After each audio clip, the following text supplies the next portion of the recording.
You're traveling through another dimension. A dimension not only of sight and sound, but of mind. A journey into a wondrous land whose boundaries are those of imagination. Your next stop, the Twilight Zone.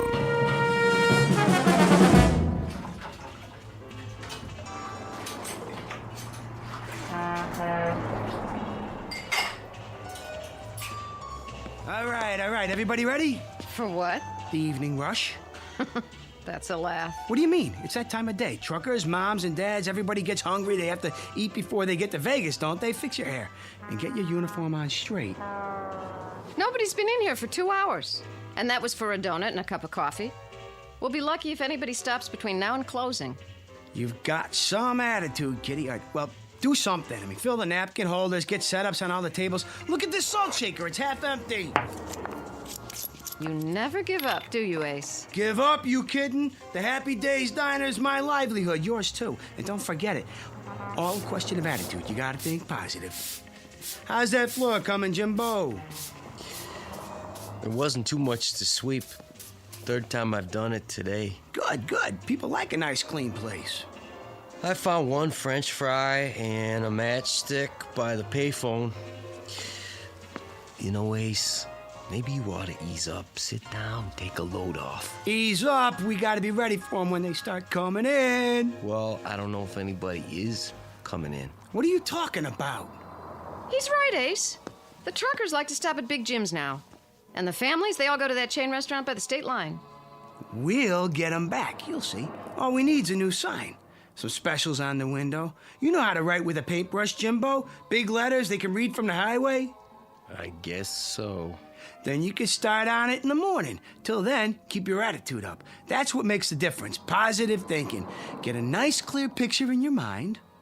A big rig's on his way here now. He knows he can't make it without stopping. He sees us, pulls off. He's got a wad of cash big as a hole in his stomach.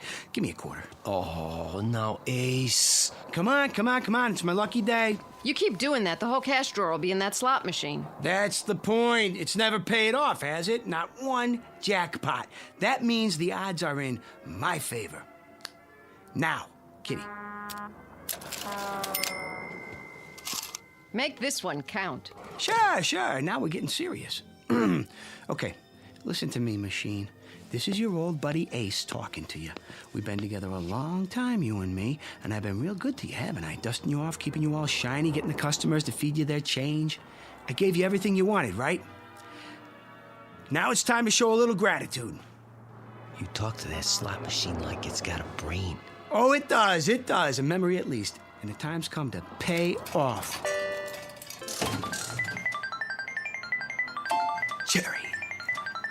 Cherry. And a prune. Well, at least I doubled my money. Take my advice, hold on to them. That's 100% profit. Nah, I'm just getting her warmed up. Okay, sweetheart, you had your fun. I'm warning you for the last time. Pay up or get out. Ace? Don't bother me. Ace? I think we've got a customer. Yeah? Yeah! Hey, a big rig, just like I said, see? You were thinking of it, weren't you, Jimbo? Like I told you to. Oh, I don't know, Ace. I might have been... Sure you were. Mind over matter. That's the ticket. It's all in the concentration. Well, what are you waiting for? Go in the kitchen, put the soup on, heat up the grill. We got ourselves a live one.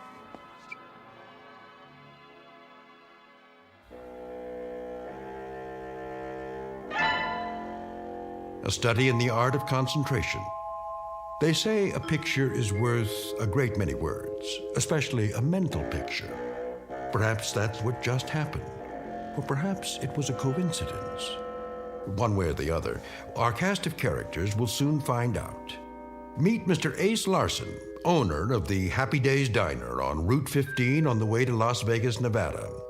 He's a sawed-off runt of a man with equal measures of pugnacity and charm.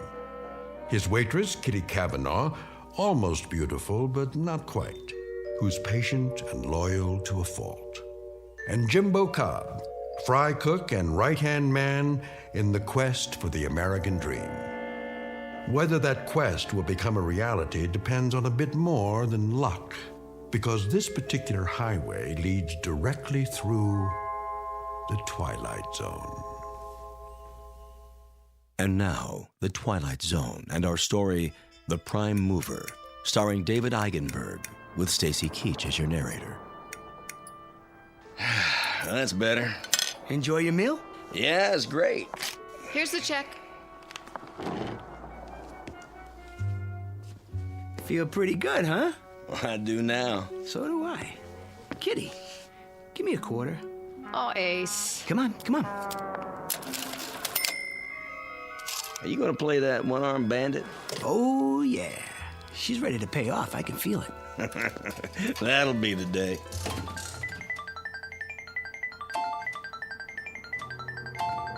One lemon and 2 prunes. See, now what I tell you? You gotta watch yourself with those things. You take it too serious, you'll blow a gasket. Very funny. Here's for the food. You keep the change. Why, thank you. Wait a second. Yeah? Flip you double or nothing for the meal. You sure like getting kicked around, don't you? Never mind what I like. Double or nothing. What do you say? I don't know if that's such a good idea. Quiet, Kitty. Is it a deal? Okay. All right. Got a quarter? Yeah, I think so. Look, Ace, you always have to... Listen to her, Ace. Don't you think we Come oughta- on, come on. A guy can't keep losing forever. Here we go. Call it. Heads. Heads it is. Thanks, buddy. I don't believe it. No sale. You come back now. I sure will. Seeing as how that's my lucky quarter, I guess I better hold on to it. Go ahead. And while I'm at it, might as well give Lady Luck a whirl.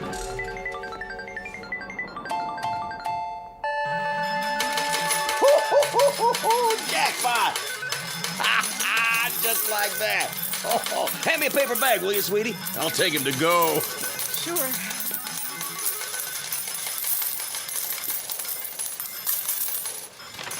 I don't believe it. What's the matter? Would you mind hurrying up? Sure. Oh, hey, I got a tip for you. Yeah? You gonna give me a cut? How much you figure? No, lay off the gambling. Nothing good ever came of it. You have a nice day now.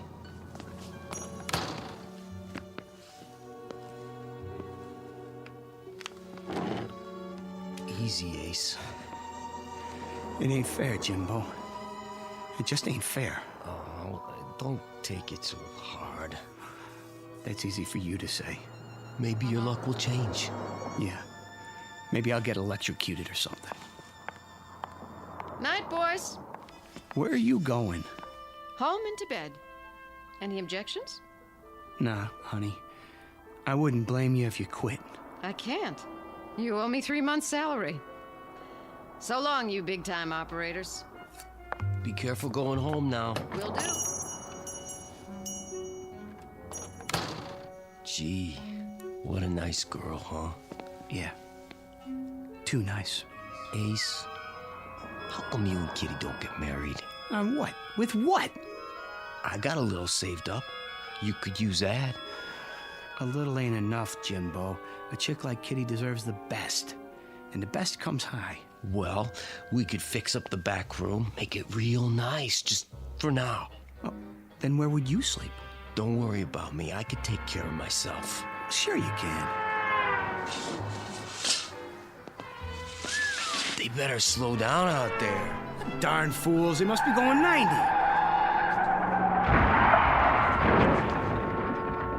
What in the... Jimbo, we gotta do something, quick!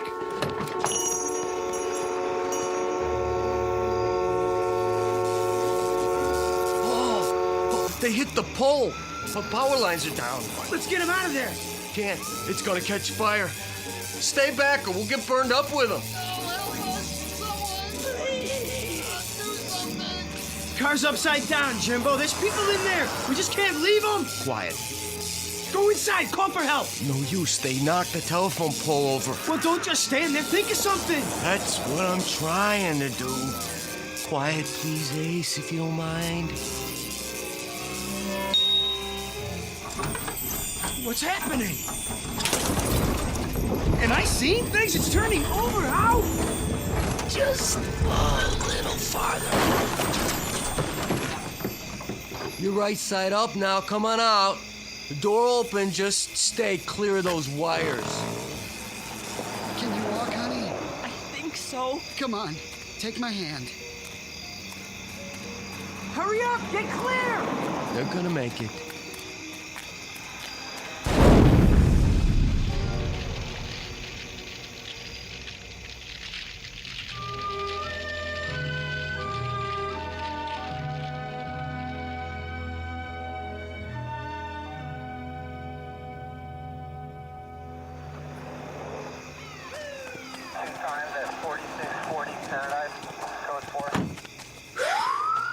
They're taking him to the hospital.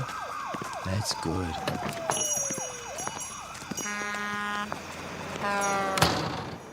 They're gonna be okay, the doc says. A few broken bones, nothing too serious.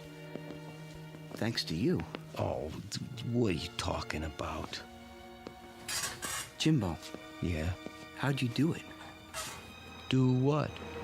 You know, that business with the car? Lifting it up and turning it over? Without even touching it? Even with the sparks and all? From 30 feet away? How, Jimbo? Oh, come on, Ace. Let's forget about it. I can't forget about a miracle, not when I seen it with my own eyes. Ace. Okay. Okay. I mean, if you want to keep secrets from me, I mean, that's your business. I'm just gonna turn in early anyway. I mean, just don't snore tonight. It's tight quarters back here, and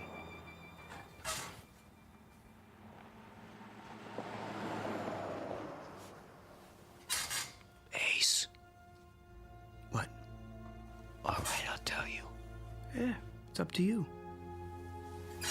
I can't exactly explain it, Ace, but you see, I guess you might say it's a power I got. What kind of power? Well, it seems like I can move things around just by thinking. What? Oh, I know it sounds stupid, but it's true. I don't know how come. I can, that's all. Since when? Since always. You never told me about it. I never thought it was anything special. What? Nothing special. I thought everybody could do it. You know, like breathing. I guess I was wrong. Yeah, I guess you were. How come I never seen you do it before? Oh, I had to give it up. Why? Well, you know, No, I don't. Why don't you tell me? it got me in a lot of trouble at school. Besides, I started getting these real bad headaches after. Like now. Jimbo? Could you do it again? Sure, I suppose. Like right now? Yeah, but... Show me. Oh, Ace, I got a headache. I'll give you an aspirin. Come on. Come on, prove it. Do something to my bed, for instance. If you say so. Well, go on. Just a second.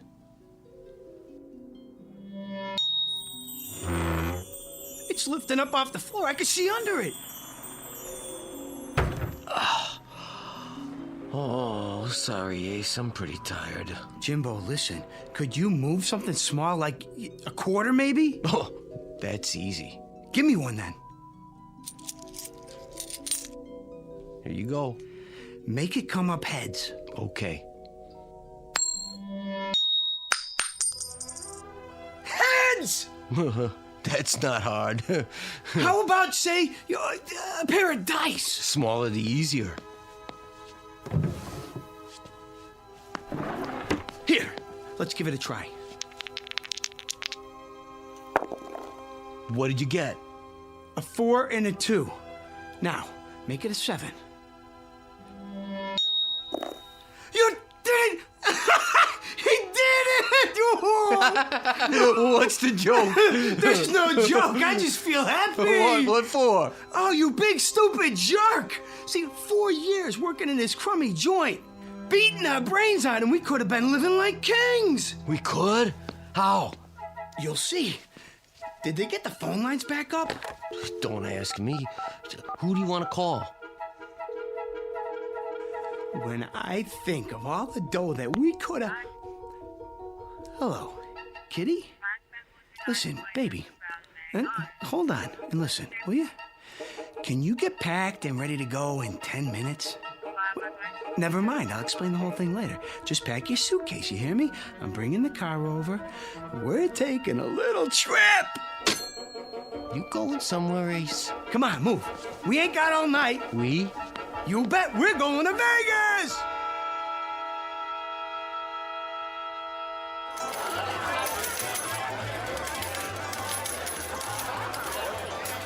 Cigars, cigarettes. Drinks? Bring me a scotch and water. Coming right up, sir. Oh, wait. What are you two doing? We just got here, Ace. Besides, they'll probably charge you an arm and a leg. Ain't you ever been in a casino before? Drinks are on the house. No kidding? Would I kid you? Now let's get to it. Where are we going? Let me see. How about the roulette wheel? Isn't that a little out of our league? I saw some nickel slots when we came in. Forget about it. We're going for the big money. Place your bets, ladies and gentlemen. Place your bets. $100 on number 8. Ace, that's all we've got. Relax. $100. Set your money on the table, sir. Yeah, sure. Here you go. Your chips. All bets down. You got that, Jimbo, number 8? Yeah, I heard you. What is going on? Watch this. 8. Red. Even. Oh, you see that? I told you. The gentleman wins. Oh, look at all those beautiful chips. 30-something to 1. Ace, how did you do that? Quiet, baby. What's the limit here? Oh, Ace. Huh? Maybe we should take it easy. Why? So we don't draw attention. Oh, yeah. Place your bets. Number, sir? Not this time. We're gonna play something else. Yeah, that's it. So long, and thanks. Kitty, help me with these chips.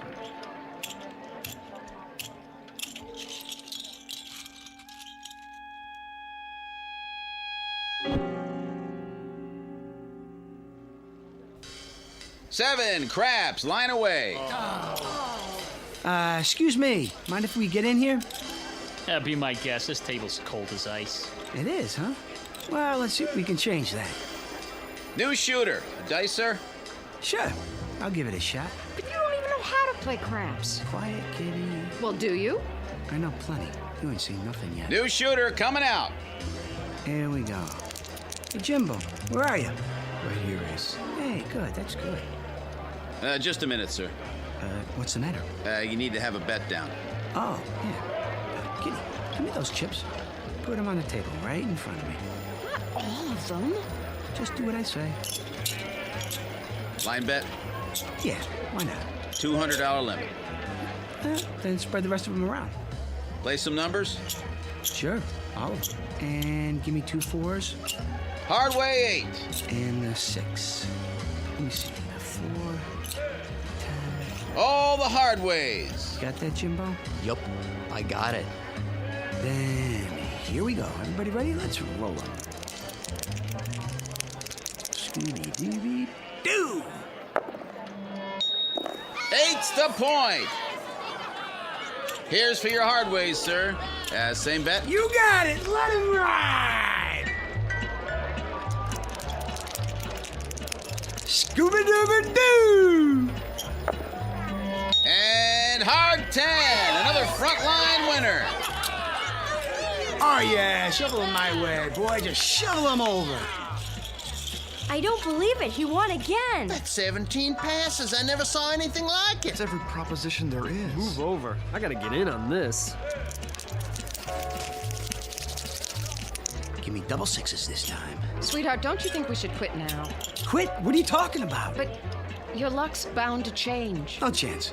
Jimbo and I got a system worked out, don't we, Jimbo, huh? Ace, Hey, what's the horn bet? I ain't played that yet. Ace, I gotta take a break. Are you out of your mind? We're just getting started. I gotta. My head's killing me. It is? I'm not kidding. Okay, Jimbo. Okay. I wouldn't want you to burn out. Going to roll the dice, sir? Nah, not this time. My arm's getting tired. We'll just cash these in. Oh, did you hear that? They ought to shut down the table till he comes back. I'll change your chips up for color. You do that. Got any aspirin? Sir? For a headache? Try the gift shop. Hear that? Let's go. We'll cash in and then we'll get an aspirin and lie down till you feel better. Thanks, Ace. I appreciate it. Nice going, fella. Hey, don't leave yet. Hey, I made a bundle on you. Hey, when you coming back? In a little while. Wait up for me. Will do. Hey, anything you bet, I'll bet. Me too. All right, place your bets. New good shooter coming out.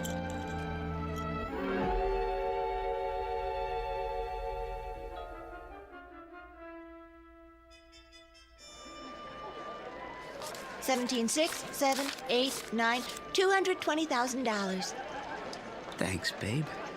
Jimbo, help me carry it. Are you staying at the hotel, sir? Maybe, maybe not. What's it to you?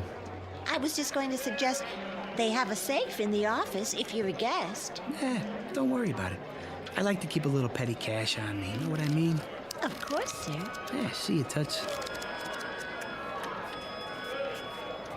Don't wave it around like that. Not bad, huh? For starters. We did pretty good, I guess. Pretty good. We've got more money here than I've ever seen in my life. Headache go away? Not yet. Then we better do something about that. Cigars, cigarettes, chewing gum. Got any aspirin? Let me see. Bromo, candy bars. Here, aspirin in the 2-pack. Great. Oh, I'm afraid I can't change a bill this size. Oh, who asked you to? Why, thank you, sir. Don't mention it. Ace, that was a $50 bill. So? Plenty more where that came from. Let's see what kind of rooms they got in this dump.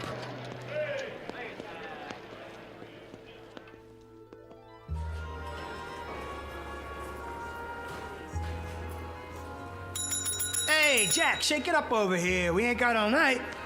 May I help you? I don't know, can you?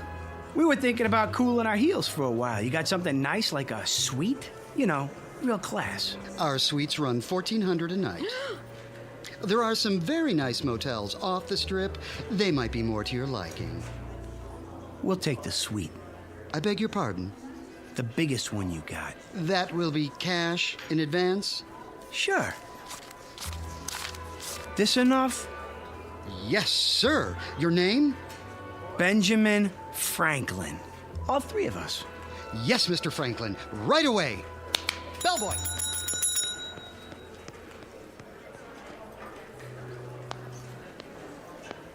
Ah, there you are.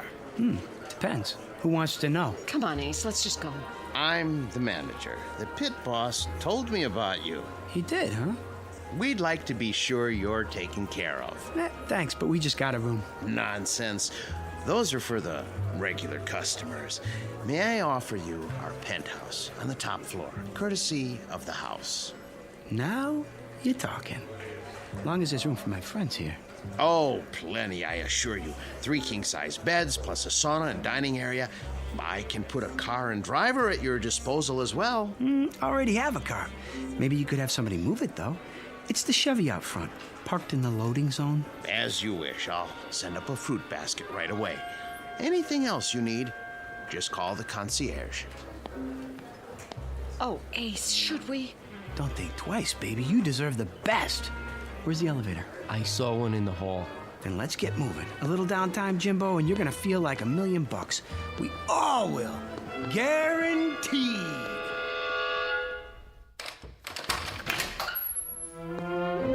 This is more like it, huh?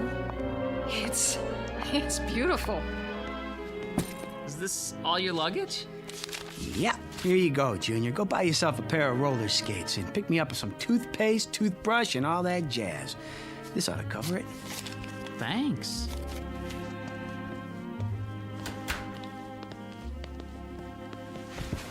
Yeah, not bad at all. I'm tired, Ace. I gotta sleep. Nuts! We're gonna go do the town, have some real fun. We just got here. Ace, I can't go on doing it.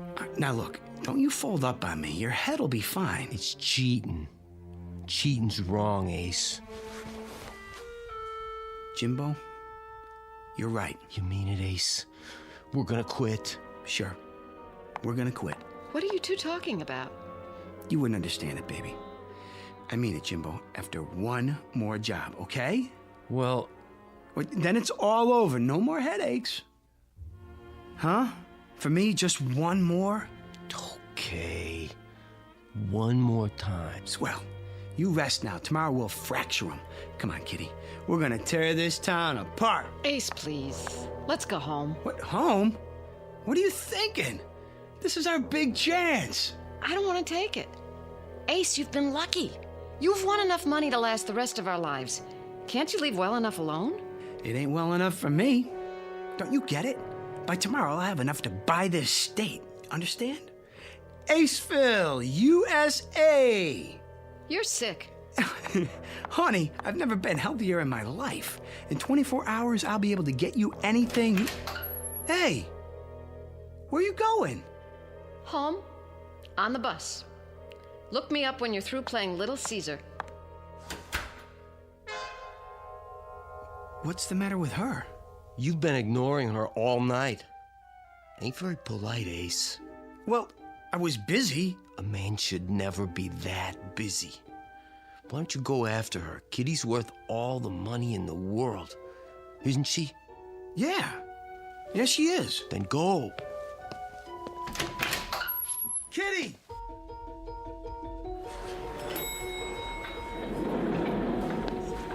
Kitty? Kitty! Cigars, cigarettes. Oh, hi. Something wrong? No, nothing at all. It's.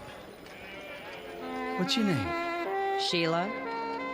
Sheila, how would you like to quit this crummy job and work for me?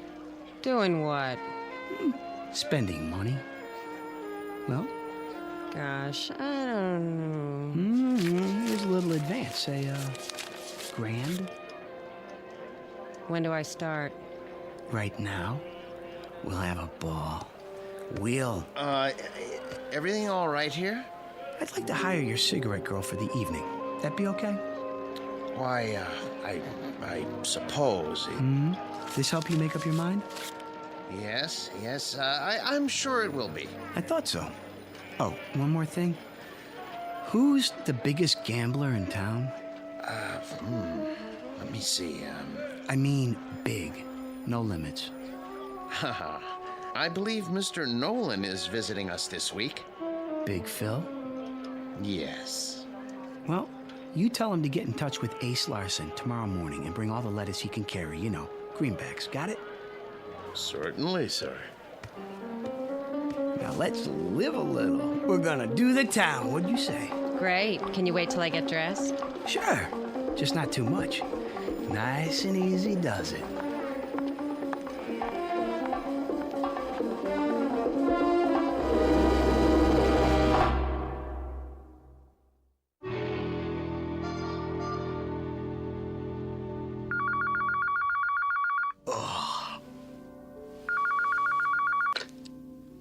Hello?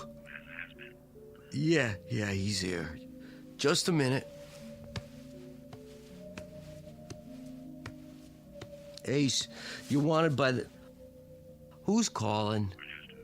Mr. Nolan? I'll tell him. Ace? Let me alone. Phone call, Ace. Mr. Nolan. Oh, yeah. No, I'll take it in here.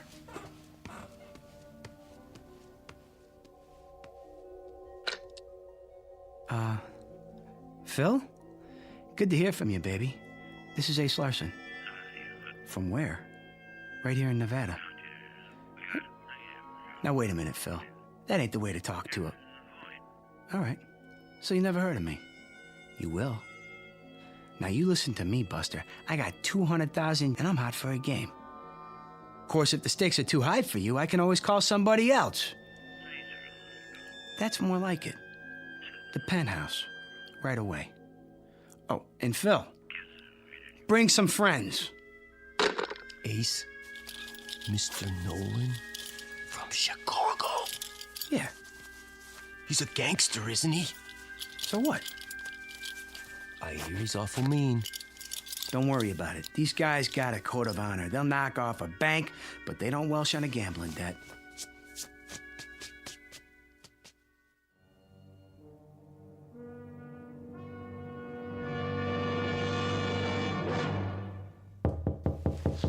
Get the door, Jimbo. Don't keep the gentleman waiting. You Larson? No, sir. My name's Cobb. Come on in, Phil. I'm Ace. Who are your friends? Let's see the stuff. Jimbo. Sure, Ace. I put it in the suitcase.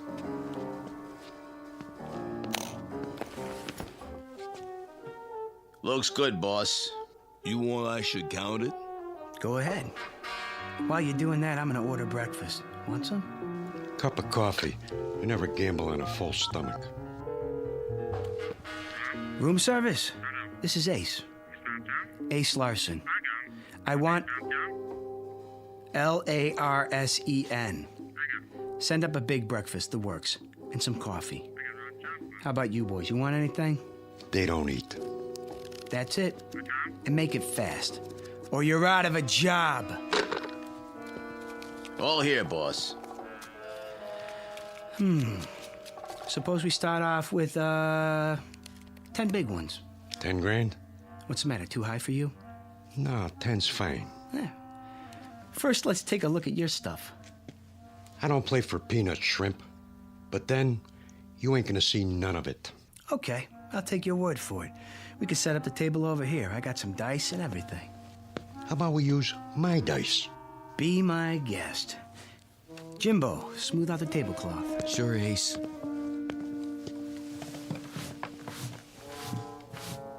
I'm shooting for a natural. How does 7 sound, Jimbo? Think I can make it? I'd say so. All right, then. Scooby-Dooby-Doo. And 7 it is. I guess that means I win. Huh, fellas? This time. One more. Shooting for an 11 this time. Yo. 11. 11. Let's see those dice. They okay, boss? Yeah. One thing, Larson. People cheat on me once.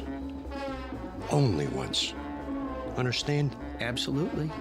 Now that we got that straight, I'll let it ride. Am I covered? You're covered. Coming out for a point. 8. How much odds you'll give me? How much you want? Say 50 grand. 20. 20 it is. You're on. Here we go. Shooter, shooter. I'm hot today. Sometimes you just can't go wrong. 7! Win a 7 on the come out. Like I said, this is my day. How long you gonna hold those dice? I'm setting them down, but don't worry. They won't get cold. Hi. Sheila, hi. You ready to take me to Lake Mead? Who's the dame? My good luck charm. Any objections? Uh-oh. Ace, can I talk to you for a minute? Come on in, baby. Sheila, these are some buddies of mine. We're playing a little penny ante type game. Stick around. It won't take much longer. Ace, there's something I Come need. and watch. Roll 'em. You know, this is getting to be a drag. Let's separate the men from the boys, huh? What do you say we shoot the works? Jimbo? Ace, I dump it all out. Now, hold on. What's the matter, Nolan? I thought you were a big operator. You chicken? Hey! Hey, go ahead, Larson. Shoot the works. And where's the dough? My credit's good. Sure it is, Phil. Sure it is. This is the life, huh? Win $1 million, lose $1 million, just like that. Okay, I'm looking for an 11 or a 7. Ace! Don't bother me. Ace, listen. Scooby-Dooby-Doo, and there it is. Ha! Load up the suitcases, Jimbo. This game is over. Tough luck, trooper. Huh? Read 'em and weep. Snake eyes. But Pick it all up, boys. I don't understand.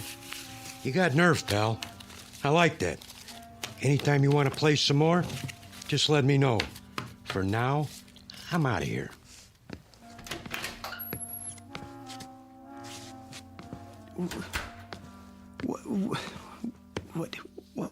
What happened? Sorry, Ace, but I was trying to tell you. I lost it. The power. I can't do it no more. Maybe I blew a fuse or something. You ain't mad at me, are you, Ace? I mean, I couldn't help it.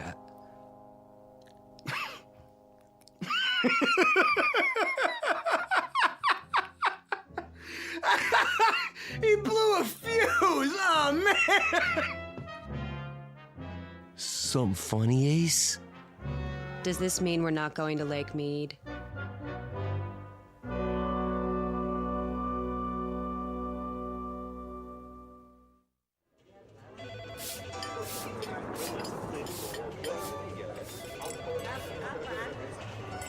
We did okay, Ace. Nice crowd for lunch. Hey, thanks for painting the sign, Jimbo. Don't mention it. These old slot machines sure are heavy. Yeah, you got your end? Yeah, I think so. Now push the dolly. I'll get the door. I guess that's it, Mr. Larson. Good riddance. It's not too late to stop them. What are you talking about? Who needs that hunk of junk anyway? You had it a long time. Too long. It's strictly for suckers. Let it rob somebody else for once. Go on, get it out of here!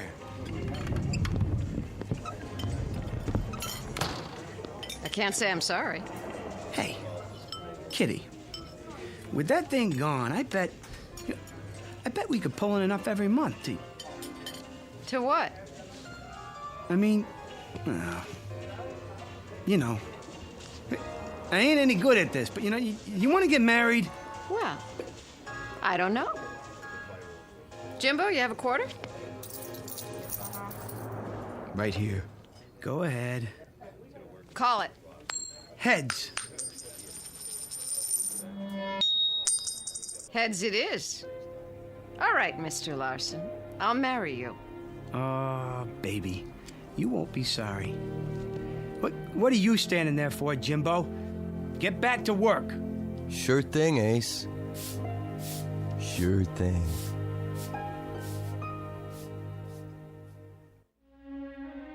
Some people possess talent, others are possessed by it. When that happens, the talent becomes a curse.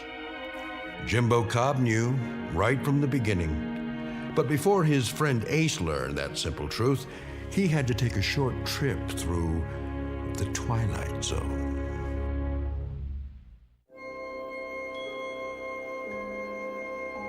Hi, this is Carl Amari, producer of the Twilight Zone Radio Dramas. I'd like to take a moment to tell you about our official website at twilightzoneradio.com, where you'll get the latest news and information on these Twilight Zone Radio dramas. Plus, at twilightzoneradio.com, you can digitally download 3 free episodes or any of our episodes for only $1.95 each. In this age of ever-changing technology, we've decided to make these episodes instantly available to you by making the Twilight Zone Radio Dramas a digital download-only series. This means that this series will no longer be offered on CD. The CD collections at our website are now being offered while supplies last at buy one, get one free. So be sure to get your favorites before they're sold out. Be sure to visit us often, and I'll see you in the zone.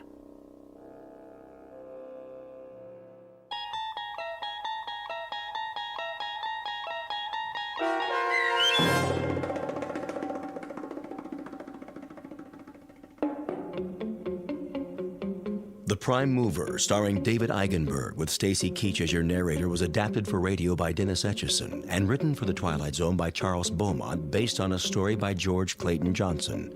Heard in the cast were Kurt Nabig, Fernette Lebo, Alex Sopner, Joby Cerny, Jamie Barron, Doug James, Jeff Lupetin, Peggy Roeder, Michelle Graff, Tracy Hernandez, Jason Mallow, Carl Amari, Christina Verba, and Vince Amari. The producers of The Twilight Zone wish to thank CBS Enterprises and the Rod Serling Estate for making this series possible. This copyrighted radio series is produced and directed by Carl Amari for Falcon Picture Group. Sound design and custom Foley effects for The Twilight Zone by Cerny American creatives Bob Benson, Craig Lee, Michael Slaybach, and Matt Sorrow. To learn more about the Twilight Zone radio dramas and to contact us, visit our official website at twilightzoneradio.com. Doug James speaking.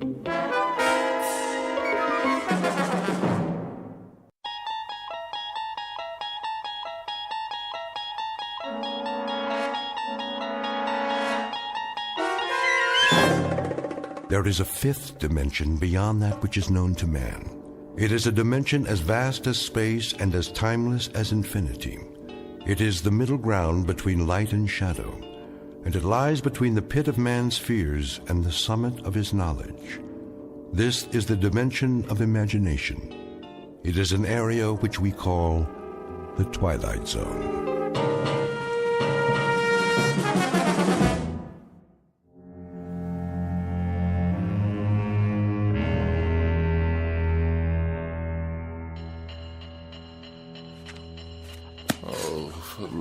What's the matter, dear? Don't you hear it? Of course I hear it, Walter. It's that nice janitor fixing the pipes. Why don't you go on reading your book until he's finished? And when, pray tell, might that be? I'm sure it won't be much longer. Then the radiator will get just as hot as you want it. Isn't that what you told him?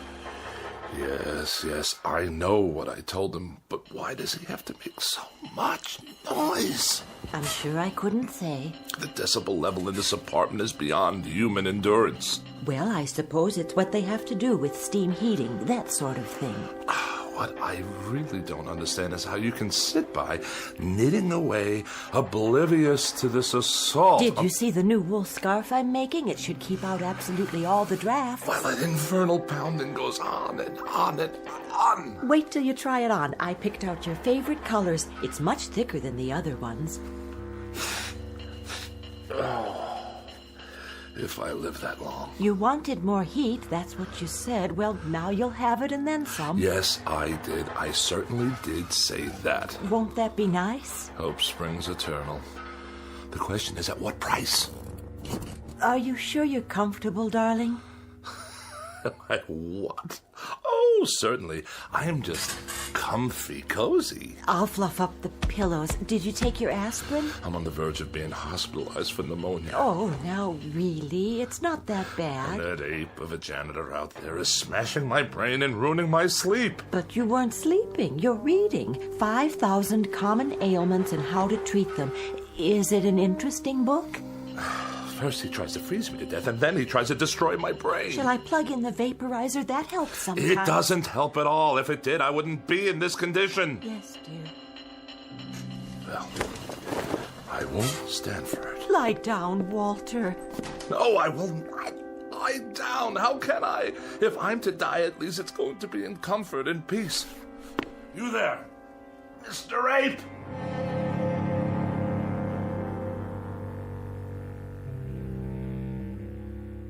Witness Mr. Walter Bedecker, age 44, afraid of the following: death, disease, other people, germs, drafts, and just about everything else.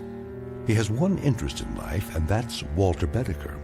One preoccupation: the life and well-being of Walter Bedecker. One abiding concern about society: that if Walter Bedecker should happen to die, how will it survive without him?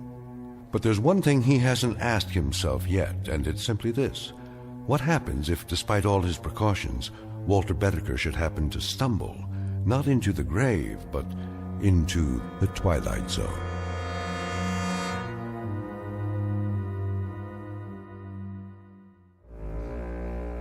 And now, The Twilight Zone, and our story, Escape Clause, starring Mike Starr, with Stacy Keach as your narrator.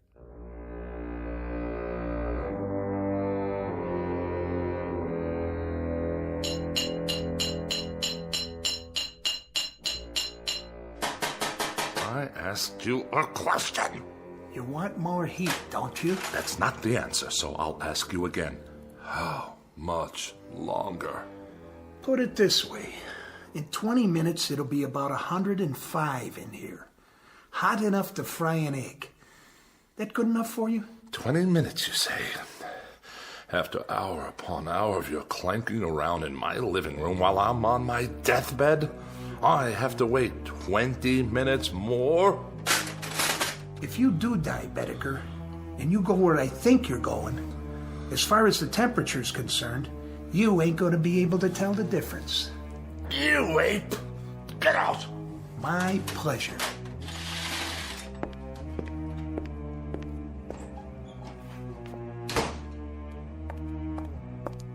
Are you all right, dear? Quick, Ethel, get the doctor. You mean again? There's a tightness in my chest. It must be my heart. Come back to the bed. Call him now. Tell him to hurry. I don't think I have much time.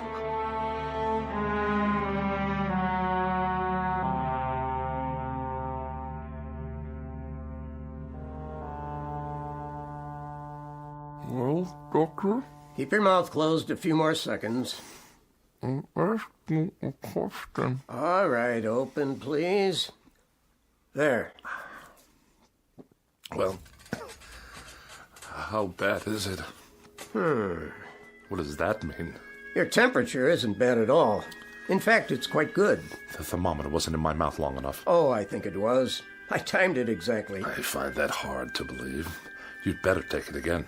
But why? I implore you before it's too late. There would be no point. You see, you have no temperature. What about my vital signs? Blood pressure's fine. Respiration and pulse, all normal. My throat? It's dry and achy all the time. Well, that's because it's so hot in here. No sign of infection. Throat clear. Ears and nasal passages clear.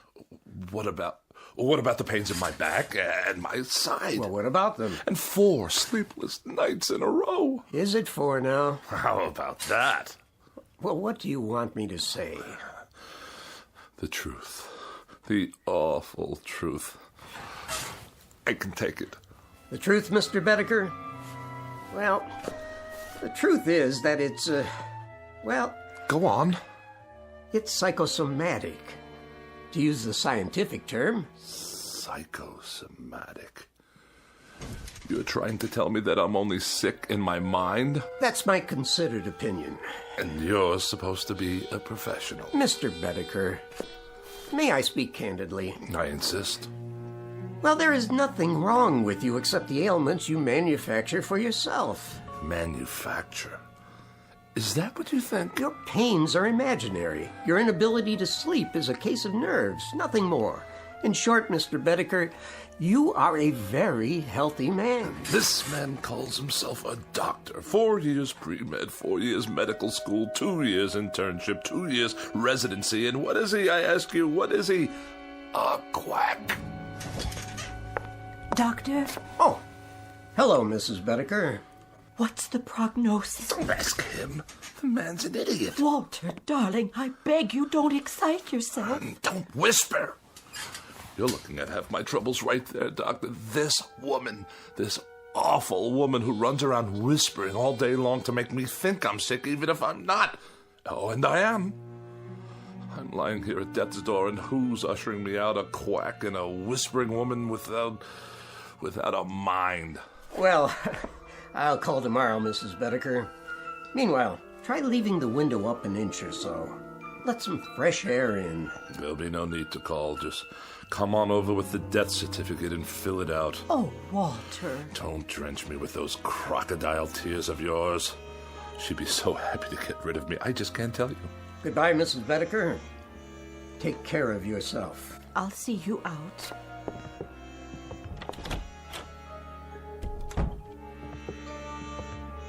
No need to show me the way. I know it by now. Doctor, how is he, really? Mrs. Bedecker, your husband is one of the healthiest patients I have. But he's sick most of the time. Is he? He won't let me air out the house. He says for every cubic foot of unfiltered air, there are 8,900,000 germs. Well, he's probably right. And he's just quit his job. The 5th job he's quit since the first of the year. He says they make him work in a draft. Well, I suppose I'm oversimplifying it when I say there's nothing wrong with him, because in a sense, there really is. This constant worrying about himself is an illness of a sort. Has he always been this frightened a man? Ever since I can remember. When he was courting me, he told me he was in the final stages of TB and only had a week to live. I only married him because I felt so sorry for him. Oh, I don't mean that was the only reason. I think I understand. Do you? You see, people change. Sometimes for the better and sometimes in ways that aren't entirely healthy. We all assign blame. Your husband is taking it out on those nearest him.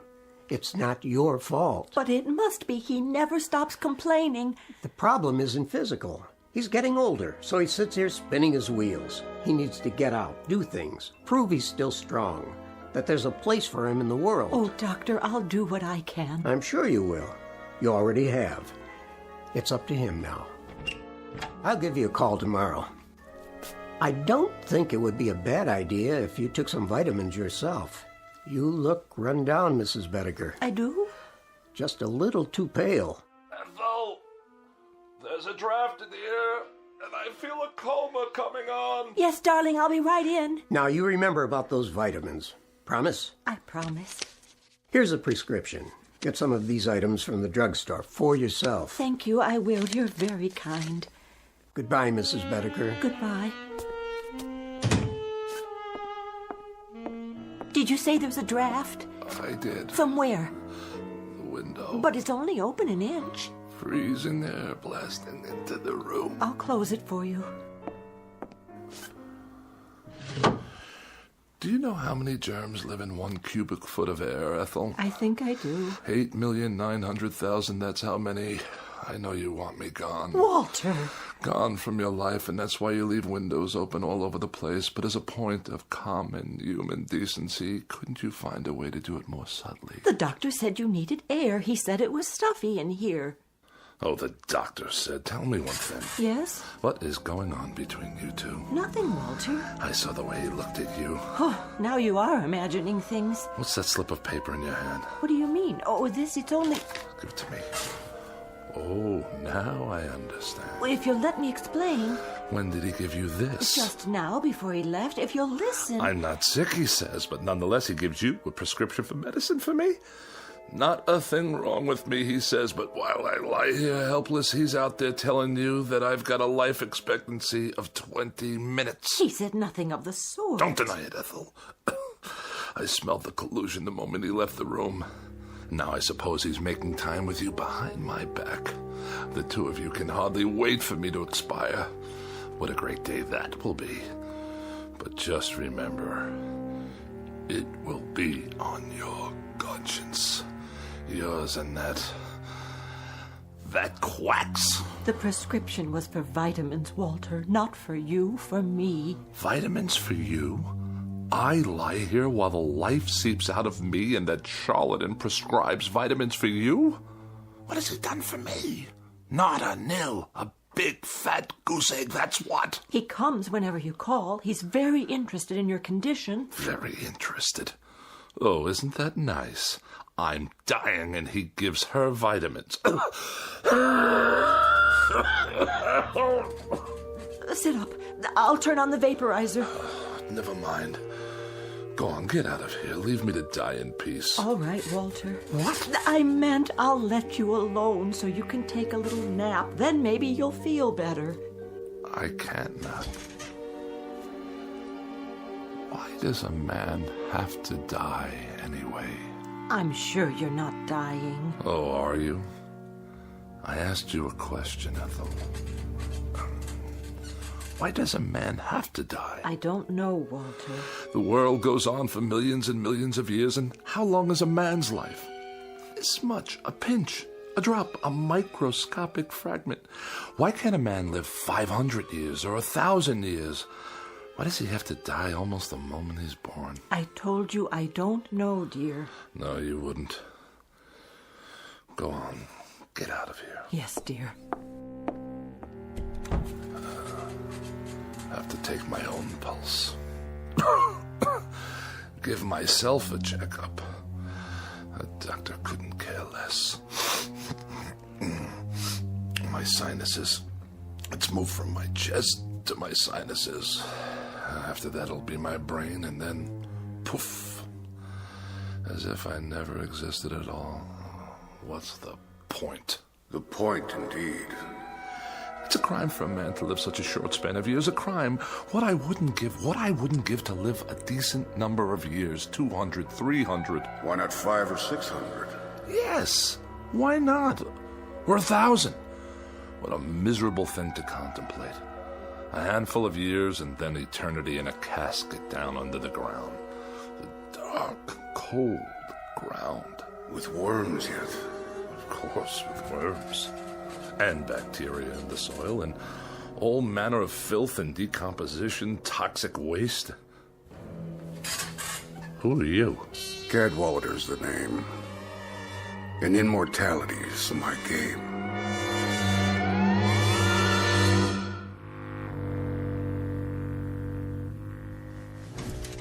Your name is what? Cadwallader. At least that's the one I'm using this month. Rolls off the tongue, don't you think? How did you get into my bedroom? Let me see. Through the mirror? That would be a nice touch. Or through the walls? Too prosaic. Look here, The truth is, I've never been gone. I've been in here for some time. I must have a fever.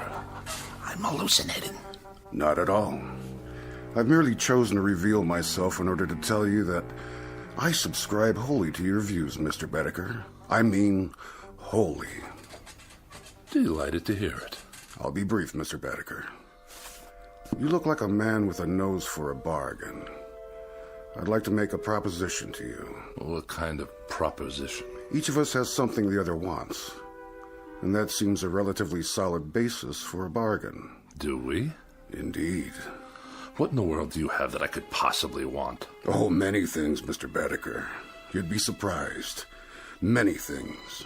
Varied and delightful. Now, what do I have that could remotely interest you? Actually, a minor item. Minor? Extremely. Are you sure? Smaller than minor.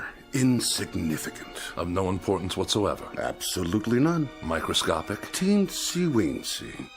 What did you say your name was? What's in a name, Mr. Bedecker? Just a question of semantics, after all. Language, a stretch of words. For example, what is it you want? Can you put it into words? I think you already know. You want an extended lifespan. Doesn't everyone? A few hundred years to play around with. Some people would call it immortality of a sort. But why give it that kind of description? Why make it sound so imposing? What would you call it then? Let's call it some additional free time. After all, what are a few hundred years in the grand scheme? Or a few thousand? A few thousand? Or 5,000? Or 10,000? What's the difference? The world will go on ad infinitum, so what's a few thousand years more or less, give or take, add or subtract? And this little item I'm to give you in exchange, or what do we call that? What do we call it? That's a linguistic conundrum. We could call it a little piece of your makeup, a little crumb off the crust of your, structure, a fragment of an atom, so to speak, from your being. Or a soul. Or whatever. After all, what is it? And when you're gone, thousands of years hence, what will you need it for? Practically speaking. Yes? You're the devil. What's in a name? I'm at your service. Good Lord. How about it, Mr. Bedecker? Why not? That must be a good reason. There must be. You'd deed me over your so-called soul, and I'd give you immortality. Life everlasting. Or as long as you want it to be everlasting. And indestructibility, Mr. Bedecker. Complete and total indestructibility. Nothing can hurt you ever. Now that part's fun, let me tell you. Nothing can hurt me? And I live forever? Why not? Certainly. Forever.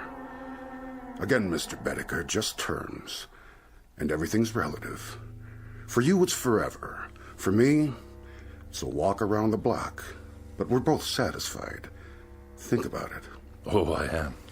I am thinking about it. To be without fear of dying. To be indestructible. Invincible. Not to have to worry about disease, accidents, pestilence, war, famine, anything. Governments and institutions disintegrate. People perish. But Walter Bedecker goes on and on. Walter Bedecker goes on and on. The ultimate dream, is it not? Mr. Cadwallader, about this soul, you say I won't miss it. You'll never know it's gone. And you say I'll go on and on, quite unable to succumb? Quite. No tricks, no hidden clauses. I'll just live as long as I want to live. Is that it? That's it. That's precisely it.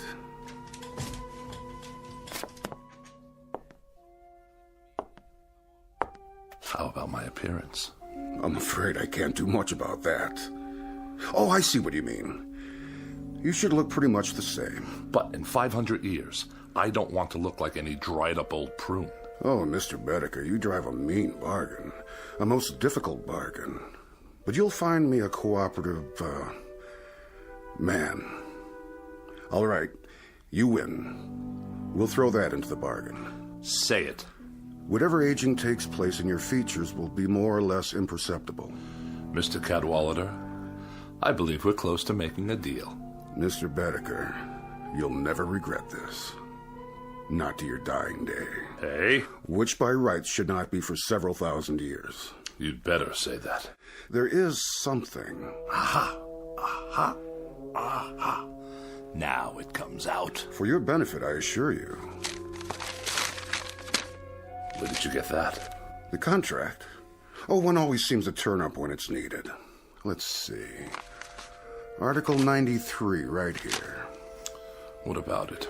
It's in the nature of an escape clause. Read it to me. Your escape clause.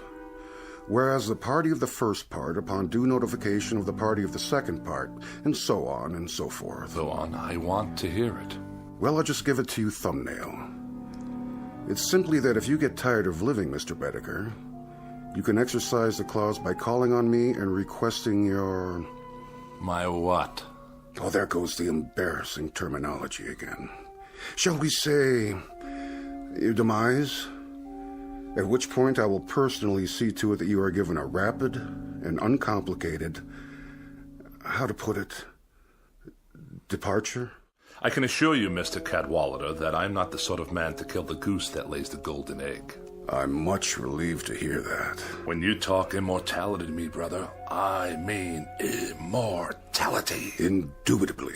You're going to have a long, long wait. Mr. Bedecker, nothing will please me more. And I think we've got... Yes?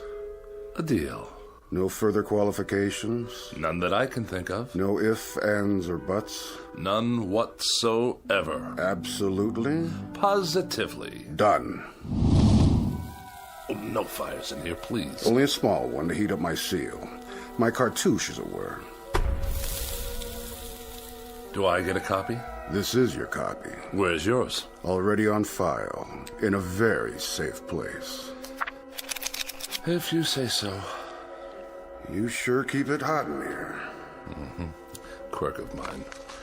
I think the wording seems to be in order. Cadwallader, where did you go? Walter, did you call for me? What? Oh, no. I was only... Only what, dear? Talking to myself. You were? Not that I make a habit of it, mind you. What are those papers? Nothing. I was just looking over my life insurance policy. Whatever for? To be sure you're protected if anything should happen. Ever, to me, that is. Don't be silly. Your health's going to improve. It's already improved. Hit me. What? Hit me. As hard as you can. In the stomach. Or anywhere else you like. Anywhere at all. But why? I want you to see how strong I am. Strong as a bull. As a bull, dear? And as indestructible. 10 bulls, 100. Walter, you're not yourself. Come sit with me in the other room. It's warmer there. The radiator's going full force. Is it? See for yourself. Yes, I think I will. Watch this. What are you doing? Don't touch it. See what I mean? Walter, your hands are burning. No, they're not. That's just it, Ethel. They're smoking, yes, but they're not burned at all. I'll get some bandages. Sit down. Where do you keep my pills? Which ones? All of them, every last one. Over here on the tray. Give it to me. What are you doing? Walter, the window, don't throw them out. I beg you, all your medication. Why not? What's the difference now, my dear? I'd like to introduce you to someone. What are you talking about? Meet the new Walter Bedecker.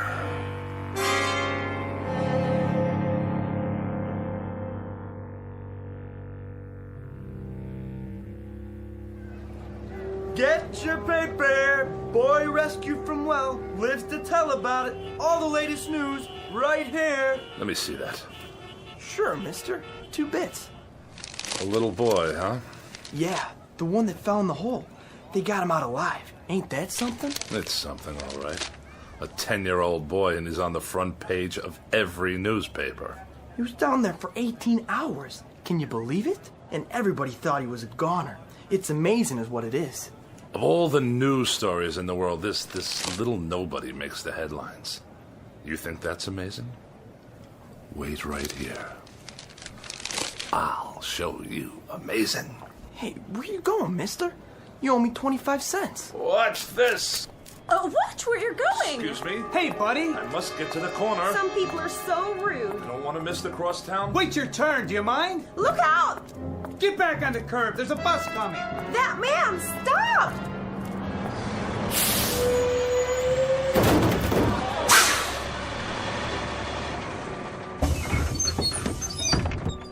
I couldn't stop. He ran right out in front of the bus. I saw the whole thing. That guy must be blind. Somebody call an ambulance. Look, he's getting up. Hey, pal, how'd you do that? Do what? Are you okay? Of course I am, you idiot. I can't believe it. I didn't even see you. Is there a photographer in the crowd by any chance?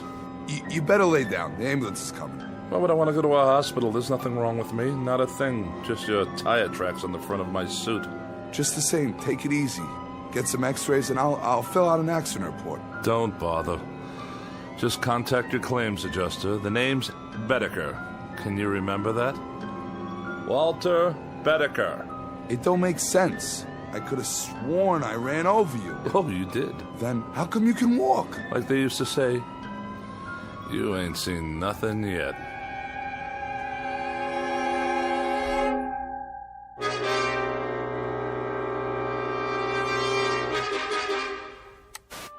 One survivor, Walter Bedecker. By now, these words should be familiar. You've heard them before on the Eyeball News, and if the past is any indication, you'll hear them again and again. It started when he was hit by a bus, then a car, and finally a subway train, but that wasn't enough for Walter Bedecker, the man whose luck never runs out. After an explosion at a construction site, what else could happen? Last week's plane crash killed 23 people, but not Mr. Bedecker. He's certified as the unluckiest man alive and the most indestructible. Is that you, Walter? He's all right, ma'am. Aren't you, Mr. Bedecker? You're all right. When you didn't come home, I was worried. This is my wife. Wait in the other room, dear. Are you sure? I can make you some hot tea. And your friend? He's no friend. He's a claims adjuster. In the other room, Ethel. Now.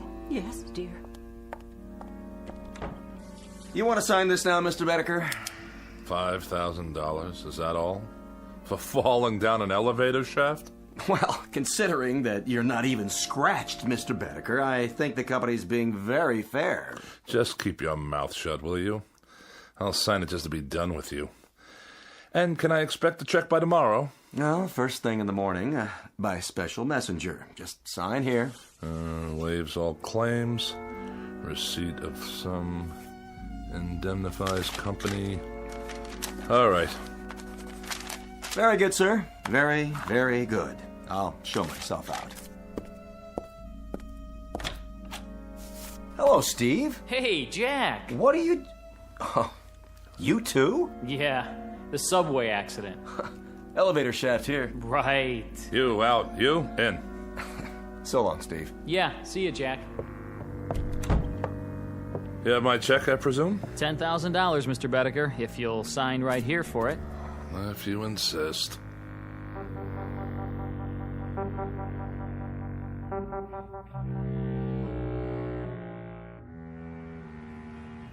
"14 accidents. More than anyone should have to bear. Now, wouldn't you think that there would be an element of thrill in 14 accidents? I'd appreciate it if you'd step away from the window, Walter. It's open, you know. 14 accidents in which you know nothing can happen to you? I guess so, dear. Well, it's a fact. There should be an excitement to this sort of thing. Well, there isn't. It's dull. It's absolutely without the remotest bit of excitement. In short, I'm bored stiff with it. Walter, dear, you should count your blessings. After all, there is the money. And you should shut your mouth. You look for all the world like a small gray mouse waiting for a piece of cheese. Walter, you can be so terribly cruel. Ethel, please. I'm thinking. I swear he's cheated me somehow. I don't know exactly how. What are you talking about? Who? Mortal schmortal. What's the good of it when there aren't any more kicks? Any more thrills? Anything to let a man know he's alive. Walter, do you feel all right? At least when I was concerned about my health, there was an element of risk, of danger. I mean, of course. That's it. What is? Iodine. Iodine? Have we got any? What for? Did you cut yourself? Do we? I suppose in the medicine cabinet. Get it. Now? And rubbing alcohol. And ammonia. Walter? I'll get it. You find me a drinking glass. A large one. There's one right there. I'll mix them all together like so.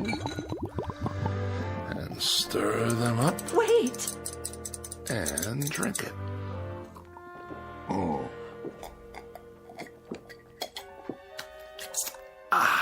Sit down. I'll call the doctor. You see? What I just drank should kill a dozen men. To me, it tastes like lemonade. Walter. Yes? What's this all about? You really want to know? All right, I'll tell you. In a word, I am immortal. Walter, don't joke like that. It's true. I made a pact with a guy named Cadwallader, who's given me immortality and indestructibility in exchange for my soul. Your soul? More succinctly than that, I couldn't put it. Why don't you sit down? I'll make some tea and then we'll call the doctor. You will not make tea and you will not call the doctor. Why not? If you had any imagination at all, you could tell me what there is I might do to get a little excitement out of it all. I've been in subway crashes, bus accidents, major fires, disasters, one after another, and now I even drank poison. Nothing. You know what I've been thinking? I've been thinking I'll go up on the roof and I'll throw myself down the light well. Smack dab through the light well, 14 stories down, just for the sheer experience of it. Oh, Walter, darling, please. Ethel, darling, shut your mouth and get out of my way, please.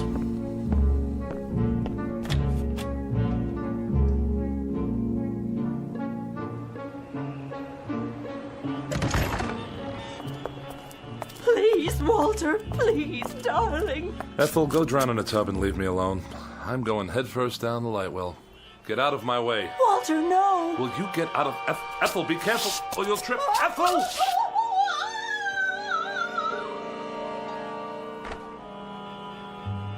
I wonder what that felt like.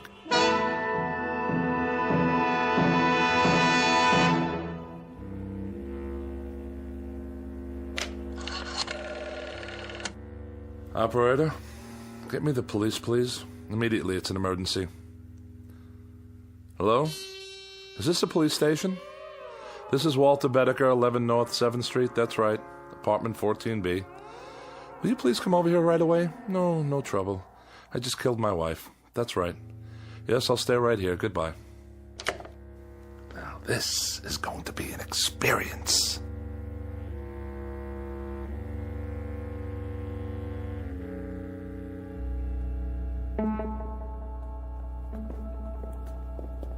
Hey, Bedecker, you got a visitor.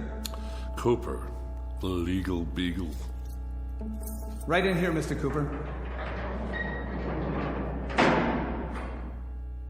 No longer than 15 minutes, please. How are you holding up? As well as can be expected. Prisons are boring places, you know. Very, very boring. And you? How am I? I'm miserable, Mr. Bedecker, and I've been miserable since I took your case. I've had tough clients before, but nobody like you. Really? What disturbs you? What disturbs me is that for 5 days in that courtroom, you've acted like a man desperate to get himself convicted. Oh, whatever would make you think that? When the prosecuting attorney cross-examines you, you act like you're betting on him to win the case. The truth will out. Now look, Bedecker, tomorrow's the last day of the trial. There'll be the summing up and it'll go to the jury. And as things stand now, you don't have a chance in hell. That a fact? That is a fact. Now, tomorrow, this is what I want us to do. Cooper, do me a favor, will you? Put it away. How's that? Bedecker, didn't you get what I was trying to tell you? You're about 12 hours away from a guilty verdict on charge of first-degree murder. Oh, what will the penalty be? The penalty in this state for first-degree murder is death in the electric chair. Death in the electric chair. Bedecker! And if I were in California? What? How would they try to kill me if I lived in California? Capital punishment there is the gas chamber, but I don't see... And in Kansas? In Kansas, it's hanging, but I'm gonna tell you something, Bedecker. No, Mr. Cooper, I'm gonna tell you something. The only thing they'll get for their troubles if they try to electrocute me is a high electricity bill. Good night, Mr. Cooper. See you in court. Guard! I don't know, Bedecker. I just don't understand you. The psychiatrist says you're sane, and you say you killed your wife. But way down deep, I know you didn't. So tomorrow, when I sum up for you, I'm gonna lead from a terrible position, a position of weakness. But I'll do the best I can. Mr. Cooper, really, don't bother.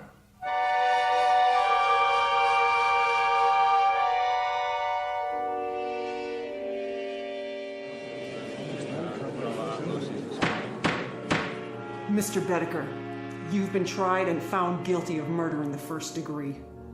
Have you anything to say before the court pronounces sentence upon you? Oh, I don't have anything to say, Your Honor. Not a thing. Then the court sentences you to imprisonment in the state penitentiary for the rest of your natural life. I knew we could do it, Bedecker. I knew we could get you off without the death penalty. If I do say so myself, I gave that summation everything I had. Wait a minute. Does this mean that... It means that you're not going to the electric chair. You've been given life instead. You're a very fortunate man, Mr. Bedecker. Life? Did you say life imprisonment? We need help here! My client's fainted!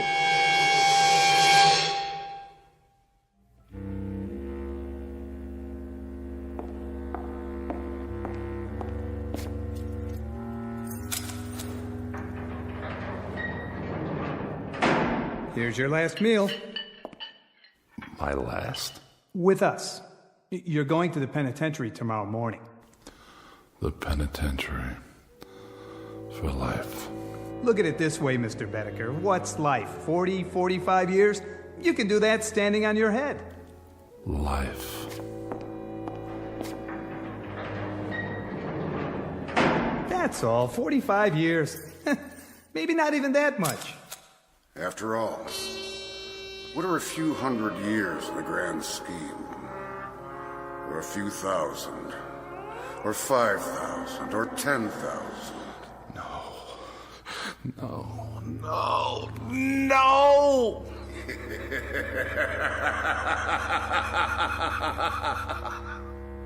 Mr. Bedecker. Yes? About the escape clause. Care to utilize it now? Yes. That's a wise man. Odd thing, Mr. Bedecker. You look like someone having a heart attack. Exactly. Like a man having a heart attack.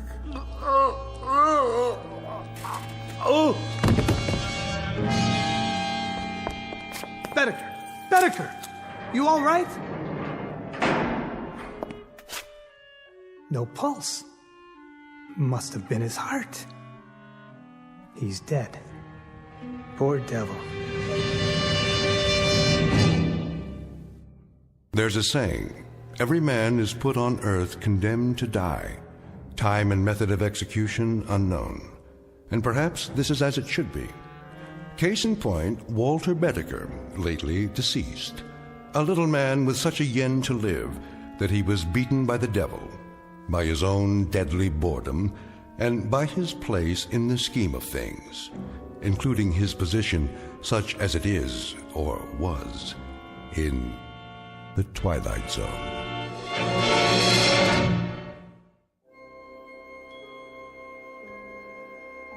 Hi, this is Carl Amari, producer of the Twilight Zone Radio Dramas. I'd like to take a moment to tell you about our official website at twilightzoneradio.com, where you'll get the latest news and information on these Twilight Zone Radio dramas. Plus, at twilightzoneradio.com, you can digitally download 3 free episodes or any of our episodes for only $1.95 each. In this age of ever-changing technology, we've decided to make these episodes instantly available to you by making the Twilight Zone Radio Dramas a digital download-only series. This means that this series will no longer be offered on CD. The CD collections at our website are now being offered, while supplies last, at buy one, get one free. So be sure to get your favorites before they're sold out. Be sure to visit us often, and I'll see you in the zone.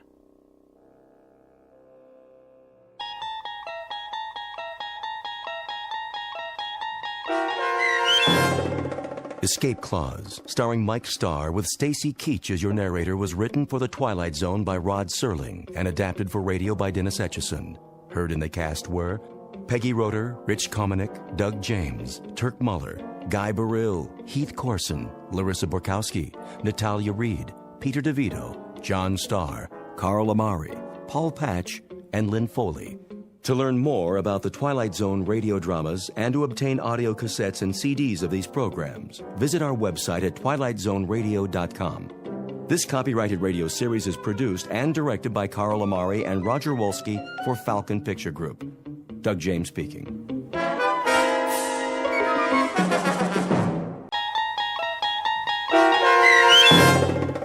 A Quality of Mercy, starring Robert Knepper with Stacy Keach as your narrator, was adapted for radio by Dennis Etchison and written for The Twilight Zone by Rod Serling from a story by Sam Rolfe. Heard in the cast were Roderick Peoples, Kip Karstedt, Jeff Lupetin, Joby Cerny, Roddy Chong, Joseph Arunda, and Doug James. This copyrighted radio series is produced and directed by Carl Amari and Jason Mallow for Falcon Picture Group. Doug James speaking.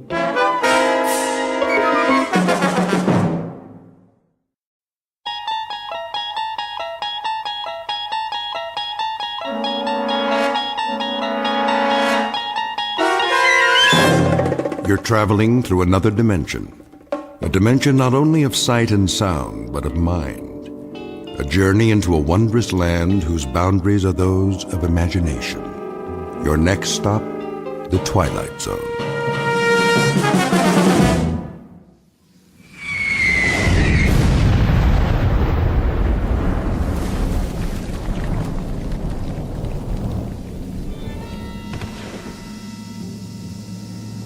Man, oh man. They get it? Way off. What are they doing? Lobbing them in by hand? One more time.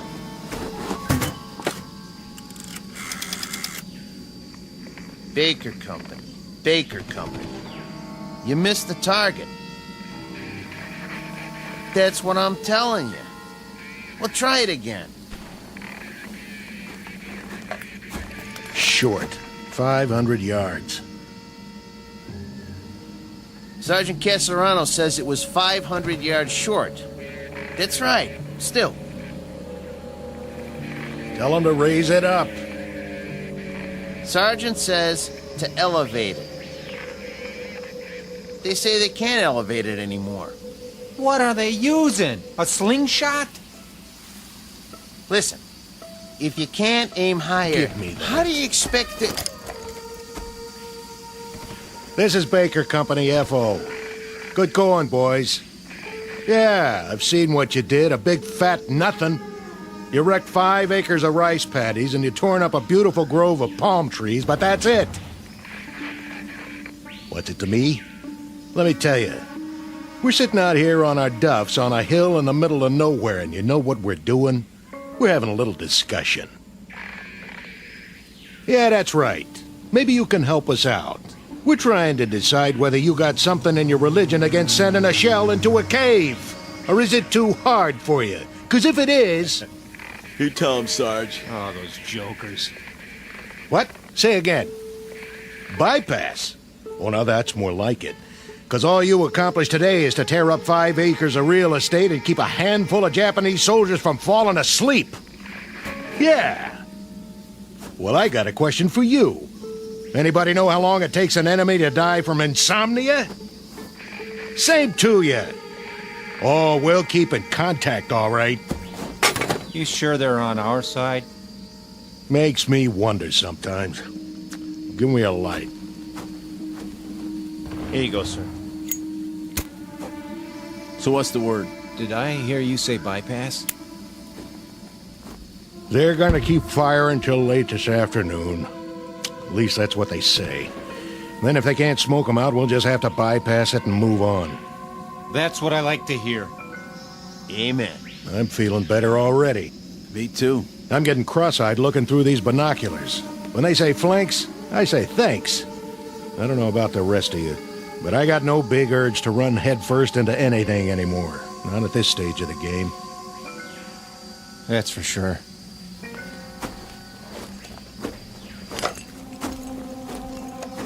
Still there. Nothing but a hole in the side of a mountain, looking right back at us. They can see us, but we can't see what's in the cave. And we're supposed to take that thing? Buddy boy, when 2 airstrikes and a whole afternoon of lobbing shells don't accomplish anything, then that means you better say your prayers and start counting your cartridges. But, Sarge, I thought you said... Put it this way. I got what you call a nodding acquaintance with the bottom of this barrel. And when they can't budge an enemy with the big stuff, that's when they call out the queen of battle, the ever-loving infantry. Ain't we the lucky ones? What do you figure we got left, Sarge? Before it's over, I mean. Month? Doesn't matter what I think. Maybe less, huh? Don't ask me. We got them ringed in all over the place. The poop is, they're as good as finished, even in Okinawa. Then why are we still fighting? That's the trouble with these little crumbs. They just don't know when they're licked. Maybe they ain't human. Or maybe they just don't get it. Think about it. There they are, holed up in a miserable cave, half-starved, half-beat to death. And nobody bothered to tell them it's the bottom of the ninth. They already lost most of their ball club, but they keep on fighting. Why? Yeah. Why?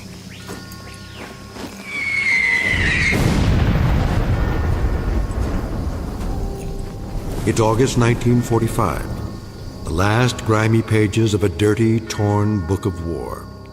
The place is the Philippine Islands. The men you've just met are what's left of a platoon of American infantry. Their dulled and tired eyes, set deep in dulled and tired faces, can now look forward to a miracle, the moment when the nightmare comes to an end. Or so it appears. For they've got one more battle to fight, a crazy, illogical standoff in the final days of a particular hell known as World War II. And in a moment, we'll observe that battle firsthand. August 1945, the Philippines. But in reality, it's high noon in a place called the Twilight Zone. And now, The Twilight Zone and our story, A Quality of Mercy, starring Robert Nepper, with Stacy Keach as your narrator.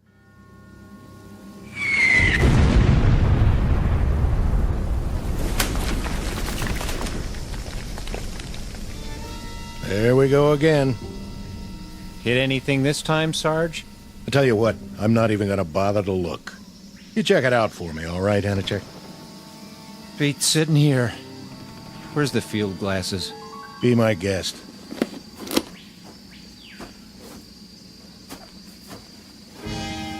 Well, well. What do you know? You see something down there? Sure. I see a white flag. Yep.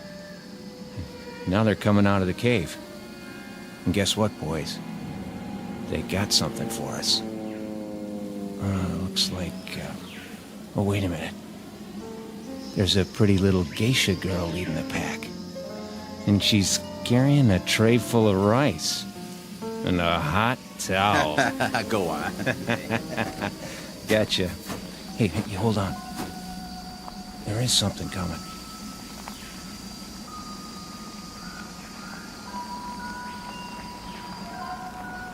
Who is it? Don't know. Uh-oh. Think I see a gold bar on his helmet. Give me those glasses. Oh, man. Just what we need. A brand new Louis. All spit and polish. Ain't he handsome, though? All right, men. Try at least to look like Army. What for? He won't last long.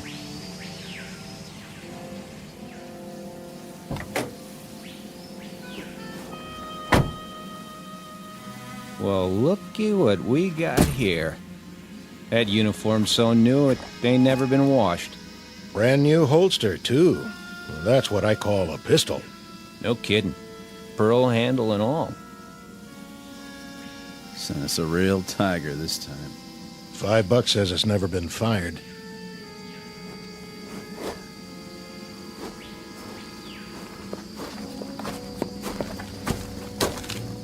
Which of you is Sergeant Casarano? That would be me. I'm Lieutenant Cattell. Sir? I'm taking over your platoon. Matter of fact. What's your situation here? We're observing for a mortar company, Lieutenant. So I've been told. That cave down there, bunch of the enemies holed up. Been trying to get them out for 2 days. No luck? Nothing doing. Your binoculars, please, Sergeant. Here you go. Tough situation. I guess you know what that means. Sir? We have some mopping up to do. We? Yeah, you heard me. I'd say we do best to go at it frontally. Frontally? Yeah, just move right in and wipe them out. Hey, Lieutenant, you sure you got the right platoon? What about it, Sergeant? Well, now, Call the rest of the company together. The rest of the company? On the double. Where are they? Back at the CP. This is it? All 6 of us. In that case, we'll have to go it alone.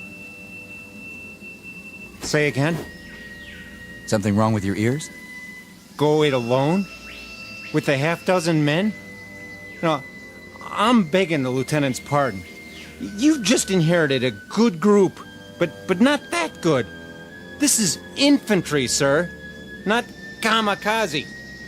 He doesn't have the wrong platoon. He's got the wrong army. Your name is what? Watkins, Lieutenant. Andrew J. Are you accustomed to talking to an officer on your back? Matter of fact, sir, I'm not accustomed to talking to an officer in any way. And why is that, soldier? We've lost our last 3 platoon, Louis, and I guess you could say there's been a space of time in between. Well, you've got another one assigned now, and you're going to have to learn to live with that.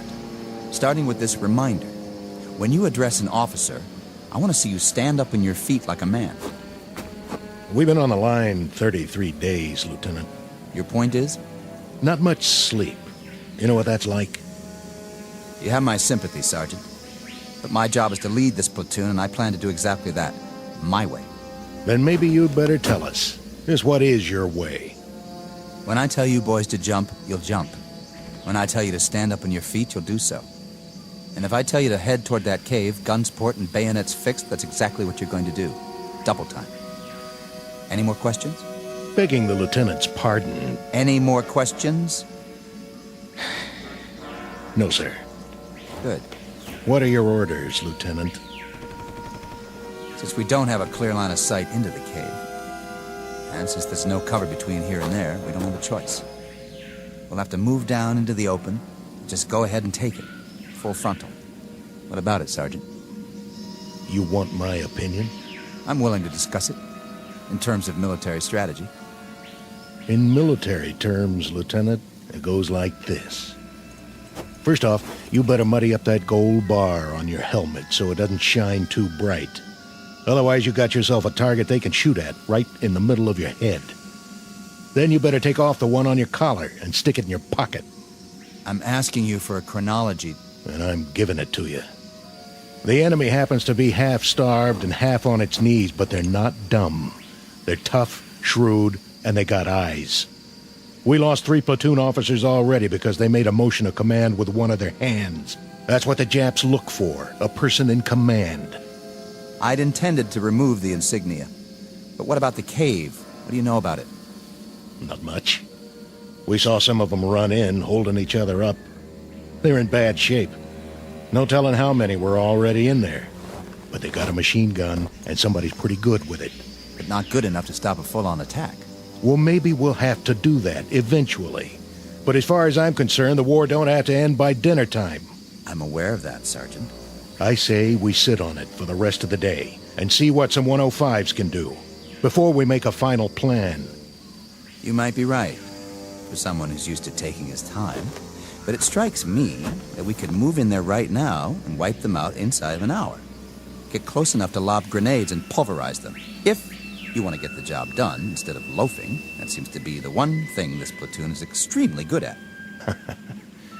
Lieutenant, how long have you been out here? What's that got to do with it? Oh, not a whole lot, I guess. But you make it sound like a football game. It ain't a football game, Lieutenant. It's one long gut ache with some torn up, mangled boys fresh off the farm, and it's gonna take a long time to forget. You ain't been shot at yet, Lieutenant. Remember that. How would you know? And you ain't shot nobody either, have you? You beat me over here, Sergeant, I'll give you that.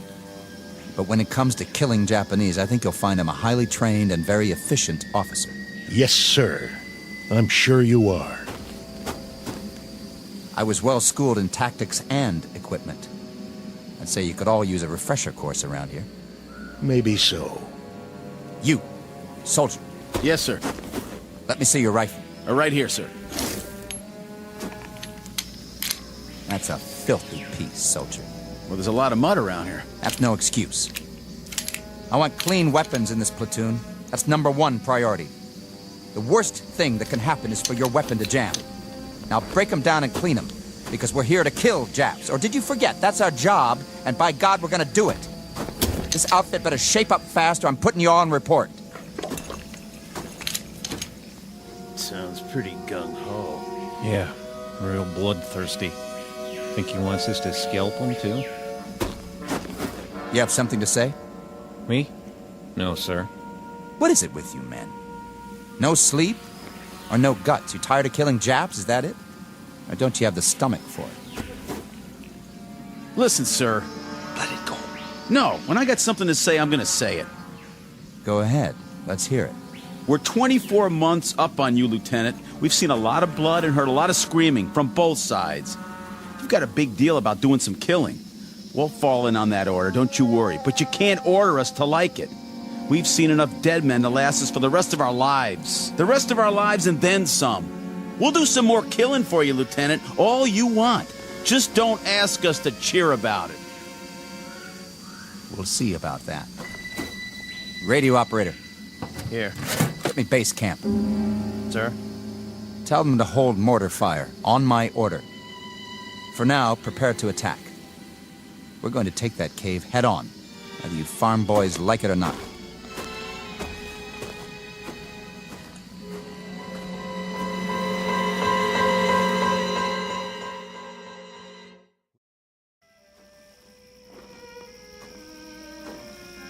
Give me your binoculars, Sergeant.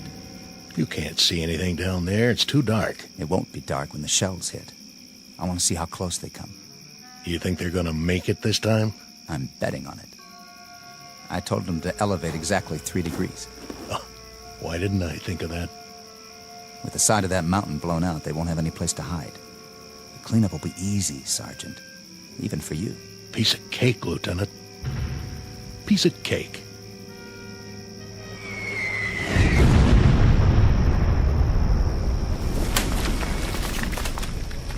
Still short.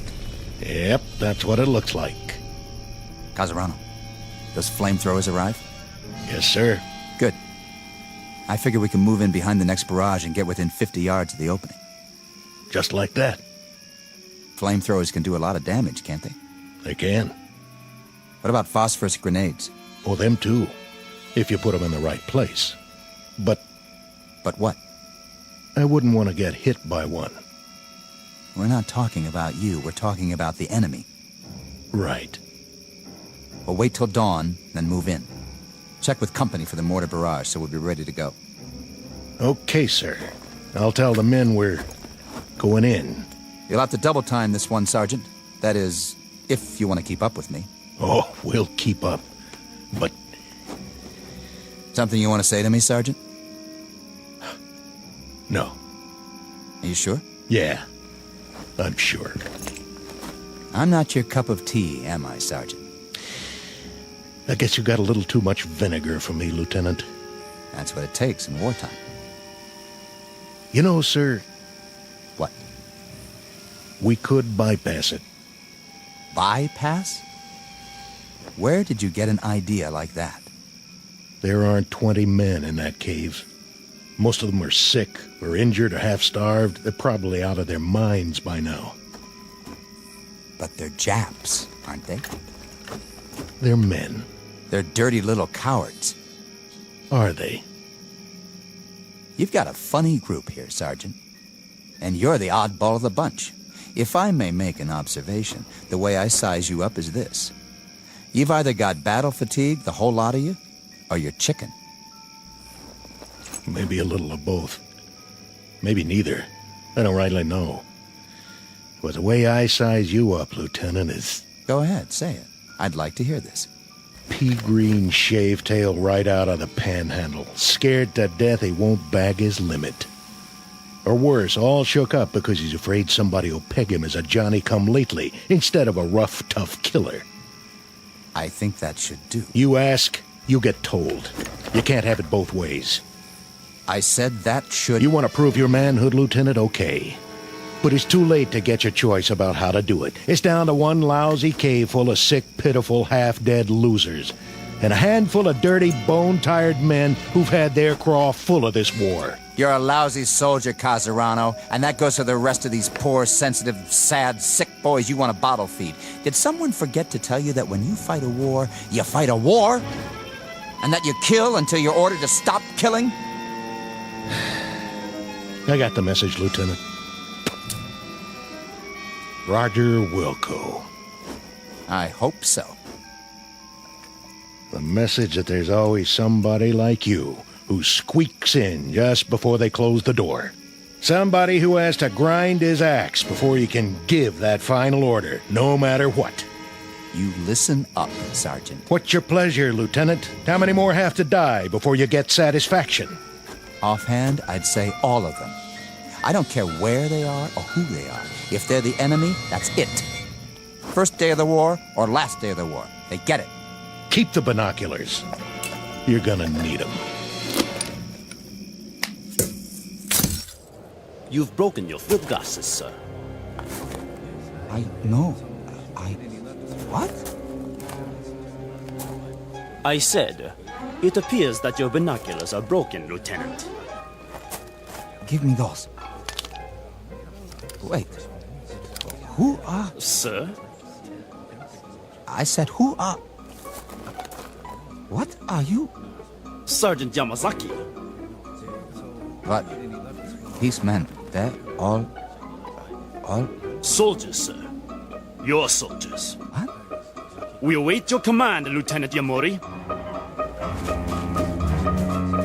Sir, where are you going? Not that way, sir. Not that way, toward the mountain.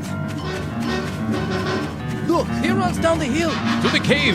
No, it's too dangerous. He must not. Watch out. Lieutenant, stay down. Did you get him, sir? I don't know. Dirty little... Casarano! Hold your fire! It's me! There he is. Get him! Lousy chap! Take a bite off this!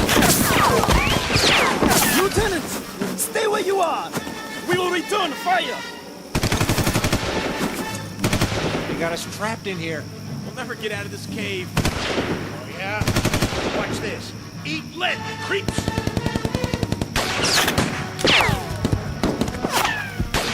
Lieutenant Yamuri! Run back now! Keep your head down! Which way? Can't tell. Which way to...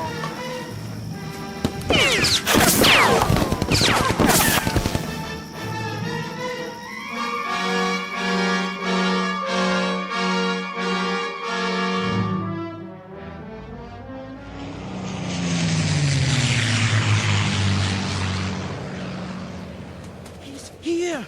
He made it back! All the way up the hill.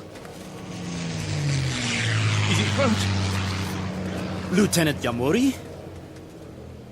What? That was exceedingly brave, sir. To attack the Americans single-handedly. Americans? What are you talking about? The Americans in the cave. 20 or 30 of them. Most of them wounded, but nonetheless armed. Very dangerous. Like animals. There aren't that many. Are you all right, sir? Where are we? In the clearing, sir. At the top of the hill. I've seen you before, but I can't... Who are you? Who am I, sir? Sergeant Yamazaki. Are you all right, sir? Are you feeling well? I asked you a question. Question? What are we doing here? What is this place? Why Corregidor, sir? Corregidor? When? When, sir? You mean?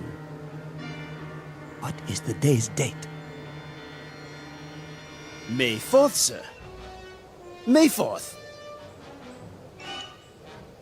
Can't be May 4th. No? It's August. Don't you understand? August. August the 6th. I humbly ask the lieutenant to forgive me, but I must correct him. The date is May 4th. May 4th, when? What year? The year 1942, sir. Is the lieutenant all right? A bump to the head? Uniform I'm wearing. It looks just like all your uniforms. Perhaps a touch of malaria. Did you call me? Lieutenant, sir. Your rank. You called me something else. You called me by a name. Yamuri. Your name, sir. Lieutenant Yamuri. No. No. No! What happened to me? What's going on here? What's happened? What is wrong with this man? I don't know, Captain Nakagawa. Yamuri, are you sick?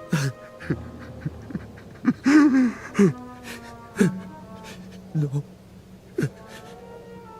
No. I require an answer, Lieutenant. I asked if you were sick. Is this it? I'm sick. We will be moving out soon. If you are too ill to move, you leave me no choice. We shall leave you here. Leave me? We have no transport for the wounded, as you well know. So, we will very shortly move forward, and you shall remain here. My name isn't... On your feet when an officer speaks to you. But my name isn't Yamuri. I swear to you. Something's happened. My name isn't Yamuri. My name is... Silence. Place this man under arrest. Yes, sir. Lieutenant, please, get up. I gave you an order, Sergeant Yamasaki. Men!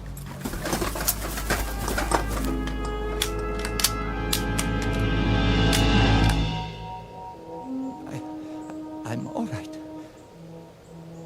Forgive me, sir. You what? I was feverish for a moment. I forgot where I was. Huh? I'm all right now. You're sure of that? Yes, sir. I'm sure. I'm very sure. Very well. Sergeant, we move out in 15 minutes. 15 minutes, sir. Unfortunately, the artillery was unable to do its job. We shall attack the cave in force. Ready to move out!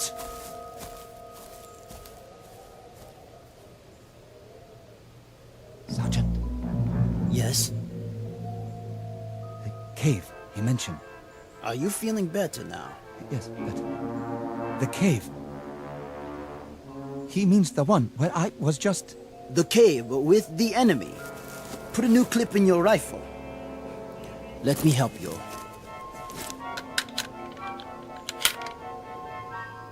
Which enemy? The American enemy, sir. The stupid fools who don't know when to give up. Here, fix your bayonet. The captain does not like to take prisoners.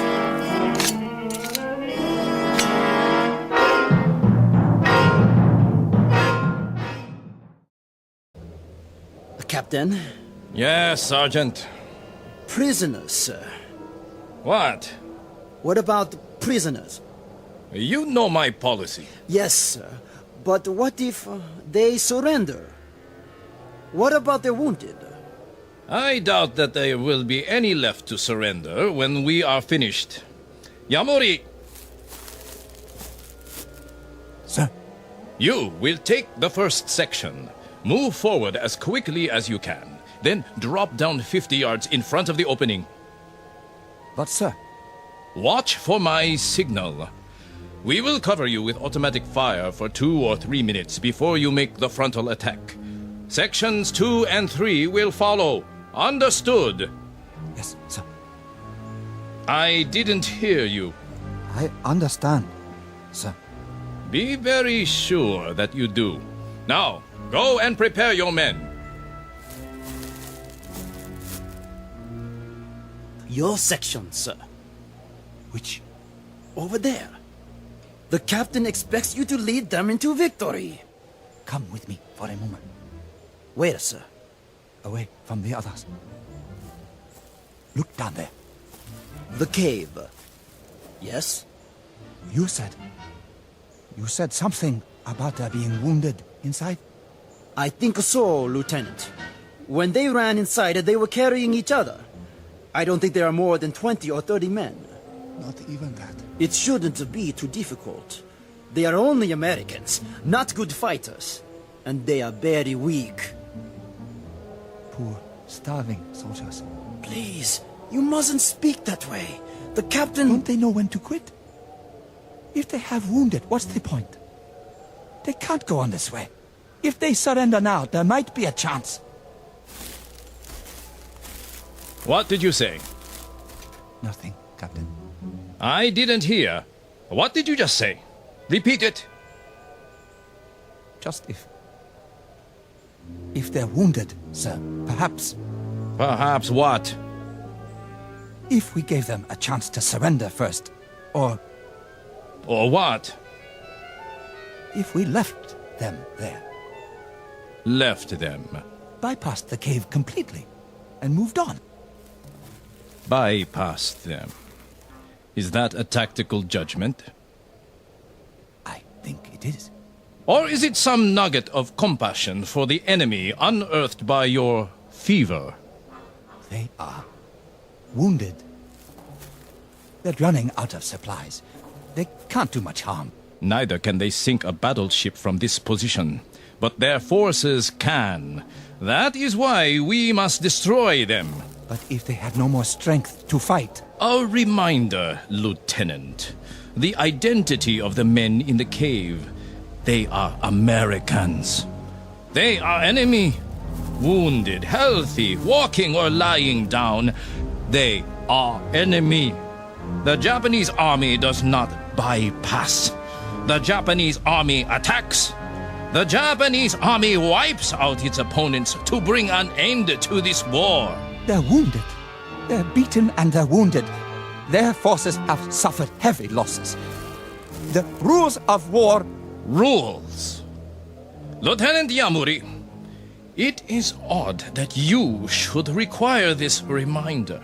But the comparative health and well-being of the enemy, his comfort or his discomfort, the degree of his anguish or his incapacities have no bearing on military action.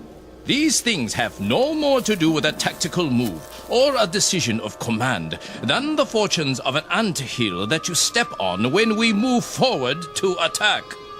But they're not ants. Correct. They are enemy. If when we enter the cave they are lying on the ground, crying in agony, pleading for mercy, I can assure you I will have no more compunction about making them a head shorter than I would about stepping on that anthill. Captain, they are men. You are not listening. They are enemy. This is war, and in war you kill. You kill, Lieutenant. Do you understand? You kill until you are ordered to stop killing. No! Now, pick up your broken field glasses and prepare to attack, or I will have you shot. Sir. Sections, assemble! Sergeant Yamazaki. Sir. You will handle the first section. Sergeant Hino. Hi. Take the second section. Lieutenant Ishimoto. Hi. Yours is the third section. Now, we move out. Lieutenant Yamori, let me help you to your feet. I will take care of him, Sergeant, when we return. Yes, sir. Captain, what you do to those men in the cave, will it shorten the war by a week? By a day? An hour? Enough. May I ask the captain, what is his pleasure? How many have to die before he receives satisfaction? Offhand, Lieutenant Yamuri, I would say all of them. I don't care who they are or where they are. If they are the enemy, they are to be destroyed. First day of the war or last day of the war, we destroy them. Rest now, Lieutenant. I will be back. Your field glasses are broken. I will take new ones from the Americans. My glasses. My binoculars. Yes, I broke them when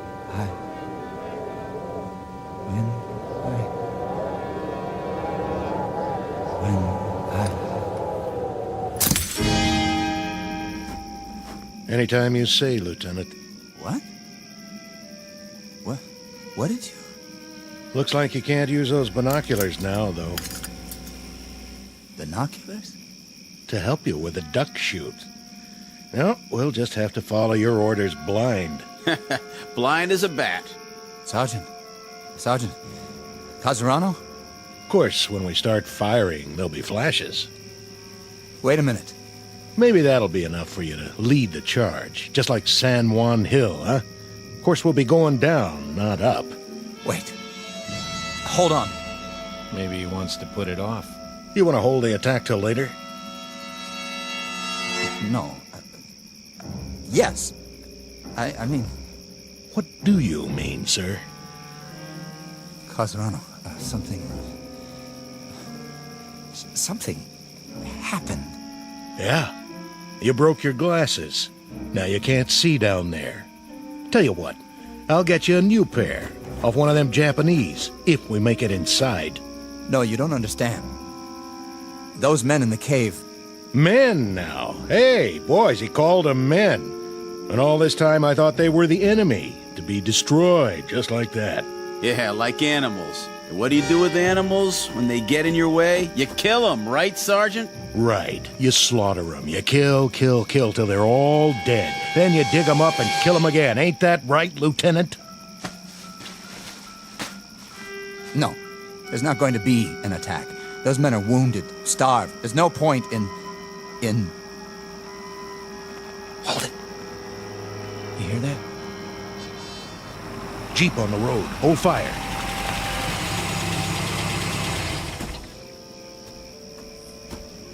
Lieutenant Cattell here? He's right here. I have your orders, Lieutenant. Orders? You're to pull off the hill, sir. Who says? Colonel Hagen, that's who. Why would he say that? Considering he just sent a new lieutenant to lead the charge. Don't you guys know? Know what? Guess you haven't heard. Air Force dropped a bomb on Japan this morning. So? A big one. I mean, the granddaddy of every bomb ever made. I think they call it an atomic bomb. What about it? Well, they figure this is going to end the war inside of a few hours. The Emperor's ready to give up. Well, ain't that something? All units are to pull back to base camp and wait it out. See what happens.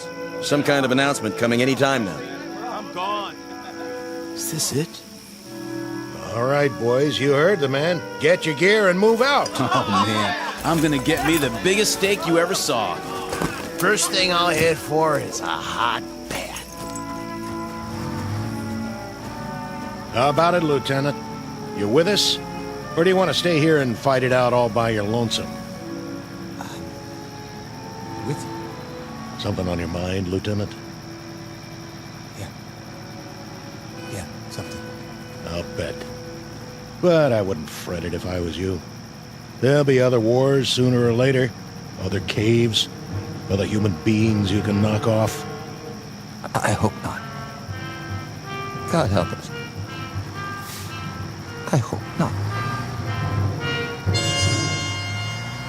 The quality of mercy is not strained. It droppeth as the gentle rain from heaven on the place beneath. It is twice blessed. It blesseth him that gives and him that takes. Shakespeare, The Merchant of Venice. But applicable to any moment in time, to any group of soldiery, to any nation on the face of the earth, or, as in this case, to the Twilight Zone. We'll return to the Twilight Zone in just a moment. You are about to enter another dimension, a dimension not only of sight and sound, but of mind, a journey into a wondrous land of imagination. Next stop, the Twilight Zone. Hi, this is Stacy Keach. I'd like to take a moment to tell you about our Twilight Zone website at twilightzoneradio.com. At twilightzoneradio.com, you'll find the latest information on these Twilight Zone radio dramas, including behind-the-scenes photographs, plus the newest product releases, trivia contests, ways to contact us, other Twilight Zone-related info and merchandise, plus links to other fascinating websites. So make your next stop twilightzoneradio.com. Visit twilightzoneradio.com to purchase these Twilight Zone radio dramas on cassette and CD, or call toll-free 1-866-989-ZONE. That's 1-866-989-9663.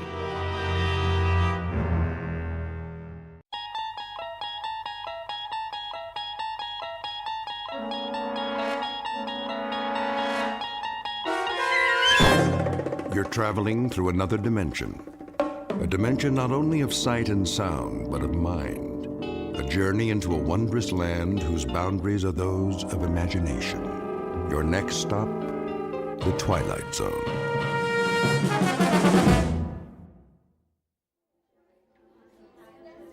Attention, Grocery King shoppers. Today's special is Bubbling Brook Pure Spring Water, on sale in the beverage department. Why not pick up some for your family? Available in the gallon and half-gallon sizes. That's Bubbling Brook Pure Spring Water, on sale now. Grace! Oh, hey, Martha. I thought that was you. Just doing a little last-minute shopping. For Bill's party? But I told you we'd take care of everything. Oh, you know me. I have just about everything I need, but I'm gonna pick up some greens for the salad. Maybe an appetizer. Well, don't worry about a cake. We're bringing one. Oh, shoot. So are the Hendersons. That's gonna be a lot of calories tonight. Maybe we can freeze some of it. How many candles?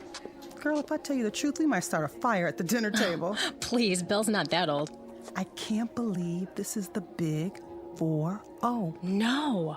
He does wear well now, doesn't he? What's his secret? Good genes, I guess. Plus, he's a do-it-yourselfer. That keeps him healthy. I wish some of that would rub off on Jerry. Oh, no, you don't. All that puttering around. Ha, gotcha. Not in the store, Oliver. Sorry. No, that's all right. Put that away right now, young man. Yeah, but they're coming. Who's coming? The invaders. I don't know what's gotten into him. Oh, he's just being a boy. I know a lot about that. You do? When my pa was his age, it was video games all the time.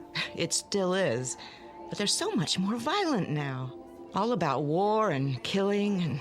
My husband says it's a natural instinct. What is? To protect and defend. Well, if he has to serve his country, that's one thing. But there's no war here now. Thank God. They do grow up fast. Too fast, if you ask me. I know. I mean, but really, what can we do? We can't keep them locked in their rooms. They're going to find out what the world's like sooner or later. I think it's a male rite of passage thing, like horror movies and wrestling. Mm-hmm. That's easy for you to say. You had girls. Hey, Mom, look. Captain Chris. No more breakfast cereal. But there's vitamins in everything. It's nothing but sugar. Oh, Mom. Oliver, stay with me. Oliver! Ooh, she has her hands full. Mm-hmm. Reminds me so much of my pa. Too much sugar. Oh, Bill says that's a myth. Food coloring, then. I doubt it. It's the way the world is now. All the war news on television. I wish we could just turn it off for a while and let him grow up. Amen to that. Oh, shoot, what time is it? Almost 3. Oh, girl, I gotta get out of here. I gotta go get my hair done. I gotta stop at the cleaners. When do you want us at the house? Well, Bill won't be there before 7. You know, he has patients till 6. He doesn't know, does he? He better not. It won't be much of a surprise if he does. Last chance for Bubbling Brook Spring Water at the sale price. Get some now in the beverage department. Which aisle is that? You need bottled water? You know Bill's always restocking. He's just like a Boy Scout. Gotta be prepared. I can't believe you guys built a shelter. Well, you know, we'll probably never need it, knock on wood. But that's his pet project, protecting his family, and I love him for it. At least he doesn't rebuild cars in the backyard. Or collect model trains like Jerry. Pure spring water for all your family needs. You go ahead, I'll get the water. Really? You don't mind? No problem. Oh, I love you, Martha. I'll pay you back tonight, I promise. See you later. See you later.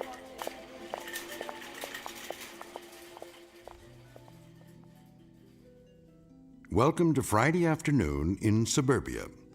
Time for last-minute errands before the weekend begins. In this case, a surprise birthday party.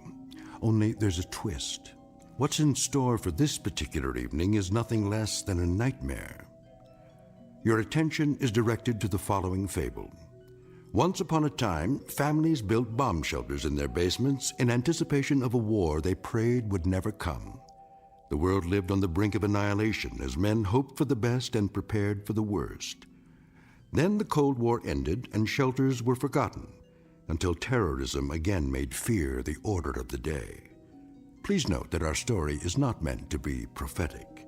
It is the fervent prayer of all men of goodwill that such an attack will never come. It need not happen here. But in this place, in this time, the nightmare is about to become a reality because this place is called the Twilight Zone. And now, The Shelter, starring Ernie Hudson, with Stacy Keach as your narrator.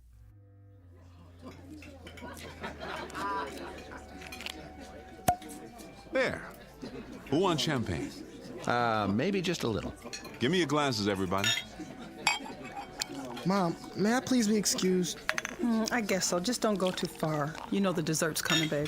Okay. Where are you going, son? The family room. My favorite program's on. Okay, but not too loud, Paul. I know. Who wants to make a toast? Now, Martha? If you don't, I will. All right, here goes. Ladies and gentlemen, may I have your attention, please? No birthday celebration is complete without an after-dinner speech, and so let's get to the business at hand. The honoring of Dr. William Butler.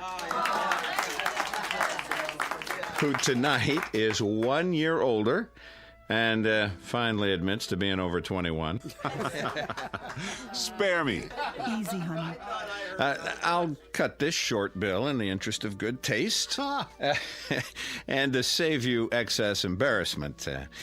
We got this little surprise party together as a very small reminder to you that on this street in this town, you're a very beloved guy. Yeah, sure. His wife loves him. There isn't one of us in this living room who hasn't put in a frantic phone call to you at some hour in the middle of the night. You're not kidding. This kid's sick, or that kid's got a fever or some crisis or other, and you'd come out with that antique medical bag of yours, half asleep without even a moment's hesitation to ease a little pain and make a parent's heart beat normally again. And there also isn't one of us in this room who hasn't owed you a whopping bill for a whole lot of months afterwards. Try years. Some of us still owe you. Let's not forget about the chainsaw. Yeah, don't forget that. Another thing we owe him for. Oh, yes, the good doctor's penchant for construction, his genuine old-fashioned bomb shelter. I resent that.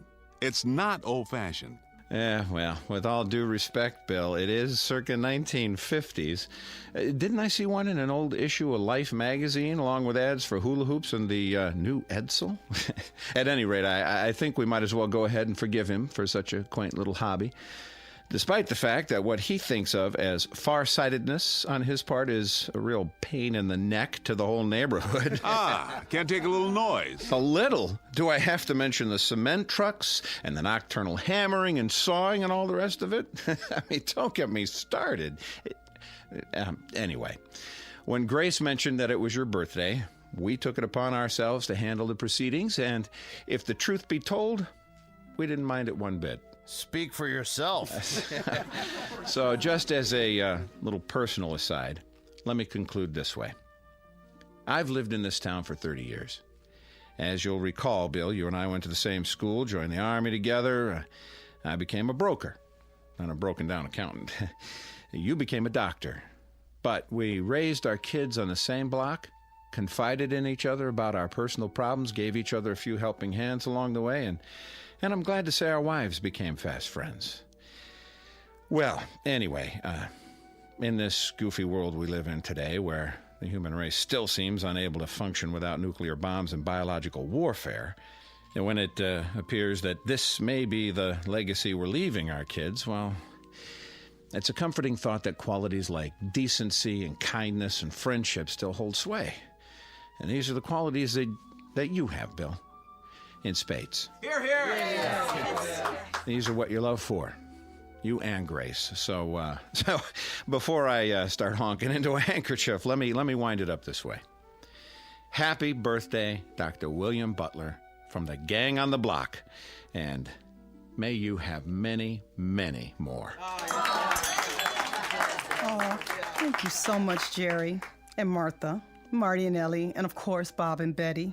We love you too. You are the best neighbors anyone could have. Bill, honey, don't you want to say something? You dirty dogs, you. First, a surprise party, which I abhor, and then a sloppy, sentimental speech. Boy, I thought it would go on forever. You want me to continue? No. You'll spoil everybody's digestion. All I can say is, bless you all. There's no gift that means as much as good friends. But I might add about civil defense. Here we go. I may not be as crazy as you think. Do I have to mention the 3 little pigs? One built his house of straw, the next one of twigs, but the third one, the third little pig, ran squealing all the way home. Did he just call us swine? All right, but you get my point. Believe me, I sincerely hope I'm wrong. I'm not much of a gambler, as you know. In this case, I'm betting that I'm right, but I'm hoping that you win. That's some bet, all right. Now, everybody relax. That's it for the speeches. Who wants some more champagne? Maybe just a wee bit. Hold on, everybody. There's one more surprise. Betty, I need you and Grace in the kitchen. You didn't get a cake. Hush now. I'm sure that son of yours will want some. Girl, watch out or he'll eat the whole thing. Come with me. Paulie? Yeah, Pop. Help your mother clear the plates. Okay, but... But what? What is it? The television. It just went out. Gods, a crisis. Marty, you're an engineer. What do you know about TVs that go on the fritz? That there are times when such malfunctions are a boon to peace. What happened, Paul? Picture just went out? Yeah. You still getting sound? No, first the picture went off. Then there was some kind of announcement about an emergency. Here it comes, everybody. We couldn't get all the candles to stay lit. Hold it for a second. What did you say, Paul? The announcer said to turn on the emergency station or something on the radio. The emergency broadcast network? You must have heard it wrong, Paul. I didn't hear it wrong, Pop. That's what he said. Tune to the emergency frequency. Then everything went blank. He's right. It's a blank screen. There's a radio in the living room. Hey, what about the cake? Not now, Grace.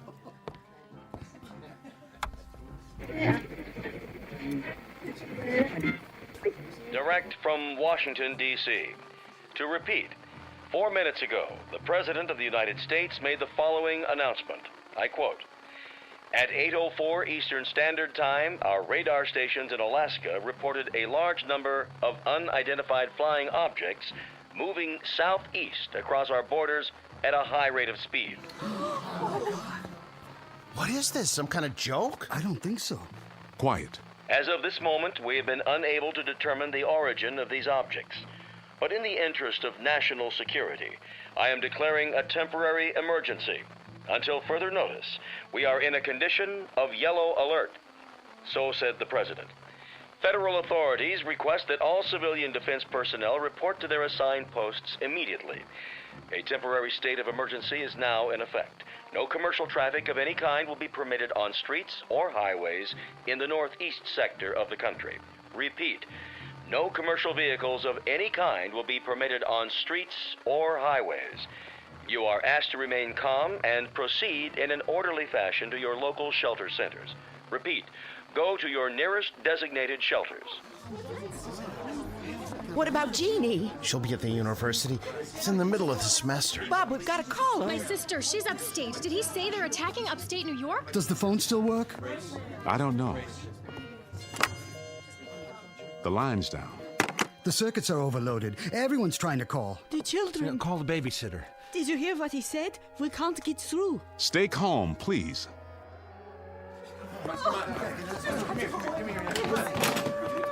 Should we go? Leave your bra. Come on. Careful. The power's still on. Check the next block. Is your telephone working? No. I'm loading up the car. We gotta get out. Stay where you are. The roads will be blocked. Where can we go, Bill? Tell me. There isn't anywhere to go. We've got to stay put for now. Are you coming, Jerry? Yes, I'm coming. Then what, Bill? What? You heard the radio. If it's bombers, they're probably headed for the industrial centers. They'll be trying to shoot them down now. But if it's high-speed missiles, some may get through. There's no telling how long we have. Marty, I need you. Get the kids, Ellie. The supplies in the camper. Hurry, they're coming. They're coming. Bill, we've got to do something. Where's Paul? I'm right here, Pop. Get inside, both of you. We've gone over this before. Yeah, but I never thought it would actually... Well, it has. Don't just stand there. You know what to do. Inside, now. The distant early warning line in Greenland, state of emergency. Repeat, emergency. This is not a test. This is not a test. This is not a test.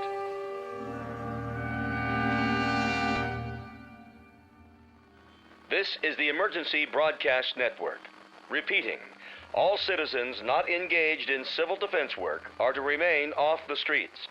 Please stay tuned to this frequency for further announcements. Repeat, please stay tuned to this frequency for further announcements. I got the canned goods, Pop. Good. Carry them down to the basement. The shelter? Of course, the shelter. Hurry. I'm filling the water bottles, Bill. Do the best you can. Fill all the empties.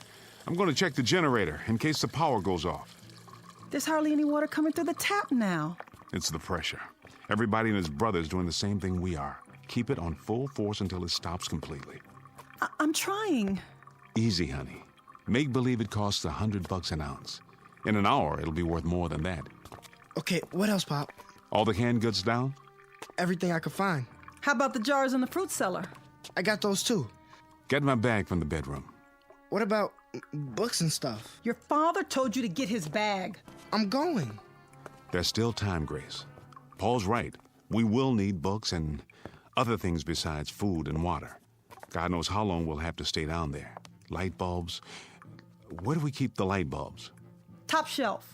Which cupboard? That one, there. Oh, but we don't have any. I ran out yesterday. I was going to buy some at the store. There was a sale on them, but I guess so. Grace? I'm sorry. I'm talking like an idiot now. Go ahead. Mouth all the idiocies you want. You can also dance a jig or go up and take a cold shower, just as long as you don't panic, Grace. That's the important thing now. Not to panic. How much time do we have? Seems to me I remember reading somewhere that from the first alarm we might have, I think it was 15 minutes to a half hour. 15 minutes? I'm winging it, Grace. I don't know for sure. I don't think anyone does. The best we can do is to continue doing what we're doing. Keep pouring the water. I'll see to the boy. All right. Paul? Yeah? You got my bag? And some other stuff. Books and magazines, too. Let me give you a hand. Here. I'll be right back. Wait. Where are you going? Outside, but just for a minute. Are you out of your mind? Get down to the shelter as fast as you can. But my bike's out there. You won't need it. I said go down to the basement. Why? What? Why should we even bother? If they drop a bomb or something, it will burn everything up. I saw it on TV. If it's an atom bomb, there won't be anything left. Nothing. It'll just be... Don't even think that. Don't let yourself think it. But it's true, isn't it? We don't know. Nobody knows. We may be out of the danger zone. We might be 200 or 300 miles from where it hits. Out here, we may not even know when it happens. Dad, we're 40 miles from New York. We'll get it, too. If we do, we do, that's all. But for the time being, our job is to stay alive. And you're not going to do that by running around in the night trying to find a bicycle. Now, give me some help here. And don't say anything like that in front of your mother. She's frightened enough as it is. Yes, sir. Bill, there's no more water. I think we've got enough. I filled every container we could find. Bring a full one with you. Paul and I'll get the rest in a minute. We're going down now? That's right. Down to the shelter.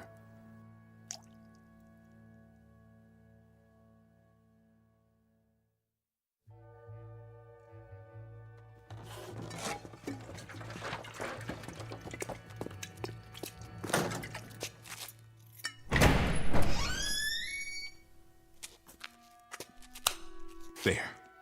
The lights work. Go inside. Bill, I don't think I'm ready. I'm afraid we don't have much choice. Wait. There's a 5-gallon can of gasoline in the garage. Paul, you run up and get it. We may need it for the generator. Okay. Oh, Bill, I'm so tired. Here. Sit on the cot. I just want to lay down. I want to go to sleep. Grace, listen to me. I am listening.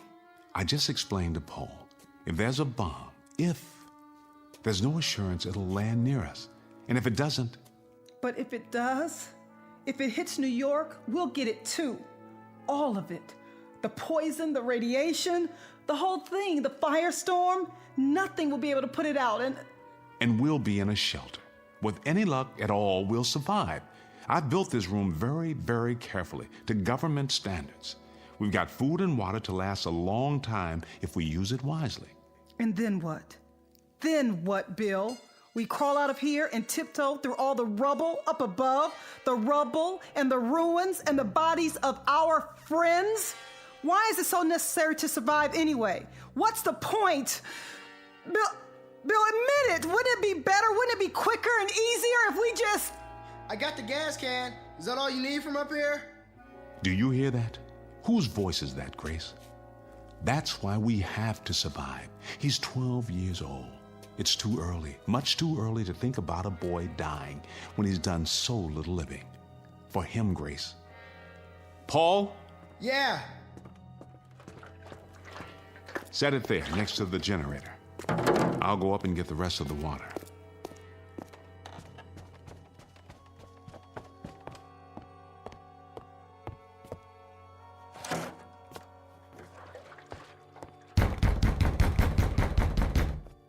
Jerry, what in the...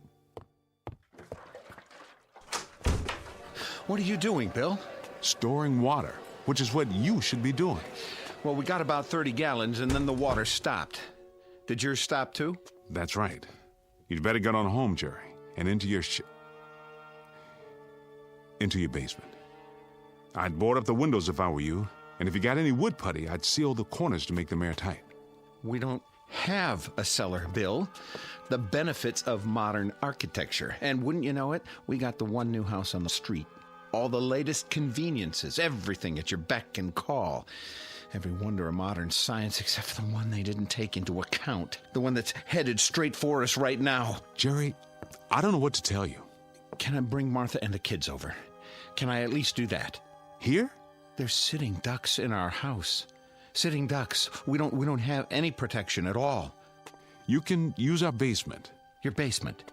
What about your shelter? That's the only place anyone can survive. We've got to get into the shelter. I don't have any room, Jerry. I don't have near enough room or supplies. It's designed for 3 people.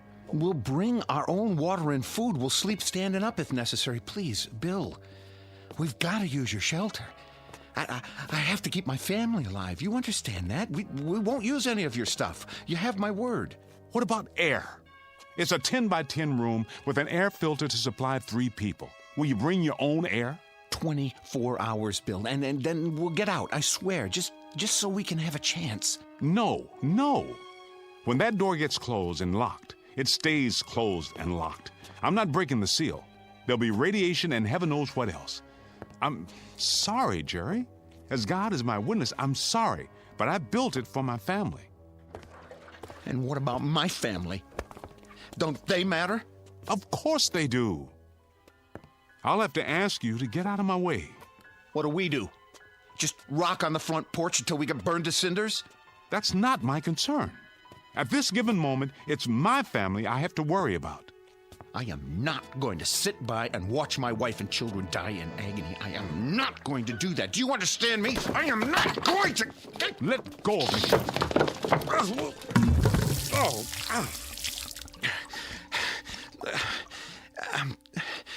I'm sorry, Bill. I didn't mean to knock you down. Please believe me. I kept telling you, all of you, build a shelter, get ready, forget the card parties and barbecues for maybe 2 hours a week, and make an admission to yourself that the worst is possible. But you didn't want to listen. None of you wanted to listen.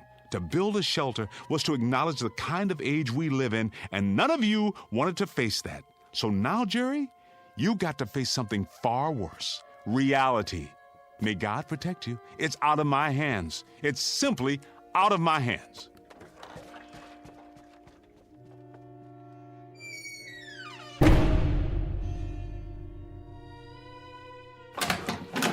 Where is he? Marty? Where? I've got to talk to him. We all do. There's no more time.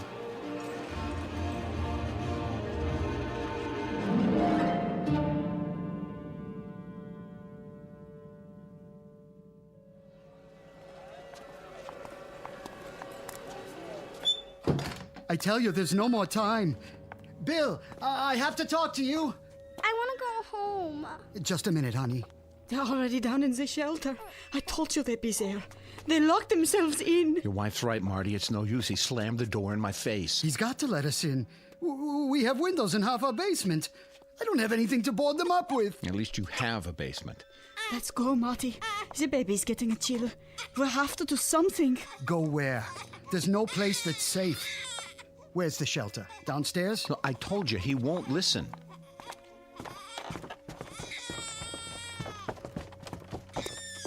Bill, it's Marty. We've got the kids with us. Bill, can you hear me? Bill, please. Mommy, the lights. It's going to be all right. Shh. Marty, where are you? The lights are out. Bill, I know you can hear me. Please let us in. Please, Bill. Just let us in. No one else. Oh, my God. What's happening, Bill? I'll start the generator. How can you in the dark? I know how to work it.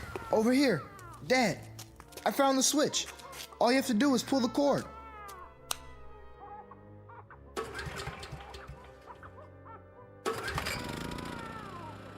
There's a ceiling light. At least we can see. Bill, we don't have any lights out here. My wife and son are scared to death, and my baby's crying. Just open the door. Marty, I would if I could. Do you understand? If it didn't mean endangering the lives of my own flesh and blood, I would. I swear to you, I would. Please, you've got to. Don't keep asking me, Marty, because I can't. I can't and I won't. I feel sorry for you then. I really do. You probably will survive, but you're gonna have blood on your hands. You hear me, Bill? You'll have blood on your hands. Dad, maybe No! I've already made my decision. But Bill... I can't help it, Grace. Either it's us or it's them. All my life, I tell you, all my life, I've only had one function. That was to end suffering, to relieve pain, to cure and do no harm. But the rules are different now, don't you see? Now there's only one purpose, and that's to survive. Nothing else means anything. We can't afford to let it mean anything. Marty, get out! Do you hear me? Just get out!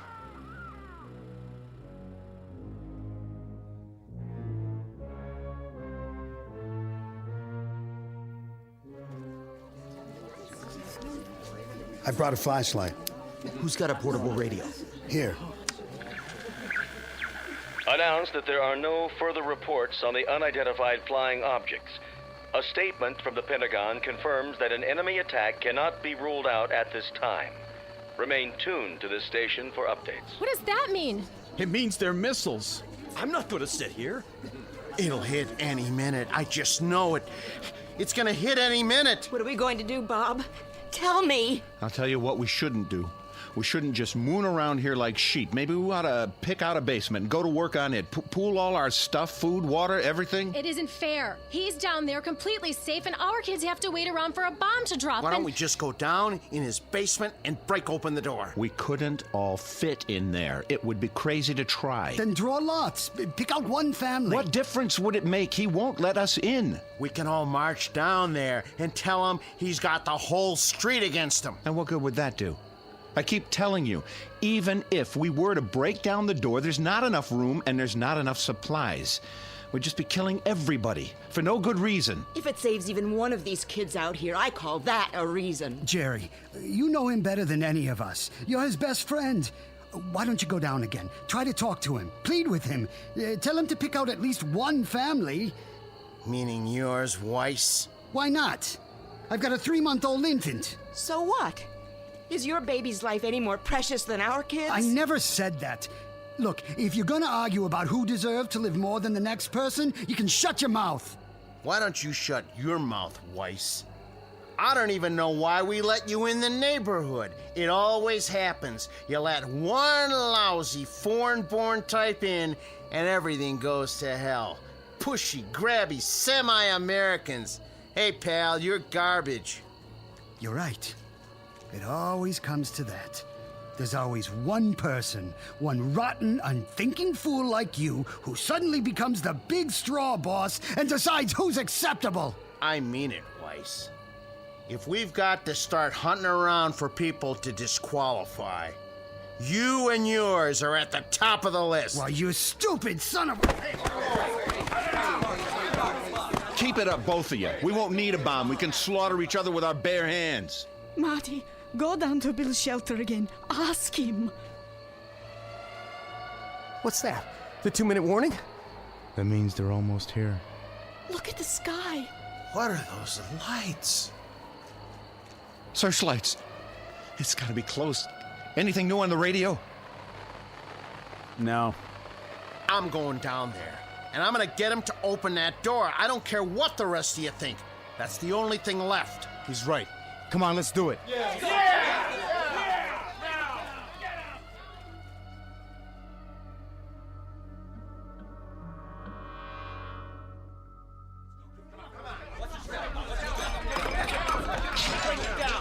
Where's the stairway? Over here.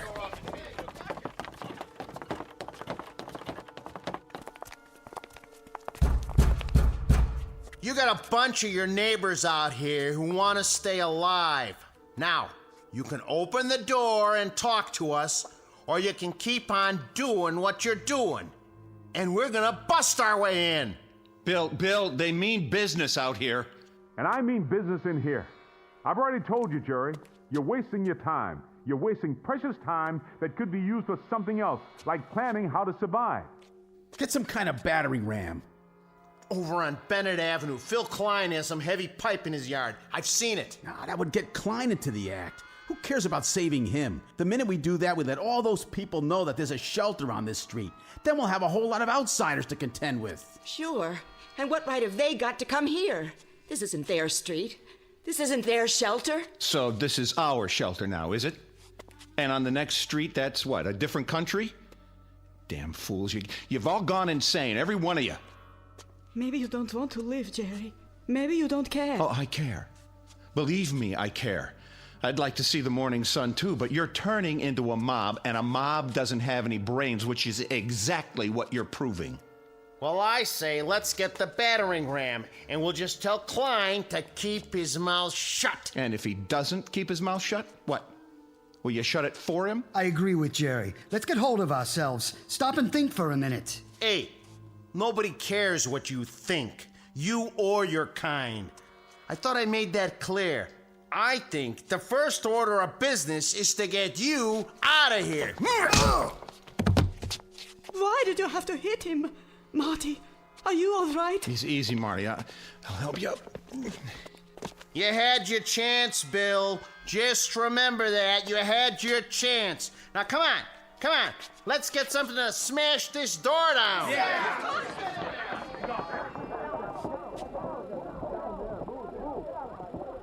Bill, who were those people? Those people? Those are our neighbors, Grace. Our friends. The people we've lived next door to for 20 years. Come on, Paul. What do you want me to do, Pop? Help me brace the door. Stack everything we have against it. Maybe it'll hold for a while.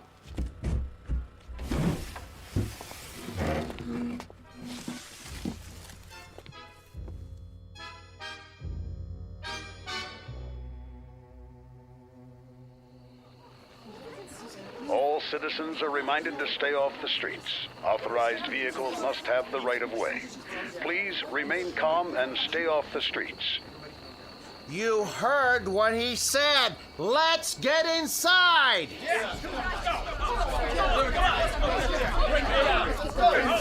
This way. Come on now.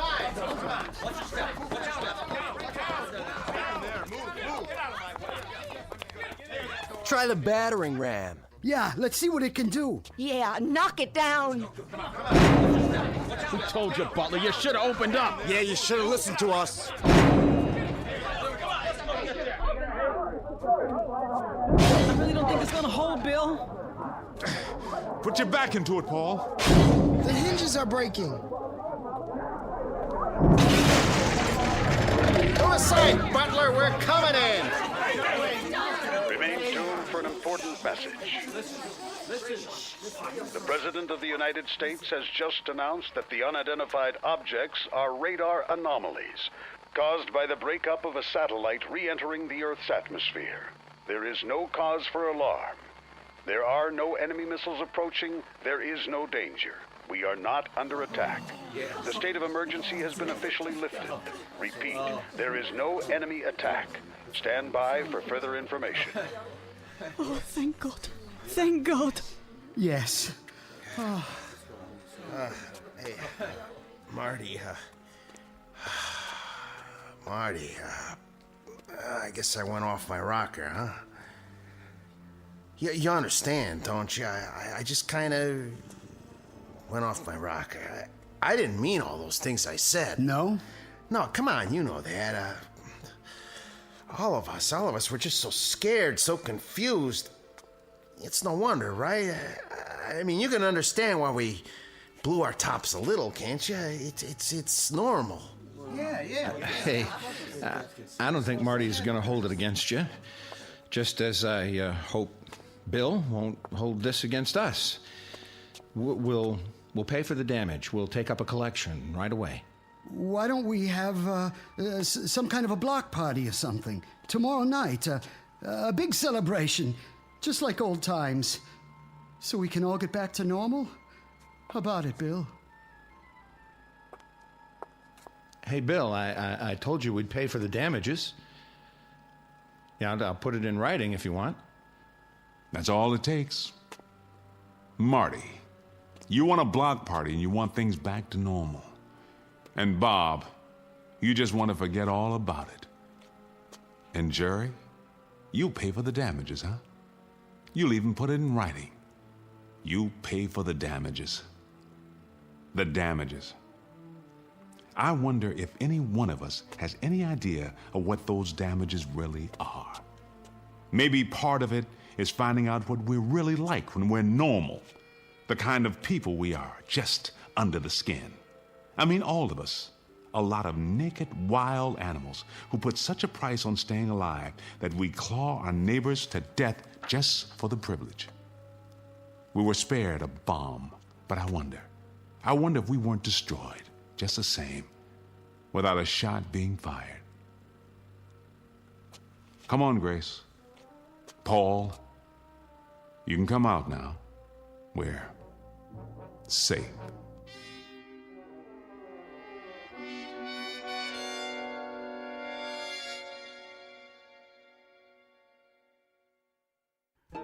No moral, no message, no prophetic tract. Just a simple statement of fact. For civilization to survive, the human race has to remain civilized.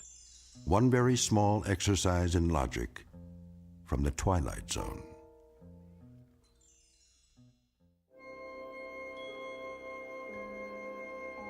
Hi, this is Carl Amari, producer of the Twilight Zone Radio Dramas. I'd like to take a moment to tell you about our official website at twilightzoneradio.com, where you'll get the latest news and information on these Twilight Zone radio dramas. Plus, at twilightzoneradio.com, you can digitally download 3 free episodes or any of our episodes for only $1.95 each. In this age of ever-changing technology, we've decided to make these episodes instantly available to you by making the Twilight Zone radio dramas a digital download-only series. This means that this series will no longer be offered on CD. The CD collections at our website are now being offered, while supplies last, at buy one, get one free. So be sure to get your favorites before they're sold out. Be sure to visit us often, and I'll see you in the zone.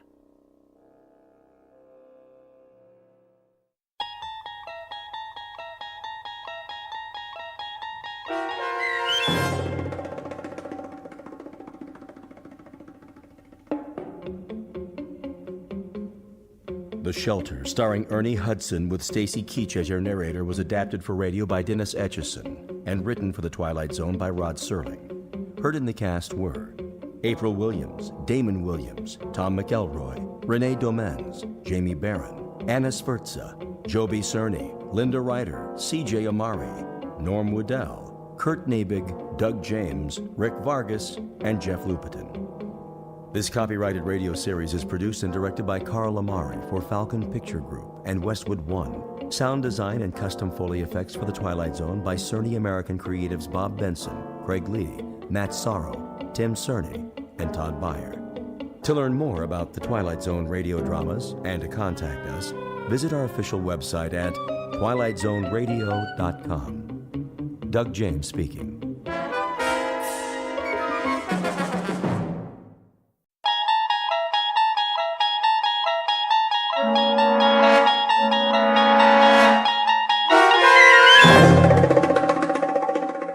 He's Alive, starring Peter Mark Richmond and Marshall Allman, with Stacy Keach as your narrator, was adapted for radio by Dennis Etchison and written for The Twilight Zone by Rod Serling. Heard in the cast were Roger Mueller, Jason Bradley, Christian Stolte, Doug James, Jeff Lupetin, Amanda Amari, Elizabeth Lido, Vince Amari, Alex Sopner, Frenette Lebo, Carl Amari, Kurt Nabig, Peggy Roeder, and Jason Mallow. This copyrighted radio series is produced and directed by Carl Amari and Jason Mallow for Falcon Picture Group. Doug James speaking.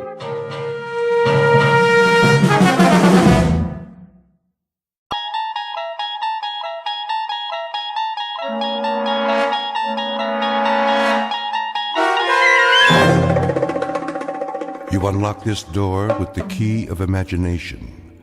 Beyond it is another dimension, a dimension of sound, a dimension of sight, a dimension of mind. You're moving into a land of both shadow and substance, of things and ideas. You've just crossed over into the Twilight Zone.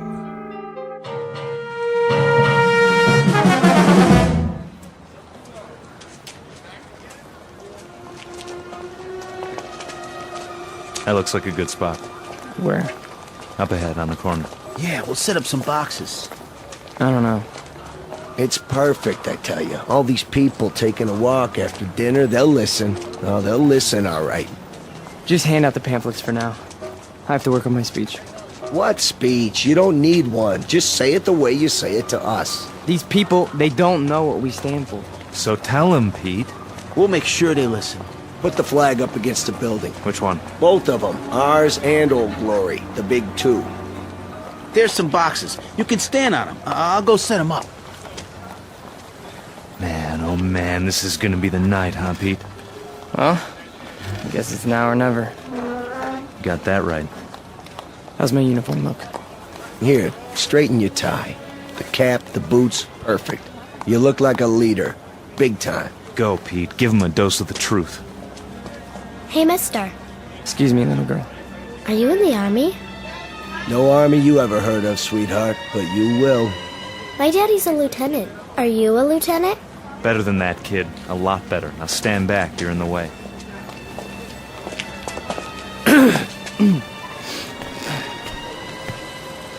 Good evening. Good evening, neighbors. I have something of great importance to tell you. If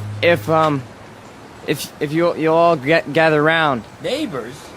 Who's neighbors? Yeah, we're not your neighbors. I never saw him around here. Yeah, me neither.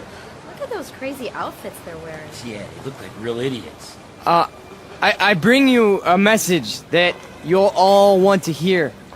What are you selling? Vegetable choppers? Because I already bought one. It's...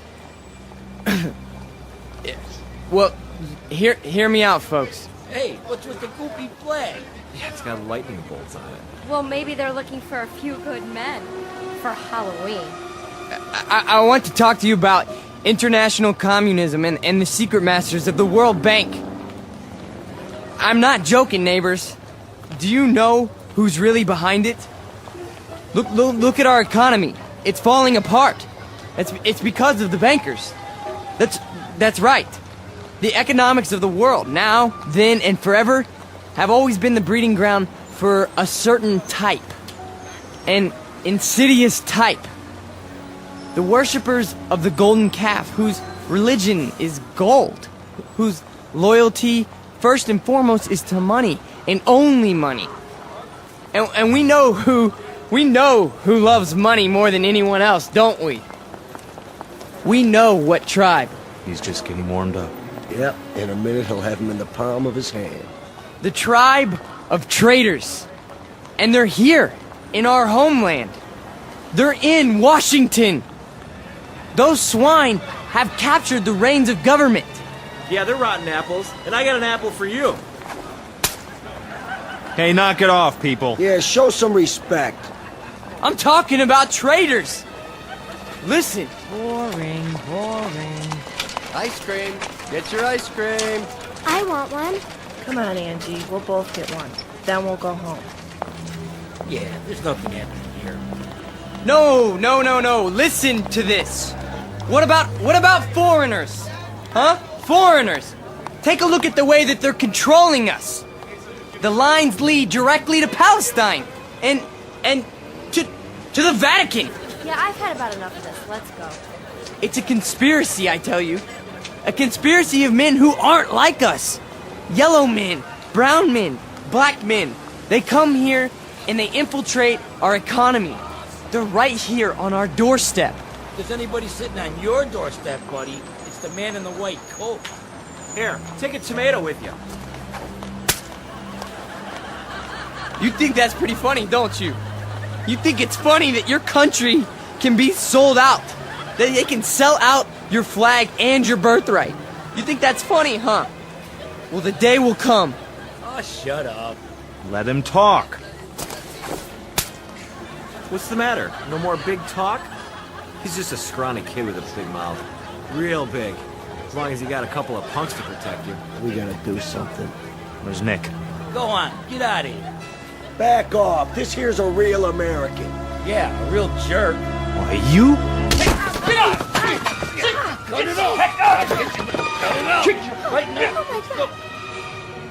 Portrait of a Bush League Führer named Peter Vollmer, a young man who feeds off his self-delusions and is left perpetually hungry. Like his goose-stepping predecessors, he searches for something to explain this hunger, to rationalize why the world passes him by without saluting. In his own twisted and distorted lexicon, he calls it faith, strength, truth. But the particular brand of truth he seeks can be found in any sewer. Peter Vollmer doesn't know it yet, but he is about to ply his trade on another corner, an intersection in a strange shadowland called the Twilight Zone. And now, the Twilight Zone and our story, He's Alive, starring Marshall Allman and Peter Mark Richmond, with Stacy Keach as your narrator.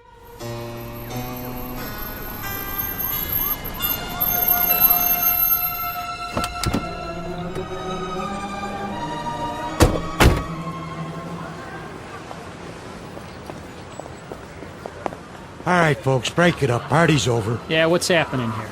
Looks like the boys in the brown shirts took a licking. No, we got him. We got him good. Said, what are you lying on the ground for? Problem, fellas?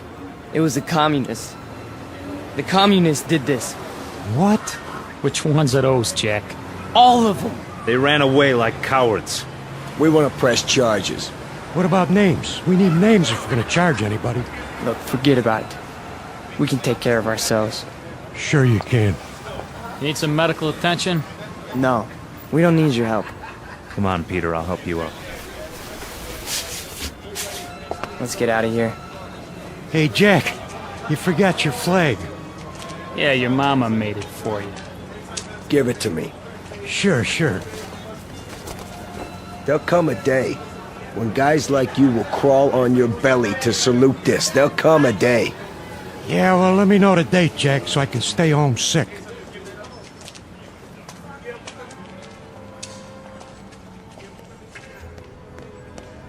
Hey, Pete! Pete! Are you okay? Yeah, we're fine. What are you doing in the alley? They cornered me. Must have been 10 guys on top of me. It was all I could do to get away. You sure that's what happened? Sure, I'm sure. Oh, mean crowd, Pete. You get a hot night, and you always get a mean crowd. Remember when I was telling you that? Remember when I was telling you that every time you get a hot night... All right. Okay, Pete. Okay. Why? I tried. I tried hard out there tonight, but I couldn't get through. I couldn't get them to listen. Words never come out right. You did good. Real good. Someday they'll listen. They'll have to. They'll listen and they'll cheer. Someday they will, Pete. You'll see. Someday.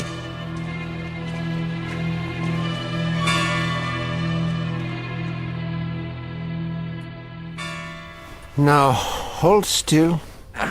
It's only a cut, not a mortal wound. Wash your face when you get home and put some iodine on it. I think you will survive. Now, do you want a cup of coffee? I'd rather have a drink. A drink, is it? May I have a drink, Ernst? I have some wine. Will that do? Yes, please. Very well. You are a man now.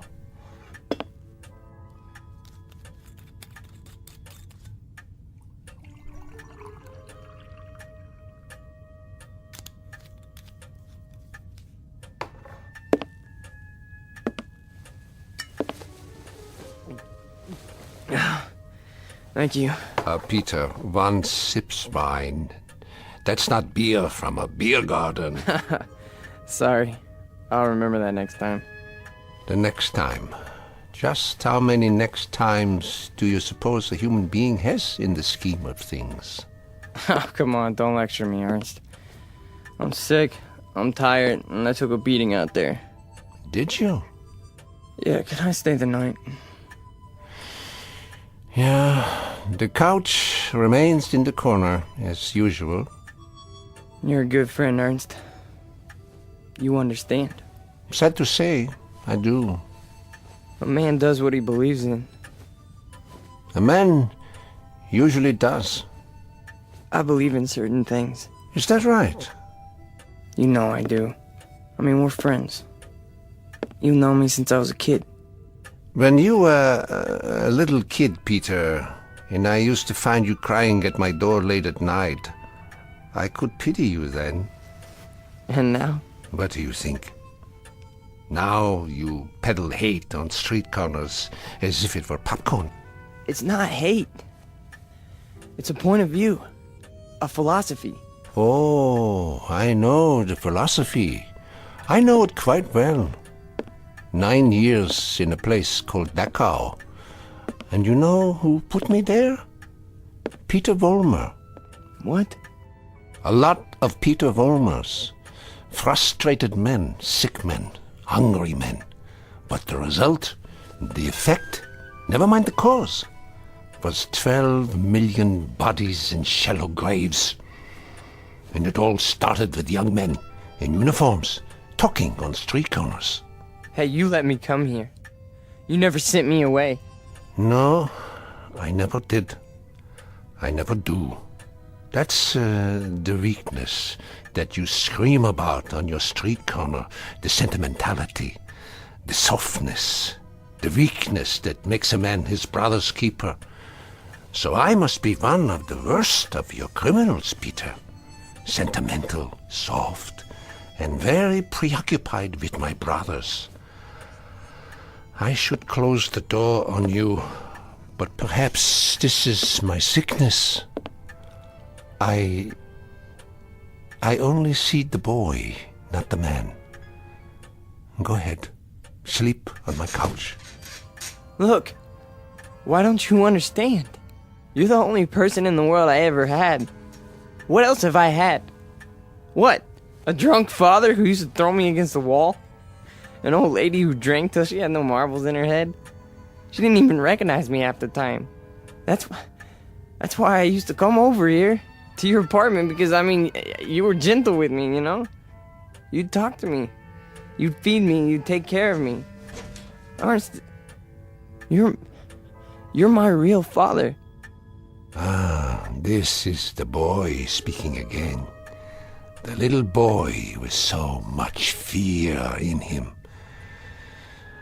Yeah, you rest now, Peter. You rest well.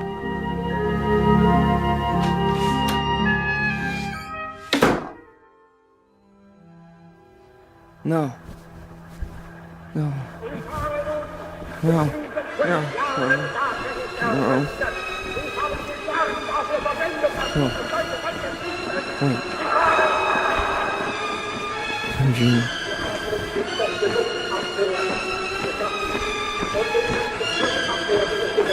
What? What? Peter! Who's that? Peter? Who's out there? Who is it? A friend, Mr. Vollmer. A friend? You have need of friends, yeah. Allies.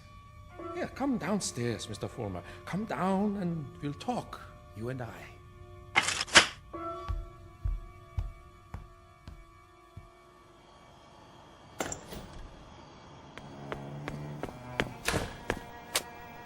Hello, Mr. Vollmer. I heard people out here. Oh, did you?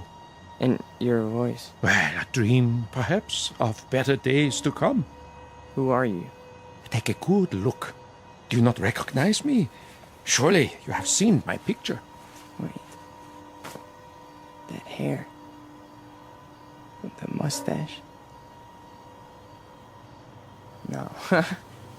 It can't be. You died a long time ago. Did I?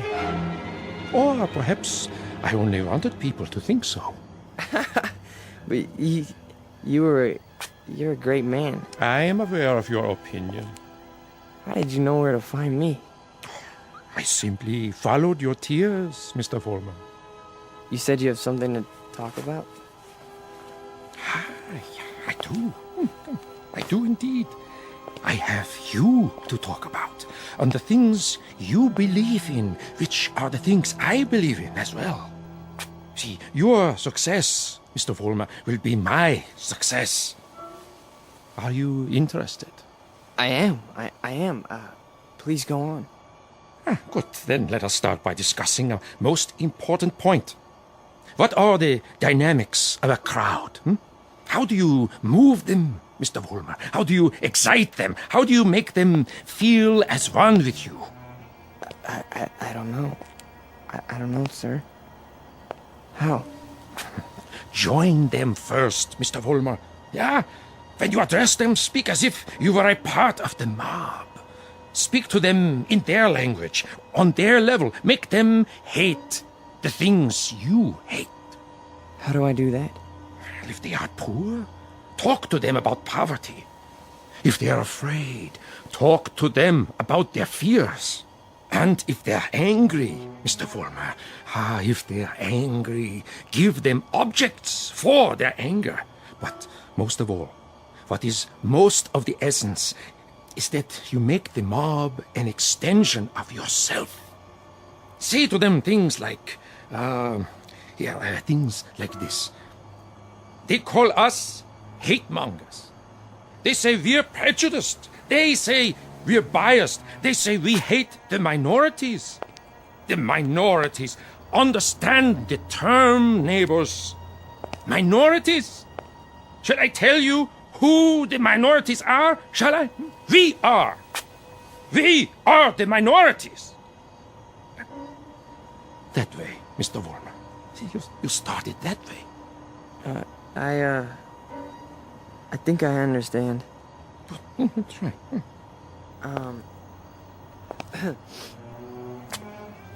Neighbors. Neighbors. They call us hate mongers. That's it. More. They say we're prejudiced. They say we're biased. Yeah, now you have got it. Go on. The minorities? Understand the term, neighbors. The minorities. Shall I tell you who the minorities are? We are the minorities. Because patriotism is the minority. Because love of country is the minority. Because to live in a free white America seems to be a minority opinion. Let me tell you something, neighbors. I want you to dwell on this. Just dwell on it. Once we had an atom bomb, and suddenly the Russians had it. We wanted to send men into space, but it was the Russians who got there first. We had a hydrogen bomb. It was the Russians who exploded theirs. Who gave them the bombs? Who sold us out? Who stabbed us in the back? Well, if it's the minority opinion that we must survive, then we are the minority. And this minority will not stop until it's the majority. This minority will not give up the fight. No, this is the promise, and this is the legacy.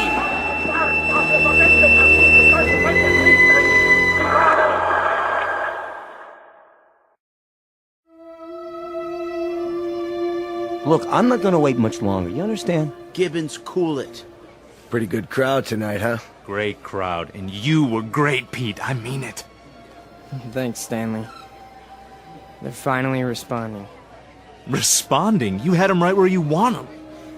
Yeah. This here is my hall. You've been renting it all this time, but I ain't got the money yet. Hey, can't you see we're busy? Okay, boys. I'll put it to you this way. If I don't get paid right now, you don't have the hall tomorrow night. You got that? I'll go count the donations. What's the problem?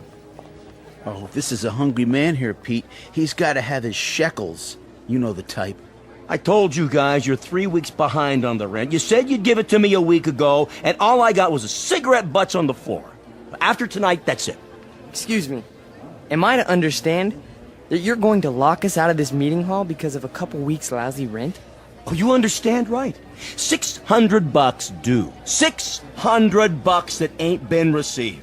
We happen to be a young movement. We're still struggling. We need time to grow. I don't rent time.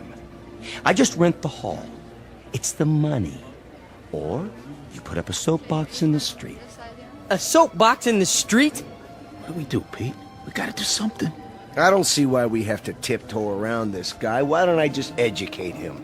Look, Frank, I don't know. Why don't you just hold on a second? I can do it, guaranteed. Well, I know you can, Frank. Somebody left this for you, Pete. Who? Nobody saw him. Just left this envelope at the back door. Your name's on it.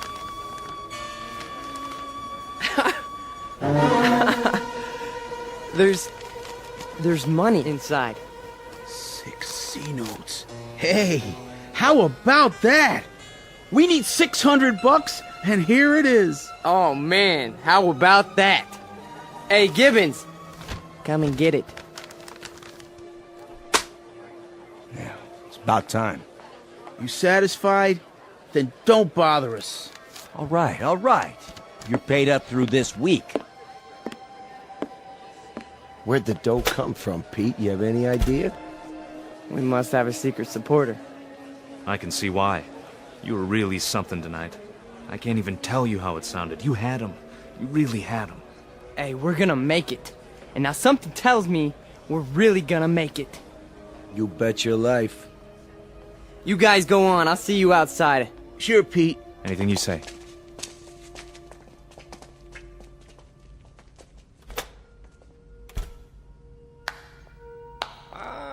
Excellent performance, Mr. Vollmer. Yes, very effective. Very effective. You learn quickly. Well, thank you. I didn't know you were here. I am always here. Pleased to be of help. You learned the style very well. You delivered it precisely as I told you. Well, I'm very obliged. And the money? Oh, it was the least I could do. We couldn't have you thrown out into the streets, yeah? I happen to feel that your work is very important. You're with us? With you? Oh, Mr. Vollmer, you might say I am you. Now, I have some suggestions. I'll continue to give you speeches, but there's a matter of importance that must be taken care of. What is it? An expedient, Mr. Vollmer. Oh, you might call it a cause célèbre. Something to cement the organization together. I don't understand. The organization needs a martyr. A martyr? How do we find a martyr? You don't find one, Mr. Vollmer. You choose one. You pick out the one of least value, and you make him a symbol. You wrap him in a flag, and you make his death work for you. Find a man, Mr. Vollmer, who has no worth while he's alive, but who can serve you when he's dead. Like who? Oh, surely there is such a one. Pete, they're waiting. Be right there, Nick. Okay. Thought I heard voices. You talking to somebody? No. I'm just practicing my next speech. Look, hey, tell Frank to come in here, would you? Right away. Alone. Sure thing, Pete.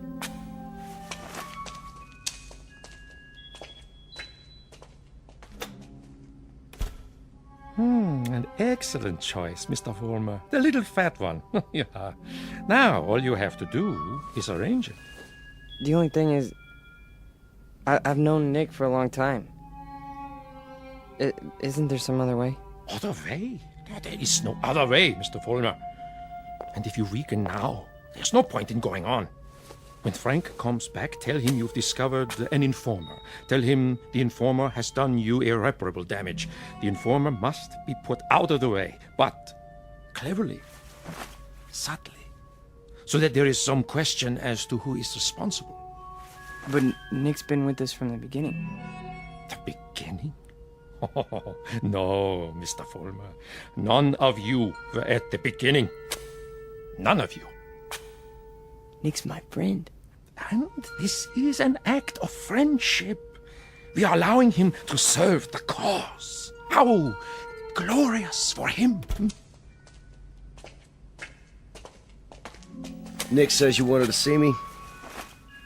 We got a stoolie in the group, Frank. A stoolie? Yeah. Nick's been talking. And I think he's working for the police. No. I know it to be a fact. Everything we've done, everything we've said, Nick snitched on us. Are you sure? Beyond a shadow of a doubt. Well, what do you want to do, Pete? Get rid of him. Get rid of him so that it looks like somebody else did it. Make it look like someone who hates us. I understand. I understand, Pete. You call it, you got it.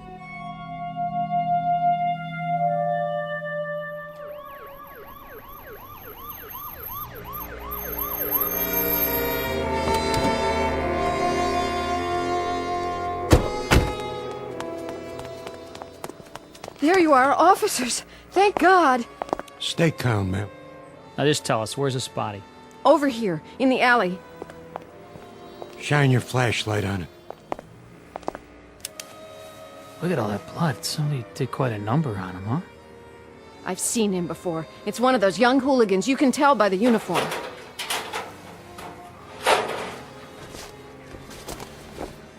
He's dead, all right. Call a meat wagon. What was this one's name? Wait a minute. There's a note pinned to his chest. What does it say?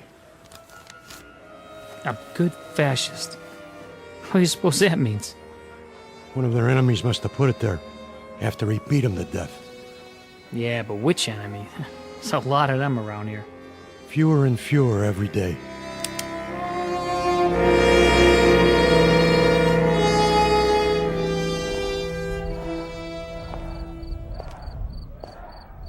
Hurry up, Frank. We've been waiting for you. Is it done? Cross off the little creep. Anything else? Then, we finally have our martyr. Pete, you better go on. They're going nuts in there. It's a good crowd tonight? Right to the ceiling. What's the matter, Stanley? Oh, nothing. Then why the look? It's just that... Nick was a nice guy, Pete. I miss him. Stan, you listen to me. You forget about Nick right now. He was a fat pig with no guts. He was a greasy big mouth who copped out every time he took a breath. A nickel and dime Judas who got exactly what he deserved. So don't mourn for Nick. He doesn't rate mourning. Not that pig. You got that, Stanley? Look at me, Stanley. You got that? Yeah. You have his poster ready? Blown up bigger in life. Just like you said. Good. When I give the signal, unveil it behind the podium.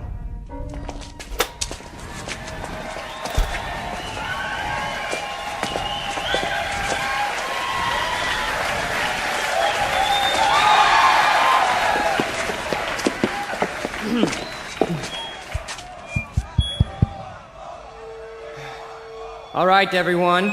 I have something very important to say. A man of honor has died tonight. A decent, courageous fighter for the cause of freedom. He gave his life. He gave his life for us. Some skulking assassin murdered him. But friends and neighbors and co-fighters, Nick Bloss did not die in vain. They stilled his great heart, but they could not stifle his memory. They could not obliterate his courage. They could not wipe away his honor. He lives, my friends. He lives in you, and he lives in me.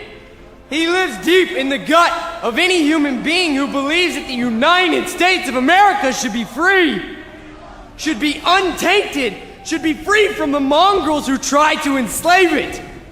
Now, Stanley, look at this portrait of Nick Bloss in his uniform.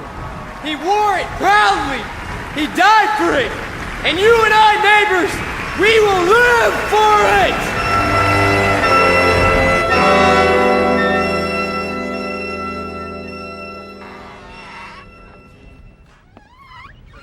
Oh, hiya, Mr. Gans. How do you do? How are you tonight? Oh, I'm very sober, unfortunately. Beer? Yeah, if you please. Boy, listen to him across the street. Guy's got a voice on him. And I knew it when it was only a whimper. That's a wild kid, that one. Used to be people would laugh at him, but lately he gets the crowd. Not many people laugh now. Say, you know him, don't you? Yeah, since he was a child. A silent little boy with very little to say. But now, I've been here before.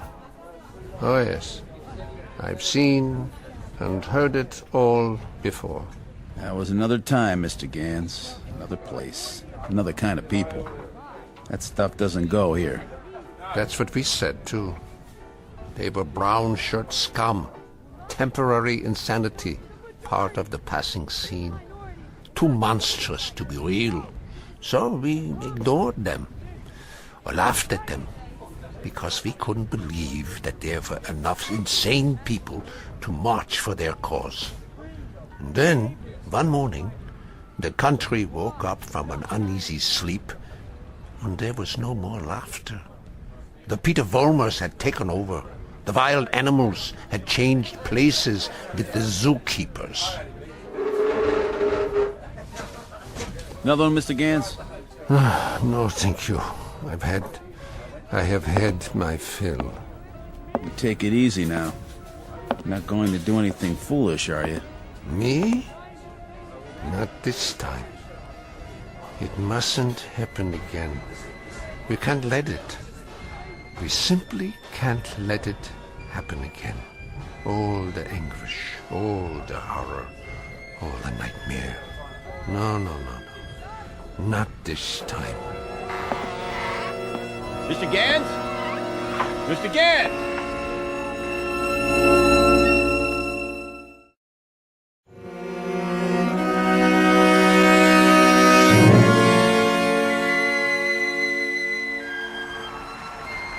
And so I tell you, my friends, we will take it to the streets. There's going to be a big meeting tomorrow night with searchlights and banners and drums and armbands. For every one of you who wants to join us, we have armbands. And soon, very soon, we will have uniforms for all of you. When we march!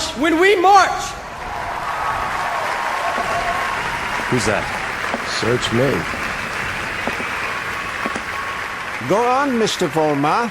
You were saying? Ernst, what are you doing here? I can tell them what you were saying. I have heard it all before. I have heard it 1,000 times before. In Munich, in Berlin, on 100 different street corners. It was drivel then, and it is drivel now. Ernst, you've got to stop. And what is this one here? The latest model? A new Führer right off the assembly line? Well, this one isn't so new. He is just a cheap copy. Oh, let me tell you about this one. About the breed, the species. They are all alike. Problem children with delusions. Sick, sad neurotics who need applause like a needle.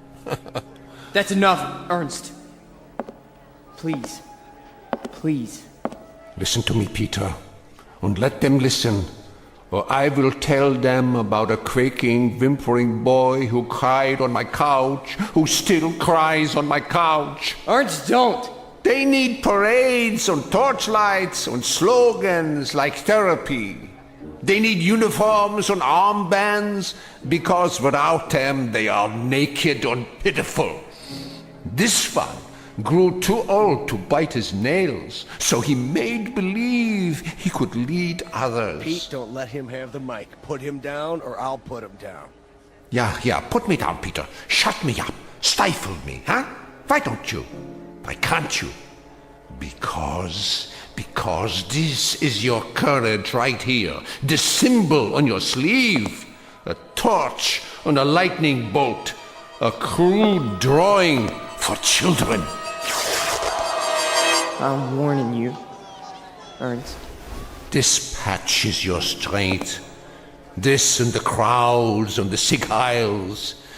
And if I tell you to your face, Peter, that your courage is made out of cloth, that your ideas are filthy garbage, and that you are something less than a man, what do you say to that? How do you answer me? Like this! Oh, the rebuttal.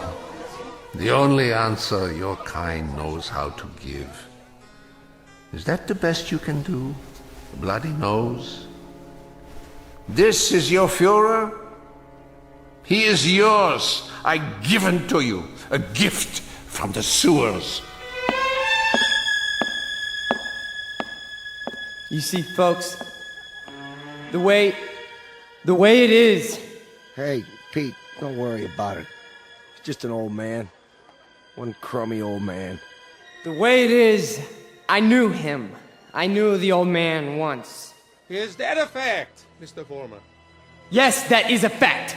I used to know him. And... Who's he talking to?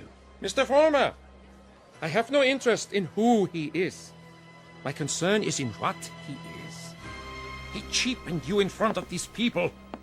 You barely had the strength to strike him a slap, like a woman. Your voice is like a lion, but your instincts are rabbits. And you? Instincts like a rabbit. Slap like a woman. You stand in the darkness and plan the battles.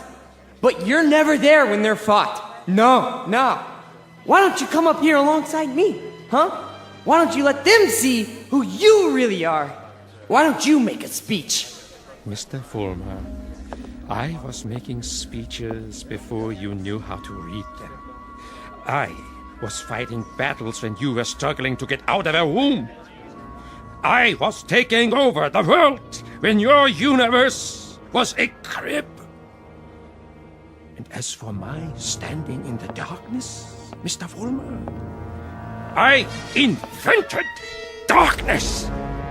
Then you take the stage. Go on. It's all yours. Pete, who were you talking to? Where are you going? You can't run out.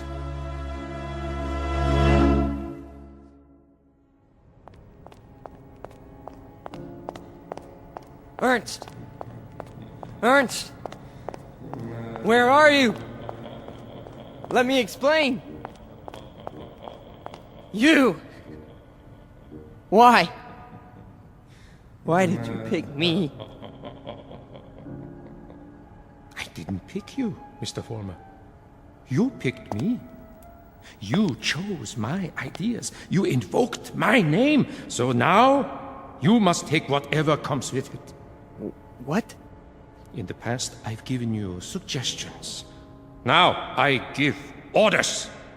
Orders? What do you want me to do? From now on, you must be built of steel.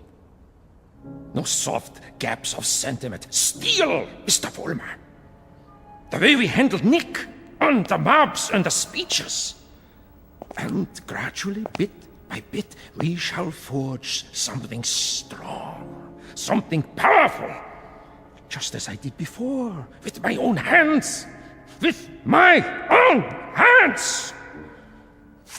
The old man, the Jew, he'll be back again tomorrow night, the next night. I know him. I know the type.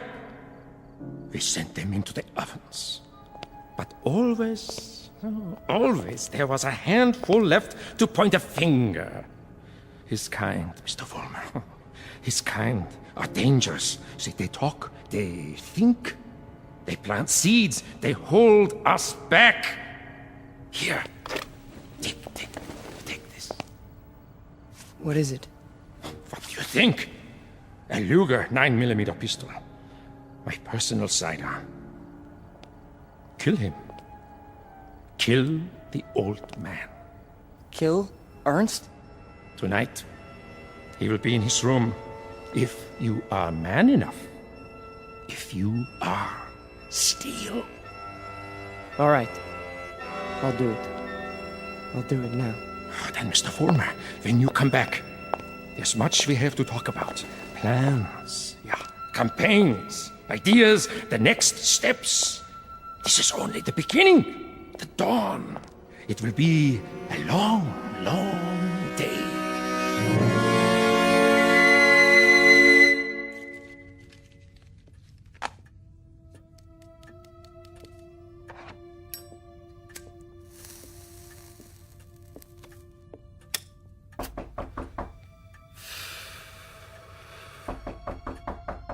Yeah? Come in. Ah, I thought it was you. You wouldn't listen to me, Ernst. On the contrary, I listened to all that I was able to stand. You should pay attention now. I can't even begin to tell you what's happened. It's too incredible. It's too unbelievable. I can tell you this much. We're on the march. From now on, we only go forward. There's no stopping us. No stopping you, Peter? An old man stopped you tonight with a few words. He stopped you with the truth. You're wrong, Ernst. It's not just me anymore. There's someone else. Someone behind us. Someone even you tremble at. He'd have to be a very imposing figure, Peter. Much more imposing than you. Oh, he is. He gave me this. See? More imposing even than a gun. That's only because you don't think I'll use it. Which only goes to show that you don't know me. I know you, Peter, I know you. From a ravaged little boy wanting love to a torn man looking for respect, identity. I don't fear you. So you may do what you have in mind at any time you wish. With this one last reminder. You can never kill an idea with a bullet. Never. No. I'm all steel now. Ernst, I'm made out of steel. No more sentiment. No more softness. Just purpose. Just will. Then shoot. Kill. Destroy me, if you can. Am I close enough to you? You're frightened. Admit it. Not at all. Impatient and a little bored. With living? With having to live in a time that produces people like you. Once, years ago, you made death inviting. You still do. So do me the goodness, Peter. Get it over with as quickly as possible. I'm waiting, Peter. Kill him, Vollmer. Kill the old man. Kill the Jew. Use strength. Use will. Be made of steel, Vollmer. Kill him! Kill him now! You see, Ernst? I told you! I'm made of steel. All steel. All strength. But at the expense of things that most other men have. Some fragments of decency that tell them right from wrong. That make them love. Yes, Peter, you have steel, but now you have no heart.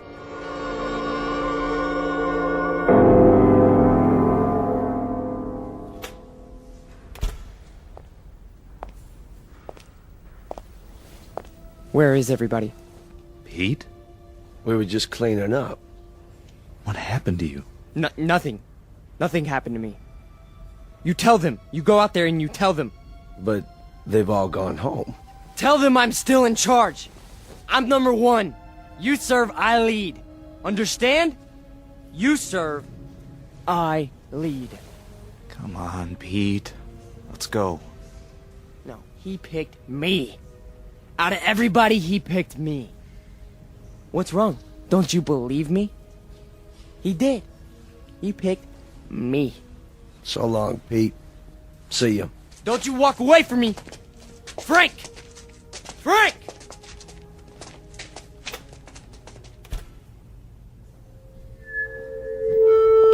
Who's there? Who is that? Pullman? You. I did what you said. Sentimentality, Mr. Fulmer? None! Steel? Steel. And no regrets? None! What did you destroy tonight? Only a disease. A growth on our flesh that had to be removed. Not a man, then? No. Hardly a man. How did it feel? It felt like I was immortal. Mr. Fulmer, we are immortal. Yes. Yes.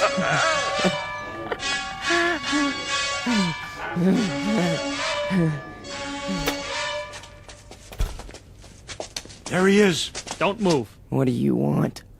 Peter Vollmer? Yes. We have a warrant for your arrest. That's impossible. The charge is conspiracy to commit murder. Your two friends are outside in cuffs. The victim's name was Nicholas Bloss. Get away from me. He's got a gun. Drop the gun! Now! Walk toward us with your hands up!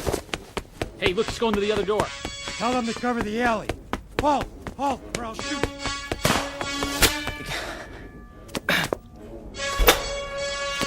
Hold it right there.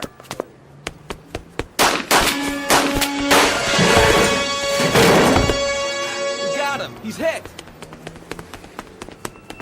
Call for an ambulance. You have the right to remain silent. Anything you say can and will be used against you. There's something very wrong. There's something very wrong. Easy, kid. Don't try to talk. But you made a terrible mistake. I'm made of steel. It's true. Don't you understand?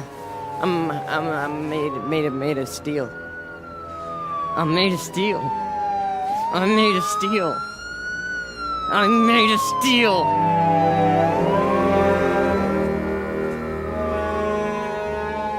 Where will he appear next?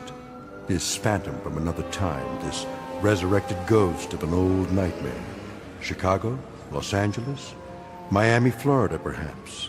Vincennes, Indiana, Syracuse, New York.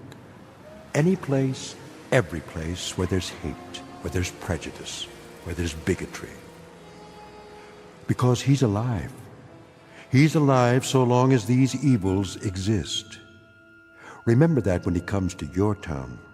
Remember it when you hear his voice speaking through the mouths of others, no matter who they may be. Remember it when you hear a name called a minority slandered. Any blind, unreasoning attack on a people or any human being. He's alive. Because through these things, we keep him alive.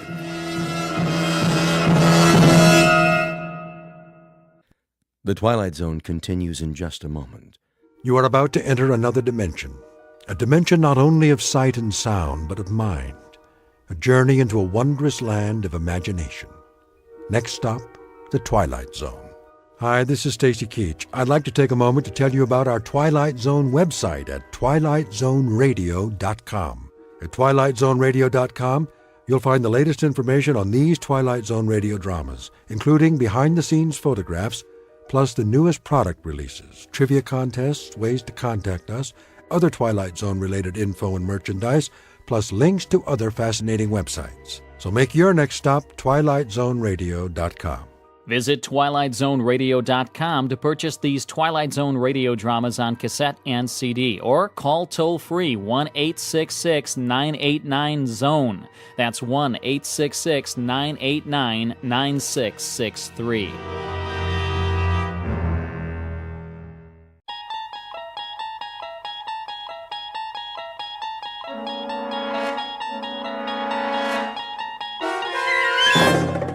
You unlock this door with the key of imagination. Beyond it is another dimension, a dimension of sound, a dimension of sight, a dimension of mind. You're moving into a land of both shadow and substance, of things and ideas. You've just crossed over into the Twilight Zone.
Probe 7. Log entry 1411. Another waking period. Ship seems to be functioning perfectly as usual. Wish they could make cars this reliable back home. Oxygen supply, right on the button. Food supply, a little over. Something wrong with my appetite. Not enough exercise, I guess. I know. More workout time. Gotta stay in shape.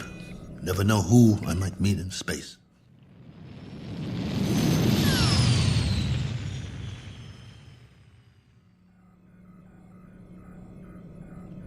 Coordinates on autopilot. Propulsion system humming like a top. Pressure flow, output, all right on the money. Oh, come on, guys. You don't need a pilot up here. Could have sent an unmanned probe.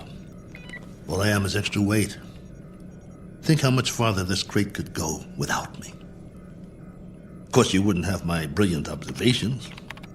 Boredom followed by prolonged disinterest, with periods of great loneliness. Must be fascinating. Here's an observation.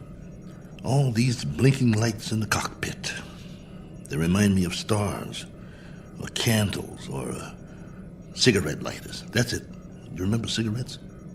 Did you know at concerts people had these little lighters, and sometimes they'd hold them up and it looked like a sea of stars out there in the dark? I want to write a book, not this diary. Doesn't have enough plot. Just me remembering. That's who I am, boys. He who remembers. Oh, well. Better send you the numbers. Here goes the download. Transmitting now.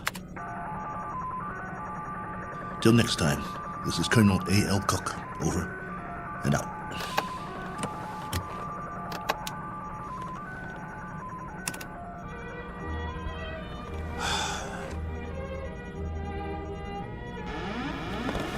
Hold on, I think we've got a malfunction here. Some kind of overload. Yep, there's a power drain. Initiating diagnostics. No time for that. Switching to manual override.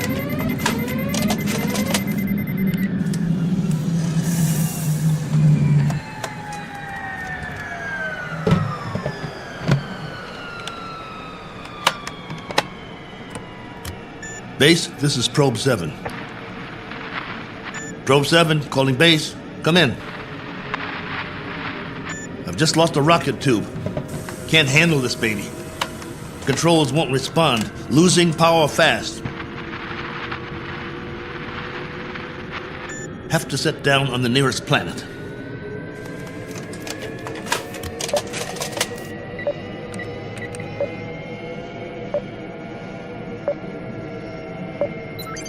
Got one in view now. Not much choice.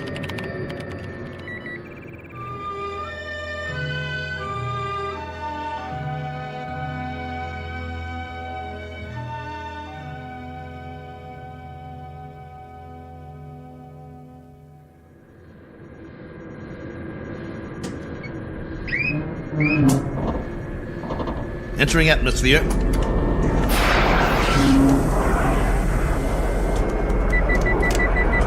Surface coming up fast.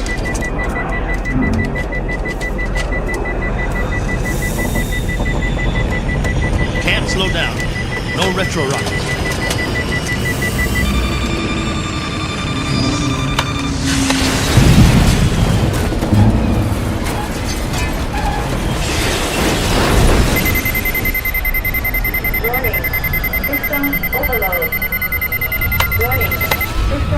Ship's about to catch fire.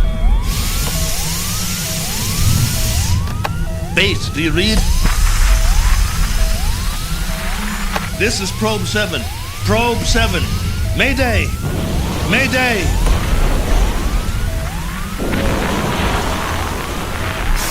Mayday!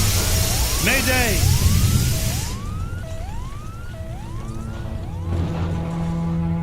One Colonel Cook, a traveler in deep space several million miles from his point of departure and presently out of options. He set a course across an endless ocean in a one-man lifeboat, now scorched and broken on an alien shore. But even if he should survive, his greatest ordeal is yet to come, for he must face a far more dangerous challenge, an opponent more menacing than the cold, lifeless vacuum of space. He must face what awaits him on the other side of the bulkhead and do battle with the unknown. As soon as the dust settles, he will take stock of his plight with very little effort, a single 360-degree movement of head and eyes. For Colonel Cook has come to rest on a small, undistinguished planet not on any chart, one that is actually an outpost in the Twilight Zone. And now, The Twilight Zone, and our story, Probe 7, Over and Out, starring Lou Gossett Jr., with Stacy Keach as your narrator.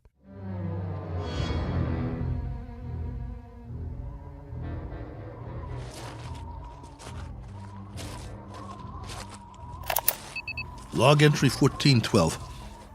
I'm alive. That's all I know for sure. The ship is wrecked pretty badly. It might be possible to realign the main drive, but not without help. So far, I'm holding up.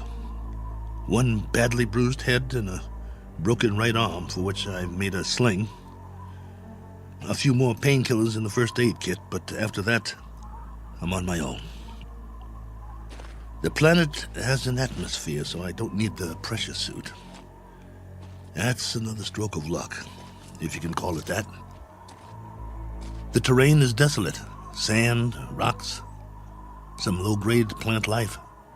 That means there's water. The question is, how much and where? The ship has cooled down now, what's left of it. Main instrument panel is intact, so I'll try to contact the base directly, if there's enough power. More later. Cook, signing off.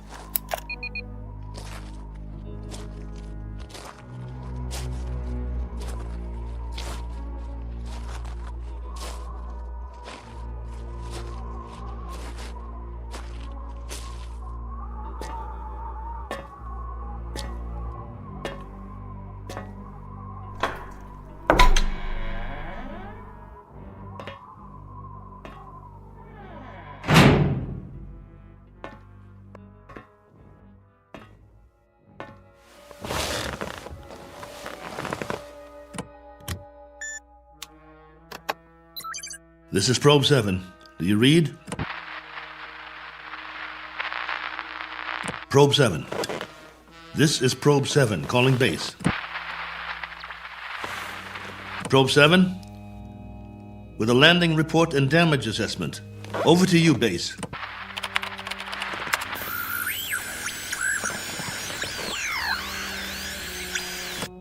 This is Probe 7. Come on, base. I'm waiting. Probe 7, this is base. You're coming through low, barely audible. Blaine, is that you? Yes, this is Lieutenant Blaine. We read that you're... This is Cook, Probe 7. I'm glad to hear you. Cook? Cook, we thought we'd lost you. Your transmission was interrupted. Everything was interrupted. I'm lucky to be alive. Probe 7 made unscheduled landfall approximately 7 hours ago. What? Come again. Can't hear. I thought you said... I've crash-landed, Blaine, in another planetary system. Didn't have much choice. One of the thrusters broke off the ship. This planet is 92,900,000 miles from the nearest star. Good Lord, Colonel. We're having trouble seeing you on the monitor. Sorry, but I can't send or receive a visual. Most of my equipment was fried in the crash. Okay. How's your oxygen? And that's the least of my worries. There's an atmosphere here. I don't know its density or composition, but it's breathable. Probe 7, your signal's drifting. Can you increase power? Not much chance of that. Far as I can tell, this is the last of my juice, at least for now. I've got half a generator and 3 solar cells working. I was afraid it wasn't enough to get through it all. Okay. Can you effect repairs? Say again? Repairs. Can you make repairs? If you give me maybe 20 years, a good right arm, and a new head while you're at it, I might make a start. The bottom line is, I need help. Got that, base? Help. And right away. Probe 7, you're breaking up. Probe 7, are you there? Probe 7, we're having difficulties. Probe. All right, just stay there. Stay in transmission. Probe 7, we've traced your signal. We know where you are. Great. How soon can you send a ship? Colonel, I'm sorry to say we have nothing here that can reach you. What? You had several ships on the drawing board. Repeat, we have nothing available. Say again? All construction is suspended pending the current crisis. Ah, come on! Colonel Cook, I've been told you'll have to make the repairs yourself. Base, now hear this. I don't have fuel, no propellant at all. I left most of my rockets scattered across 50 miles of dirt and rock. All I have is a ship that looks like a jigsaw puzzle. As for the wiring, it's nothing but spaghetti. So when you say you've got nothing that can help here, you're telling me you're crossing off one spaceman permanently. Probe 7, we're having difficulty. Your words are breaking up. All right, Base. I'll give it to you in a few syllables. This ship isn't going anywhere. Not forward, up, down, or back home. Is that plain enough for you? Now I'm asking you again. Isn't there anything you can do to help me out here? Or are you just going to write me off? Colonel Cook? There's the low power warning. I'm losing transmission. Got to sign off for now. I'll make contact again in 3 hours. Roger that, will you please, Base? We will stay on this frequency, Colonel, and wait to hear from you. Oh, just a minute. There's someone here who wants to speak to you, Colonel. Colonel Cook, this is General Larrabee. We understand the spot you're in. We wish we could help. Thank you, sir. Well, there is a possibility that once you give us a full report on the ship, we can send you instructions for its repair and walk you through it step by step. That's still an option. Is it? Well, here's an option. Why don't I just build me a new one, General? I'll make it out of tin cans and chewing gum. I'll burn some circuit boards with a magnifying glass. That's a possibility, too. Colonel, I'm trying to be frank with you. Sorry, sir. I'll transmit again in 3 hours. Over and out. Heaven help me. I wonder if that's a possibility.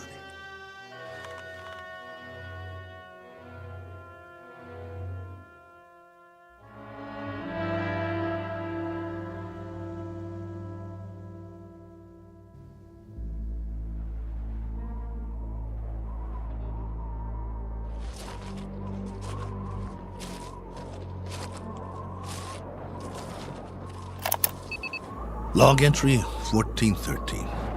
I'm standing on a hillside a few meters from the ship. You hear that? I think there's going to be a change in the weather. Back home we'd call it a sandstorm. Better head back soon. I see vines and some flowers down the other side of the hill. There's more life here than I thought. As to what stage of evolution it's reached, that's pure conjecture. No sign of animal life, but the vegetation grows thicker in certain areas, like the valley. Can't trust my leg yet. Better stay close to the ship. I've picked some plants for analysis. We'll see if there's anything edible. Hey! Anybody! Hey! Take me to your leader. I've got beads and wampum. Is anybody here?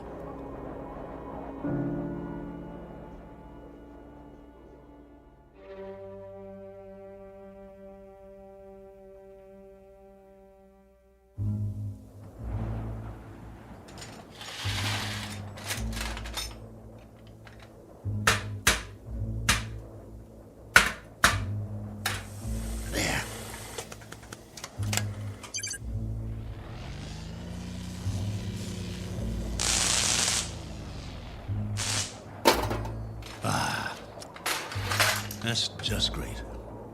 The last good wires in the whole ship. Here comes that sandstorm. I'm gonna get the hatch shut. Close, will you? That's it. A little bit more. There.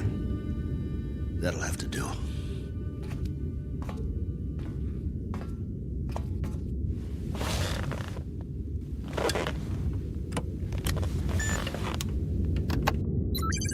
This is Probe 7, calling base.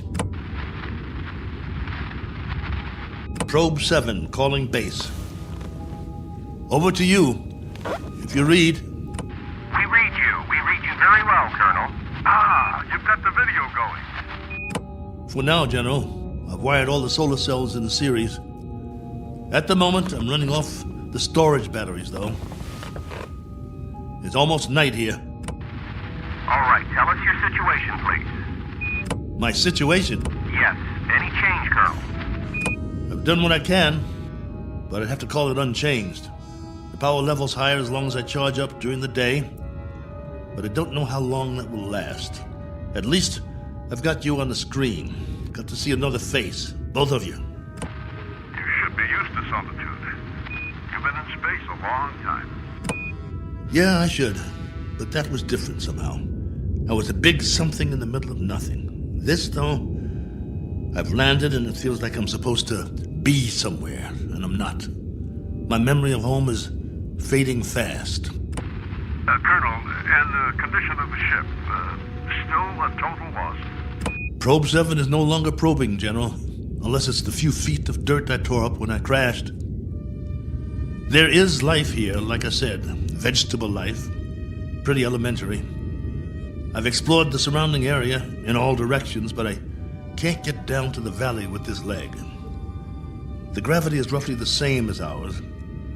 From what I can tell, the atmosphere is similar as well. At least, there's no pollution. I haven't started coughing yet. Describe what's left of the ship.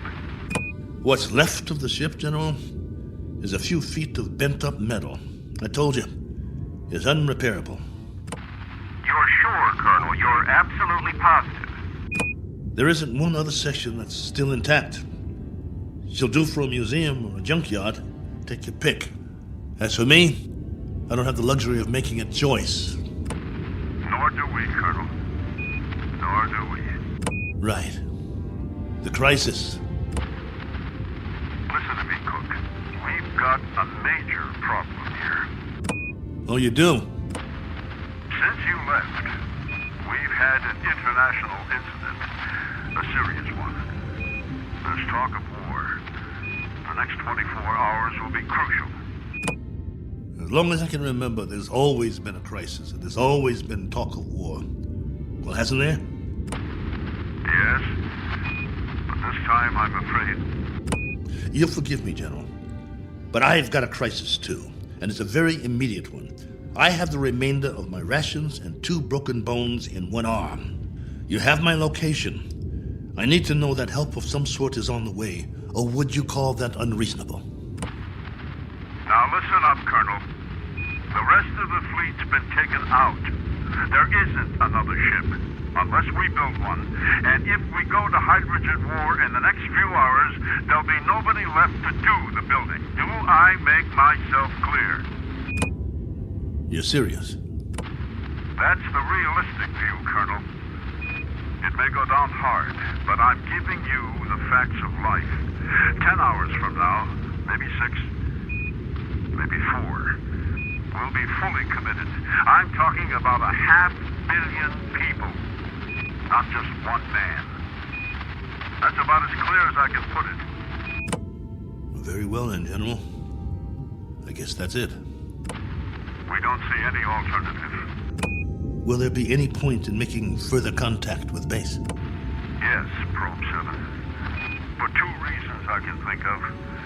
Both of some benefit to you. One, so you'll know that you're not alone up there. And 2, to confirm that your own world still exists. Though the latter is a moot question at this point. Over to you, Colonel.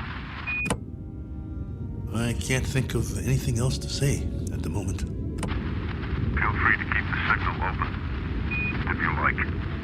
Can't do that, General. I need to charge the batteries when it's light again. Here's that storm.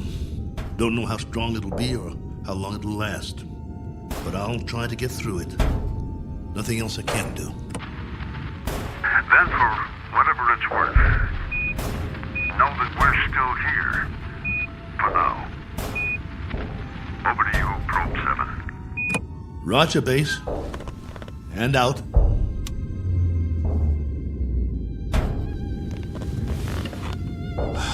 It's going to be a long night.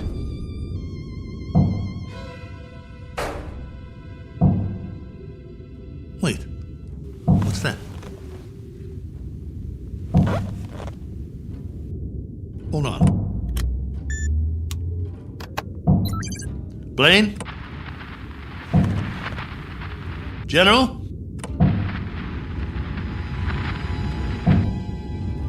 I wish you could hear this. There's something outside, I swear. Something or someone.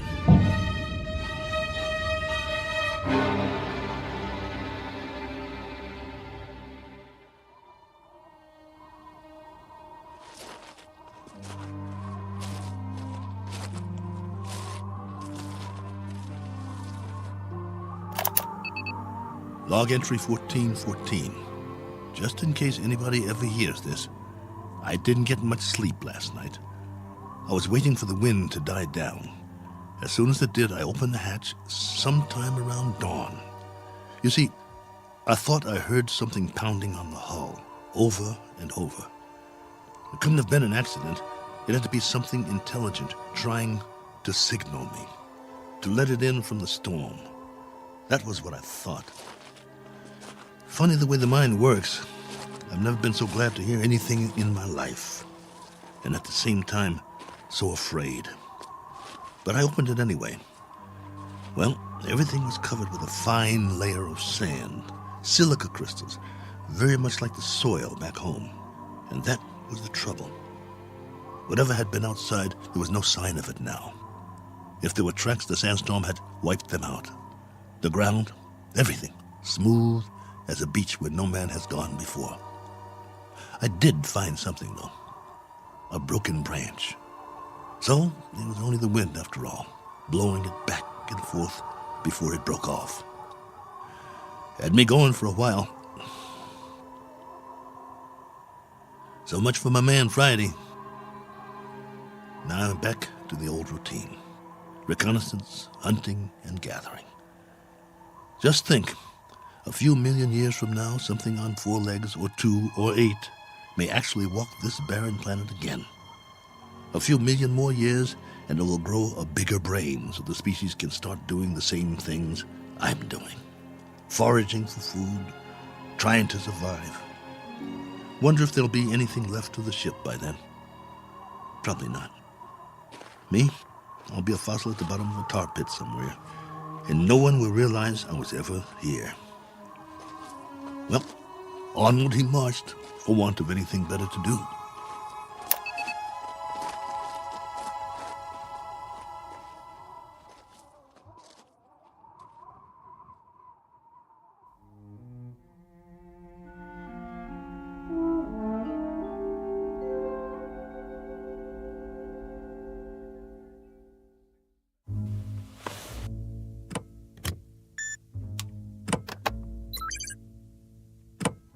Blaine? General Larrabee? Are you still there? Here, Colonel. Go ahead. Well, you look like you haven't slept. Not much. And you? Not really. Up at dawn to do some hiking, north, east, south, and west. I had been hoping. Yes? Just a crazy dream I had. No sign of anything? It's a primitive planet. I'm very much alone here, after all. Oh, not completely. I've got a wind that sings sad songs and some scrawny plants that check me out every now and then as I walk by. There might be some fruit trees that are edible down in the valley, if they're not poisonous. But that's it. That's all of it. I'm truly sorry. There used to be an old saying, if life gives you lemons, make lemonade. The only thing wrong is I can't even find the lemons. But don't worry. I'll keep trying. Not that this will provide any vast solace to you, but at 9 o'clock this morning, Colonel, we went to war. And? The whole eastern seaboard went up. You mean all of it? The cities, everything. It took 12 minutes. Exactly 12 minutes. I suppose we retaliated? Oh, indeed. With great alacrity and effectiveness. And we still are. With everything we've got.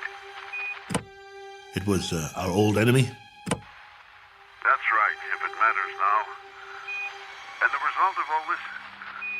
Our world is doing a little wholesale dying at the moment. And there's nothing to do but watch it happen. What about the base? Are you safe?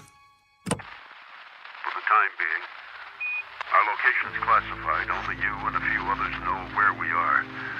The signal's encrypted. That's good, then. Trouble is, we can't stay here much longer. There have been bombs as close as 400 miles from us, falling through the night. It's now a question, Colonel, of the manner of death. Very fast or very slow. It's that kind of consideration, not one we thought would ever be a reality.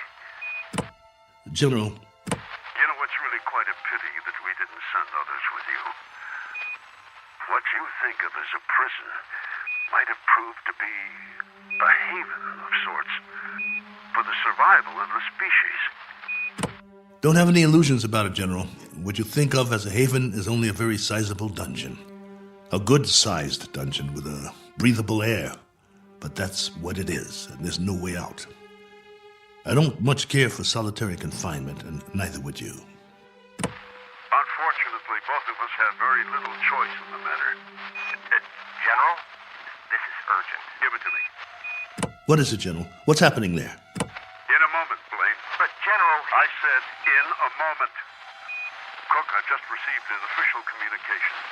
We're going to have to move out of here. Now, I don't know whether we'll be able to transmit again or not. If we are able to, I'll do my best to make contact. You have my word. Thank you. Try if you can. It means a lot to hear a real, live voice. I wish we could do more. Silence. Or cries. That's the story from our world. Silence or cries. God bless you. And good luck. Over and out. Probe 7. Yeah. Over and out. Not with a bang, but a whimper. Hell of an ending. To all my friends back home, take good care. Looks like I won't be seeing you again. Not in this life.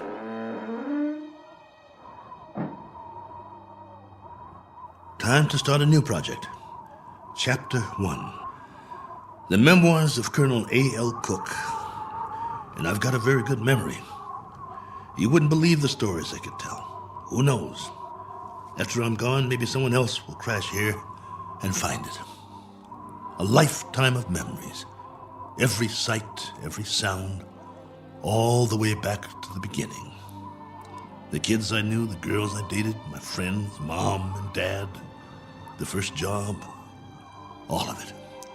Every detail recorded for posterity. Has anyone ever done that before? Maybe people who keep diaries their whole lives, except that no one ever got it all down. Didn't have the time, but I do. All the time in the world.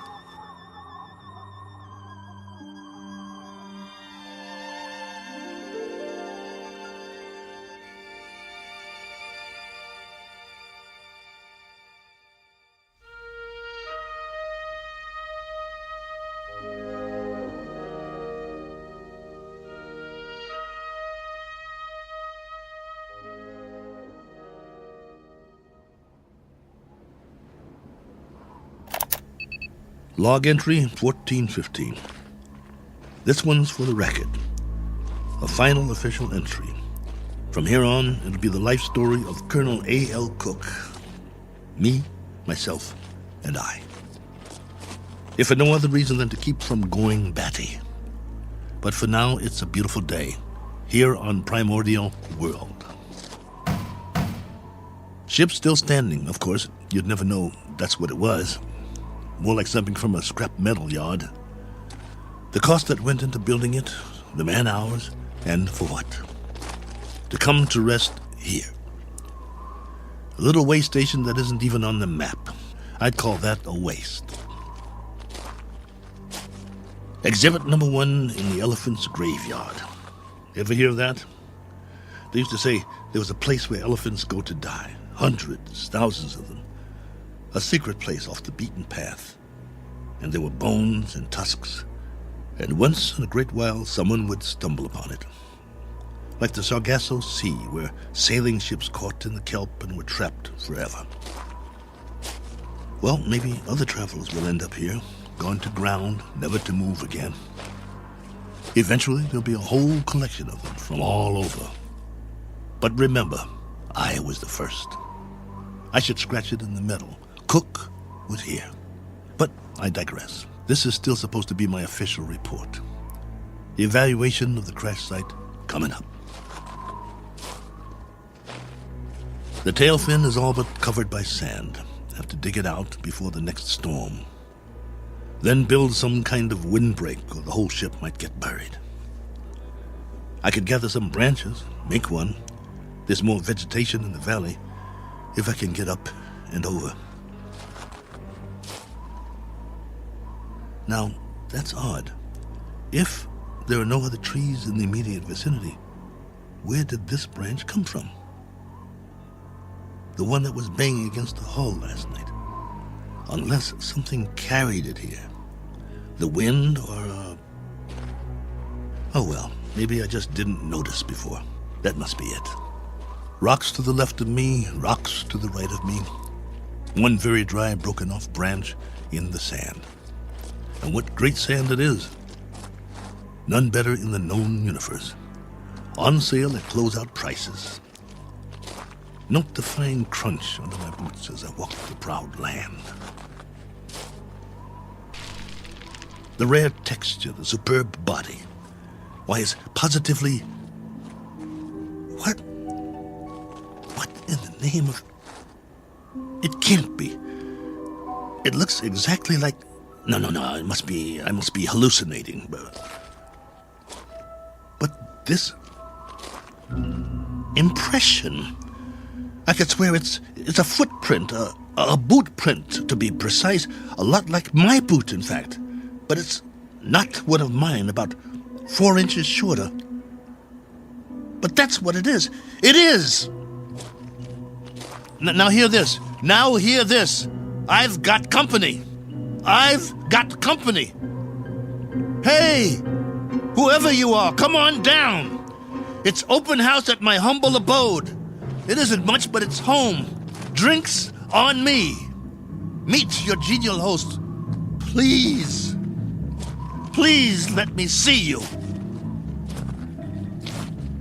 Here's another footprint. And another. And another. Where do they lead? Up the hill?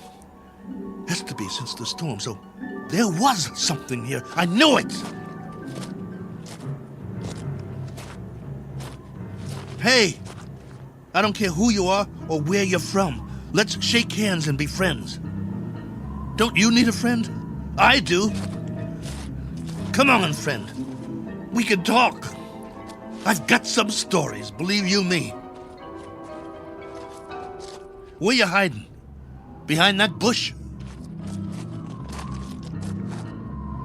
Ugh!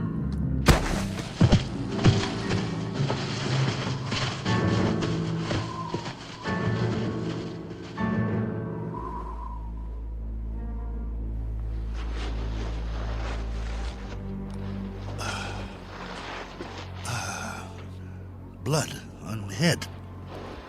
Something hit me. Why'd you do that? Probe 7, come in. Got to get inside.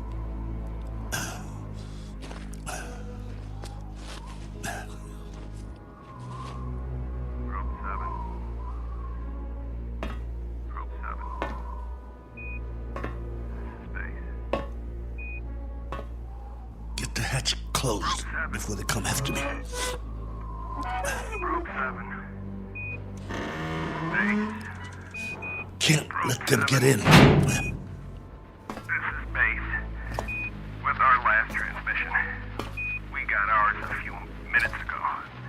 A 500% increase in radioactivity. Not much hope for us. Colonel, this is General Larrabee. I wanted to wish you well. From what we can gather, the enemy got it just as bad as we did. We wiped them out. And they wiped us out. One last forlorn wish for you, Colonel. If you ever meet someone where you are, whoever they are, and however it happens, in whatever circumstances, I hope it can come without fear. I hope it can come without anger. That's what they're going to have to put on the stone. The one we'll all be buried under on our world. Here lies a race of men who flex their muscles. One time too many. I hope your new world is different, Cook. I hope there's no such word as hate. I hope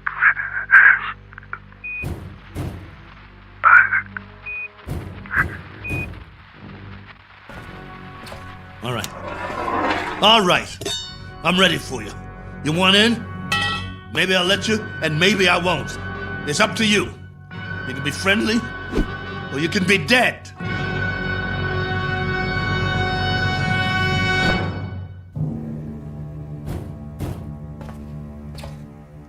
Hey, friend.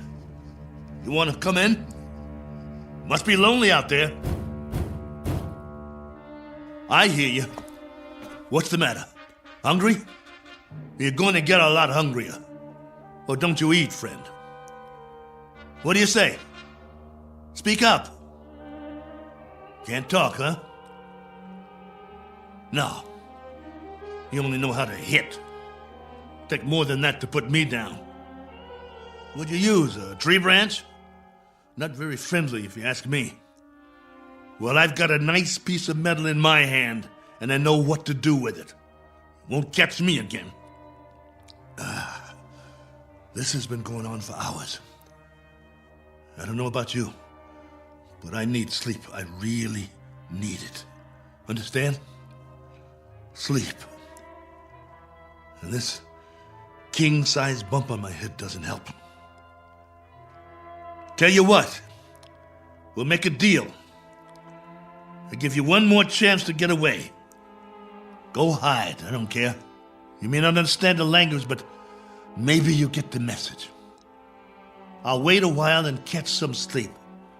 Then when I wake up, I'm going to have a nice freeze-dried dinner. If I don't hear you out there, we'll forget the whole thing. You stay up the hill, and I'll stay down here. Just remember to keep your distance. Otherwise, I might have to come up there and teach you a lesson. A man's got to have his boundaries. Oh, God, I hurt. I want to sleep just for a while.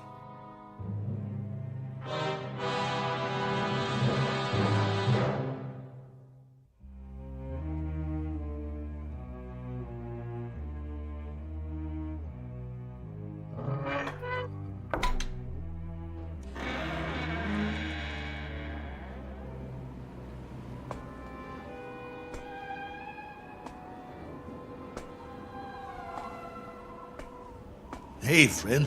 Gotcha. Stay down. Pretty weak, aren't you? Let's see who you really are. Ituko. Miena. Manda. Manda. No. You're a woman? No, wait, let's talk. Can't we talk about it? Do you understand anything I'm saying? Min. Oh boy. Look. My name is Cook, Colonel Cook. I'm from another planet. I crash landed here, cracked up my ship. This is my ship, get it? Or it was. It can't fly anymore. Now I'm just a wingless spaceman with no place to go and all the time in the world to get there. All right, be that way. I'm not going to hit you. I'm putting my weapon down, see? Oh, what difference does it make? You're probably an illusion, and those prints you left on the ground, they're illusions too. I've been fighting a running battle between fear and loneliness, and loneliness took the prize. You can disappear any time now. Any time at all. Go on. Poof! In a puff of smoke.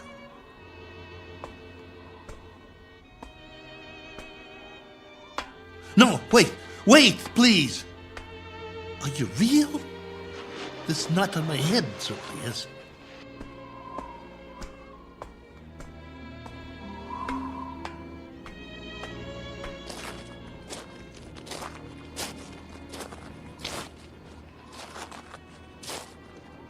All right.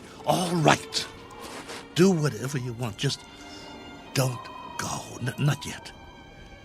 If you can't understand, I'll draw you a picture. Where's the stick? Look. Right here in the sand. This is my solar system. The sun in the middle, and this is my world. See? Omida? You got it. Now then, I went off course. I didn't have the power to get back. You know, power? Vroom, vroom. No good.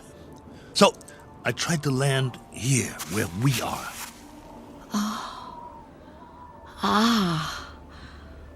Omida korum.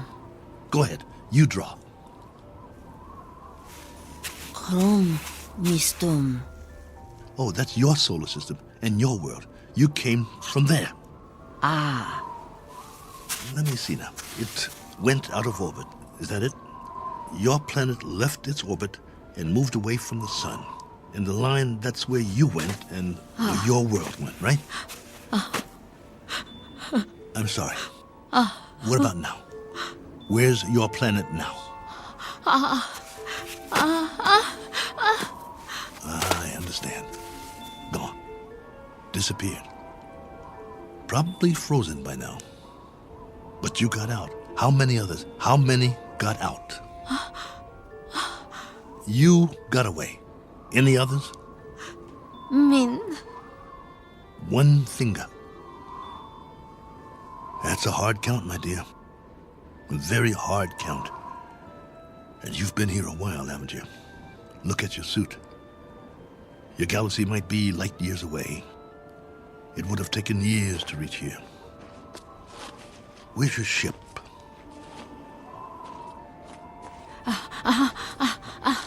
Ship. Where's your ship? It crashed too, didn't it? So you've been here a long time. A very long time. Me, Cook. Colonel Cook. You? Korava. Korava? Korava. Well, what do you know? I'm pleased to make your acquaintance. How does it figure?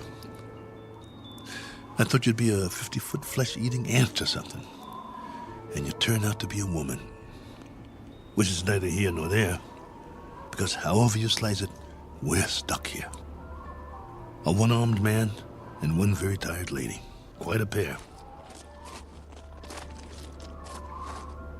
What have you been living on? What food? You understand food? Eat? Well, I can offer you lunch or maybe it's breakfast. I'm not sure which. And some companionship. And we can spend the rest of our lives drawing diagrams in the sand, which will be somewhat tedious. But the brighter of us will have to learn the other's language eventually. I hope it's you. Because I got some stories to tell, believe me. Come, Korova. Eat. Food. In the ship. Chow time. Come along. Inside. Eat. Food. Food. Okawa? Okawa? No. Not that way. Come here. Food. Please come back. I'm not going to hurt you. Please. Okawa! Oh, for heaven's sake. Korova, please.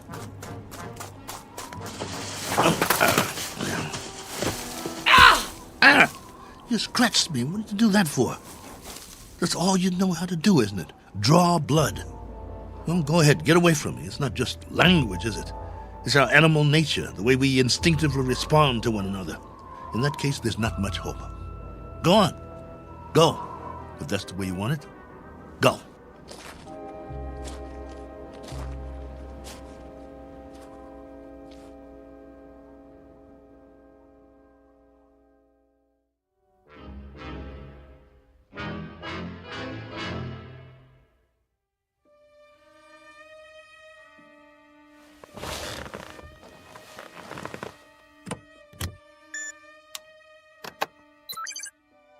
Base, this is Probe 7. The following is sent on faith, which is appropriate since this transmission is in the nature of a fairy story. I don't know under what heading you would classify it. Very likely space medicine or space opera. The long and the short of it is that I'm not alone here. There's a woman from another planet. Her name is Korova. I don't know much about her. I do know that she comes from another planet in another galaxy. A planet that left its orbit and moved out of space away from its sun. I suppose the inevitable happened. They just froze. She's not very old, so she must have been sent in a spaceship as a little girl. But now that ship is no more. They probably sent others too. God knows what happened to them. Died en route, lost their way, landed elsewhere, who knows. But somehow or other, she made it. Perhaps as a child on a preset course. She was here alone until I came. If by some chance you're still there, I can't send you any soil tests. I can't send you data about plant species or anything like that. But I can give you an observation about the psychological makeup of the animal kingdom. They're a frightened breed, a very frightened breed. It must be a universal trait wherever there are advanced life forms. Though it's questionable how advanced we really are, so I guess we aren't alone in that regard, which is really quite a pity, as you may understand all too well if any of you survived. Base, this is Probe 7. Last call. Absolutely, positively, the last. Over and out.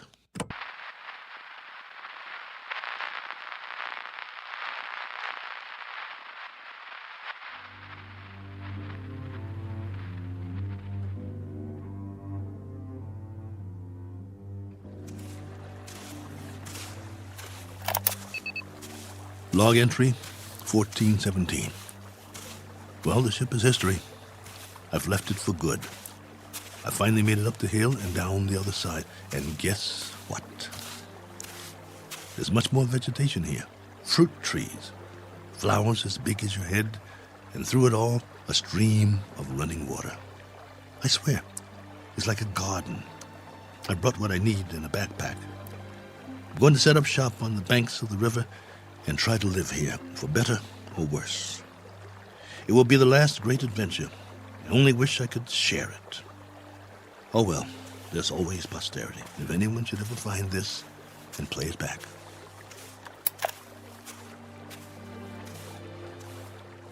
Cook. Oh, you. Never mind. Talking to myself. But you wouldn't understand. Why don't you just keep your distance? Cook? Ah. Cook. Not going to hit me, are you? No? That's a surprise. Well, you're just in time to say bon voyage, friend. I'm going that way.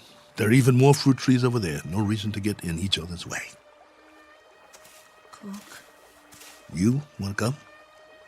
You may, if you like. We'll eat and we'll live. I don't know how or for how long, but we can try. Cook. What? Dirt? Soil? What do you call it? Earth. Earth? What does that mean? Earth. Is that the name in your language? All right. We've just given this place a name. We'll call it that. We'll call it Earth. Cook. Korava. Earth. That's right. My name's Cook. My first name is... But there's plenty of time for that. No need to rush things. Okay, Korava. This is our home now. This is Earth. What's that? Food. So that's what you've been eating. Some kind of red fruit. Any good? Food. Eat. All right.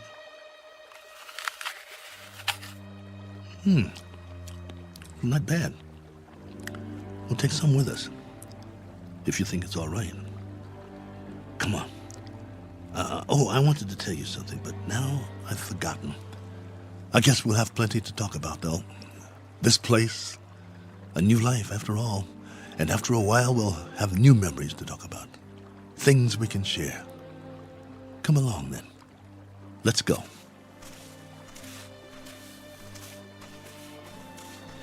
This route's all right. Any other life forms around? I hope not, for the moment. But if there are, we'll make the best of it, won't we?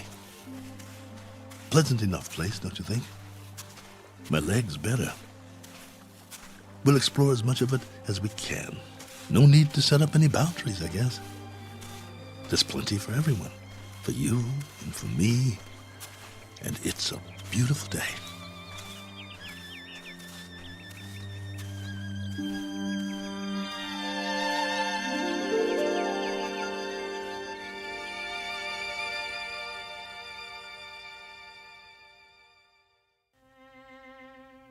Do you know these people? Their names might be familiar were you to hear them. They lived a long time ago. Perhaps they're part fable, perhaps they're part fantasy, and perhaps the place they're walking through now is not really called Eden. That's for you to decide. We offer it only as a possibility and a presumption in the Twilight Zone.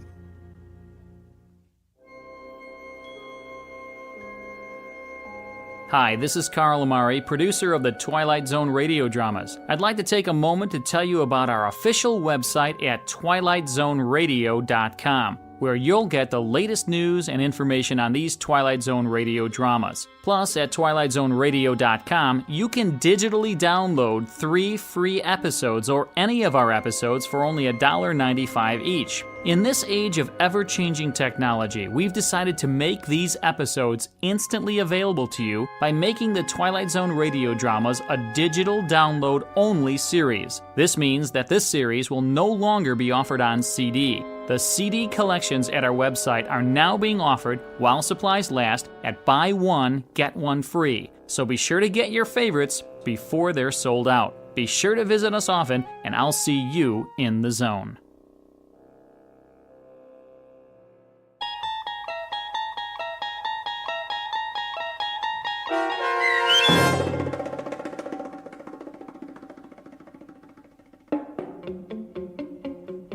Probe 7, Over and Out, starring Lou Gossett Jr., with Stacy Keach as your narrator, was adapted for radio by Dennis Etchison and written for The Twilight Zone by Rod Serling. Heard in the cast were Tony Maka Sr., Sam Derrance, and Oksana Fedanushin. The producers of The Twilight Zone wish to thank CBS Enterprises and the Rod Serling estate for making this series possible. This copyrighted radio series is produced and directed by Carl Amari and Joby Cerny for Falcon Picture Group and Westwood One. Sound design and custom Foley effects for The Twilight Zone by Cerny American creatives Bob Benson, Craig Lee, Matt Sorrow, Tim Cerny, and Todd Beyer. To learn more about The Twilight Zone radio dramas and to contact us, visit our official website at twilightzoneradio.com. Dutch speaking.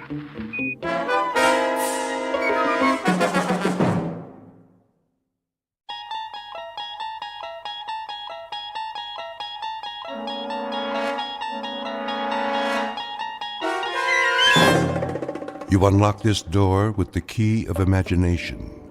Beyond it is another dimension, a dimension of sound, a dimension of sight, a dimension of mind. You're moving into a land of both shadow and substance, of things and ideas. You've just crossed over into the Twilight Zone.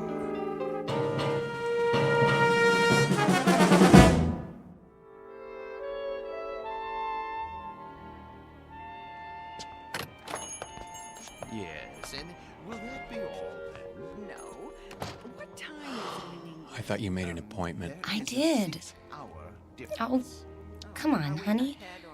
You're not in that much of a hurry, are you? Yes. What about Mad Cow Disease? Well, clear the room then. Tell them they're keeping the head of McClellan Enterprises waiting. Tell them that we... All right. You want to forget the whole thing? No, I don't want to forget the whole thing. I just want to get this nonsense over with. Send you a postcard. Oh, that would be wonderful. Bon voyage. Ta-ta. Yes, ta-ta. Come on. Hello. May I help you? Mr. Spirito? I am he. We're the Ransoms. My wife called for an appointment. Oh, yes. Please be seated. Now, where exactly do we intend to go? We intend to go to London. Splendid. Of course, you've been. Oh, no. Charming place.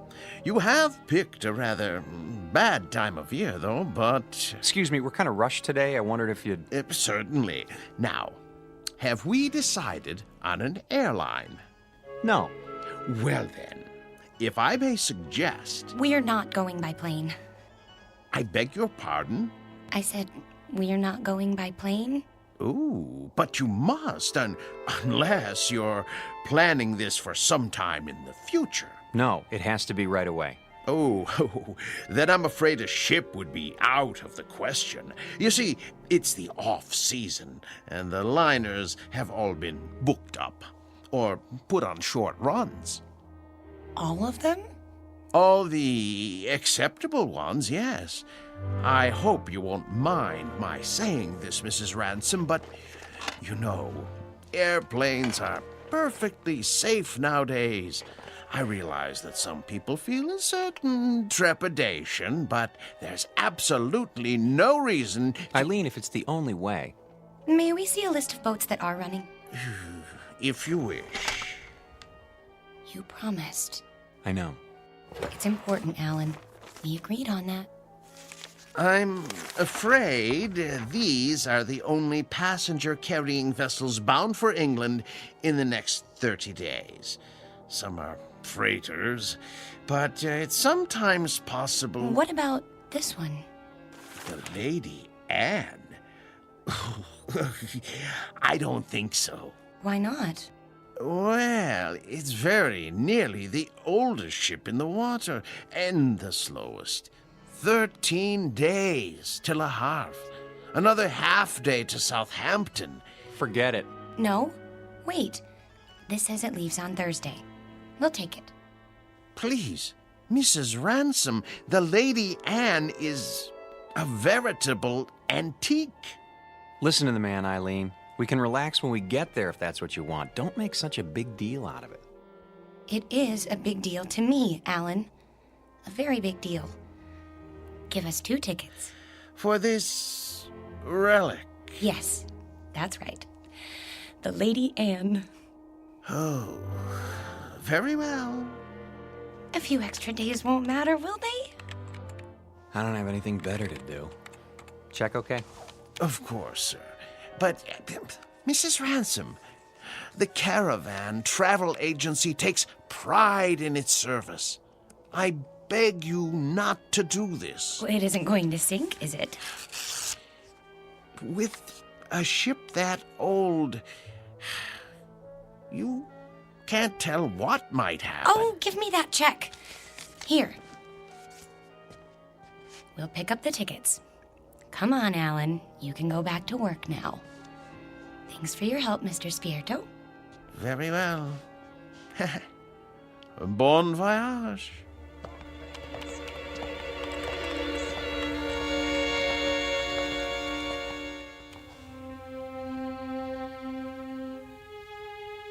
Portrait of a honeymoon couple about to embark on a journey. Like most newlyweds, they've never traveled a great distance together, nor have they become truly acquainted. But there is a difference.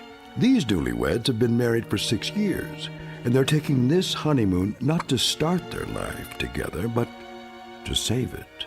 Or so Mrs. Ransom believes. She's not sure why she insisted on an ocean liner, except that it will give them some much-needed time together, even if it is the Lady Anne. The tickets read New York to Southampton, but this old ship is bound for a very different port. Its final destination? The Twilight Zone.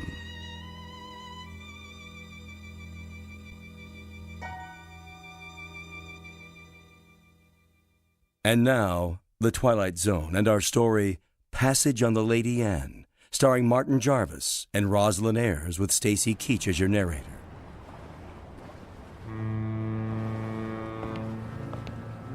Perfect. A foggy night. Can't even see the ship. Where is everybody? Already on board. We're a few minutes late. I was ready. If you hadn't taken so long packing... There it is! Oh, Alan, isn't it beautiful? No, not it. She. The ship happens to be a lady. Sorry. She's beautiful. Indeed she is. Oh, yes. There's the gangplank, is that what they call it? Come on, Alan. I can hardly wait. No, from the descriptions, we were expecting a cross between a kayak and the Flying Dutchman. You're seeing someone off? No, we're passengers. What? How's that? Passengers. Oh, no. No. I hardly think so. No, you see, this is the Lady Anne. Toby, please. You have no right to badger them. Yeah, be quiet, woman. Well... Now, young fellow, look here. If you'll consult your tickets, I think you'll find there's been a mistake. I repeat, this ship is the Lady Anne. And I repeat, there's no mistake. Show me your tickets. Why should I do that? Call it curiosity. Do you mind? Go ahead, Alan. Oh, all right. Let's see. Mr. and Mrs. Alan Ransom, New York to Southampton. You're not going to read the fine print, too, are you? Well, they seem to be in order. Thank you. It's good to know that. Well, there must be an error. This is a private passage, you might say. A mistake in booking it. No, it's a terrible mistake. Come along, dear. But, Millie, I don't understand. I really don't. I said come along.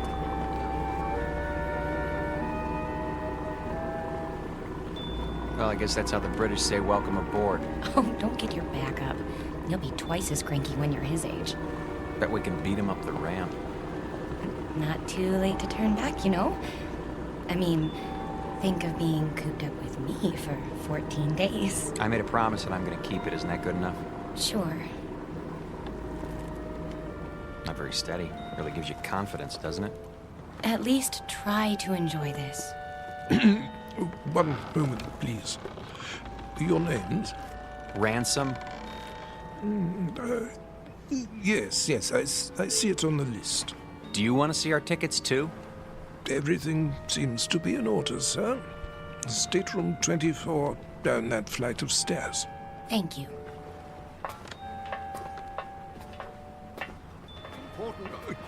Oh, here we are. Yes, here we are. Good evening. I say, you're not going to let them do this, are you? I'm afraid it's out of my hands. Out of your hands? Well, we'll see about that.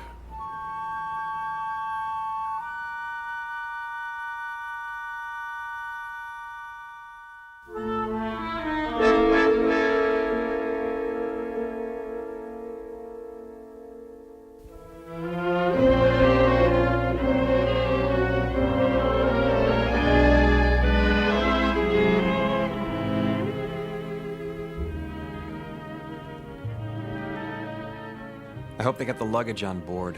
It'll be waiting in our room. You'll see. It better be. We're due to take off in 10 minutes. Take off? Sail.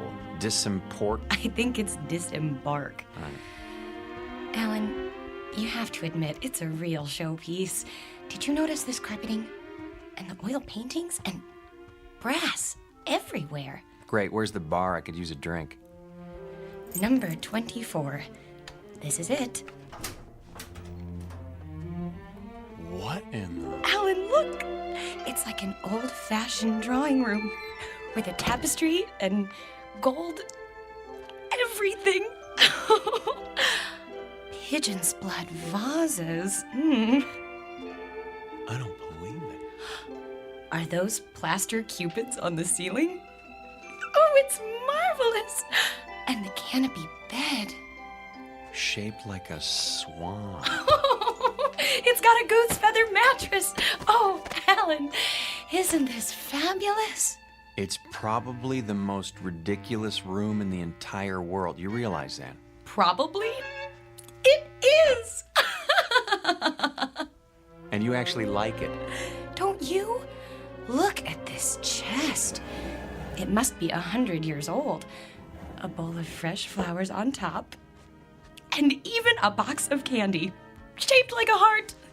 At least the luggage is here. No kidding. You think we can take it for 2 weeks? I mean, with all this... There's the whistle. Come on, let's go up on deck. Why? Why? That's what you do. Haven't you seen any movies? Hurry.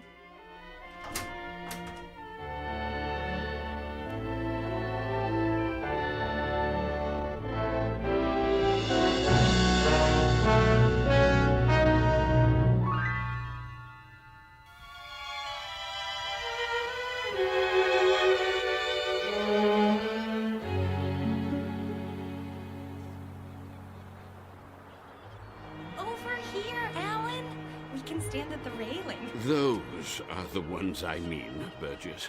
Not the ones going with us. Yes, I tell you. Nonsense. Obviously a silly blunder. No. They have tickets. Calm yourself, Mackenzie. This needs to be settled at once. Very well. Here they come. Hello. Hello. How do you do? Oh, very well, thank you. Now then, no doubt you young people aren't aware that this is a rather, well, how shall I say, private sort of cruise, you see. Very tight. Dear me, yes, unquestionably a slip-up on the part of the, Look, mister, we're getting a little tired of this routine. Try to understand. There hasn't been any slip-up. This is our ship, and we are sailing to England on it. Her. What did I tell you? They're determined. This is bad news, very bad indeed. Oh, really? For you or for us? Don't argue with them, Alan. See here, please, this may seem odd to you, but we're actually trying to be of help. Yes, exactly so. You see, there are things you don't know about this ship. Yes. But what does that mean? Well, for example, it isn't common knowledge that... Burgess. No, Mackenzie. We've got to tell them. But... this vessel is over 50 years old. We knew that. Oh, but there are other things you couldn't possibly know, because you haven't had time to look. Such as? Well, she's falling apart everywhere. The deck chairs wouldn't support the weight of a baby. Yes, that's true. And the staircase is about to collapse at any moment. And the food, it's food. Dreadful. It's positively poisonous. Ptomaine, you know. Yes. But the worst of it is the danger at sea. Those boilers, not to be trusted. They've been ready to burst for years. Oh, yes, for years. So you can see how impractical the whole idea is. There's just one thing. Yes? If it's such an awful, dangerous ship, what are you doing on it? What? Oh. Well, we're old and eccentric. Well, yes. Well, we're young and eccentric. We like impractical things, the challenge and all. Besides, we think it's an absolutely charming boat. Last warning. They'll be pulling away the gangplank at any moment. Look, you'll be quite bored. We never get bored. Do we, Alan? Nope, not at our age. You're sick, then. Yes, you'll get sick. No stabilizers. She rides like a washing machine, I can tell you. Sounds like fun. I think I've heard about enough. Wait. I have my checkbook. What's that for? I am prepared to pay you double the amount of your tickets. This is ridiculous. No, I want to hear it. Pay us to do what? If you will abandon your plans, I'm sure you'll find another booking, something more suitable. That's a very generous offer. Yes, very much more suitable. Alan, you're not considering it, are you? Well, what do you say? Not a chance. triple the amount then. Yes, triple. No. Very well. I am forced to extremes.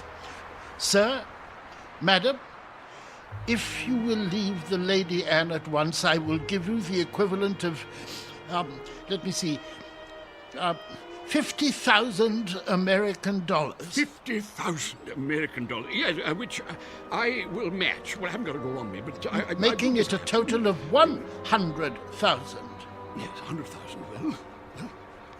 You're talking my language now, gentlemen.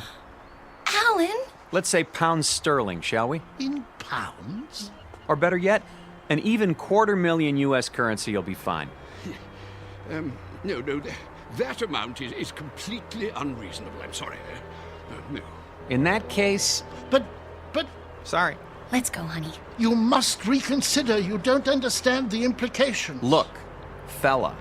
Ever since we picked this tub, people have been doing their best to discourage us. I don't know why, and I don't care. But if you're worried about brash Americans crashing your cozy little tea party... No, it isn't that at all. Forget it. From now on, leave us alone. I'm proud of you. Thought I'd take the money, didn't you? Well, for a minute there, I didn't know. Oh, look! We're moving! Off to a great start. I could use that drink now. Me too.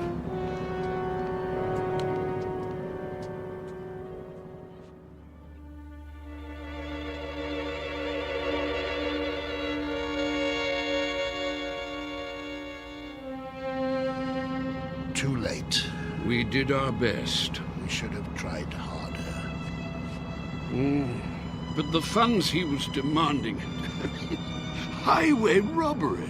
Nevertheless, it was our duty. The duty of everyone on board. Who knows what the consequences will be? I fear we should have done whatever was necessary to keep them off this ship.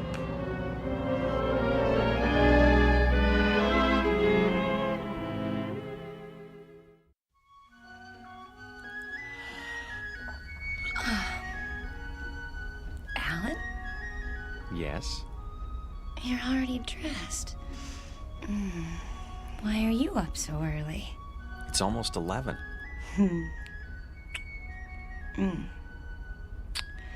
Don't tell me you're nervous. We're not going to let two cranky old men spoil our second honeymoon, are we? A lot more than 2. Better get dressed. Fire drill's in 15 minutes. What?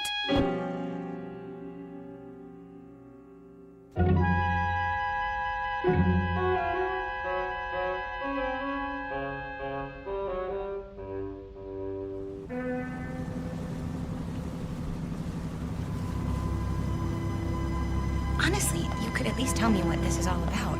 You act as if we're going to an execution. There. See for yourself. Look at all of them. And all wearing their life preservers. Oh no. Alan, some of them are even on crutches. And wheelchairs.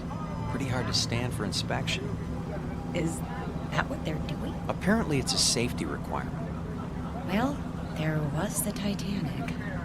I picked up a few more names. The Mackenzies, of course, and Mr. Burgess. How could I forget? The one on the end is named Van Vlyman. Next to him is Mr. Bristow. Queen! Hello there. Care to join us? Yes, do join us. Hello. In a moment, Mrs. Mackenzie. You don't suppose that everyone else on this ship is... Everyone. I checked this morning. The youngest person I saw was 70. Oh, but that's silly. It must just be the first class section. There aren't any other sections. The entire ship is first class. You mean they're all? Show some respect. This group alone represents several thousand years. All for fire drill practice. Remember, Eileen, getting there is half the fun. Chin up. Your life jackets. Oh, thank you. Now then, as soon as you're all ready. I think the straps go over your shoulders.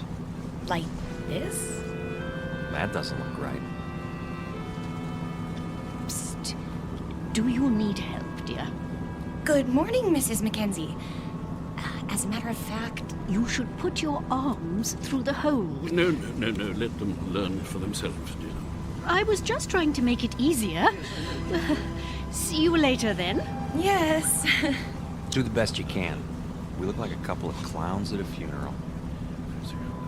Now then, in the event the balloon should go up, the alarm will sound. Proceed to the Imperial deck in a calm, orderly fashion and await further instructions. The groups will be divided in the following manner. Group A, Mr. and Mrs. Huntley Small, Mr. and Mrs. Mackenzie, and Mrs. Scott Aylesbury.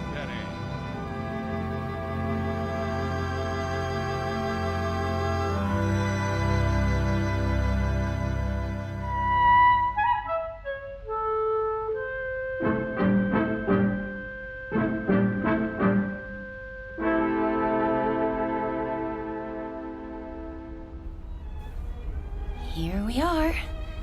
The Imperial Lounge. Looks like we're in time for the noon orgy. Alan, I think it's elegant. Like a private club. That's the problem. We're not members. This isn't a ship. It's a floating rest home. Shh. You wish something from the bar? Do you suppose you could fix us up with 2 double martinis? Very dry? Yes, sir. Alan, I'm sorry. I didn't know it would be like this. But it doesn't matter that much, does it? We didn't want to mix with other people anyway. We wanted to... Stop saying we. If you'd listened to me, we'd be in London by now. And you'd be in a business meeting. Not necessarily. Yes. And it would be the same the next day and the next and... Oh, Alan, that's what this is all about. Don't you see? Your drinks. Thank you. Look, I know you've been unhappy, but do you think I enjoy working 28 hours a day? It comes down to the same thing, doesn't it? We never see each other. We never talk, or... I told you, after I close this deal, I'm going to start taking it easy. Which is what you said 2 years ago. You closed that deal, but it didn't make any difference. There were more deals. There'll always be more deals. Because that's all that matters to you now, isn't it? Bartender, another. Yes, ma'am. Try to control yourself. I have been controlling myself for 6 years, and I'm tired of it. I am tired of begging for little bits of your time. You're not interested in me anyway. You're interested in success. Fight your way to the top and then fight to stay there. Stop making a scene. Why?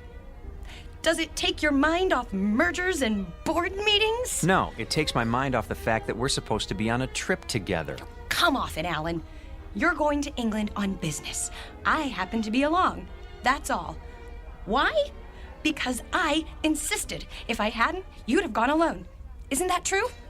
Admit it. I can't talk to you when you're like this. You made me like this. Because the truth is, you don't care anymore. I was stupid to think that a few days together would make a difference. You're a flaming success now. Alan Ransom, the financier. And I'm the nagging wife who doesn't understand. Eileen, please. What's the matter? Are you afraid they'll catch on? Don't worry. They think we're a happy couple, made for each other. Shut up. Yes, sir. Well, when this tub finally gets there, you can relax. Because I'll be leaving.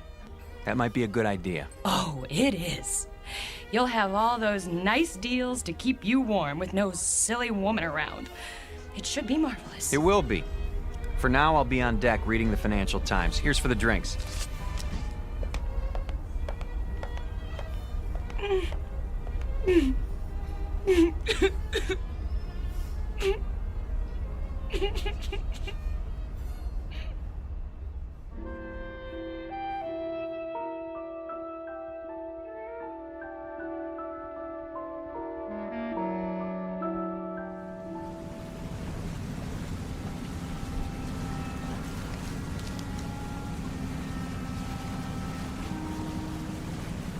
I say, you two, excuse us. Not you again. Well, yes. Not really. How do you do, dear?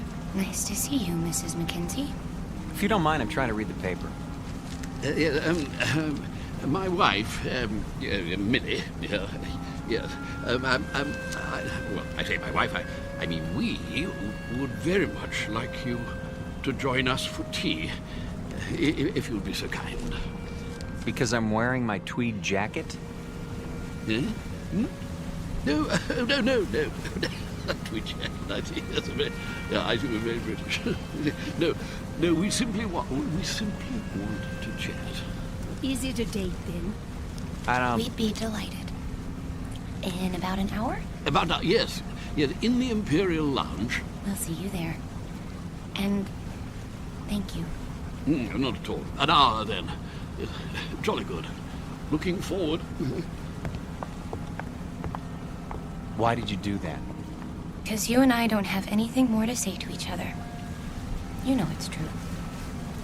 We're finished. But you said it yourself, we're stuck here. So we might as well call a truce for now and make the best of it. Agreed.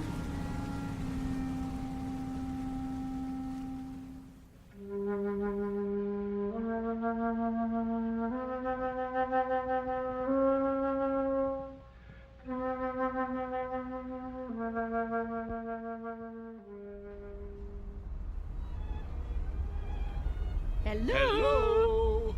Over here. Hello again. My dear. So glad you could make it. Charmed, I'm sure. Do sit down. Do sit down. Not at all. Nasty day. What? Now look. The reason for this meeting, apart from the pleasure of your company, is Go ahead, Toby. Yes, thank you. Millie, my wife, Millie pointed out that we've all been, something less than hospitable to you, if not rude. And so I expect I ought to apologize. And do you? Oh, yes, most sincerely. But you see, there is something more important. Good news, in fact. Yes, we've been talking the whole thing over, and we've decided that you won't have to leave the ship after all. We won't? Say, that is good news. We were afraid we were going to have to swim back, and it's had us sick with worry. Really? No. I see. I see. Very good. No, I'm sorry about that, my boy. But we were quite concerned, all of us, as I dare say you gathered. You see, it simply hadn't occurred to us that an outsider would ever want to travel on the Lady.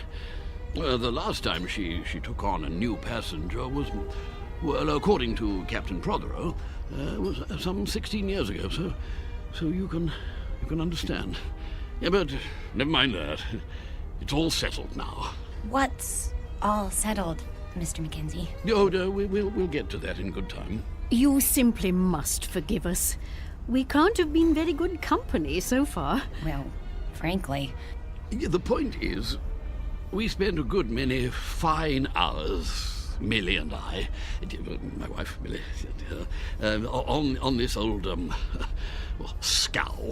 And when we heard they were going to retire her, well, it seemed right somehow that we should join her on her last return voyage. Yeah, absolutely. And the same is true of the others.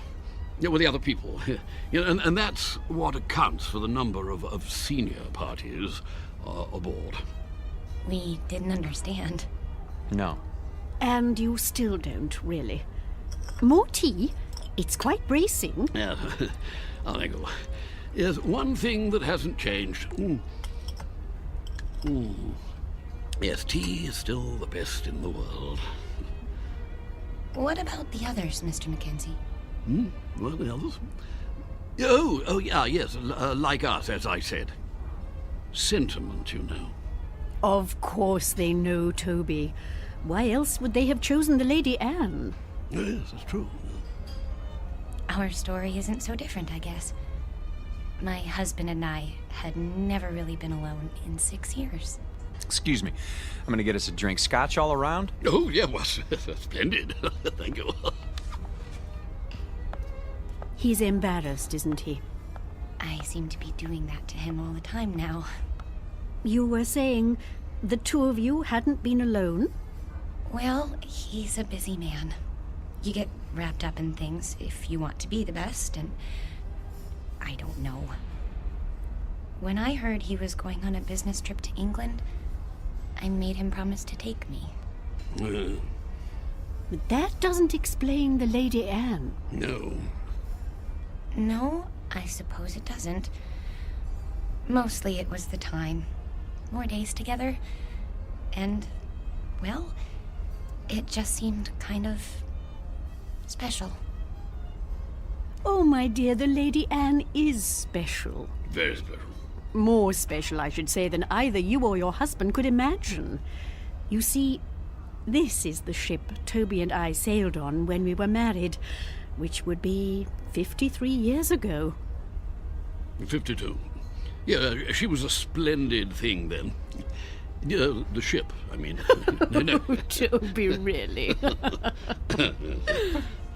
I thought you told us it was an old rust bucket. Not it. She, yes. Oh, I should have been struck down by lightning for such a fearful lie. Mrs. Ransom, mark this. The Lady Anne was the finest ship that ever crossed the sea. Queen of the fleet, she was. Oh, yes, indeed. Is, Mackenzie, is. No other ship can touch her. Quite right. Sit down, Burgess. This is an old companion of mine, Ian Burgess, Mrs. Ransom. Ah, yes. Congratulations. I don't follow. I hear there's been a decision made in your favor. Not now. Nonsense. Quite a relief, I must say. What is?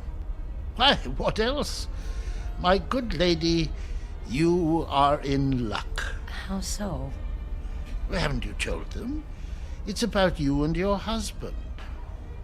It seems you won't have to die after all. Oh, I'm so sorry.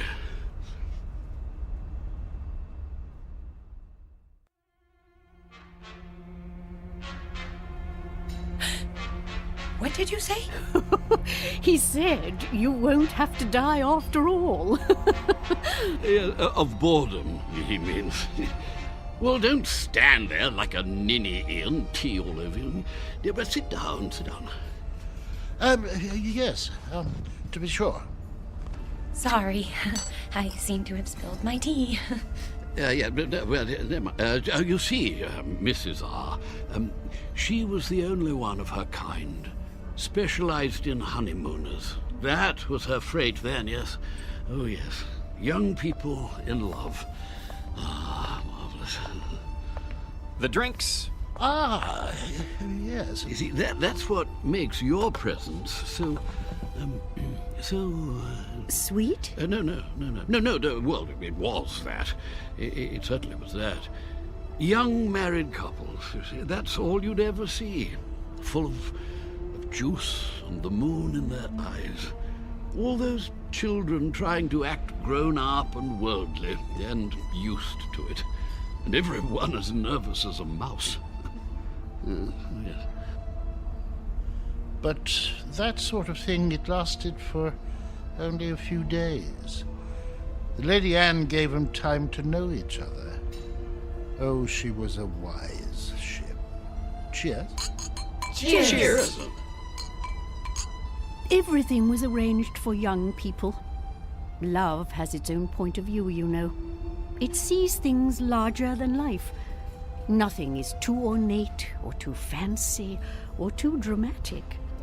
If it is a good love, it demands the theatrical and then transfigures it, turns the grotesque into the lovely, as a child does. With it, we can see what we wish to see in people.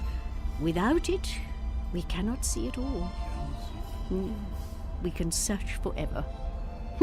How a shipping line ever found that vision, I cannot imagine. But they made the Lady Anne into an enchanted gondola and took that moment of happiness and pure sweet pain all lovers have and made the moment live for 2 unspeakably pleasant weeks. Well, they get the drift, my dear. There's no need to go gooey. But I feel gooey. The same is true for all of us, actually. Bolshia Jones and his wife over there, the bald chap. Engineer in his day, and a good one. The Whiteways. Next to them, Lord Bristow, with his cigar. Nice enough, but he's getting on. And there's old Champion. Innes Champion, the writer, adventure stories, that sort of thing. Quite a droll fellow, though you wouldn't guess it now. Widower, you know. Aye, and his wife. There was a wild thing. She passed on in... Oh, can't be sure of the date. What about you, Mr. Burgess? The same.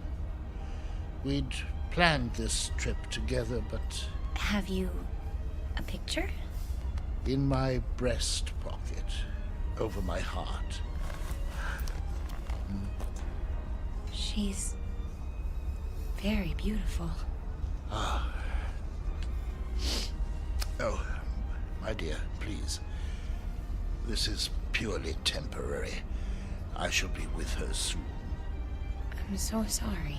Oh, there, dear. It's all right. None of it really matters if you're in love. You are in love, aren't you, Mr. Ransom?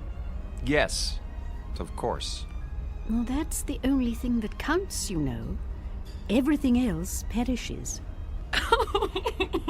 Now you've made her cry. Oh, perfectly all right. I cry all the time, don't I, Toby? All the time? Well, I don't. Why don't you two go out and get some fresh air? Do you good. Fog or no fog. That might be a good idea. Yes. We'll see you later. Of course you will.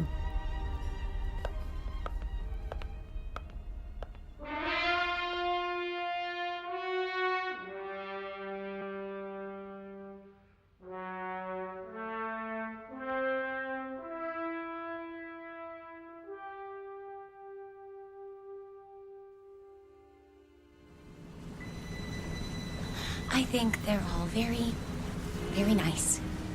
What is going on? The sun. What about it? It's behind us. It was over there, and now it's... We're heading north. So we're heading north. We should be heading east. Blame it on me. Everything else is my fault. Why not this? There you go. Starting again. I don't know what I'm doing here. Look at them down there playing shuffleboard. Or sitting, wrapped up in their blankets. Really, Eileen, this whole idea was ridiculous. Eileen? Eileen, where are you? Eileen? Eileen!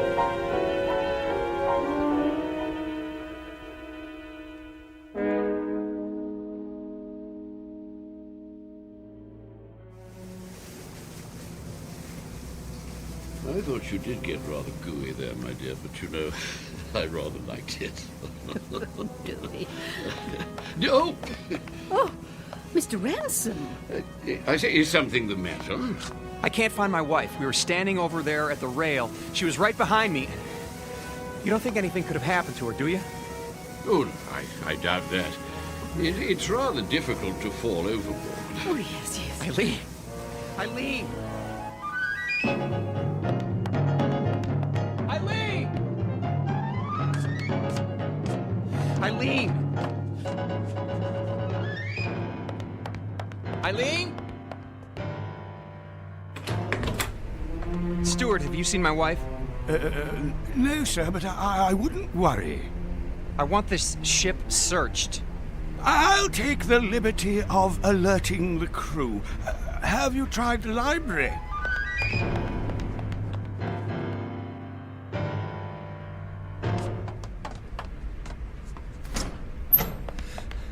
Eileen? Not here, sir. She's got to be somewhere. Still looking, sir. Haven't you found her yet? Easy, sir. We'll let you know. Eileen? Eileen, where are you?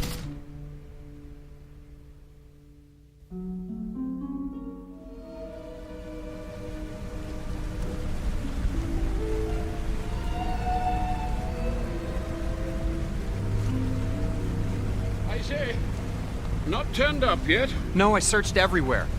She'll turn up. Have a nip with me. Come on, boy. Let's go inside.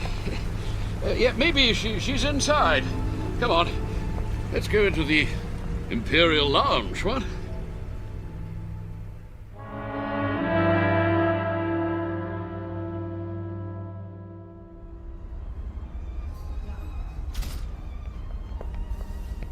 Two whiskeys. Make 'em strong. I can't believe it. She's gone. It does seem that way. But of course it isn't so. You've just missed her. You don't know how much. A toast to the Lady Anne. Here, here. Oh, yes. Here. The Lady Anne. Yes. It's a pity. What's going to happen? A crime. An evil, black-hearted crime. Easy, Burgess, easy. Easy? Gad, they want to scrap the lady. Outlived her usefulness? Nonsense. A little slow, perhaps. Speed. That's all that counts now. Why? What's the rush, eh, Ransom? I see your point. Freddy, another gin. That's the state of the world today. It's a plot, doubtless of communist origin. Who wound him up? Burgess, do sit down. Haven't you eyes, man? The Lady Anne was condemned because she represents a better way of life. She's grace and manners and tradition. She's the Empire. I say, somebody turn him off. Silence, Adicott. The beasts are at the gate, and we stand about like statues, with our medals gone to rust and our swords broken. Soon they'll reach up their hairy hands and pull the Queen down from her throne. Scrap the lady? They'll scrap the world. Poor chap. He'll feel better later at the party. Another drink, Mr. Ransom. Mr. Ransom?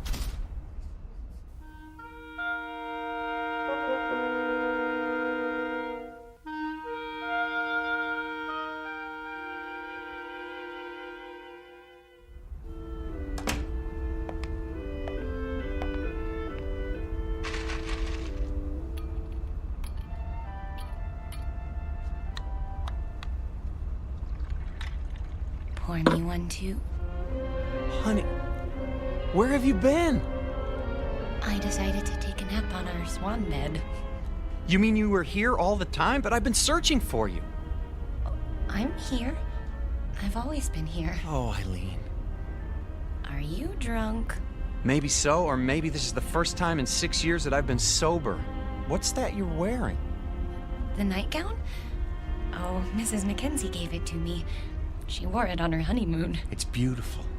You're beautiful. This whole stupid world is beautiful. What happened to you? I don't know. But I'm going to try not to forget. I'm going to try very hard. Oh, Alan?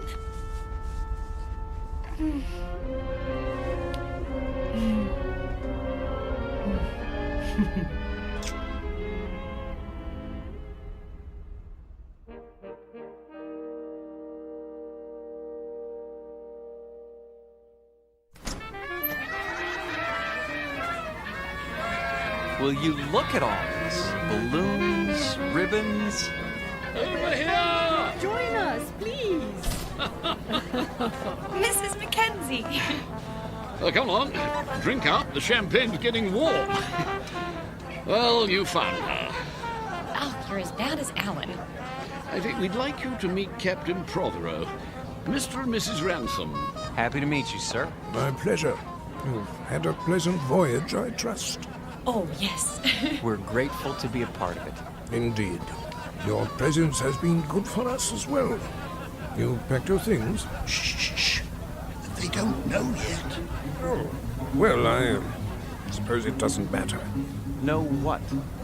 Nothing important. If you'll excuse me, I have to make some preparations. Be back shortly. You look positively radiant, my dear. The Lady Anne has worked her magic on you. She... and you. All of you. I'd forgotten some things. How to relax. I was so busy, I lost sight of what's important. It won't happen again.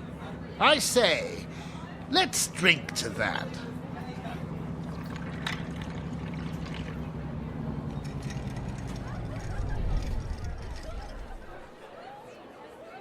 Have the engines stopped? Oh, nothing to worry about. Cheers. Mr. Burgess, why are we having a party now? We're only partway there. You'll understand soon enough. Who needs a reason to party? Mrs. Ransom, may I have this dance? I have been waiting for someone to ask. Mrs. Mackenzie? I'm not very good, but... Oh, delighted, Mr. Ransom. Oh, splendid.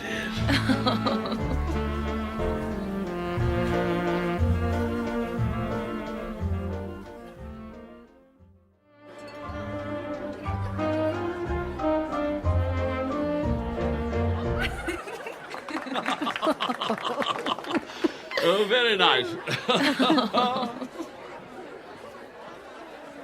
Well, I see they haven't gotten them fixed. What? The engines. The engines? Oh, there's nothing wrong with the engines. Ready now? Your luggage has been collected. Luggage? Really? Should have told them. Didn't want to spoil the party. Excuse me, but what are you talking about? Why should our luggage be moved? Because, my friends, we're putting you off the ship. You're what? Are we in trouble? No, nothing like that. They'll come to understand. Maybe so, but we don't understand now, and we're not going anywhere until we do. I'm afraid there isn't any choice. Follow me, please. Alan? Is this some kind of gag? You don't just put passengers off a ship in mid-ocean. Steward! Captain! Draw your pistol. Yes, sir. You're kidding, aren't you? If you'll do as the captain says. This way. I tell you what, we'll all go. Alan, what's going on?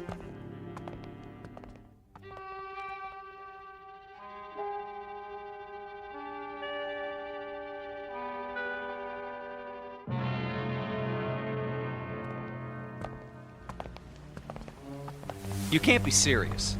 There's nothing to worry about, my boy. Your exact position has been radioed. Even now, help is on the way. Alan, I'm not kidding. Captain, this is outrageous. Your luggage is in the boat. Flowers, a tin of biscuits. Champagne? I thought of that. The lifeboat sends out a signal so you'll be picked up straight away. Everything you need, really. Except a reason. It's time we were off. Into the boat with you. No, please, But why? Is it something we've done? Not a bit of it. Then tell us. You can't do this without a reason. Cause, my boy, you can't go with us. Not yet. Yes, come along. Not where we're going. No, no. Step carefully, please. We liked you people. We thought you liked us. They do, Alan. Don't you see? They do. Lower it away. Don't forget the blankets. Alan, look. Everyone's at the rail.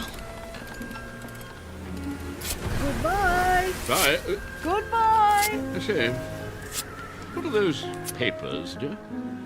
They're your letters, Toby. Don't you remember, dear? I've kept them for so long. You're throwing them overboard? They deserve a proper burial at sea. I won't be needing them now, will I? No, dear. Not anymore. Listen, the engines are starting again. They're moving. So are we.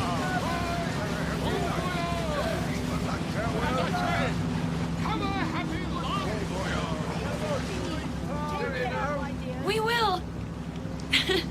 I promise you.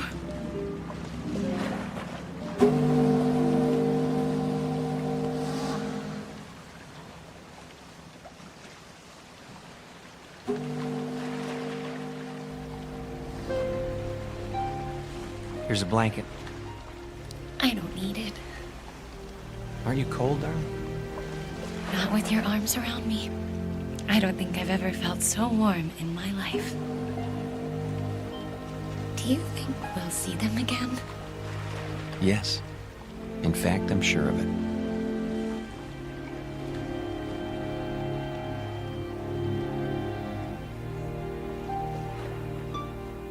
Lady Anne never reached port.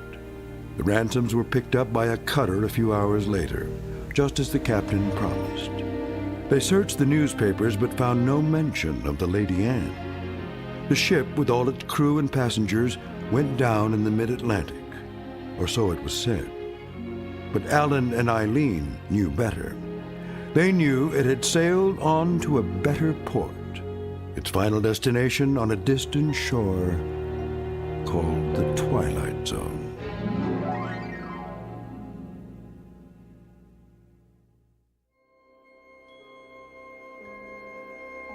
Hi, this is Carl Amari, producer of the Twilight Zone Radio Dramas. I'd like to take a moment to tell you about our official website at twilightzoneradio.com, where you'll get the latest news and information on these Twilight Zone Radio dramas. Plus, at twilightzoneradio.com, you can digitally download 3 free episodes or any of our episodes for only $1.95 each. In this age of ever-changing technology, we've decided to make these episodes instantly available to you by making the Twilight Zone Radio Dramas a digital download-only series. This means that this series will no longer be offered on CD. The CD collections at our website are now being offered, while supplies last, at buy one, get one free. So be sure to get your favorites before they're sold out. Be sure to visit us often, and I'll see you in the zone.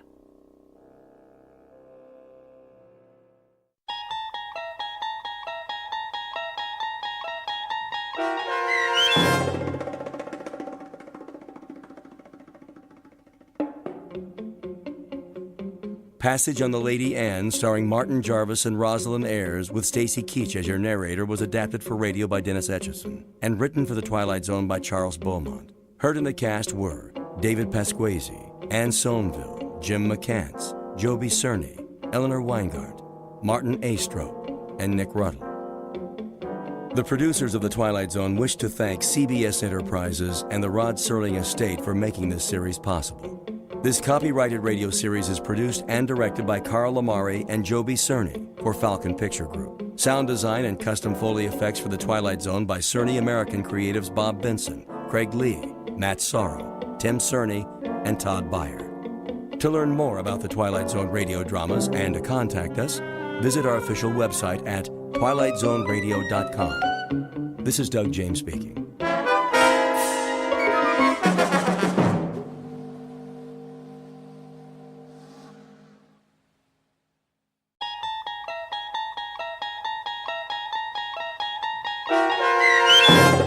The Jeopardy Room, with Stacy Keach as your narrator, was adapted for radio by Dennis Etchison and written for The Twilight Zone by Rod Serling.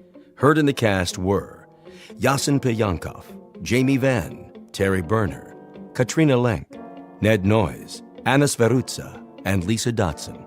To learn more about the Twilight Zone radio dramas and to obtain audio cassettes and CDs of these programs, visit our website at twilightzoneradio.com. The producers of The Twilight Zone wish to thank CBS Enterprises, Carol Serling, Dennis Etchison, Dick Brescia Associates, Claire Simon Casting, Terry Jennings, XM Satellite Radio, Sirius Satellite Radio, our sponsors, and our radio affiliates for helping make this series possible. This copyrighted radio series is produced and directed by Carl Amari and Roger Wolski for Falcon Picture Group. Doug James speaking.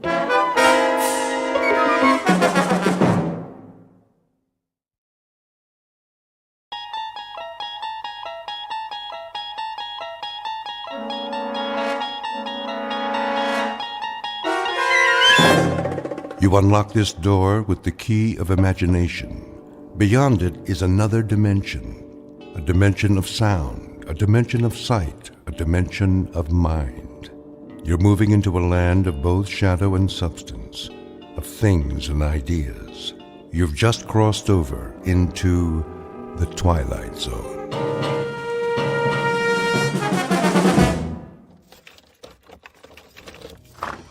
Here is your room, gentlemen. Thank you. I'll turn on the lamp. Leave it off for now. As you wish. I am sorry it's so small, sir. It suits our purposes. Where is the bath? Down the hall. The hall? I can give you one with a private bath if you prefer. No. I said this will do. I'm afraid the dining room is closed at this hour, but you may take a meal at the cafe down the street. We're not hungry, my friend and I. Then I bid you good evening. Good night. Check the window, Boris. You chose the right room. Of course. There is Kuchenko, in his room, across the alley. Binoculars? Right here, Commissar. Yes. See? The Major lies on his bed, but he does not sleep. He will sleep very soon. Give me one shot with this rifle. Not yet, Boris. That would be too easy. Easy? A clean kill. I have something more challenging in mind. Something along the lines of a game, perhaps. I don't like games. Not even a game of cat and mouse? What for? To make him squirm a bit before the hammer falls? We waste time, Commissar. Patience, my friend. Hand me the phone. Who are you calling? Hickory Dickory Dock. Front desk. Yes. Excuse me, but do you have a Mr. Kuchenko in your hotel? One moment. Sorry, no one by that name. But I happen to know that my friend is staying there. Perhaps he's registered under another name? Andreev? I'll check. Yes, Mr. Andreev, room 963. Very good. Will you connect me, please? Yes, sir. Look, he hears it. Of course he does. He rises from the bed to answer.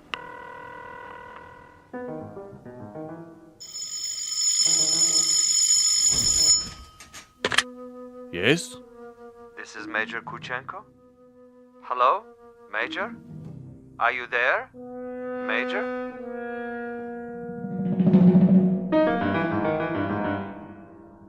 The cast of characters in our drama: a cat, a cat's assistant, and a mouse. This is the latter, the intended victim, who does not know but may have already guessed that he is to die.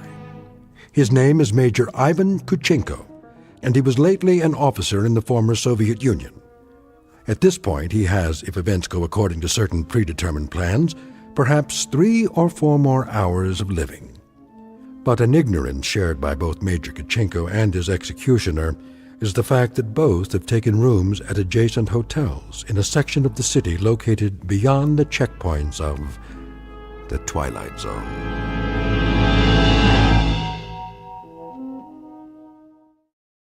And now, The Twilight Zone and our story, The Jeopardy Room, with Stacy Keach as your narrator. This is Major Kuchenko. Who is calling? Major Kuchenko, you don't know me. Who is this? But I have heard of your recent arrival here. You have the wrong number. And I wanted you to know that you have friends in this city. Friends, you say? And they would be... Good friends, Major. Staunch friends. I know no one in this city. May I impose upon you to remain in your room for a little bit? Your friends will make themselves known. And who is this speaking? Is this a friend also? A good friend, Major. Not known to you yet, perhaps, but soon to become acquainted. And why must I stay in my room? We'll be making contact with you very shortly. For what purpose? Your welfare. Your well-being is our deepest concern, Major. Now, Commissar. Not yet, Boris. May I count on you to show some sense, Major? For your own safety, I urge you to remain in your room. You'll be seeing your friends before long. The mouse is in the trap. He stands at the window. Now, Commissar? Patience. But I have him in the crosshairs. I could make his head leave his shoulders at this range. That would give you pleasure, wouldn't it? A great deal of pleasure, Commissar. Just say the word. Even when he lies down, I can still see his head. I believe it, Boris. I know of your prowess, but put the gun away. Put it away? Lay it aside. For a bit. We're not going to kill him. Ah, the eagerness of the young. They do not sip wine. They gulp it down like a soft drink. They do not fondle women. They devour them. They do not sniff at the essence of a perfume. They try to jam it into their nostrils. But now, consider the window across the way. The gentleman will die without question. But I want him to die, Boris, with finesse, with subtlety, with a degree of thought and care. A killing is a killing. And if a man is to die, what does it matter how he dies? Ever been to a bullfight, Boris? A bullfight? No, Commissar. I've never had that pleasure. A bullfight might serve to make the distinction. In such a contest, if the matador kills with grace, that is considered a good death. So, there are good deaths and bad deaths, are there? Precisely. There is death with art, and there is the death of the butcher. You, Boris, are a butcher. Now, that is an honorable profession of great usefulness, but I'm an artist. Oh, you will have a death tonight, within a few hours. But when it is over, we will have killed with artistry, Boris. Not with a meat cleaver or an explosive bullet or any other of the butcher's tools. This death will be like a ballet.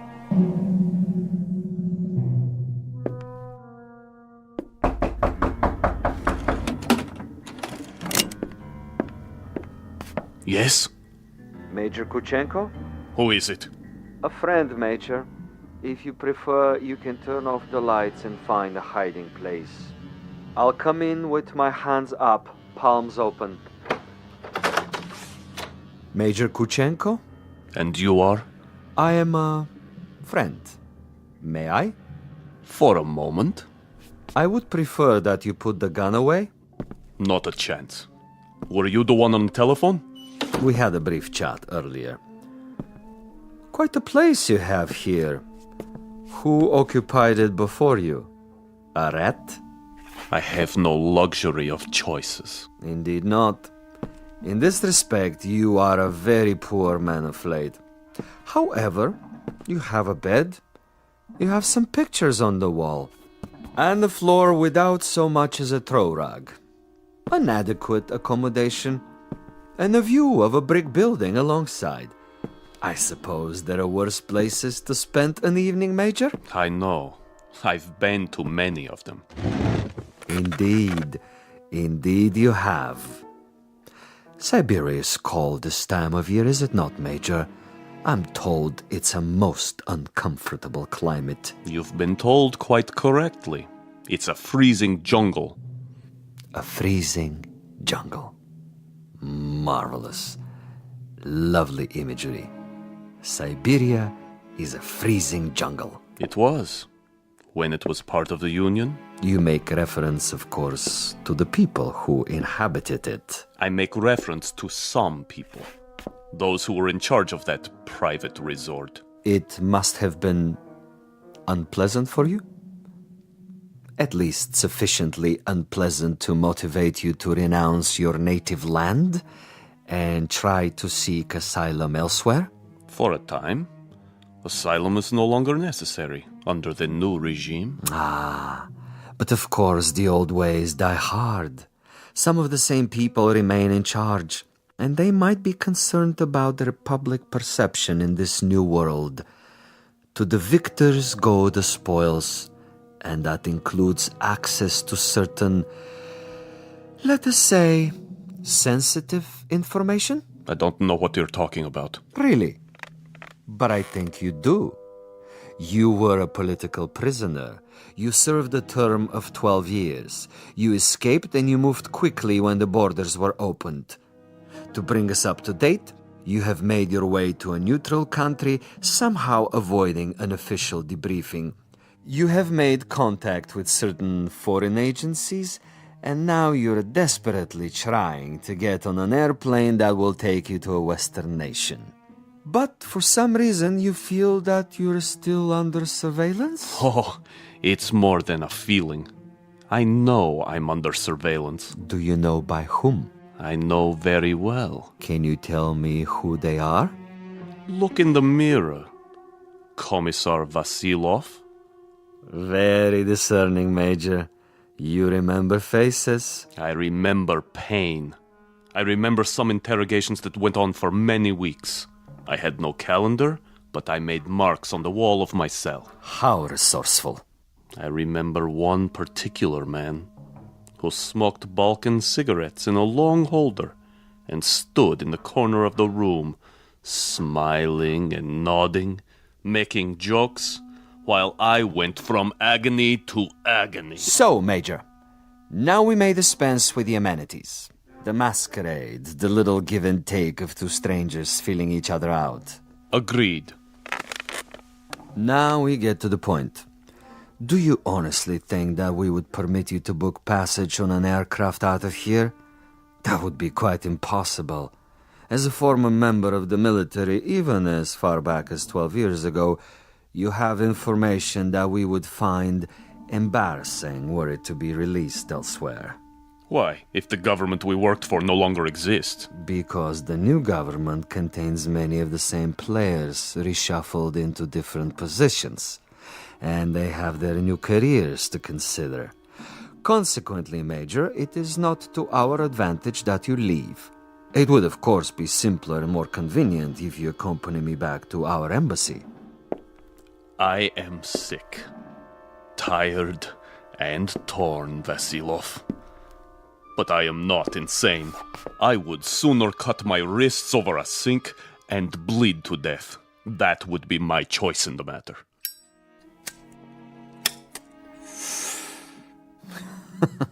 You surely can't be serious, Major. I'm rather a connoisseur of the several hundred ways for a man to depart the earth. And you can believe me when I tell you the cutting of the wrist is not a particularly felicitous modus operandi. Quite apart from the pain, which of course must be attendant, is the fact that one dies slowly, and because of this, he has to be an eyewitness to his own demise. No, my dear friend, I'm afraid we are of two minds about that kind of death. But enough. I have brought you a small gift. Consider it a peace offering. Careful. Gently, Major. Gently. This happens to be a bottle of Amontillado. Quite rare and most pleasing to the palate. I have to repeat what I told you before, Commissar. I'm not insane. I'm quite aware of what would happen to me if I drank any of that. Why, Major, I'm disappointed in you. With your kind indulgence, Allow me to use your own water glasses. If you assume this is to be cyanide or some other poison, you're quite wrong. Am I? Undoubtedly. You see, I don't share your death wish. I'm a healthy man with excellent expectations as to my longevity. No, indeed, Major. I was about to propose a social drink. The two of us. I'll drink first, and then you. Satisfactory? Such ritual, Commissar. Such tribal rites. Yet you have only one purpose with me. Why don't you get it over with? If you're trying to disarm me and make me get rid of this pistol, it'll take more than a social wine. Indeed, Major. Now, as to my business with you, we both know what that is. Go ahead and say it. Very well. I'm to see that you're dead by tomorrow morning. Is that plain enough? Quite plain. And you shall be, Major. With a degree of immodesty, I can say that I've killed 800 times you. But I've done it, Major, with subtlety, with originality, with ingenuity. I'm the last of the imaginative assassins, an artist of the profession, as it were. Excellent. Flavor.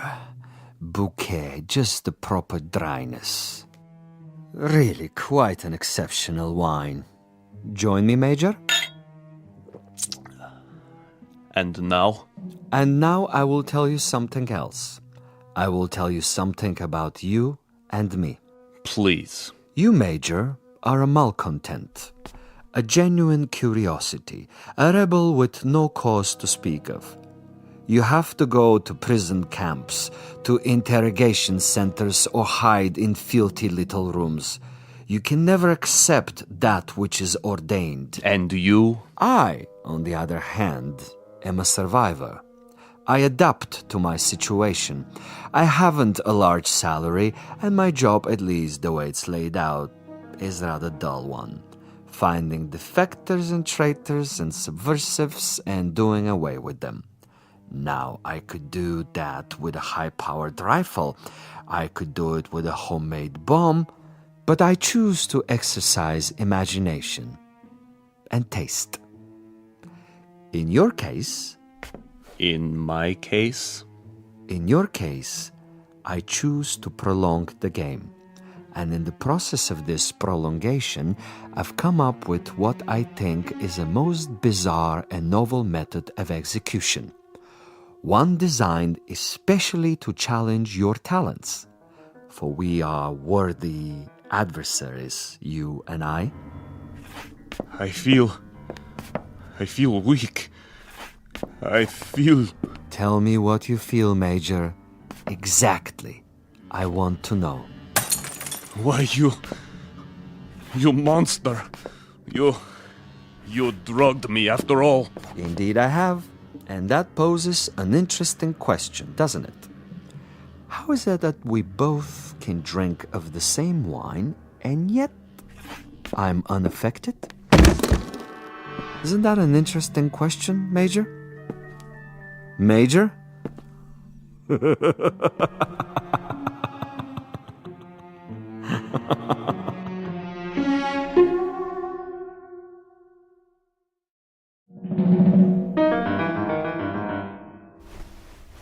My head. He's gone. But I'm still alive. So he wants to play a game. And he has left something behind. What is this? Greetings, Major Kuchenko. I'm an exceptionally good judge of men. Are you? And in my judgment of you, I made an assumption that you are sufficiently observant to see the tape recorder on top of your dresser and curious enough to play it. How could you resist? This will also suggest to what complicated ends I'm willing to go to make a simple execution different and imaginative. First of all, to clear up one point. You may remember our discussion. Before I left you, I proposed a question. Isn't it odd that we both drank of the same wine and how different the effect? Isn't it odd? Really quite incredible and bizarre. How can it be? In all honesty, Major, how do you explain it? Go ahead. I'm listening. You... Perhaps you have figured it out already.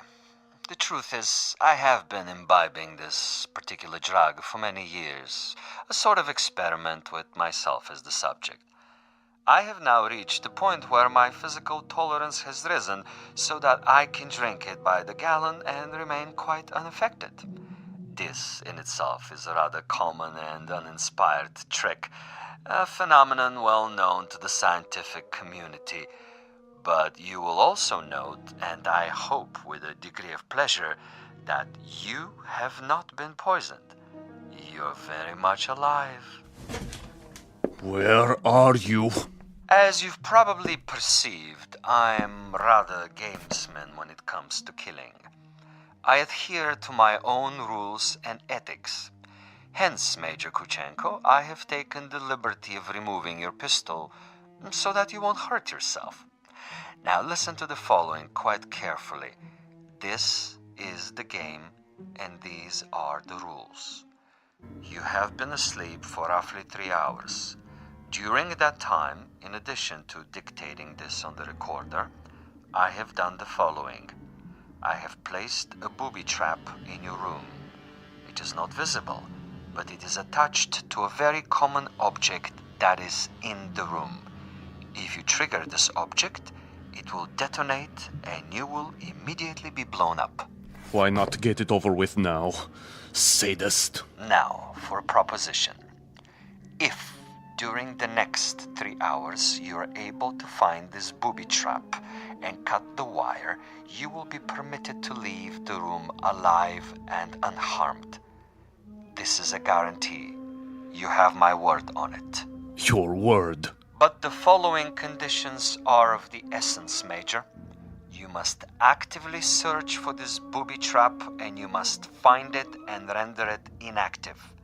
It goes without saying that, as of this moment, you are being observed. How? Attempt to turn out the lights and you will be shot. The moment you stop an active search, should you refuse to play the game, you will also be shot. If you are unable to find the trap within 3 hours or attempt to leave the room at any point during that time, I am afraid the same conditions apply. You will receive a bullet in the head. So there you have it, Major. Find the booby trap, cut its wires, and you're free. Fail to find it, or fail to look for it, you're dead. Look for it, find it, but fail to recognize it, you're also dead. Needless to say, Major Kuchenko, it is this latter occurrence that I rather expect and look forward to. As a fellow expert in tricks and deception, I think you will admit this situation has its own special imaginative quality.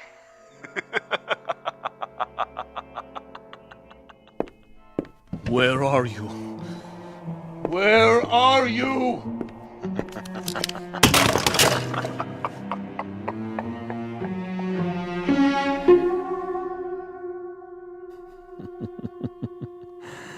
Over here, Major. Just across the way.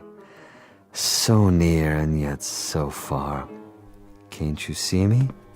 Doesn't the light reflect in my binoculars? Look, Major. Please look. Try, I implore you. Where have you been, Boris? I brought food from the cafe. Food is of no consequence. Quickly, he's awake. Don't worry, Commissar. I have a clear shot anywhere in the room. Hold your fire until I tell you. But why such an easy target? Too easy. That is the difference between us, Boris. You are a marksman, but I am a gamesman. And the game is afoot. The picture frame? No. Too obvious. The ceiling. The light fixture. possibility. Nothing. Oh, you think you are so clever, Commissar. So clever. The bed, then. Under the mattress.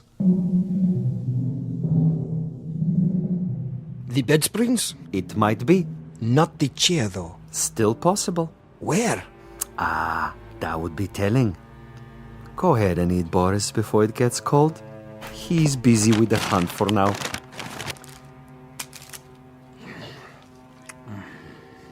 What did you bring? Sandwiches. Have one, Commissar. I never eat while I'm working. I'm like an athlete, Boris. Food is a distraction. Food is good. It makes one sluggish, affects the concentration. The morning will come soon enough. Over here, Kuchenko, just across the alley. Don't you see? He sees nothing. But surely a fragment of light, a stray reflection. Perhaps he has seen us. Yes, he must know, but he refuses to acknowledge. He is too proud. He knows he must do this on his own and will not give me the satisfaction. The bookshelf. Or the books themselves. Which one? An atlas? A novel? The Bible, of course. It's already been moved an inch, 2 inches. But the wire? Where? One way to find out. The bookcase itself, then. Behind the books. In the wood, the nails. Or under the floorboards. Wait, think. Where would I put it? You want a real battle of wits, Vasilov? You've got it. Think. 4 walls. Ceiling. Light fixture. Floor. A picture. Bed with frame. Box springs. Mattress. Headboard. A night table. Bookshelf. Dresser. Window. Desk. First the drawers. The top one. Slowly.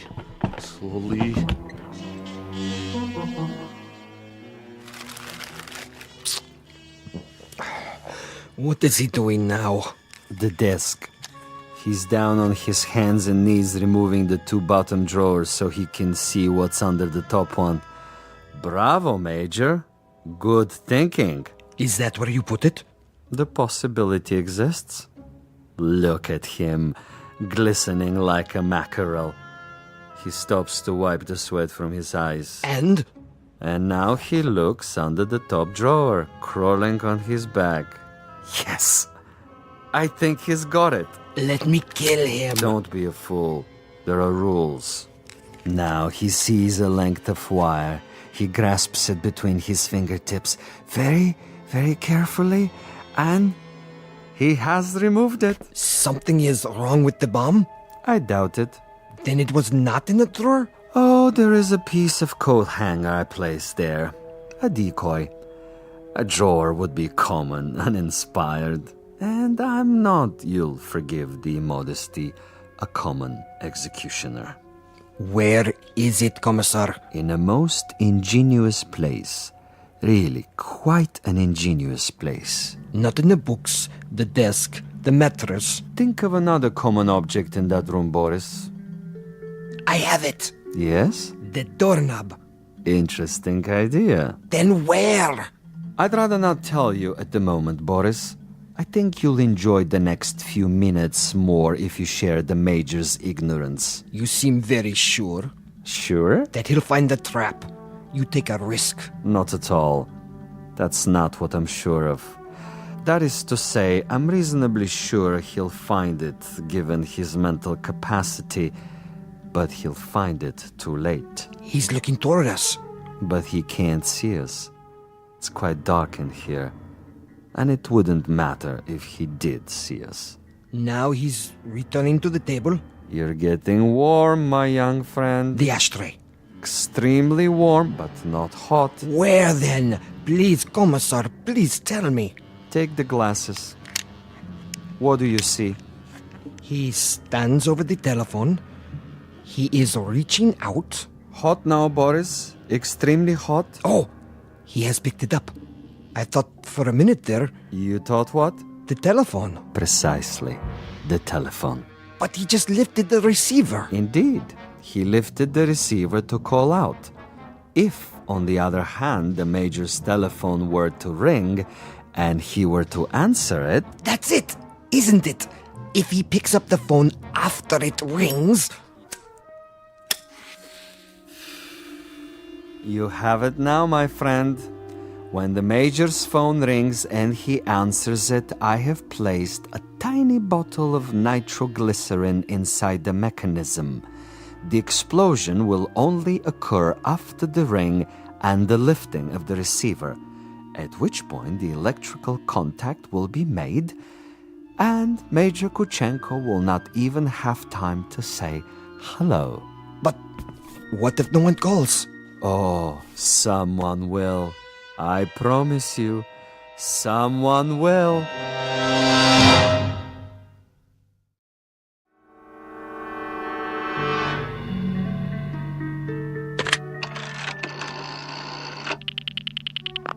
Front desk. This is the party in 963. I was wondering... Yes, sir? I was wondering if you might have the number of another hotel. Another hotel? The one next door, across the alley. That would be the Grand. You can find it in the directory, in the table by your bed. Dial 9 first, then the number. I see. Thank you. Vasilov? I know you're there, Vasilov. The game is not over yet. Do you have the time, Boris? What? The time. 10 minutes to 5. Almost done, Commissar. He's tried almost everything. He has 10 more minutes. Hadn't I best go over there now and finish it? No, my young friend. That would be impetuous. It would also be a bit embarrassing if someone were to see you. At this hour, the streets are empty. Quite apart from the fact that I wanted this to be imaginative, I also wanted subtlety. I should like our quarry to die in his room without our being there. Opportunity is running out. Then I do believe that it's time to, shall we say, accelerate the process?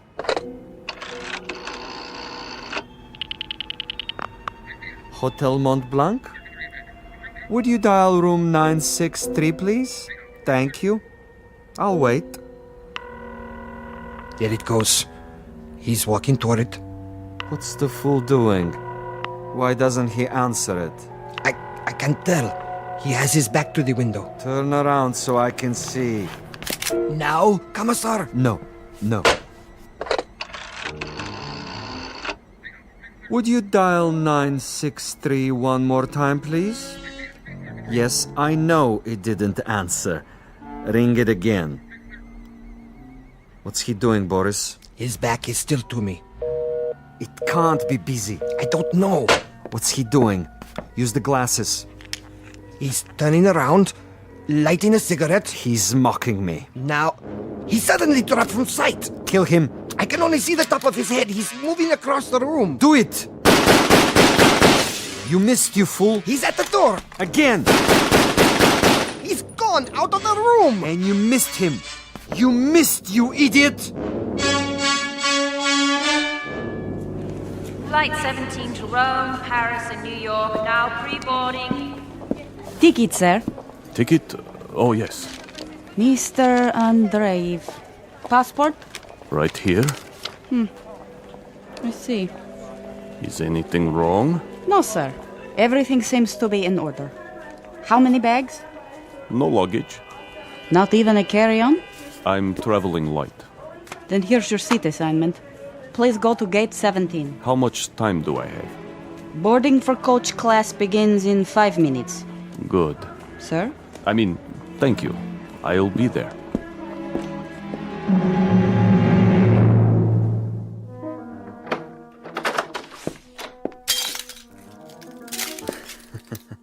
What a mess he left behind. Like a pigsty. He tore the bed apart. And the furniture. Oh, just look. Oh, even my poor little tape recorder. Commissar? Yes, Boris? It would have been better, wouldn't it? What would? If I had taken his head off in the first place. You mean if we had slaughtered him like an animal? I love your style, Boris. You should have been a pig farmer. Our man would have been dead by now. He would have been dead if we had beaten him to death with mallets too. But anyone can die that way. And any stupid, insensitive fool can kill that way. No, this is a man of quality, with a resourceful mind, similar, you might say, to his executioner. He deserves a better ending, as do I. But that's all right. I have time. I'll get him in the next city, now that I know my adversary. We will be able to track him? Most certainly. The old network still functions, though in a much different way. I have the same contacts, no matter what they now call themselves. Importers, exporters, businessmen of various stripes, here and abroad. It's marvelous, you know. Really marvelous. Think of the possibilities. Other, even more ingenious methods of doing away with Kuchenko and his kind. I still think we should have chased him. Not at all. He would have gotten away. And even if he hadn't, it would mean that a thick-headed clod like you is more efficient than I. And this I reject, Boris. This I reject in toto. Look at this. A bottle of wine. I can only find one glass. Throw it away. One drink, Commissar. I said no. But there is more than half left. This is not for you. But why? Do you know much about Amontillado? I know about vodka. Of course, you and all the other potato growers. Give me the glass. Here. Believe me, it wouldn't agree with you. It's an acquired taste. Yes, Commissar. If you say so. I say so. There are some secrets that you're not ready to learn. But in time, Boris. In time. For now, I need you awake and alert. That's right. I do what you say, as always. But so far, your methods are not very effective. The men who pay us, they will not be impressed. And you will make a report? Only I can do that. I am the one they listen to. I can request another assignment. You're free to do so. Until then, I take no further orders from you.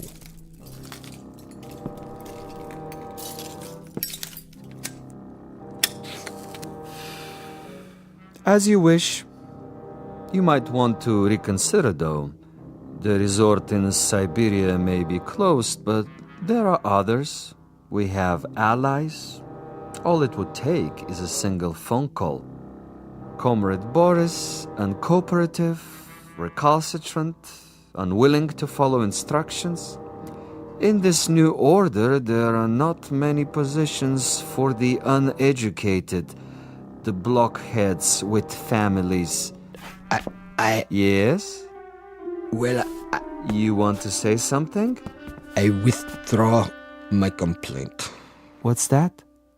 I didn't hear you. I am tired, Commissar. I say many things when I am tired. You wish to apologize? Yes. Very well. I will take it under advisement. In the meanwhile, see if Major Kuchenko left anything behind. Check the closet, the drawers. Yes, Commissar. And life goes on. The sun comes up and we arise to meet another day, to prevail by our wits and our wits alone. I'll get it, Commissar. No, Boris! I don't You fool, no! I'm sorry, sir. Your party doesn't answer. No? It doesn't ring at all now. You're sure? Mont Blanc Hotel, room 963. Strange. The line is suddenly dead. Thank you, operator. That means my message got through. Flight 17 Transocean Airways now departing for New York City via Belgrade, Paris, Rome, London, final call.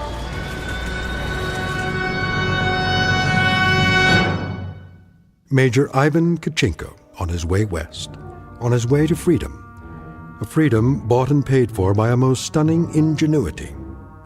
Exit a gunman named Boris and one Commissar Vasilov, who forgot that there are two sides to an argument and two parties on every line. This has been a collect call, placed direct to you from a phone booth located somewhere in the Twilight Zone. More from the Twilight Zone after this. You are about to enter another dimension, a dimension not only of sight and sound, but of mind, a journey into a wondrous land of imagination. Next stop, the Twilight Zone. Hi, this is Stacy Keach. I'd like to take a moment to tell you about our Twilight Zone website at twilightzoneradio.com. At twilightzoneradio.com, you'll find the latest information on these Twilight Zone radio dramas, including behind-the-scenes photographs, plus the newest product releases, trivia contests, ways to contact us, other Twilight Zone-related info and merchandise, plus links to other fascinating websites. So make your next stop twilightzoneradio.com. Visit twilightzoneradio.com to purchase these Twilight Zone radio dramas on cassette and CD, or call toll-free 1-866-989-ZONE. That's 1-866-989-9663.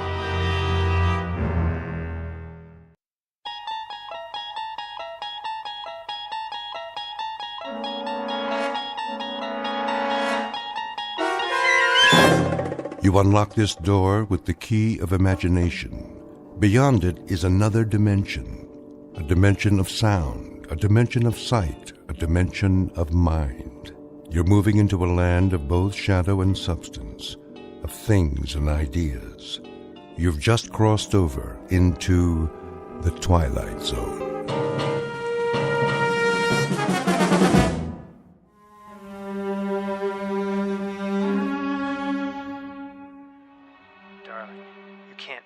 But I do. Even after so long? What is time? The ebb and flow of a river as we drift along, bobbing and sinking, but floating to the surface again and again and again. My love. From this day forward, we shall never be apart. This, I promise you.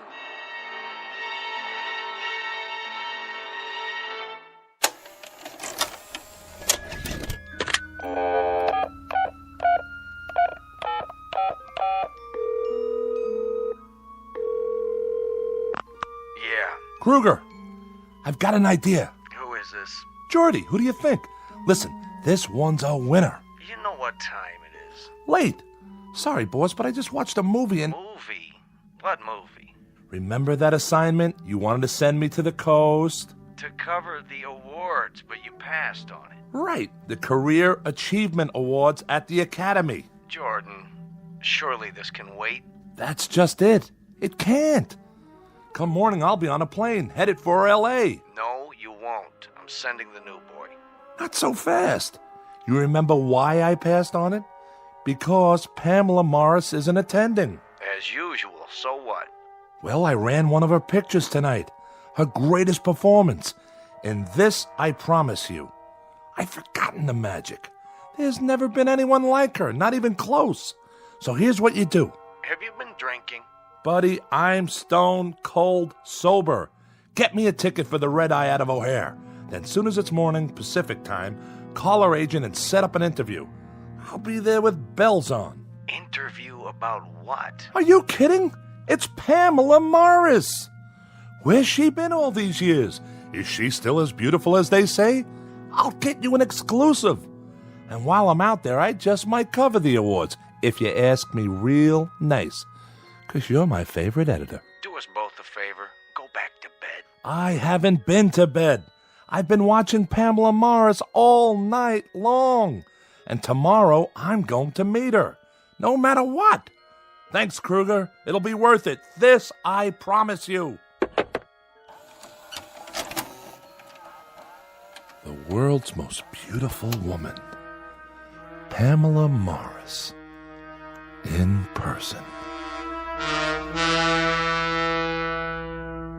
Introducing Jordan Herrick, syndicated columnist, whose work appears in more than 100 newspapers. By nature a cynic, a disbeliever, and a jaded commentator on the movie business, caught up for the moment in a lovely vision. He's not sure whether that vision is merely a dream, but he'll soon find out. Her name is Pamela Morris, renowned star and femme fatale, not seen in public for many years, whose legendary beauty is remembered by millions. Mr. Herrick is correct about one thing. Tomorrow he will make her acquaintance in person. But what he does not know is that the face he gazes upon may actually be a reflection, beamed his way directly from the Twilight Zone. And now, The Twilight Zone and our story, Queen of the Nile, starring Kate Jackson, with Stacy Keach as your narrator.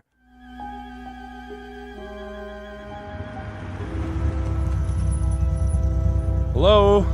Hello? Is anybody... Yes, sir. I'm here to see Miss Morris. Who? Pamela Morris. Do I have the right address? This is a private residence. No deliveries. Oh, for the love of... I'm not a delivery boy. Please turn your car around. My name is Jordan Herrick. Well, you still need an appointment. I have an appointment. Check the list. H-E-R-R-I. Oh, yeah. Mr. Herrick from Chicago. Thank you. I'll open the gate. Park in the circular driveway by the main house.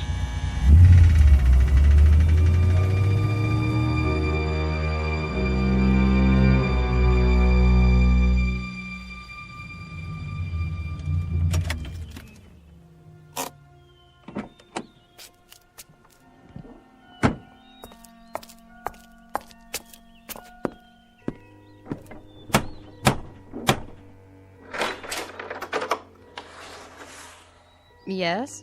Hello there. I'm Jordan Herrick. I have an interview with Miss Morris. You're early. Am I? Well, if she's not ready, I can wait. This way. Well, well. This is impressive. Take your coat, sir. That portrait on the wall. Your coat? Here. Who painted it, may I ask? I'll tell Miss Morris you're here. Yes, you do that. What's the signature on the canvas? No. Can't be.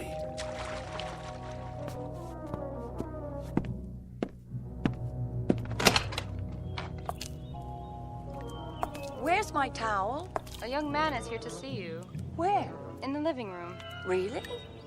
Tell him I'll be right in. There's no hurry. Oh, there you are. Sorry, I lost track of the time. Please, don't rush on my account. You've come all this way. It's the least I can do.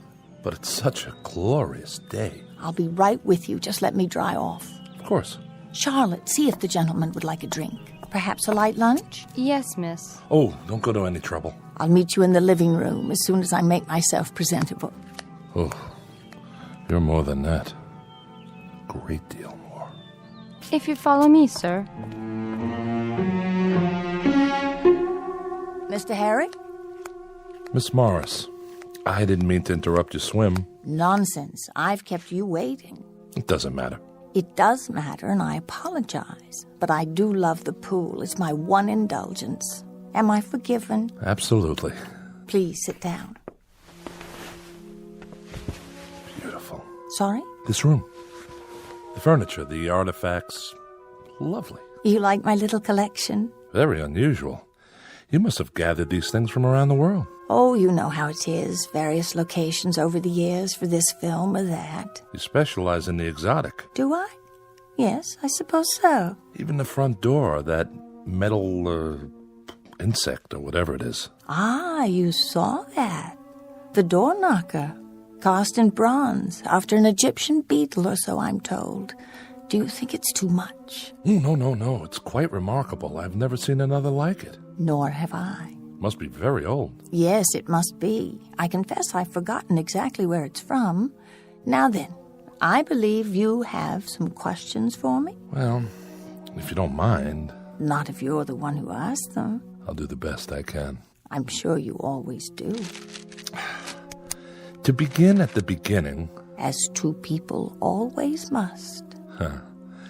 You were born in... I must say, Mr. Herrick, you are very direct. Oh, don't get me wrong. I meant geographically. No, you didn't. You meant the year. That's what the public always wants to know. You're not offended? Should I be?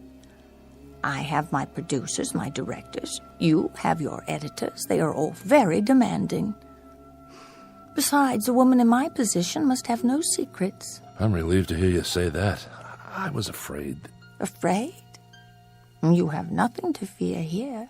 No? Why, Mr. Herrick, I'm only a woman, and a rather small one at that. Surely you've known many women. Never one like you. Then I'll try to make this as painless as possible. Suppose you tell me how old you think I am. That's hardly fair. Oh, come now. Especially after you saw me in my bathing attire. Unfortunately, it conceals very little. I wouldn't say unfortunately. Mr. Herrick, you make me blush. I shouldn't have wandered out onto the terrace like that. I did say no secrets. And I overstepped the bounds with that question. No, not at all. Please, be honest. Really, Here, take a good look. I'm sorry about the shirtwaist and sandals, but I didn't want to keep you waiting a moment longer.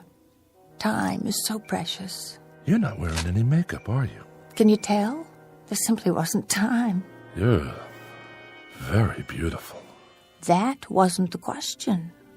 We were talking about my age. I'd appreciate your candor. In that case, you look no older than you do in the painting. Oh, everyone asks about that.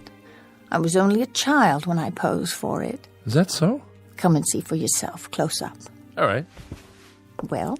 Oh, surely I'm misreading the signature. Why do you say that? This can't be a Berthold. Berthold?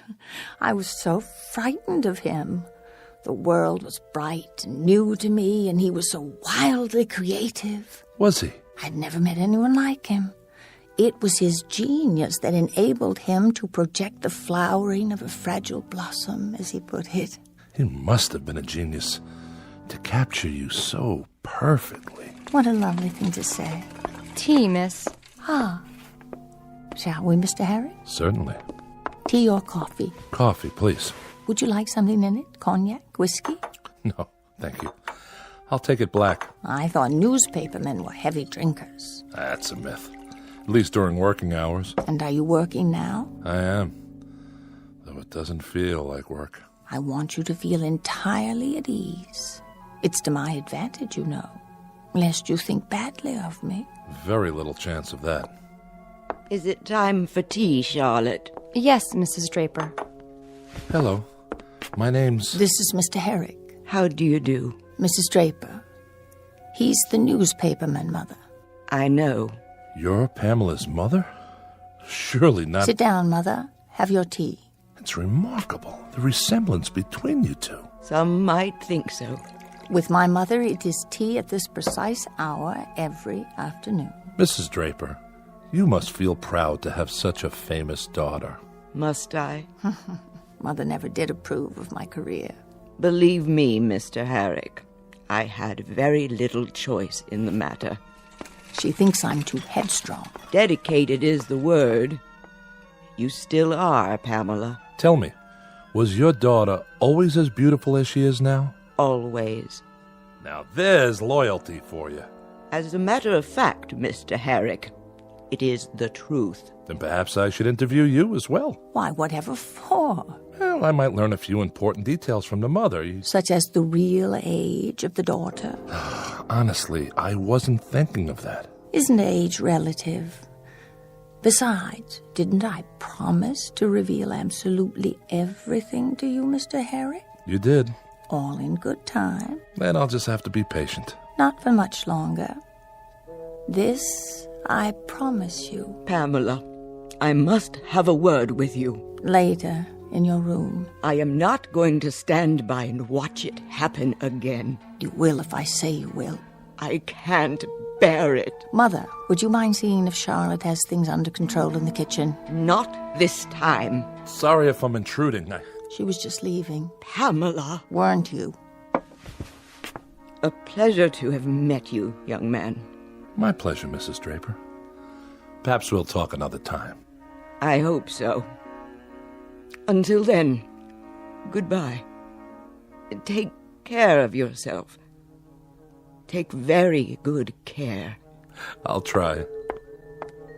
Forgive her. What for? She's getting old. Still, she might remember a few details I can use for my story. No, her mind wanders. Her memories become distorted. Shall we finish our coffee on the terrace? If you prefer. There should be a breeze outside. I'll bring the cups. Mr. Herrick. Mrs. Draper, I thought you'd gone. I must speak with you. Why, of course. Leave. What? You must leave at once. Quickly, before she hears. You are in danger. I am? Very grave danger.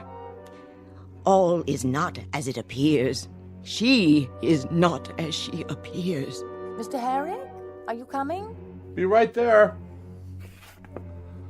What's this about? If there's something I should know, you... She is running out of time. Save yourself, young man, before it's too late. I implore you. Save yourself.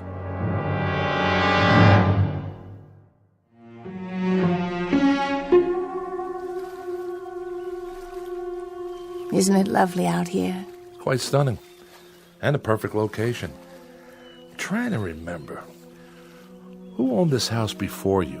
Oh, some ancient actor from the silent days, I think. And when did you purchase it? There you go, Mr. Herrick, still trying to trick me. I assure you it was built decades ago, long before I was born. No doubt. I love to sit here by the hour, watching the birds and the clouds, listening to the sound of the water.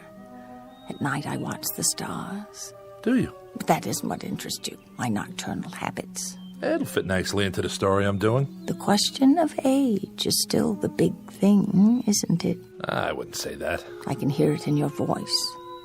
Well, here goes. I am 38, Jordan. May I call you Jordan? Of course. Is that so terribly old? Not at all. Even in my case? Especially not in your case. The years have never been kinder to anyone. Oh, you're a dream. It's the truth. I should have realized you'd take all this down. Looks like you've already written several pages. Some advance notes. Dates mostly. Do they concern me? Indirectly. According to one article... I know you read something. A column by one of those stupid, jealous women. If you don't mind me asking... Fire away. If you're 38, how could you have starred in a movie made, 29 years ago? I can't believe it. Jordan Herrick taken in by the printed word. Tell me, do you always believe everything you read? Then set me straight. The movie was Trails West, is that correct? Darling, it couldn't have been me. I would have had to be 9 years old, don't you see? It's an old mistake. I've run across it before. Once something like that gets into the books, it's hard to erase. Well, according to our files, your co-star was John Bradley. Was it? You were in love with him. I never even met him. Your files are in error. That's possible. Almost 30 years ago. Why, I don't believe I'd even seen a movie yet. I wasn't allowed. My parents were very strict. Oh? We were poor. We lived in Iowa. My father's business was failing. It was a few years later that I set out for Hollywood, a star-struck girl in her teens, following the same trail blazed by so many hopefuls. I was extremely lucky. You must have been.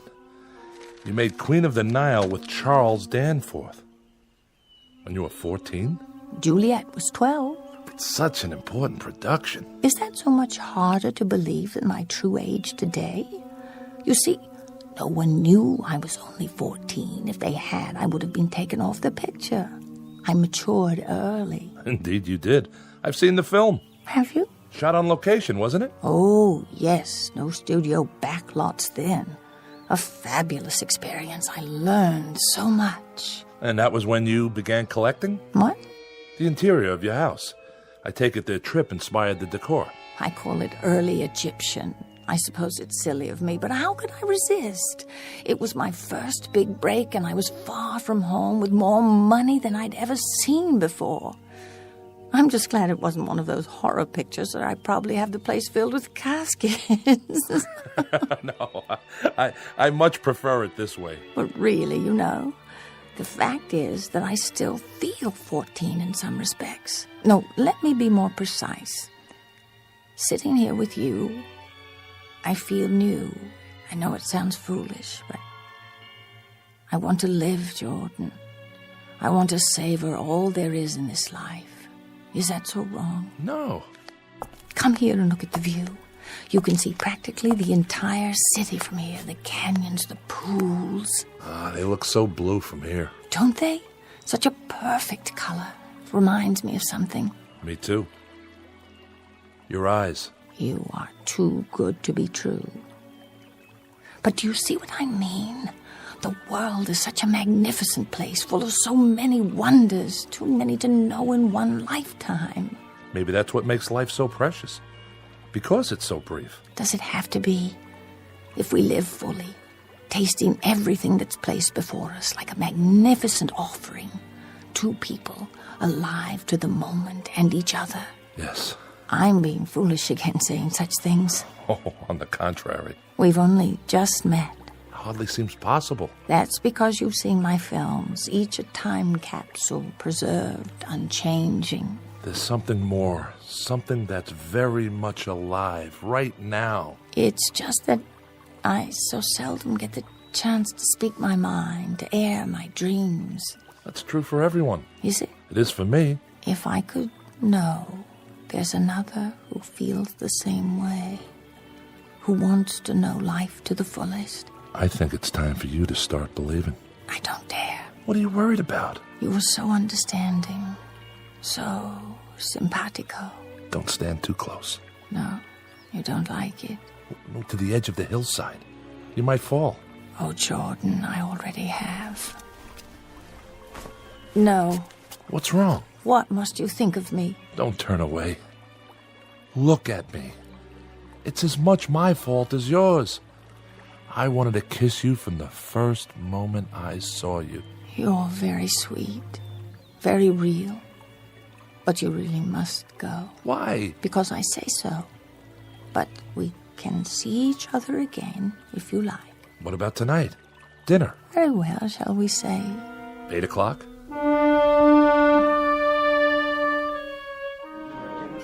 Eric? Party of two? Not for an hour, at the very least. I have a reservation. I'm sure you do. If you'd care to wait on the bar. Hello, Armand. Miss Morris. It's been a while, hasn't it? I should say so. We've missed you. How about that reservation? The old table, I presume? That would be divine. Claude? Yes, Armand. Prepare that corner booth. But it is occupied by another couple. Then move them. Tout de suite. Yes, sir.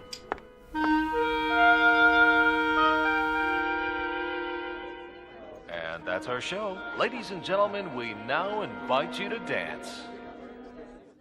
Darling, I don't know when I've had such a wonderful time, but it is getting late. Is it? I should call home to see how Mother's doing. Oh, don't tell me there's a curfew. It isn't that, but I do worry. Excuse me? Yes? Miss Morris, can I have your autograph? Of course, dear. Thank you, Miss Morris. Will that do? Will it? You should charge for those things. That's the 10th one tonight. Darling, is something the matter? No. Nothing. We're to have no secrets between us, remember? I was just thinking about your mother. Something she said. When? Earlier today, she took me aside. I could have sworn she was trying to warn me. Only I'm not sure of what. Jordan, my mother is disturbed. You must believe me. I do. But her words stick in my mind. She feels responsible. For what? My father's death. They were returning from a party she was driving, and the car went off the road. Father was killed. I'm sorry. Since then, she's been suspicious, furtive, imagining all sorts of terrible things. I've tried to help her, but the doctors say it's hopeless. She's deeply depressed. She should be in an institution, but I can't bear the thought of... I shouldn't have brought it up. Let's change the subject. Yes, let's. Now then, I told you about me. What about you? What do you want to know? Where did you grow up? Chicago. I still live there. I've played Chicago, the Wells Theater. The Wells. Is it still always so cold in Chicago? Only in the wintertime. Oh, I almost forgot. I was going to call Mother. Where's my purse? Oh, wait, you'll need coins for the phone. Oh, don't worry about me. Here, I'll get change. Waiter? Jordan, please. It's no trouble. Listen to me. You're a kind and considerate man, but I can take care of myself. Just don't disappear while I'm gone. Promise? You have my word on it. What's this in my pocket? A letter? Someone must have put it in my jacket. But who? Dear Mr. Herrick, you are a fine young man. I know you want to see my daughter. See my daughter, but you must not. Under no circumstances are you to come to this house again. You will not believe what I am about to tell you, but I swear on all I hold sacred that she is not as she appears. The ravishing woman you know as Pamela Morris is far older than you think. She has told you her age, but she is much more than 38. I know. For you see, I am not her mother. I am her daughter.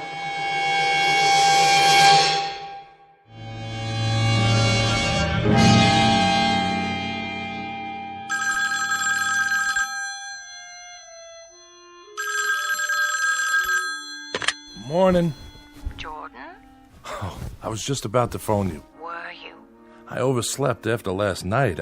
I was afraid you wouldn't call. I wasn't sure you wanted me to. Oh, now you're teasing me. I had the most wonderful evening. So did I. It was heavenly, Jordan. Every minute of it. Will I see you today? Wild horses wouldn't keep me away. You don't have to fly back? Not just yet. I'll tell Kruger I'm onto something here. Something that could be very big. Kruger? My editor. Don't worry, he'll go for it. Oh, I hope so. If I were to lose you now, you don't know how long it's been since I've felt this way. Stay right where you are. I'll be right over. I won't move from this spot. I'll tell Charlotte to make lunch for us on the veranda. I have a better idea. I'll take you to Musso and Frank's for brunch. Perhaps your mother could join us. What for? I thought it might be nice for her. To get her out of the house for a change. Mother's not feeling well this morning. Well, nothing serious, I hope. Only the usual complaints. Her mind seems worse, though. I wouldn't want to subject you to that. As you wish. You seem awfully interested in my mother. I do? Yeah. Just a reporter's curiosity. Enough about her. How soon will you be here? As soon as I shower and dress. Till then, darling. Till then. Front desk. This is Mr. Herrick. I'd like to place a collect call to Chicago. I'll connect you with the hotel operator.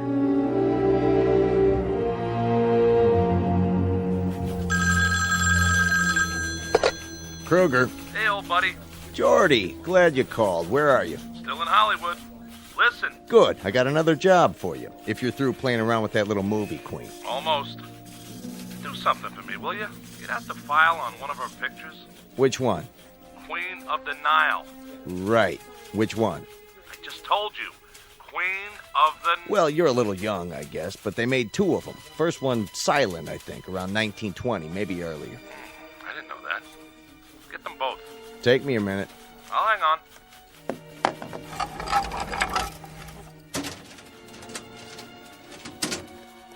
Here it is. You there? Yeah. I got it. What's the name of the girl who starred in the original? Let me see. Constance Taylor. Never heard of her. Anyway, she starred in most of it. What do you mean? It says there was some kind of accident during filming, a cave-in at a tomb in Egypt. Real tragic. They never found her. Got a photo of this Constance Taylor? There's a clipping from the obit. Compare it. With what? A picture of Pamela Morris in the remake. If you say so. Well? They look alike, but they played the same part with the same makeup, same type of costume. The old Wells Theater. When did they tear it down? The Wells? Here in Chicago? Oh, it must have been sometime in the 30s. Why? I want to be sure first. In the meantime, I need you to do a little more research. Find out about the men who were involved with Pamela Morris. Send me every press release, every clipping you have on her. Then fax them to me at the hotel. Can you do that? This better be worth it. Oh, it will be. Sounds like you're on to something. Kruger, you wouldn't believe it if I told you. But it's something, all right. Something fantastic.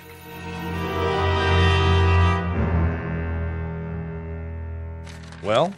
It's all true, Mr. Herrick. Every bit of it. But don't show it to her. Leave here at once. This picture. Is it Pamela? Yes. Yes. Please, Mr. Herrick. You don't know how it is. January 12th, 1933. Gladys Gregory and Kester Roberts at the Wells Theater.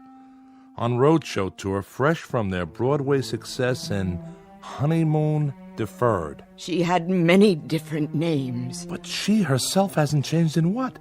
50, 60 years? At least 80. The sum total of my life. You can't imagine what it was like to see her always so fresh and beautiful, while my mirror image grew seared and yellowed with age. How I longed to see a wrinkle, just one, in that baby skin face. But she stayed young, and it was I who grew bent and gnarled, withered by the weight of the years. Is it any wonder that I hate her so? Hard to imagine hating her. Take one last look, Mr. Herrick, and then go. How old is she, really? She is ageless. Perhaps eternal. That's true. What is her secret? What woman would not sell her soul to know? Surely you have some idea. It has to do with the motif of this room. The artifacts? The scarabs. The scarabide beetle, to be exact. The Egyptian symbol for everlasting life from the banks of the Nile. Mrs. Draper, if you hate her so... Why do I stay? What else could I do? After Pamela and my husband. Go on. Tell me the rest. Charlotte? I cannot. You must go. What about those other men? John Bradley, Charles Danforth, Wesley Harrington. Don't ask about them. Charlotte, was that Mr. Herrick's car in the driveway? I thought I heard... Oh, Jordan. I knew it was you. I could hardly wait. Hello, Pamela. What's she doing here? Pamela. How nice of you to drop in, Mr. Herrick. Has my mother been entertaining you? Yes, she has. Tea, Miss Morris. Thank you, Charlotte. What wild tales have you been spinning, Mother? I'm beginning to think they're not wild tales at all. Oh? For one thing, the Wells Theater where you played was torn down years ago. Many, many years. And the artist, Berthold, who painted that picture of you, do you know when he died? You may leave us, Mother. Charlotte will serve your tea in your room. Pamela, please. I want to speak to Mr. Herrick alone. Yes, I'm sure you do. That will be all, Charlotte. I'll pour for Mr. Herrick. Yes, Miss Morris. Your coffee, black, as I recall? Yes, Pamela. Drink up. Pamela, Now then, you were saying? Please understand, Oh, I do. I'm a reporter. It's my job to gather facts. And last night, that was part of your research? Last night was special. Believe me. My, look at all these newspaper clippings. Let me explain. You've compiled quite a dossier on me. What is it you want? Money? You think I'm a blackmailer? Well, if that's not it, what do you want? The truth. It comes down to this. I told you it isn't about money. I understand. Then why are you opening the wall safe? You want the truth, Mr. Herrick, and you shall have it. Come here. What have you done? Just a little white pill in your coffee. You drugged me. Don't worry. It's only a sedative. Well, why? I'm about to show you the secret. Don't you want to see what's in the box? Very well. I'll bring it to you. What is that? A rare Egyptian scarab, Mr. Herrick. The secret of eternity. Where would you get it? From the pharaohs, who understood its power. Pharaohs? I told you, Mr. Herrick. I was once Queen of the Nile. That was only a movie. Was it? Oh, yes, but I'm talking about the real thing. You were? Not were. Am. Oh. Sit down. It's easier that way. Let me open your shirt. You'll feel a slight sting as it penetrates your flesh. Then when it's fed, when it's filled itself with your life force. Please. Please. There. Now I simply remove it and place it on my skin so that it can reverse the process. Let me see. This leg should do nicely. Do you think I have nice legs, Mr. Harry? Oh, but you can't speak. You can't do anything, can you? A pity the art of mummification no longer exists, because in a few more seconds, there will simply be nothing left to hold your body together anymore.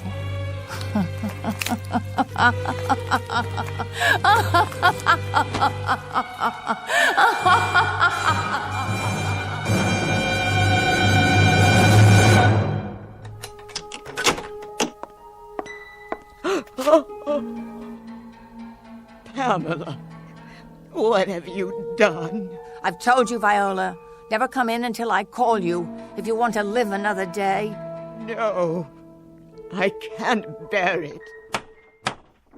Get rid of the remains. Quickly. This must stop.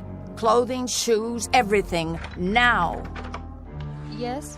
I have an appointment to see Miss Morris. This way, sir. I'm here, Charlotte. Yes, miss. Oh, do you mind? I seem to have knocked over a cup in the living room. Would you see that it's swept up? All of it? Right away, miss. If I've come at a bad time... Nonsense. You must be Mr. Jackson. Yes, I called the other day. And I told you to come out when you could. Did you think I'd forget? Well, I didn't want to intrude.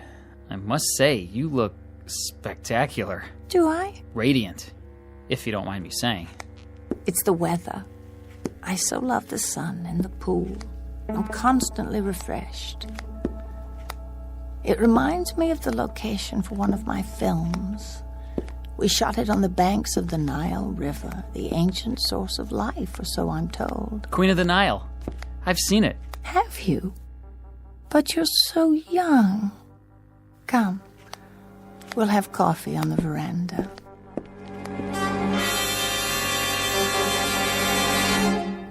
Everybody knows Pamela Morris, the beautiful and eternally young movie star. Or does she have another name even more famous, an Egyptian one from centuries past? A word to the wise.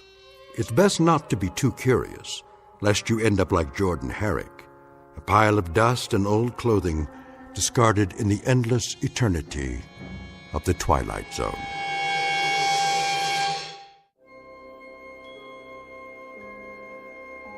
Hi, this is Carl Amari, producer of the Twilight Zone Radio Dramas. I'd like to take a moment to tell you about our official website at twilightzoneradio.com. where you'll get the latest news and information on these Twilight Zone radio dramas. Plus, at twilightzoneradio.com, you can digitally download 3 free episodes or any of our episodes for only $1.95 each. In this age of ever-changing technology, we've decided to make these episodes instantly available to you by making the Twilight Zone radio dramas a digital download-only series. This means that this series will no longer be offered on CD. The CD collections at our website are now being offered while supplies last at buy one, get one free. So be sure to get your favorites before they're sold out. Be sure to visit us often, and I'll see you in the zone.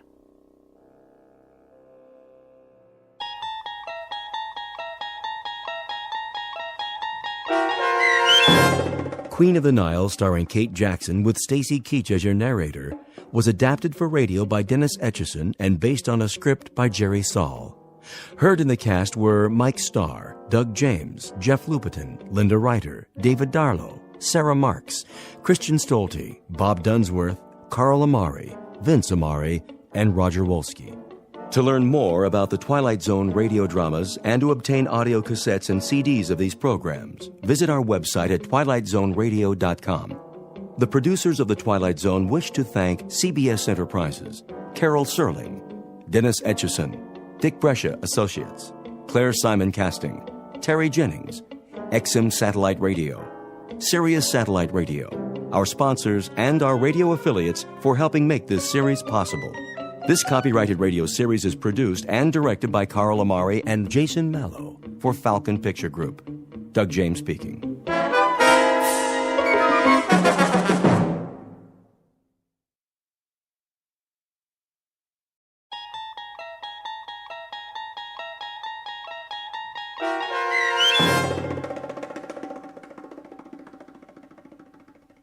Black Leather Jackets, starring Marshall Ullman with Stacy Keach as your narrator, was adapted for radio by Dennis Etchison and written for The Twilight Zone by Earl Hamner Jr. Heard in the cast were Elizabeth Lido, Jason Bradley, Christian Stolte, Doug James, Fernette Lebo, Jeff Lupetin, Roger Mueller, Meg Thalken, Vince Amari, Alex Sopener, Carl Amari, Kurt Nabig, and Jason Mallow. To learn more about the Twilight Zone radio dramas and to obtain audio cassettes and CDs of these programs, visit our website at twilightzoneradio.com. The producers of The Twilight Zone wish to thank CBS Enterprises, Carol Serling, Dennis Etchison, Dick Brescia Associates, Claire Simon Casting, Terry Jennings, XM Satellite Radio, the American Forces Radio and Television Service, Sirius Satellite Radio, our sponsors, and our radio affiliates for helping make this series possible. This copyrighted radio series is produced and directed by Carl Amari and Roger Wolski for Falcon Picture Group. Doug James speaking.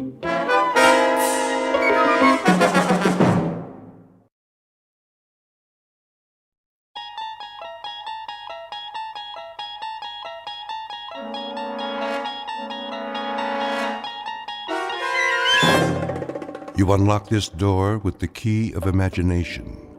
Beyond it is another dimension, a dimension of sound, a dimension of sight, a dimension of mind. You're moving into a land of both shadow and substance, of things and ideas. You've just crossed over into the Twilight Zone.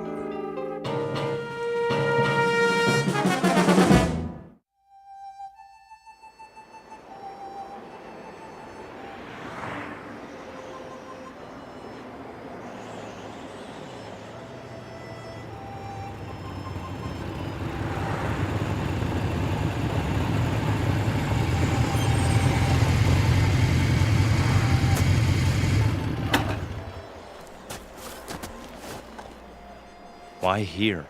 Looks like a good place. For what? Information. They won't know anything. Maybe they will. Hey, Steve's right. Look at all the trucks parked out front.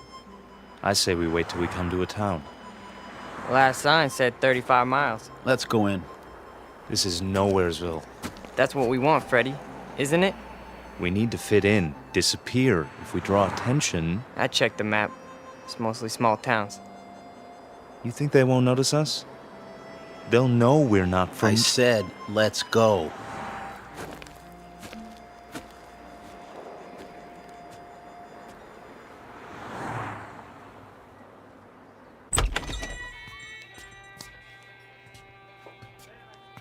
you boys. Sit anywhere you like.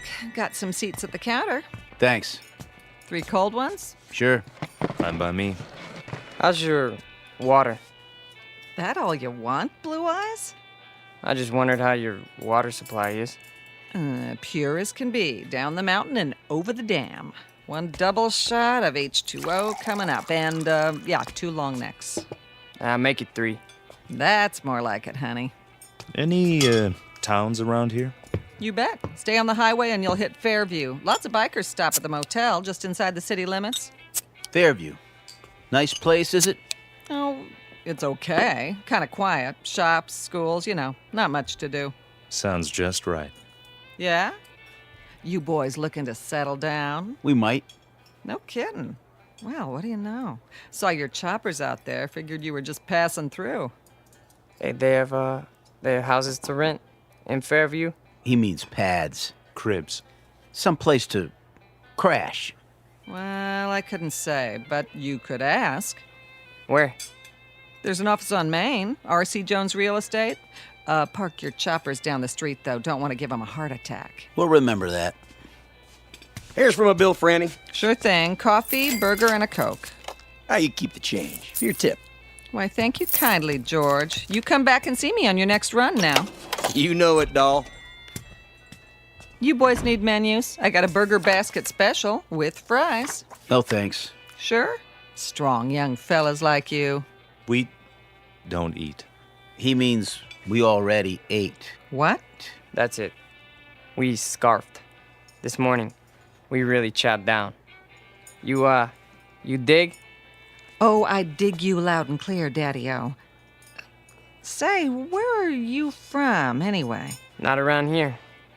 Come on, let's go. Right. You got it, Steve. I mean, Big Daddy. Hey, you didn't touch your beers. That's okay. We're not thirsty. Here you are. Hold on. Something wrong? This ain't all for me. Isn't it enough? It's too much. Here, let me give you some change. Keep it. Yeah, for your tip. Is that cool? Well, now that's mighty generous. You boys come back and see me now, anytime. 2 specials, Fran. Table 4. Sure. Those boys stiff you? No, Harry, that's just it. They gave me $23.17 for 3 beers. Maybe they're from another country. Maybe so, Harry. But wherever it is, must be a long, long way from here.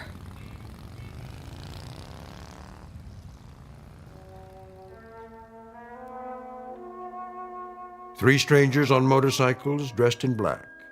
We call them Steve and Scott and Fred, though their names aren't important. They look a bit dangerous, but in truth, they're just passing through, at least for now. They're on their way to a small town with tree-lined streets and white picket fences. A quiet town in the Midwest. But take a look in the eyes of these young men, and you'll see something deeply mysterious. Because they are most definitely not from around here. The truth is, they have arrived to lead us all into the Twilight Zone.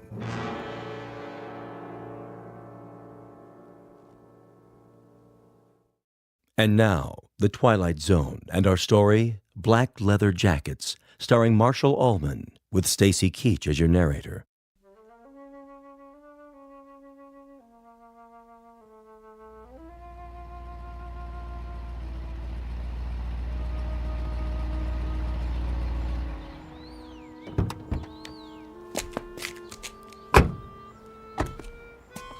Well, this must be the place. Amanda Drive. That's what Jones said. The old Anderson's house. Knock on the door and tell them we're here. I'll open the truck. Don't look like anyone lives here. The for rent sign's still up. That's because they're just moving in. Probably going to meet us. What if they don't show? Well, we wait an hour, put it in storage, cost them extra. Go on, knock. Okay.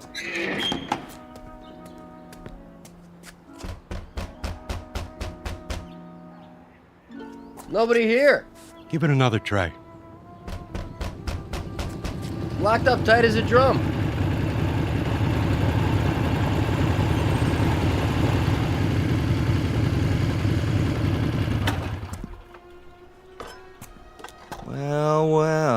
looky here. A couple of creeps messing around our property. You the guys that live here? We ain't the fuzz, that's for sure. Got your stuff in the back. Open the door and we'll move it in. Hey, careful with the big cases. They're fragile. Whatever you say, pal. Somebody got the key to the house. Watch your feet, bozo. You're walking all over my grass. I might want to smoke it later. Get it? Grass? Smoke? I still need the key. Well, we don't. Yeah, we don't need no stinking keys. Scotty? Yeah, I'll take care of it. Done. Hey, how'd you do that? He didn't even touch the doorknob. He just stared at it. Quit, John, and start humping boxes. But it was locked. I tried it myself. Ain't you got any furniture? Chairs, rugs, stuff like that? I said move. Now. Yeah, move it. Okay, Mac. Yeah, creep. Make like a leaf and shake it. Come on, boys. We got work to do.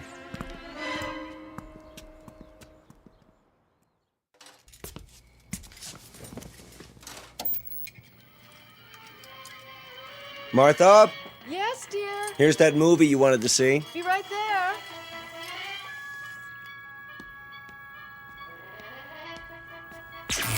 What in the... Something wrong with the TV? I don't know. Do you have it on the right channel? It's not the set. All the lights went dim for a second. Did they? I thought it was just the kitchen. It was the whole house. Anything still running in there, the dishwasher? No, the dishes are all put away. There it goes again. Maybe it's the antenna wire. I doubt it. It slipped loose once before. That's easy enough to check. What do you see? It looks all right to me. Then what do you suppose? Martha, come over here. See something? The roof next door. There, against the moon. What is that? Looks like some kind of electrical device. Well, that wasn't there this morning, was it? No, the Andersons didn't leave anything. Must be something those men put up. Right, the three who moved in. Wouldn't that be just our luck? What? Not only are they motorcycle-riding hoods, they're ham radio operators. Is that bad? You don't know what it does to TV reception. I have a good mind to go over there. Honey, please. Daddy? What is it, Ellen? I'm not sure. I had my radio on while I was studying, and all of a sudden it began picking up these weird voices. What did I tell you? Ham operators. What's that? We can go without television for one night. Tomorrow we'll find out what's to be done about it. First thing I'm going to do is see if they have a license. For what? Do you think you ought to? Those young men look so unfriendly. You mean the ones who moved in next door? Does anybody know their names? No, but I'll find out. I think 2 of them are brothers. Odd types to have in this neighborhood. They don't really fit in somehow. The other one has blue eyes. How do you know? They were unloading the truck when I came home from school. Lots of boxes. Electrical equipment, probably. And these long silver metal things like giant tanks or capsules or something. You stay away from them, young lady. You make it sound like an order. It is. But you don't even know them. Your father's just concerned for your safety, dear. Go upstairs and finish your homework. I'm not going to wait till morning. I'm going over there right now. Stu.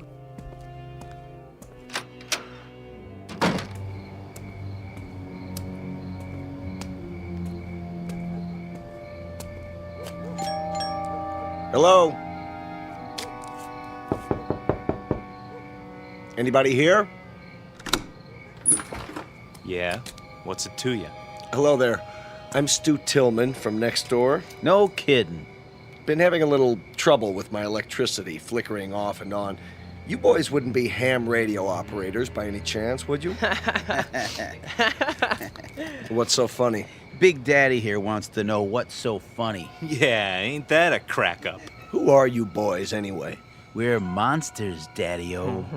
What's that supposed to mean? Yeah, we got a lease on the place. That okay with you? Where did you come from? From outer space. Woo! Take us to your leader. All right. Now listen. I don't have to stand here and listen. Hey, watch your step, Daddy-O. It's pretty dark in here. Hey. Yeah, you might trip and fall. Hey, you might trip and fall What and are you hit your doing? head. What are you doing? Hey, you better keep it cool, mister. Or he'll disintegrate you with his ray gun. Take your hands off of me. Ah, look at him go. Stop it. Hey, this cat can really A dance. real cool Hey. cat. Yeah, move it. I said let go of me. Go, Daddy, go. Not to worry. Spaceman won't hurt Earth creature. Earth creature. Crazy man. Real crazy. All right. I'm calling the police. Then I'm calling my lawyer. No, you're not. That would be uncool. Definitely. Just you watch. You're some kind of hoodlums. Cool it. The police probably have warrants for your arrest. They'll be very interested to know where you are. I told you to cool it. Stay away from me. Look in my eyes. You're gonna be plenty sorry for this. Just wait till I... Forget it. What? Forget everything. There. Feel better now? Yes. Better.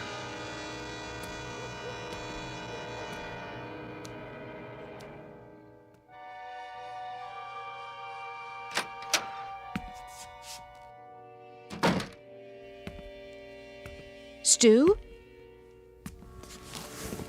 Stu, I was worried. Did something happen? Martha? What happened over there? Nothing. Nothing at all. Those men next door, did they do something to you? No. But you were going to talk to them about the television interference. Oh, that. Well, did you find out anything? It's not them. They're nice boys. 3 very nice boys. Definitely.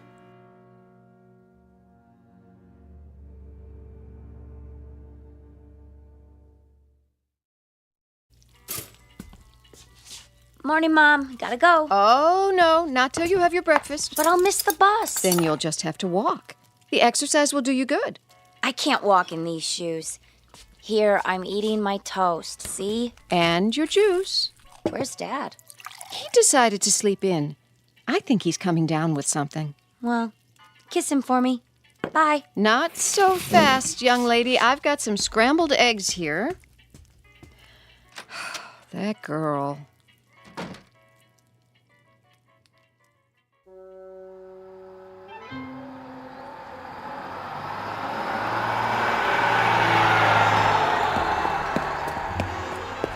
Hey, wait for me! Oh, darn you anyway. Hey, trouble? You see that bus? Yes. I mean, yeah. I checked it out. What gives? Drove off right in front of me. It's a game with them. They just love to make people suffer. Why would they do that? Beats me. Definitely, uncool. Just thank your lucky stars you don't have to depend on buses to get around. Stars are lucky? It's just an expression. I understand a great deal about constellations. That is, the nature of galactic structure. But as to... Huh? I mean, I dig stars the most. They're really cool. So, they're lucky? That's a gas. So are you. What do you mean? One minute you talk like a professor, and the next minute you sound like a... What did they call them? Beatnik or something. Thanks. You're a real cool chick. There you go again. Well, why do you try to talk that way? Sounds like you've been watching too many old movies. I have? I mean, I have. Before I came here, I made a study of popular culture. Music, motion pictures, satellite television. You're a trip, you know that? Trip, meaning to travel to another destination. Yeah, I believe I understand. You Need a ride? Well, you aren't going past the school by any chance, are you? Could. With me on the back of your motorcycle? Why not? It can carry 2 passengers. That would definitely be cool. Well, there's a first time for everything. Come on, little lady. Hold tight. Tightly, I mean. Uptight. Out of sight. Here we go. Just look at that. What is it? She's on the back of his motorcycle, our daughter. Come away from the window. I told her to keep away from them. She missed her bus and he offered her a ride, Stu. I'm sure that's all there is to it. I could have given her a ride. But you're not a handsome young man in a leather jacket, dear.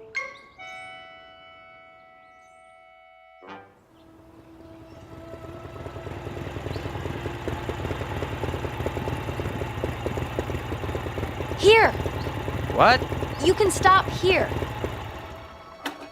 I don't see any school. It's on the other side of the park. Then why are we You stopping? got me here so early, I thought I'd walk. The park's so pretty in the morning. How much time do you have? My watch says 8:30. Class isn't until 9. Oh. Would you like to take a walk? Sure. That bench over there is my special place. We could sit for a while if you want. Okay. It's nice here, isn't it? I guess. I sit here sometimes and think. Try to figure things out. Like what? Oh, I don't know. For one thing, did you know you've lived next door to me for over a month and you've never even said hello? Hello. My name's Ellen, by the way. I'm Scott. Hi, Scott. So, where are you from? Why do you ask? I just mean, where did you live before? It's hard to describe. A long way from here. What city? I doubt that you've ever heard of it. Could be. Geography is one of my worst subjects. Did you graduate already? Graduate? Have you finished school? Yes. 10 years ago. 10 years? You're not that old. I'm older than you think. My people don't show their age. My family's the same way. My grandmother lived to be 90, and you'd have taken her for 60 right up to the day she died. That's beautiful. It is, isn't it? She was such a sweet, happy person. Not that. I mean, your hair. My hair? The way the sun's shining through it. I've never seen anything so beautiful. Now you're putting me on. Putting on? Teasing me? Don't you know that? What old movies have you been watching? I don't know. I like the wild one. It's our favorite. Never heard of that one. May I touch it? Your hair. It's like gold. Thank you. I'd better be getting to school. Already? It's getting late. No, it's not. How do you know? Look at your watch. You're right. It says it's still 8:30. How can that be? Has it stopped? No. See? Time is relative. It can slow down or even stand still. It can? Hey, take the long way. So we can talk some more. All right. Tell me more about yourself. Okay. But only if you walk on this side of me. Why? So I could see the sun shining through your hair.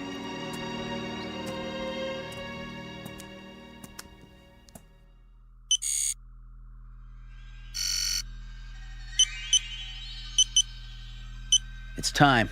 I know that. Where is he? He got delayed. He'll be here. I'm not interested in excuses. Neither is the controller. We could try to pick up his image with the eye. Don't try. Do it. There he is, on the screen. Looks like he's walking in a park with a human female. Has he no sense of time? What do we do? Proceed without him. We can't. The controller told us. It's my responsibility. I'll make the decision. Sir. Reporting in, sir. Be at ease. Where's your brother? We can no longer trust him. What has he done? He's formed an attachment for one of the beings here. What sort of attachment? I'm not sure yet. A kind of alliance. He's with a young human in spite of our orders. Continue without him. I'm sure he's on his way now. I said continue. We have been in touch with all units. Good.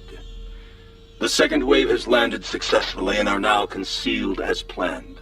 With the arrival of the third wave, we will be in key positions throughout the continent. Excellent. The locals, are they suspicious? Not a bit, sir. They're a stupid race, exactly as our research told us.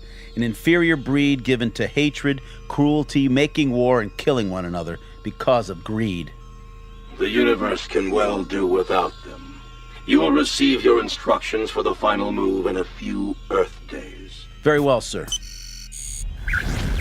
I'll tell brother as soon as he gets here. No time for that. We have to bring him in, now.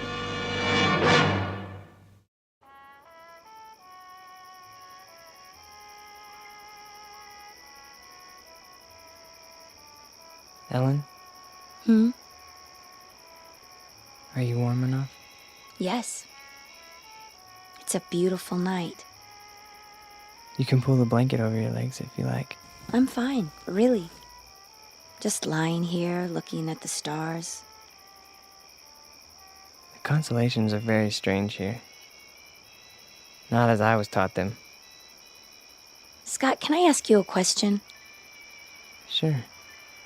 You won't get mad? I couldn't get mad at you. Well, where did you come from? Really? Doesn't matter. I suppose it doesn't, but you're so different from anybody I've ever known. Is that bad? No, not really. Tell me the truth. You're an exchange student, aren't you? At the college, from some place you'd rather not talk about. Only in a manner of speaking. Ellen, you like me, don't you? You know that. Very much? Very much.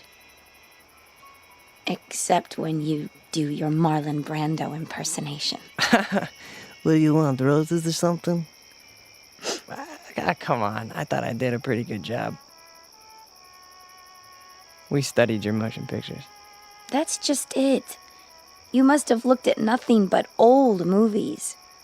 People don't talk like that anymore. Well, what about the clothing? Oh, don't go changing that. Your leather jacket is way cool. At least we got something right, huh? You got a lot right. Trust me. Ellen, do you know the word love? Of course, silly. Everybody does. What an odd question. What's odd about it? I mean, bringing it up at a time like this. Why would you? No reason. Oh. It's just a word that's all over your newspapers, and your magazines, your music, your television. We encountered it all the time. We. Who is we? That's not important. This is a planet filled with hate, Ellen. Hate, violence, mistrust, bigotry. I don't know how someone like you survived this long. Me, I'm no different from most people. I haven't seen a report on anyone like you. A report? Scott, you talk in riddles. Sometimes you make me feel like an insect under a microscope. I'm sorry. I didn't mean to. Please, I'd like to go home. Why? You've been lying to me. You're wrong. Don't make it any worse. I don't know why or what it is you're trying to hide, but I know you're not what you seem. And what if I'm not? Do you think you're in any position to judge me? Any of you? I said I want to go home. I'm truly sorry, Ellen. You can believe that or not. I guess I expected too much.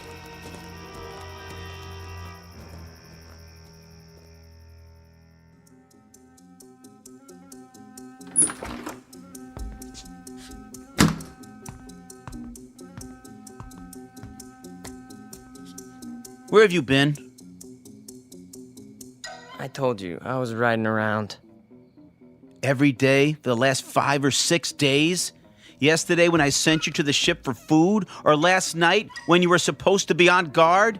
You think I don't know? I've had the eye on you every minute. If you know, then why are you asking me? I told them before we came you were too young. You'd lose your head, run into situations you couldn't handle. There's too much at stake. I've done no harm. Haven't told her a thing yet, huh? No. Well, now you won't have the chance. We're too close to finishing this mission. Yeah, well, you better go to the control room. Your master's calling. You're a master too, and don't forget it. From here on out, you're just along for the ride. You're not a good enough risk.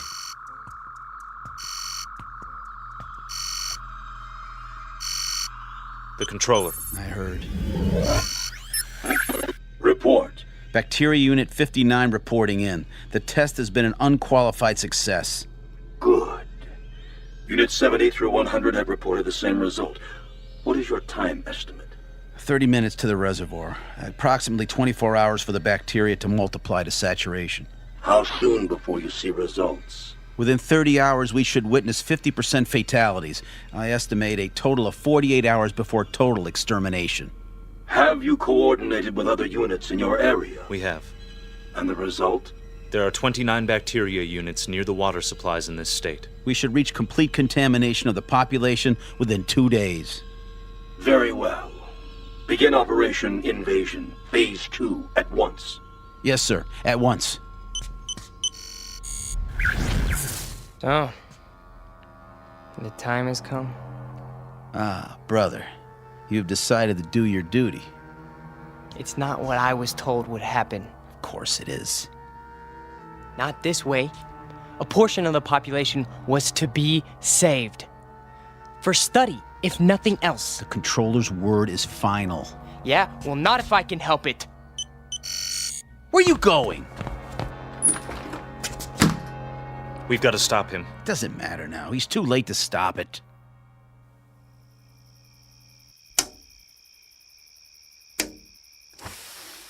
Who's down there? Come down. Now? I've got to talk to you. It's late. This is important. All right.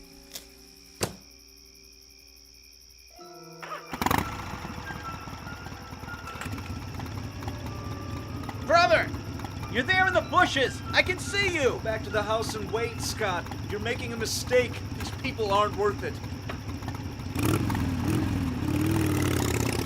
Scott, what's going on? Ellen, you've got to get away from here. What is it? You're in danger. I don't understand. Something terrible is going to happen here. Many people are going to die. I want you to go away as far as possible. I can take you where you'll be safe. You're frightening me, Scott. Please. What do you mean? What's going to happen? I can't tell you that. And it wouldn't matter if I did. Look, we've got to leave right now. Are you trying to scare me into running away with you? Ellen, listen to me. In 24 hours, every man, woman, child, cat, dog, anything else alive is going to be dead. Don't, please. No, not just in this town. all over your country, all over your world. My world? It's your world too? No, it's not. What do you mean? Scott, who are you? Look up. We came from out there, Ellen. From beyond those stars. There are thousands of us here on Earth right now. Our people, we need room. We're gonna set up colonies here. I don't believe We've you. had bacteria units in every country on this planet for months. They have enough to poison the drinking water of the entire world's population. Scott, I'm going to walk with you over to your house. No, it's too late. Even if it is, I think we'd better wake your friends and let them get you to a doctor. No, you don't understand. You haven't seen, okay? The leader, the controller speaks to us from a giant television screen. All we ever see is his head. A metallic mask with slits for eyes, a nose, a mouth, but no lips. And his voice, that's... Scott, I love you, but you're not well. You're... Oh, Scott. Ellen! Ellen! Ellen!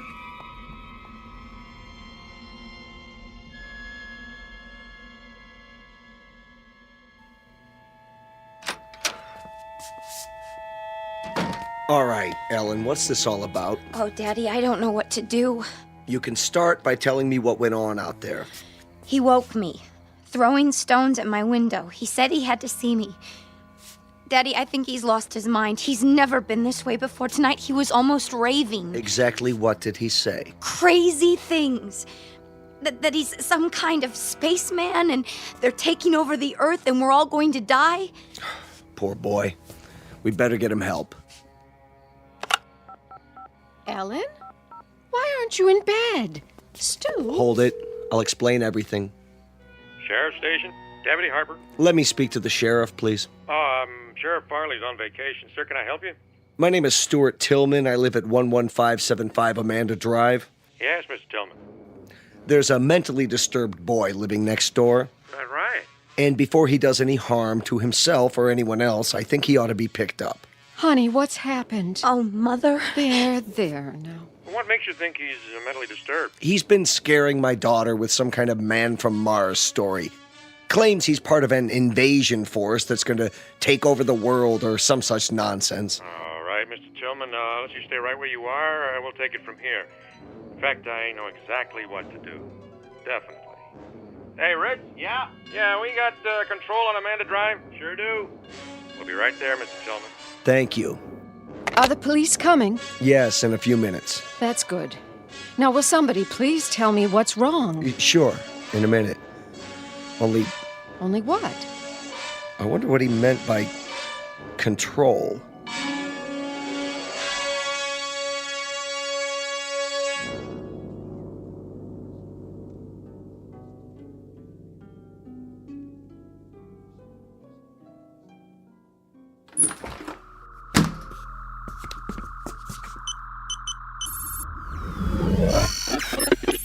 Yes. Please, sir.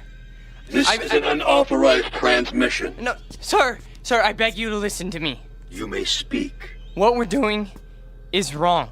You question my judgment? No, we should save these creatures, not exterminate them.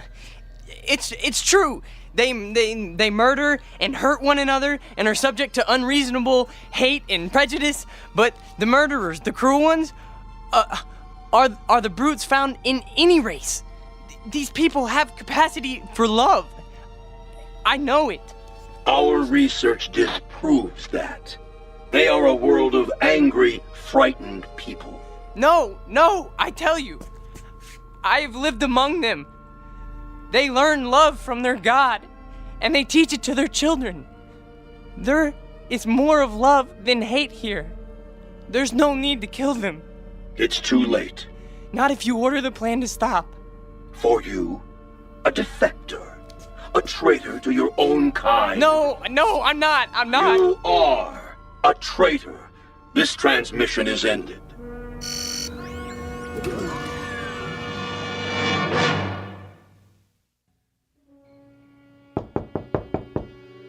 Here they are now. Are you sure this is necessary? Yes. Please, Daddy, tell them not to hurt him. Mr. Tillman?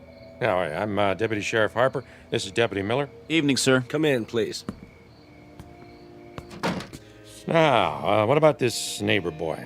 Tell him, Ellen. I don't know where to start. All right, your father said he was mentally ill. What made you think that? Ellen! Ellen, please listen to me. There's no more time. Scott, I'm sorry. I didn't know what else to do. No. Come on in, son. Just tell me all about it. Don't listen to him. He's one of us. He's part of the advanced unit. No, come on, calm down. What kind of unit was that? No, get out, Ellen. Run as fast as you can. It's too late for me. It's coming. It's almost here. Oh, Scott, you're only making it worse. Who are they? What have you done? And they told me you were ill, son, so I took the necessary precautions. These men are from the hospital. Now just stand right there. Stay away from me! We're gonna put this around you so you don't hurt yourself. Don't touch me! No, not a straitjacket. It's for his own good. Got him. Get us leather jacket off first. Get it Easy off. now, boy. No! Oh, don't fight it, son. That'll only make it more difficult. No! You don't understand. I'm begging you. Listen to me, please. No. Please, no. You'll see that he gets help. Don't worry, folks. We'll take good care of him. And someday, I'm sure he'll thank you. You have a good evening now. They left his leather jacket. Can I keep it for him until he gets out? I don't see why not, honey. It might be a while, though. Oh, Mom. What am I going to do? There's nothing you can do, sweetheart.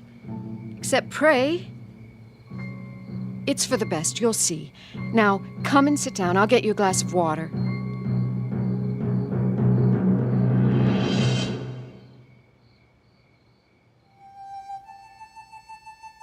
Portrait of an American family on the eve of an invasion from outer space. Of course, we know it's only fiction. And yet, you might think twice when you drink your next glass of water. Be sure it's 100% pure and not imported directly from the Twilight Zone. We'll return to the Twilight Zone in just a moment. You are about to enter another dimension. A dimension not only of sight and sound, but of mind. A journey into a wondrous land of imagination. Next stop, the Twilight Zone. Hi, this is Stacy Keach. I'd like to take a moment to tell you about our Twilight Zone website at twilightzoneradio.com.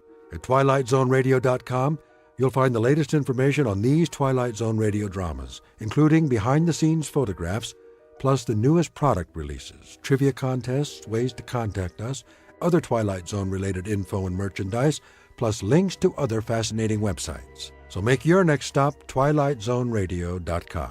Visit twilightzoneradio.com to purchase these Twilight Zone radio dramas on cassette and CD, or call toll-free 1-866-989-ZONE.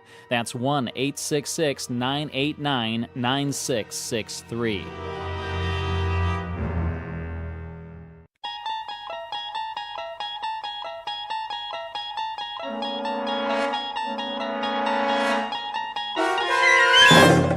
You're traveling through another dimension. A dimension not only of sight and sound, but of mind. A journey into a wondrous land whose boundaries are that of imagination. Your next stop, the Twilight Zone.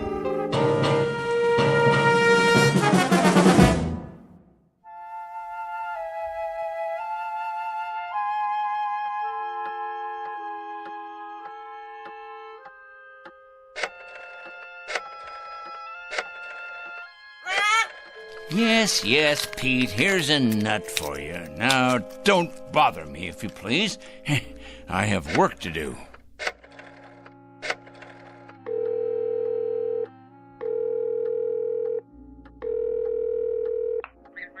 I'd like to speak to Mr. O'Connor, please.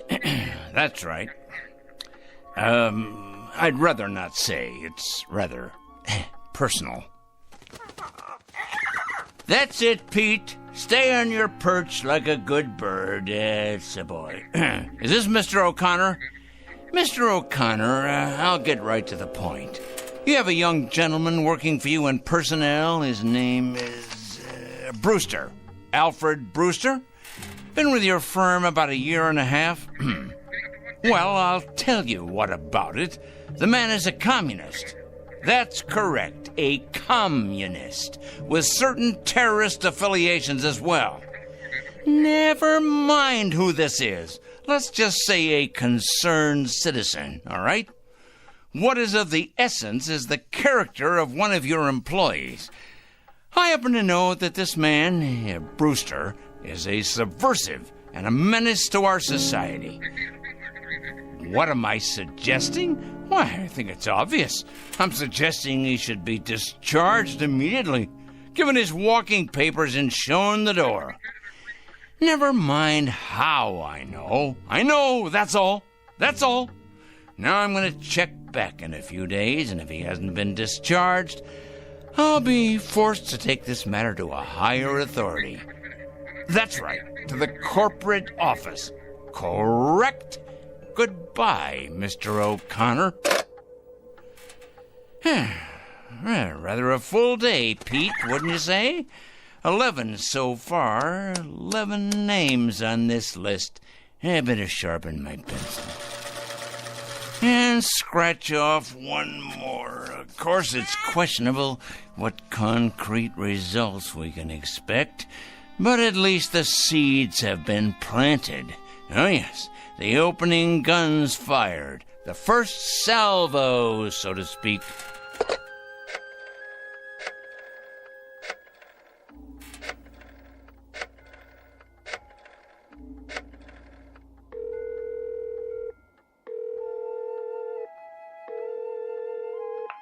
Hello, Board of Education? Well, please connect me. Yes, I'd like to speak with the superintendent of schools, please. It's a personal call. No, I'm not at liberty to give my name. That's right, it's urgent. Is this the superintendent? This is a concerned citizen. I'm calling about a teacher and your employee. That's correct. His name is Farwell. William J. Farwell. He teaches at your North End High School. That is correct. The man is morally objectionable. He's a drinker, a carouser, and I have it on good authority that his relationships with students are questionable at best. The man should be investigated immediately. Oh, yes. Never mind who this is. I happen to be giving you facts, and that is what is at issue here. Well, you best check on him. You most certainly should, and without delay. Quite right. Here you are, Pete. There you go. That's a good bird. You know, I'm rather tired. It's been quite a full day. You don't realize just how tired you can get during a campaign. But a dedicated man isn't concerned with physical discomfort or fatigue or anything else for that matter. No, a truly dedicated person is interested only in victory, in the conquest of morality over the forces of immorality.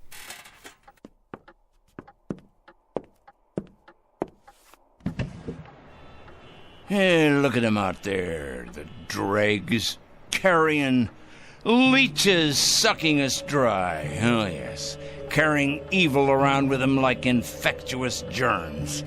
We're gonna have to face it sooner or later. Huh? Phone calls are one thing. Threats and exposure is simply expedience. No, Peter, my friend, we're gonna have to embark on a much more ambitious course. Some major surgery, I think. The long scalpel, honed sharp and cutting deep. If the sickness is extensive, so must be the cure. And it must be today, Peter. It must be today, this afternoon. 4 o'clock. Oh, yes, that's when it will occur. Yes, we'll make it occur at 4 o'clock. At that moment, At that moment, we will destroy evil. That is both my charge and my obligation, Peter, to destroy evil. And we shall do it at precisely 4 o'clock. I'm not sure of the method yet, but it'll come to me. Oh, yes, it'll come to me. Most assuredly, it will come to me. And it'll be a revelation, an epiphany. It will be the expiration of immorality everywhere, the exordium of the end. 4 o'clock, Peter. That's when we'll have it happen. Whatever it is. 4 o'clock. This very day.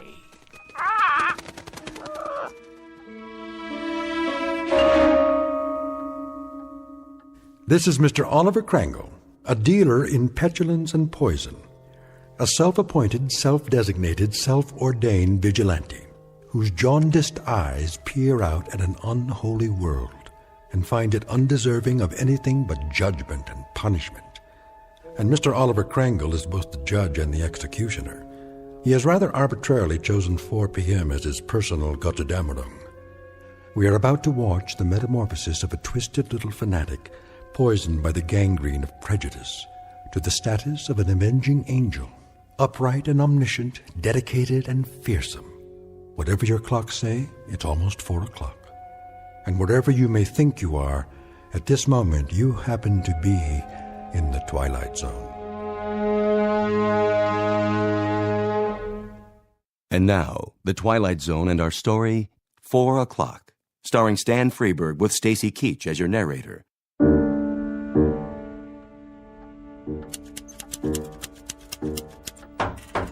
Yes?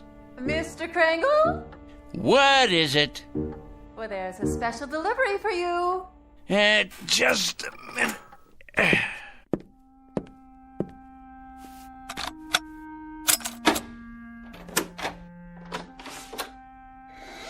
Here you go. A whole lot of stuff, 8 or 10 envelopes at least. Thank you, Mrs. Williams. Something else, was there? Something... Oh, no, nothing else. Then in that case, why do you stand there trying to read the contents of these envelopes as if you were an X-ray machine, Me? Read your mail? Oh, I can assure you, Mr. Crangle, I have many more things to do than trying to read my tenant's mail. Your mail in particular. I feel reassured. You sure get enough of it. Somebody'd think you were running some sort of mail order business or something. Just look at that desk of yours. So much mail and papers and I don't know what all. What is your business, Mr. Crangle? What I do is none of your concern. I pay my rent on time, and I keep to myself. A respect for privacy you should learn, Mrs. Williams. Well, I never... You never? That's good to know. Now, have you any more comments to air? Because if not, I would greatly appreciate your leaving me alone. I have a great deal of work to do. I believe that. The question is, what kind of work? You should believe it. You may thank me one day, Mrs. Williams. Oh, yeah, you and everyone else. Assuming you're still around, and assuming you retain the capacity to feel appreciation. What's that supposed to mean? Assuming I'll be around. Are you threatening me or something, Mr. Crangle? Threatening you, Mrs. Williams? I don't threaten people, my dear lady. I compile files on them. I compile them, and I analyze them, and I investigate them, and then I categorize them, and I judge them. Oh, yes. If they're impure, they must be punished. If, on the other hand, they're simply misled or naive or unsophisticated, I point them to the right way. I lead them by the hand, Mrs. Williams. I show them the proper course, the path to redemption. Is that... what I mean is that what you do for a living? Indeed. In short, I check evil, Mrs. Williams, and I eradicate it, inoculate it, wipe it clean, and sponge it away. And you know where these evil people are? I most certainly do, Mrs. Williams. Can you give me an example?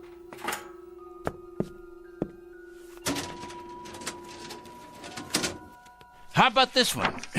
Mrs. Claire Williams, age 54, widow, formerly married to John Alistair Williams. Political affiliation? None. Husband's political affiliation? None.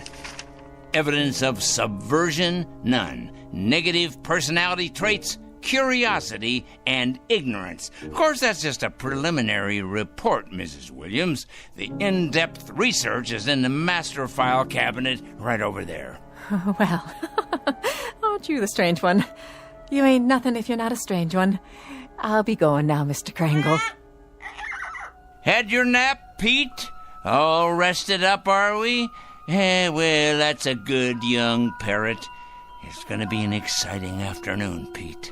Big things are going to happen at 4 o'clock. Yes, they are indeed. 4 o'clock? What's going to happen at 4 o'clock? Interesting question, Mrs. Williams. A very interesting question. Very much to the point. What's going to happen indeed? At 4 o'clock, we're going to expose evil, strip it bare, push it out into the light, dissect it, pinpoint it, and eliminate it. You are? Exorcise it, denude it, confute it, destroy it. Oh, now, careful, Mr. Krangle. You're gone and broken your lamp. What? Oh, the lamp. I see. Sorry. Well, no matter. Would you like me to clean that up for you? No, I'm quite capable of cleaning up after myself, madam. That's one thing I'm very good at, cleaning. Something else, was there, Mrs. Williams? No, I don't believe so. If it's all the same to you, I'll be on my way.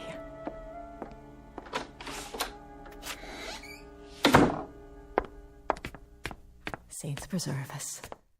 Excuse me. Oh, yes. I'm looking for a Mr. Krangle. I can't imagine why. I was told he lives in this building. Oh, he lives here, all right. There ain't no doubt about that. With a vengeance, he lives here right there at the top of the next landing. But if you ask me, young woman, you won't be going in there without police protection. Is that right? If you ask me, the man has a leak in his attic a mile wide. I ain't sure anymore that he's safe to have around.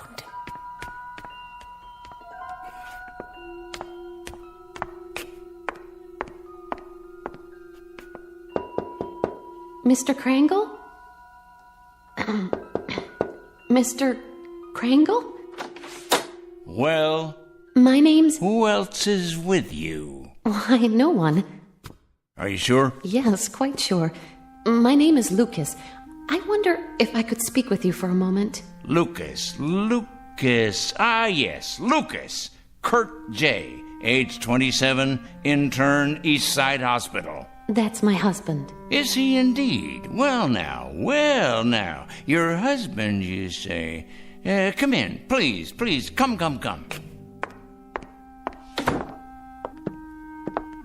Have a seat, by all means. Thank you.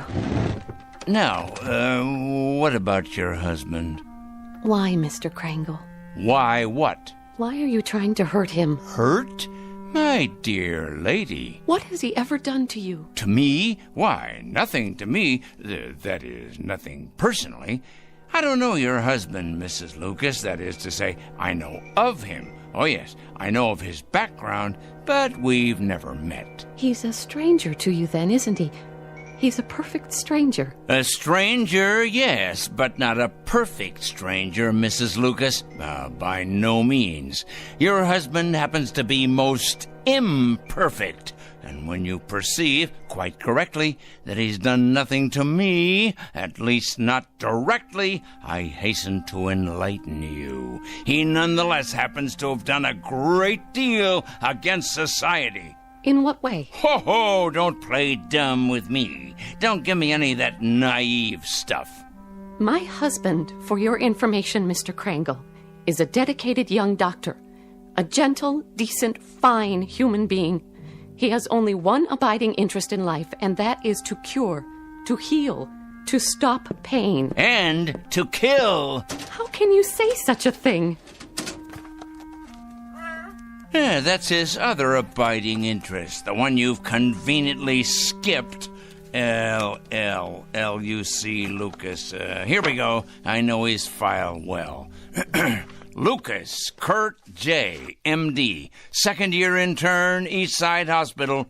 This year, on the night of March 12th, while serving in the emergency ward, he permitted the death of one Mrs. Angela Rienti by failing to relieve pressure accumulated as a result of a brain injury sustained in a traffic accident. It wasn't his fault. It was too late. That's his only crime. He wasn't able to treat her because he was responsible for half the ward that night. And by the time he got to the woman, she was already dead. That's your interpretation. It's not an interpretation. It's a fact. It's exactly the way it happened. By the time he got to her, by the time she was put into his care, she'd already died. He should have gotten to her earlier. How could he? Do you know how many lives he saved that night? How many people he saves every day, every week? He did nothing to her. That's about the size of it, Mrs. Lucas. Miserable dereliction of duty, resulting in the untimely death of a woman who by rights should be alive today. These facts came to my attention, and I simply called them to the attention of the hospital supervisor, an institution, by the way, which I help to support through taxes. By what right? I must ask you, Mr. Krangle, excuse me, but by what right do you presume to pass judgment on my husband? You're not even a medical man. Why, you weren't even there that night. You don't know anything about it. And yet you write your letters to the hospital, dozens of nasty letters accusing my husband of being a murderer. Why, you wretched, small-minded... Enough, Mrs. Lucas. That will be quite enough. I've suffered your presence here, but I'm not required to tolerate your abusiveness, although I don't wonder you're the type of woman you are. Oh, and what type is that? You're obviously greatly attracted to your husband, and there's no secret that birds of a feather, well, you know the rest. I think I catch your implication, Mr. Krangle, and you're over the line. Way over the line. You're as cracked as that lamp of yours. Tell me, has the hospital discharged your husband yet? Discharged? That's right. Let him go. Cashiered him out. Eradicated him from the payroll. Given him the sack. I've been expecting it momentarily. They have not, Mr. Krangle. They have done no such thing. It'd take more than a letter-writing campaign from a crank like you to make that happen. Your husband is an evil man. He is no such thing. And I will not put up with evil in any form. And I will not stand by and allow an injustice like this. Of all the presumptuous, wrong-headed... I'm sorry, Mrs. Lucas. I haven't any more time. Why, look at the hour. It's 3 o'clock already. I got things to do. Many more important things to do, thank you. Today's mail, for instance. You'd probably be interested in these. They're cases not unlike your husband's. Communists, subversives, thieves, harlots, but all made out of the same metal. Evil, Mrs. Lucas. All of them evil. And I will not countenance evil. I am absolutely incapable of countenancing it. You're probably unaware of it, Mr. Krangle, but my husband is a very sensitive man. Oh, please, spare me. Your letters have had an effect on him, if on no one else so far. The people at the hospital tell him to ignore the letters, forget about them, but they're tearing him up inside. They're killing him. His confidence in himself, his ability to concentrate and work. You see, he's like a lot of doctors, Mr. Krangle. He cares. He cares very deeply. So, you see, you really have been quite successful after all. I imagine you've been equally successful with other people, too. Mm-hmm. There's too much sanity still left out there for you to have succeeded in having them all fired. Mm-hmm. But you must be hurting them, those men and women, hurting them desperately, as you've hurt my husband. So you've really accomplished a great deal. Yep.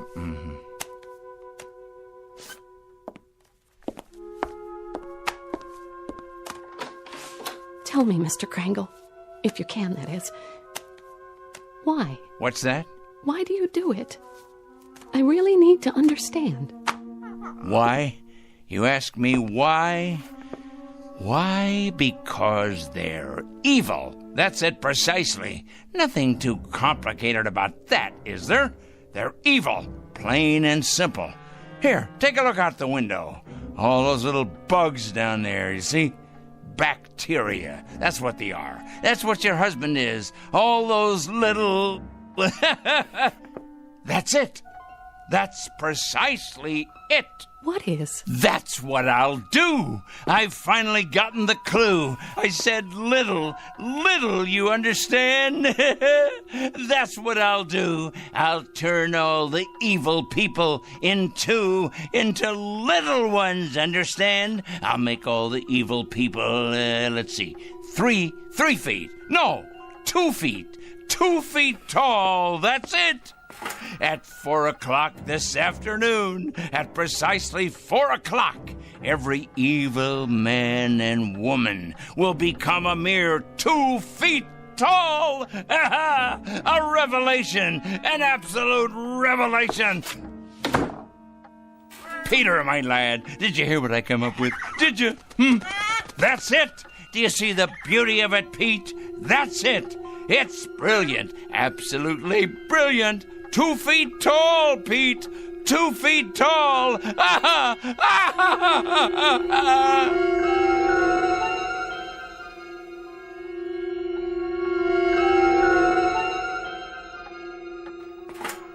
At 4 o'clock this afternoon, I'm going to turn all the evil people, the wicked, morally stunted troublemakers everywhere, into tiny little freaks for all the world to see. I'll make them all 2 feet tall. 2 feet tall, I say. Yes, it'll be better than if they wore badges on their clothing. Impossible for them to hide the purest form of poetic justice. Evil will be made an object of universal scorn, laughter, humiliation. Yes, you're not. You're hungry, aren't you, Pete? Here you go, boy. I won myself.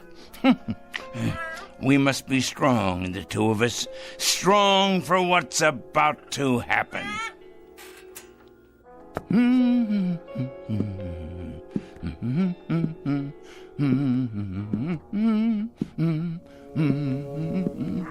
That's right, Petey. 10 minutes past 3. It won't be long now. Yes, a peanut. Here you are. That's a good, strong boy. I'll bet you could crack open just about anything with that great big beak of yours, couldn't you? Yes, you could. I'm sure you could.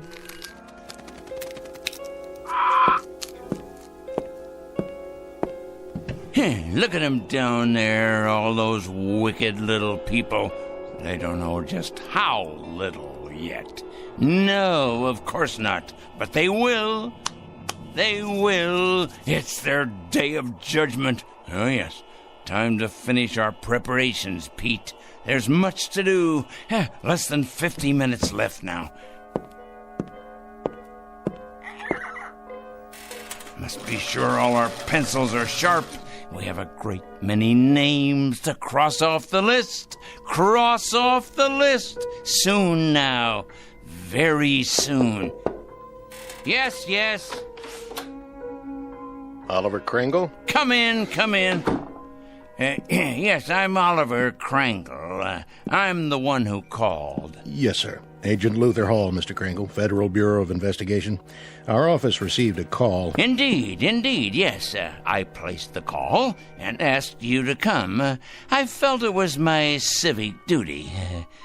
Can I get you a cup of coffee or something? No, thank you. Now, Mr. Kringle, you told the office that you had some sort of list, proof of criminal activity, and that today would be a day of reckoning. What exactly did you mean by it? Sit down, please. Yes, there's plenty of time. We have more than 45 minutes before it happens.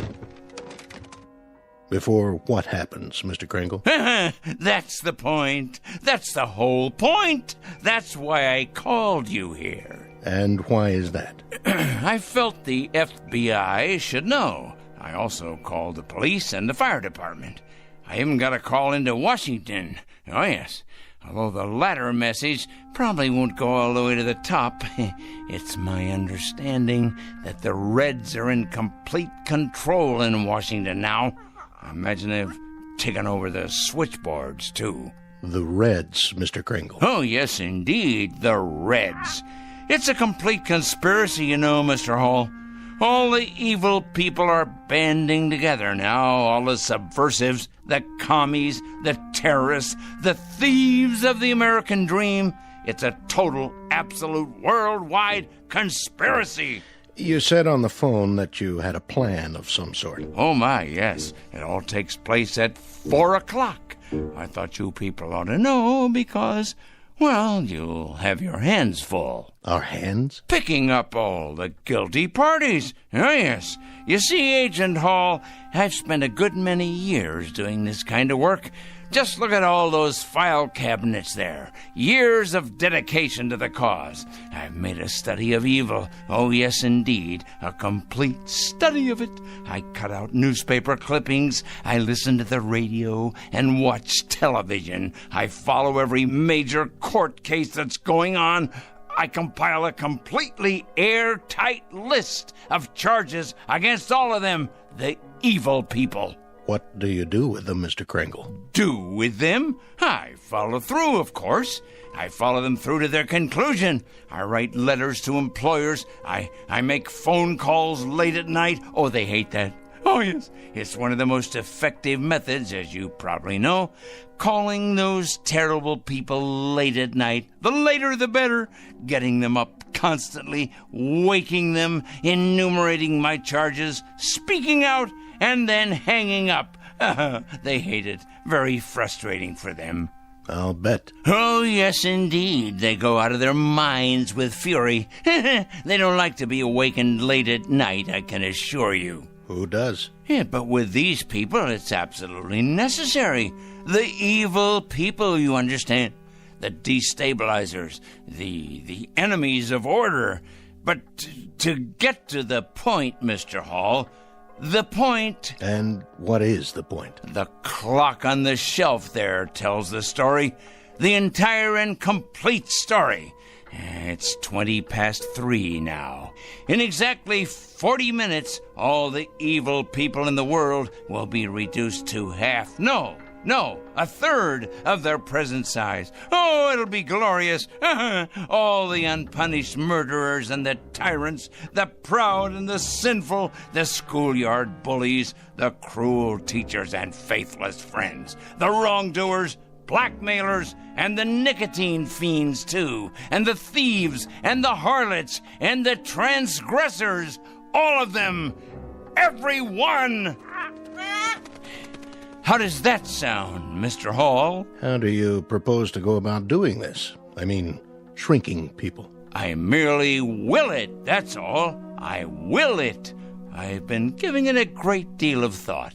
Now, in the past, various other plans have crossed my mind. Other plans? Well, for example, I didn't approve of our entering any of the wars, you see. And I had it in mind I might take the stiffness out of airplane propellers. Do you understand? I'm not sure I do. Well, when the crews came out in the morning, bundled up like children against the cold, and then went into their planes, they'd find the props hanging limp like great empty banana skins.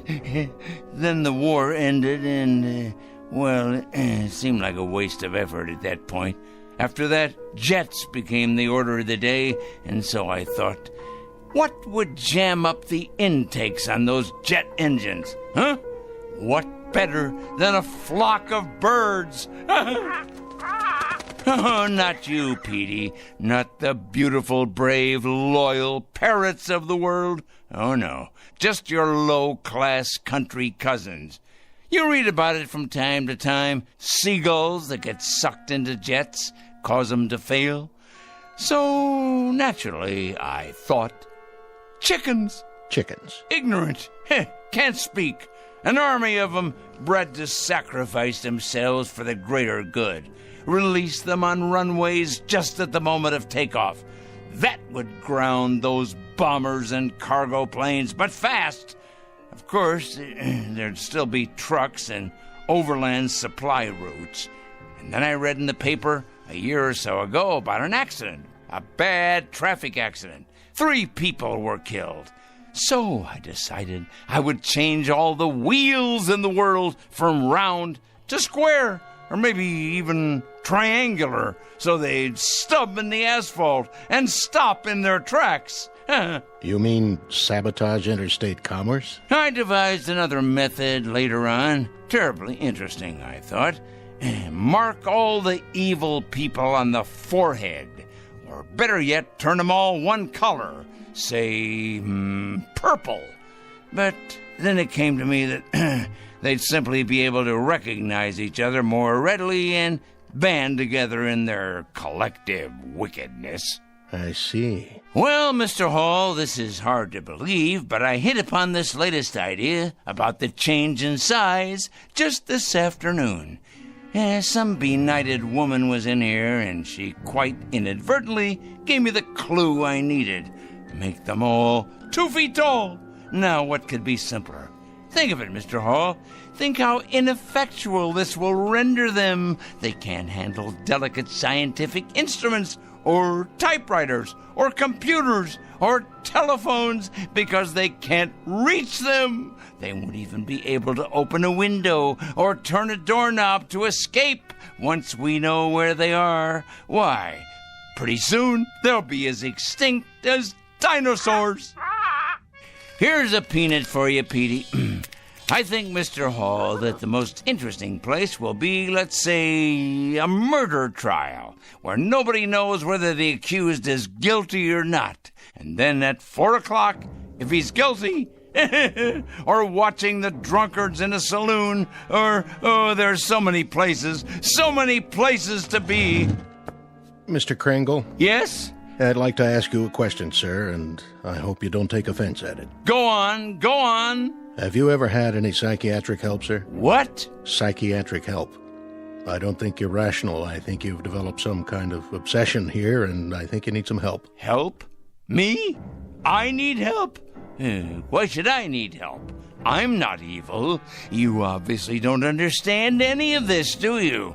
I'm not the evil one. It's them. It's all of them out there on the street. Just take a look out the window. See? They're the evil ones. They're the ones who are going to be 2 feet tall. In just 30 minutes. That's when it's going to happen. In just 30 minutes. Well, I'm sorry, Mr. Kringle, but there doesn't seem to be very much we can do about all this. What do you mean? Why, the law enforcement agencies are going to have round-the-clock schedules from now on. Do you realize how many evil people you're going to be able to find? Why, they'll be all over the sidewalks, all over the streets. You'll have to build more jails. You have to build more electric chairs, gas chambers, gallows, penitentiaries. Well, what about it? What are you going to do? Nothing, Mr. Kringle. Not a thing. And if you'll forgive a suggestion, that's what I think you should do, too. Nothing. These letters you write, these phone calls, there happens to be something in this country that precludes all that, makes it unnecessary. And what's that? Law, Mr. Kringle. There happens to be law. We like support from citizens. Support, help, cooperation. But interference is quite another thing. Oh, I get it now. I understand. At last I understand.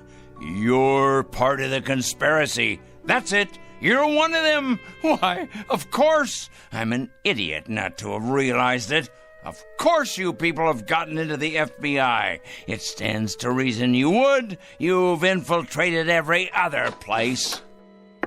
Well, I'm going to tell you something, Mr. Hall. Good day, sir. You'd better enjoy yourself for the next 20 or 30 minutes. You hear me? You'd better enjoy yourself to the utmost, because you're going to be 24 inches tall. You and everybody like you.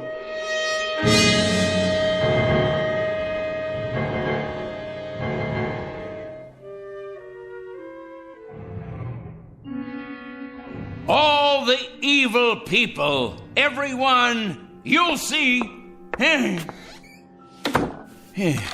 Good riddance to bad rubbish, eh, Pete? To all their kind, the righteous will rise up, and the weak will fall before their terrible wrath. It's as right as rain. In a minute, Pete. It won't be long now.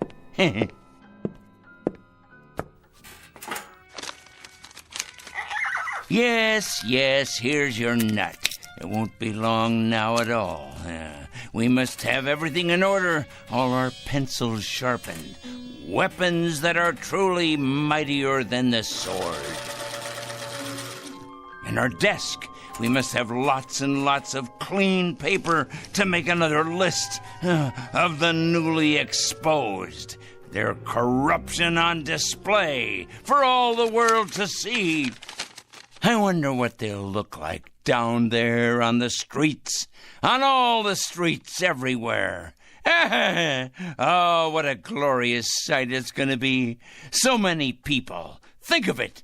Fat ones, thin ones, the young and the old, suddenly grown too small for their clothing, which of course will no longer fit them. It simply won't fit them at all. Like the toads and the cretins they are.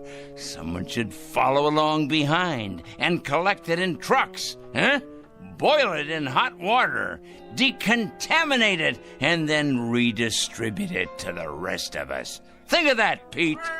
New suits, trousers, neckties, formal wear, tuxedos, this and casual wear of every style. Oh, yes, it shouldn't go to waste. Think of how much money could be made in resale centers across the land. Money to finance a whole new campaign. Why, Pete, we could open a chain of clothing stores. All we need is a fleet of trucks to gather it up. Ours for the taking. But alas, it's too late to organize any of that now. Oh, if only I'd planned ahead. Well, the least I can do is alert the media. Yes, that's the responsible thing to do. I wonder if they have any idea at all about what's to take place. And at this hour, the Dow Jones is down 14 points. Raging fire now under control in upstate. The White House press secretary announced a peace plan today. 4-car pileup on the bridge. Motorists are advised to use alternate routes. Come on down to Crazy Joey's Fashion Warehouse. We've got sportswear, clothes for the workplace, back-to-school duds, all at out-of-this-world prices. You'll think you've died and gone to heaven because my name's Joey, and I'm crazy. Another lost opportunity, Pete. But that man doesn't know how soon he'll be out of business. He has no idea, does he? No idea at all. We'd better check the television news while we're at it. We'll have the weather for you coming right up after this. The very veggie slices, it dices, it turns out finger-licking julienne potatoes. Okay, now tell us about your new book, 101 Ways to Profit from Armageddon. Amateurs. Pete, what to do? What to do? Of course I can send out press releases taking credit for all that I've done after the fact. If only I had more time. More time! Still, we'll have to alert them as best we can.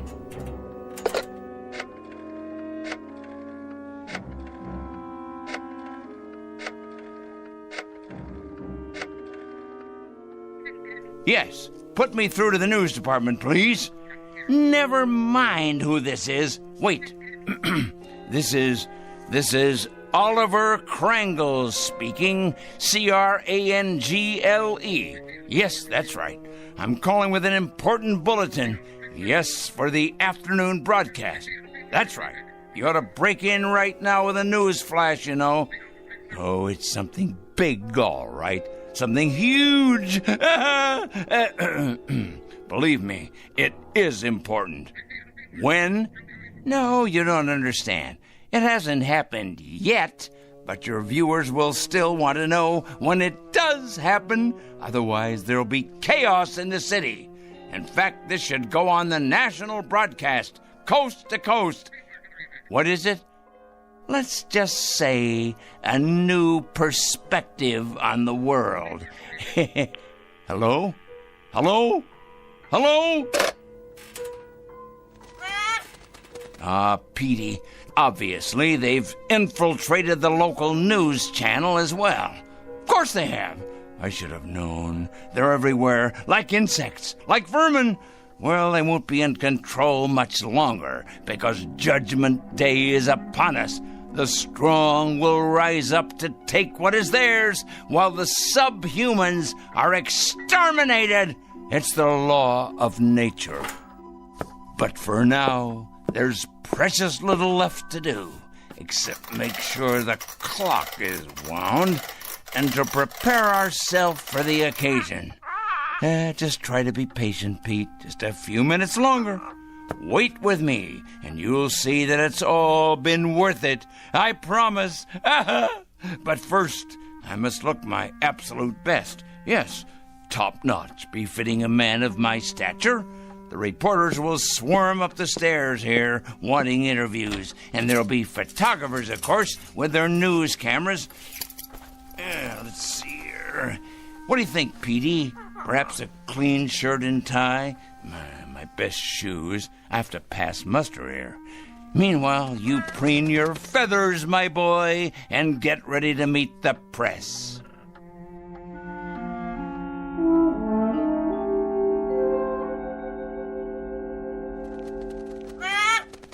There! It's happened, Pete. It's happening right now. This very second. Can you feel it? Something in the air. The next phase of evolution for the human race. Oh, nothing will be the same after this. Nothing! The new order has come at last. Yes, but first, I can't wait to see 'em all down there, turning into tiny little gnomes. Just 1 second, Pete, as soon as I take a look out the window. Certainly, Peter. You may have a nut, as many as you like. You must be hungry. I'll have something, too. We'll make it a celebration. This is our day. Of course, but you must be patient. I can't wait to look outside. I can't wait.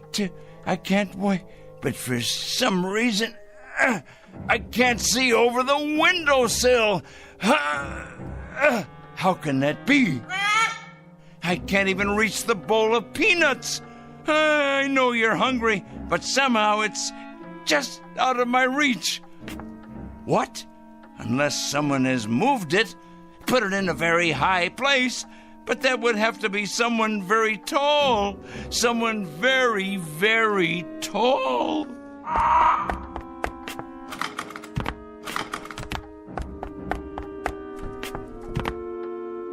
Pete, what's happened? You've grown so large, and I'm so close to the floor. These shoes don't fit me anymore. And these clothes, whose are they? Must get out of this ridiculous costume. Pete, why are you looking at me like that? Your eyes and your beak.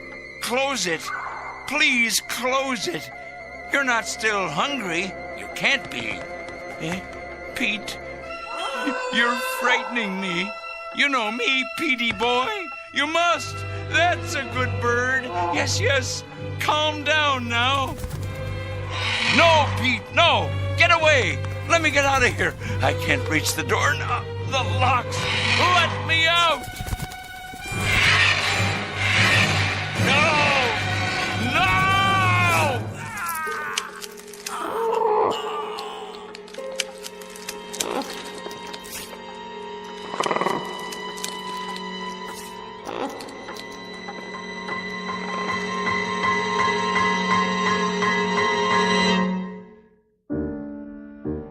At 4 o'clock, an evil man made his bed and lay in it.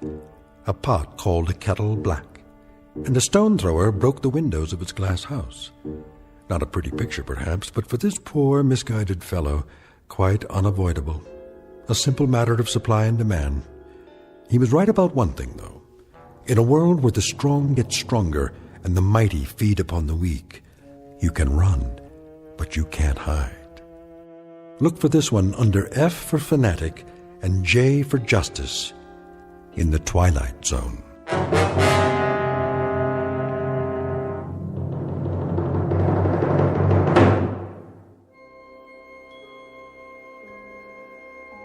Hi, this is Carl Amari, producer of the Twilight Zone Radio Dramas. I'd like to take a moment to tell you about our official website at twilightzoneradio.com, where you'll get the latest news and information on these Twilight Zone Radio dramas. Plus, at twilightzoneradio.com, you can digitally download 3 free episodes or any of our episodes for only $1.95 each. In this age of ever-changing technology, we've decided to make these episodes instantly available to you by making the Twilight Zone Radio Dramas a digital download-only series. This means that this series will no longer be offered on CD. The CD collections at our website are now being offered while supplies last at buy one, get one free. So be sure to get your favorites before they're sold out. Be sure to visit us often, and I'll see you in the zone.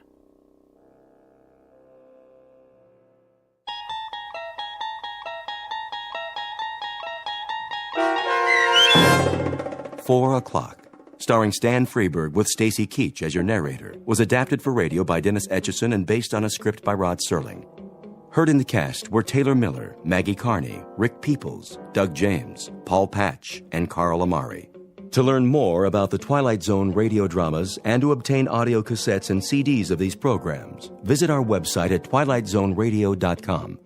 The producers of The Twilight Zone wish to thank CBS Enterprises, Carol Serling, Dennis Etchison, Dick Brescia Associates, Claire Simon Casting, Terry Jennings, the American Forces Radio and Television Service, our sponsors, and our radio affiliates for helping make this series possible.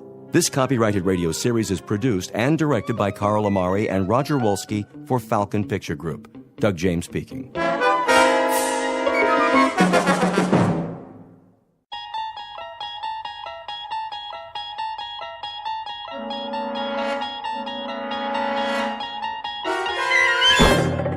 There is a fifth dimension beyond that which is known to man.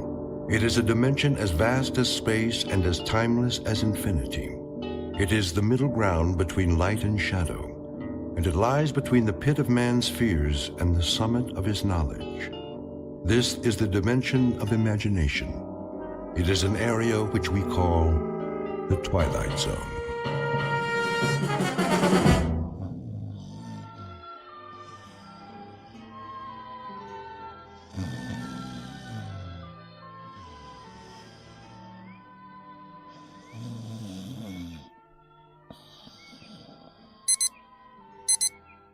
Yeah.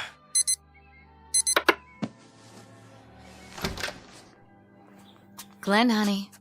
Snooze alarm. That was the snooze alarm. Time to rise and shine. Want breakfast?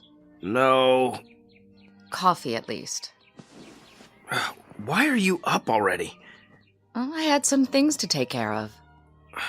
Well, you should sleep in.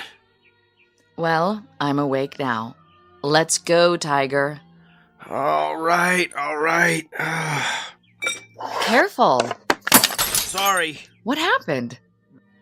Nothing. I knocked over the picture. Too much stuff on this table. Don't worry about it. I'll clean it up. You'd better get ready. Okay.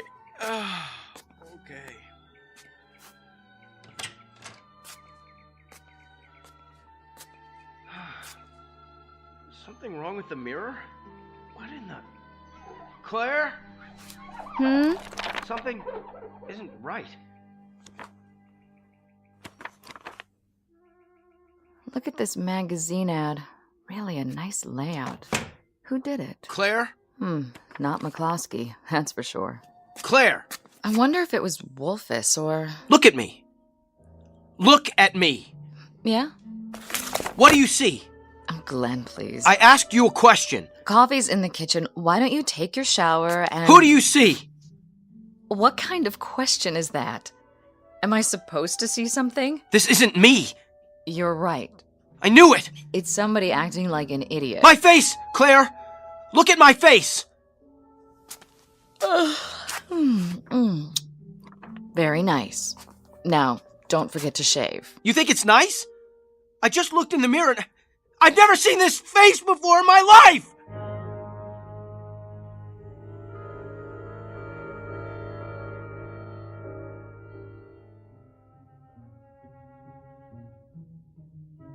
Meet Glenn Holbrook, a man who believes in the old adage, to know thyself, and who, until this morning, made a practice of doing exactly that. For most of his adult life, Mr. Holbrook has felt very much at home in his own skin. But a moment ago, he caught a glimpse of himself in the bathroom mirror and didn't recognize the stranger staring back. Whether he will discover that stranger's identity remains to be seen, because somehow the law of cause and effect has been temporarily interrupted. It was put on hold the moment he awoke to find himself a new resident of the Twilight Zone. And now, The Twilight Zone and our story, Who Am I? Starring Sean Astin, with Stacy Keach as your narrator. What are you talking about?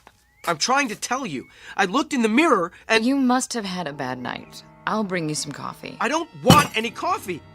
Claire, take a good, long look, and then answer this. Yes? How can a man go to bed one person and wake up another? Who did? Me! That's ridiculous. All right, the joke's over. Look at the person standing right here, in front of you. I'm looking. Tell me you see Glenn Holbrook. What? Go ahead, let me hear you say it. Well, as far as I can tell, you're the man I married. Satisfied? I think I know what you look like. Not as well as I do. I know the face I grew up with. You're the same, Glenn. Then when did I get this? This what? This scar on my cheek. Okay. You want to talk about your scar? We'll talk about it. But it's no big deal, really. Since when? You used to think people were staring at you, then you finally got it. Got what? You figured out that nobody pays attention to anyone but themselves. Personally, I think it's sexy. Claire, listen to me.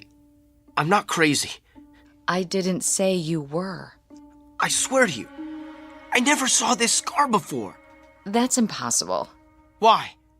Because you were still sensitive about it when I met you. It was years before you told me how it happened. And how did it happen? Oh, come on. Please, just tell me. You were a child. You and some other boys were playing war. Somebody threw a rock and it hit you in the cheek. It required 7 stitches. Your mother was hysterical. Isn't that right? No, it never happened. Not to me.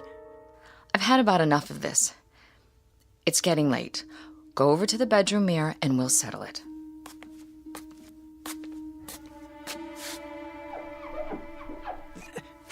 These eyes are brown. My eyes are blue. Oh, come on. This face, this chin, the hairline, trust me, the man I am looking at is a total stranger. Please, Glenn, you're scaring me. Well, think of what it's doing to me. I had a face. Not great, but pretty decent looking, I thought. Wait, where's the picture? I'll prove it to you. Picture? The one I knocked over when I turned off the radio. I threw it away. When? Just now. I was only in the bathroom for a minute. I didn't want you to cut yourself. The glass was broken. I know the glass was broken, but where's the picture, the photograph of the both of us? In the trash. What? It was ruined. Don't worry, I'll have another print made. I want to see it. I put the trash bag in the hall. It's covered with coffee grounds and garbage by now. Did you look at it? I know that picture. It's you. Of course it's me. That's what I've been telling you. It has to be. It was taken on our honeymoon. You've hardly changed at all. Brown eyes, broad forehead, nice cheekbones, and that little scar. Oh, you can hardly see it. I don't have any scar. Glenn, I've had about enough of this. Yeah, so have I. I don't know what's happened to me. You had a bad dream or something. It'll pass. You'll see. Now, put it out of your mind. Get dressed and go to work before... Work? McCloskey will throw me out. I'm an imposter. No, he won't. You're you. I know that. And so will he and Harry and everybody else in the office. Inside, I'm me. But on the outside, who am I?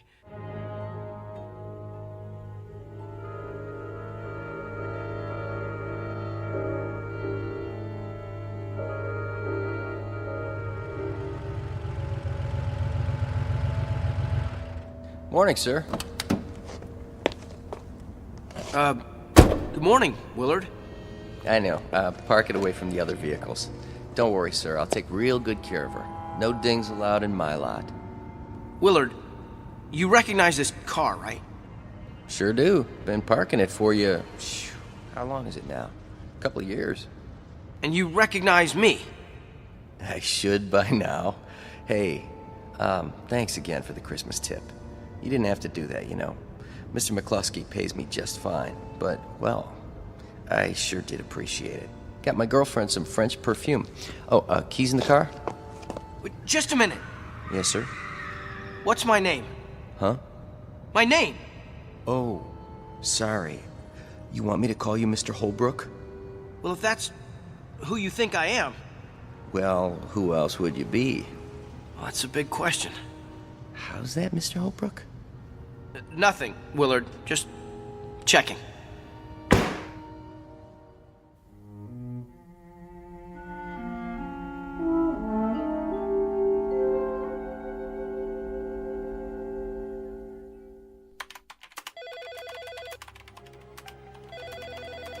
McCloskey Advertising, how may I direct your call? One moment, please. McCloskey Advertising, how may I... No, he's not in yet. Would you like his voicemail? Just a moment. Good morning, Mr. Holbrook. What did you say? I said good morning. Yeah, I thought that's what you said. You know me then? Of course, Mr. Holbrook. Is anything wrong? No. No, everything's just fine.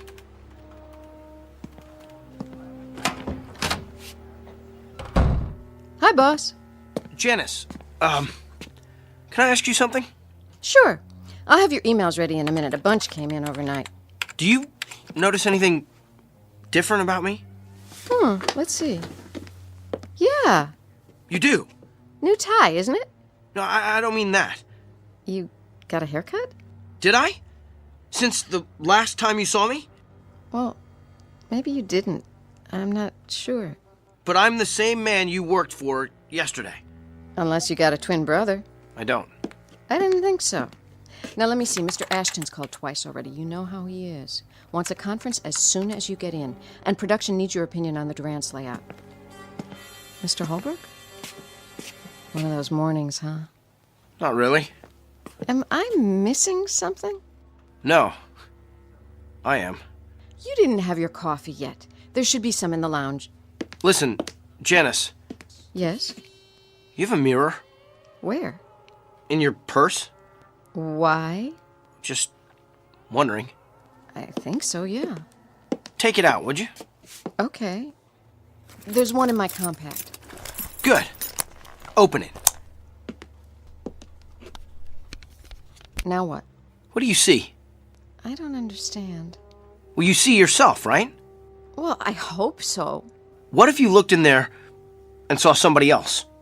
Like who? A perfect stranger. That would be something. I'm nowhere near perfect. You're lucky. I am? Yeah.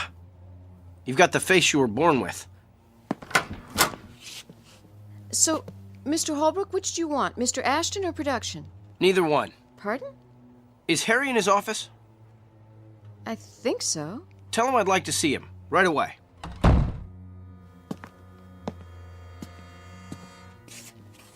Mr. Ashton on line 1. Well, I'll get back to him. Where's Harry?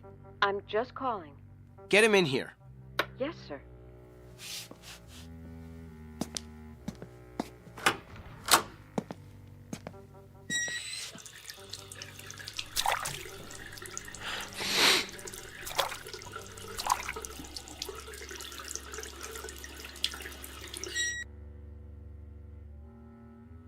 Well, what are you looking at? Nice scar there, buddy.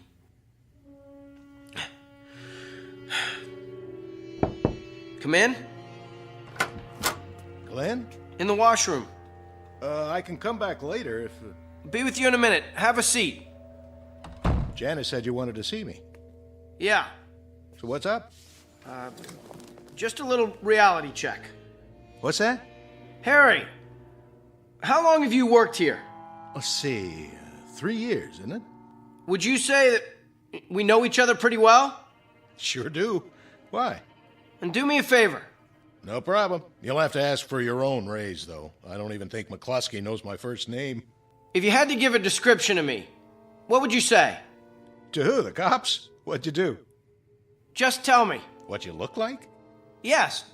Describe me. Is this some kind of test? No. Play along for a minute. Let's see. You're 5'9" or thereabouts, medium build. What about my face? Your face? What does it look like? I don't get it. I know you don't. Please, it's important. Oh, well, I don't know. Kind of a longer face, dark hair, what they call an aquiline nose, brown eyes. Say the eyes again? Well, they could be green, I guess. No, come to think of it, brown. You're sure? Hey, what's this all about? Do I have any identifying marks? Not that I know of. Never saw you in the gym, of course. No scars? Oh, yeah. I forgot about that. And where is it? You can hardly see it. Where? On your cheek, the last time I looked. Hey, you okay in there? You tell me. Looking good. Very corporate. So, do I pass? You get an A+, I'm sorry to say. What's wrong? If I told you, you wouldn't believe me. Thanks for coming by, Harry. That it? That's it. Well, I'd better be getting back. Hey, want to grab some lunch later? Why not? Okay, then. Be seeing you. Oh, Harry. Yeah? You still have that bottle of scotch in your office? From the Christmas party? I think so. You want a belt? I've got a client later. He might want one. Be my guest. I'll send it over. Thanks. Some ice, too? You bet.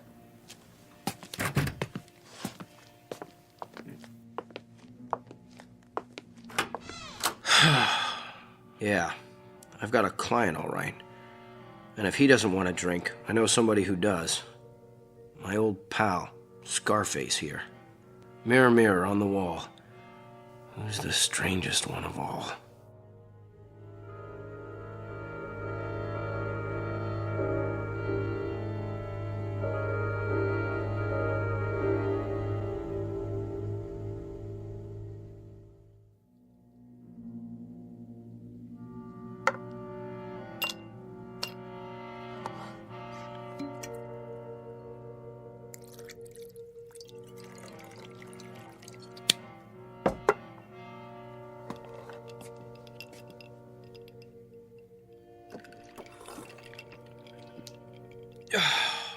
There.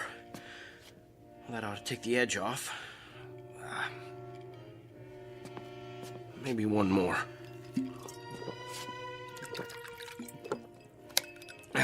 Now, let's have another look at that mirror. Eyes front and center. Here we go. 10, hut! Stop looking at me!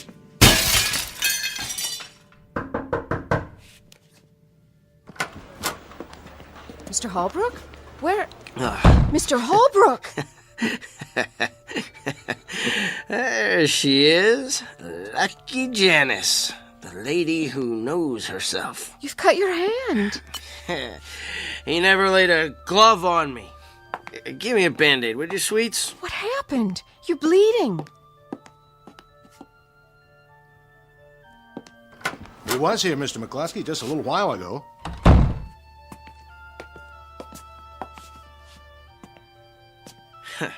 Hi, Harry. What's going on? Wrap a towel around it for now. Nah, it's only a little scratch. What's going on here? There was a crash, Mr. McCluskey. I came in as soon as I heard it. 7 years. Bad luck. Here, Glenn, sit down. Holbrook, have you been drinking? Surely you jest. Glenn's not a drinker, Mr. McCluskey.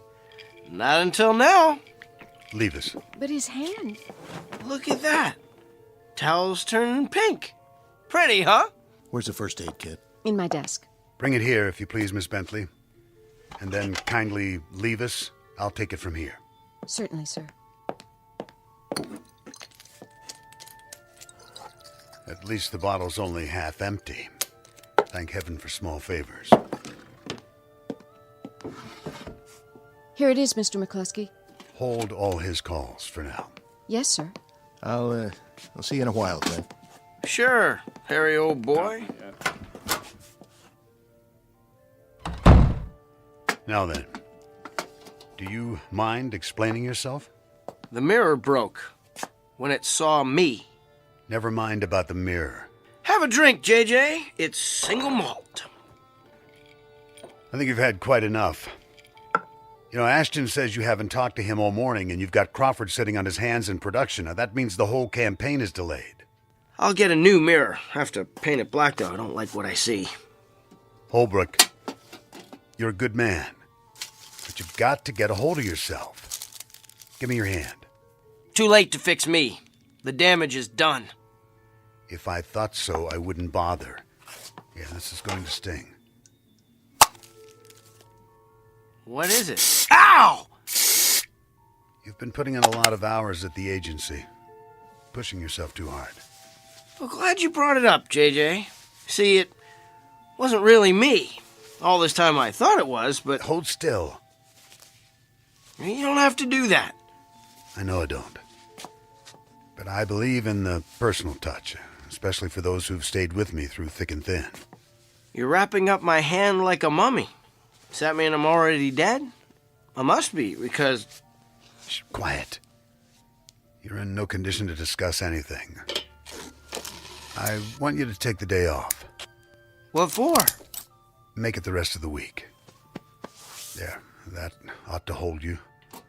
Just a superficial cut. Now, go home. Put some food in your stomach and sleep it off. Then we'll talk. You're not yourself. You don't think so either? Thanks, JJ. Thank you very much. Holbrook. Those are the first understanding words I've heard all day.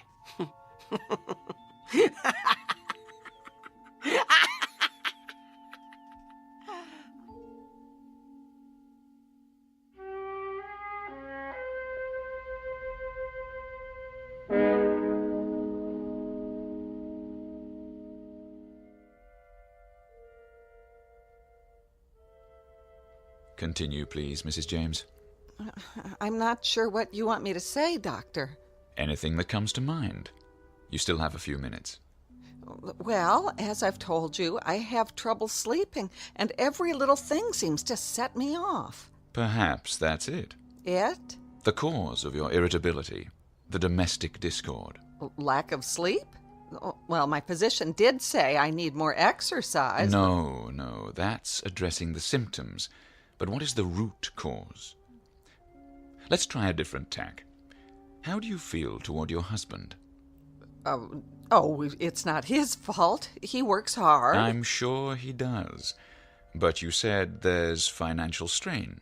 Do you wish he had a better job? Oh, every woman wishes that. We marry them and they promise us the moon and we wait and we wait and... Yet some women are happily married, are they not? Well, all I can say is they must know something I don't. Perhaps they do. However, that's not the issue. You can't make him over, you know. Oh, sometimes I wish I could. You're angry at your husband for not making enough money. But you can't face that about yourself, so you sublimate it. The result, it comes out in little ways. You can't sleep, bicker endlessly. Yes? Your 2 o'clock is here. Thank you, Louise. I'm sorry, Mrs. James. Your hour is up. See you Tuesday. But what am I supposed to do until then? I see 2 choices. 1, go to a financial counselor, or 2, trade your husband in for a new model. Well, what's been your experience, Doctor? You're married, I take it. Alas not. Good day.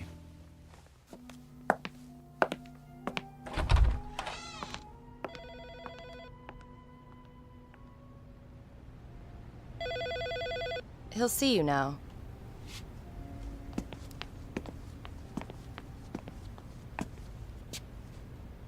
Dr. Blackwood? How do you do, Mr. Holbrook? I really don't see any point to this. It was my employer's idea. Here's the file, Doctor. Why don't you sit down, Mr. Holbrook? And wait for it to all go away? Tried that. Didn't work. As you wish. Let's start with the facts. You believe you woke up a few days ago with... a face that wasn't yours. Don't tell me. It's all in my mind. You went to your office expecting that no one would recognize you, but they did. So you started drinking as a form of self-medication? And I smashed a mirror. Don't forget that. McCloskey never will. Mr. McCloskey is responsible for your being here. He thinks a lot of you. Why shouldn't he? I've given him 5 years of my life, and he has an option on the rest. I take it he considers you almost a son. Someone worth salvaging. I'm an investment. At least the old Glenn Holbrook was. Was he? Well, compared to this, yes. How would you like it if you had to wear this face for the rest of your life? The question is why it bothers you so. Won't you have a seat? I'm not lying down on the couch. Whatever you're comfortable with. Now, let's look at the situation. Doesn't it seem unlikely that you're the only person who finds your face unfamiliar? Well, that's putting it mildly. But is it the truth? I don't know what the truth is anymore. What does your wife say? She thinks everything's hunky-dory. So she would have to be in collusion with the others, part of a conspiracy. Why would she be? I don't know. You'd have to ask her. Is she happy with your job? I assume so. How about everyone else? I get along pretty well. McCloskey likes me. So she'd have to be doing it on her own. But unless she's got a motive, and the magical power to cloud men's minds or alter the fabric of reality, they're all seeing you as you are, and always were. Well, that would explain it, but... Now, if everyone sees you that way, then you're the only one who thinks you're any different. Isn't that right? I guess so. Ergo, the trouble is not with them, but with you. So it is all in my mind.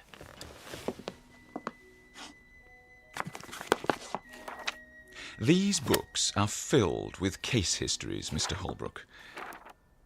Many of them far more bizarre than yours. When a man finds the world he lives in too hostile, too evil, too miserable, he sometimes invents a new one that fits him better. He then takes his leave of this world, so to speak, although he remains physically in it. That's what happened to me. It fits the pattern. So it'll help me if I see the pattern. How does that work? Even if I know it, I'll still be messed up, won't I? We have to go back to primal causes. The underlying question is, how do you know what you know? Philosophy 101. Epistemology. But did you understand it? I passed the class in college, if that's what you mean. Look, it's really very simple. If each of us existed in his own world, the universe would be chaos. The conflict is between consensus and individual perception. But science is about what can be verified, and one human mind is too fragile to rely on. Without a common ground, where would we be? Lost somewhere in the stars, I should say. But why would I invent the memory of a completely different face? Because your inner self is trying to tell you something. The thing to do is to live with it. Accept it. Easier said than done. Nothing is easy, Mr. Holbrook.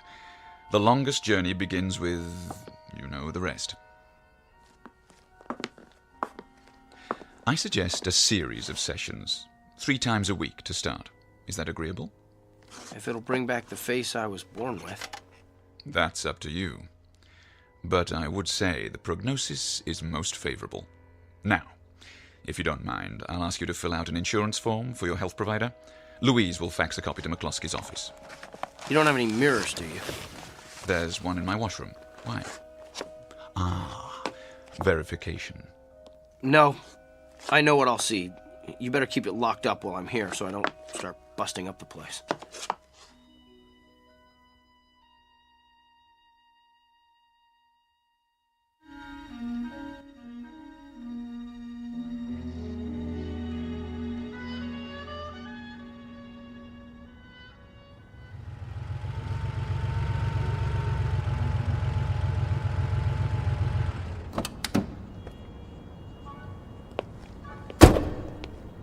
Morning, sir.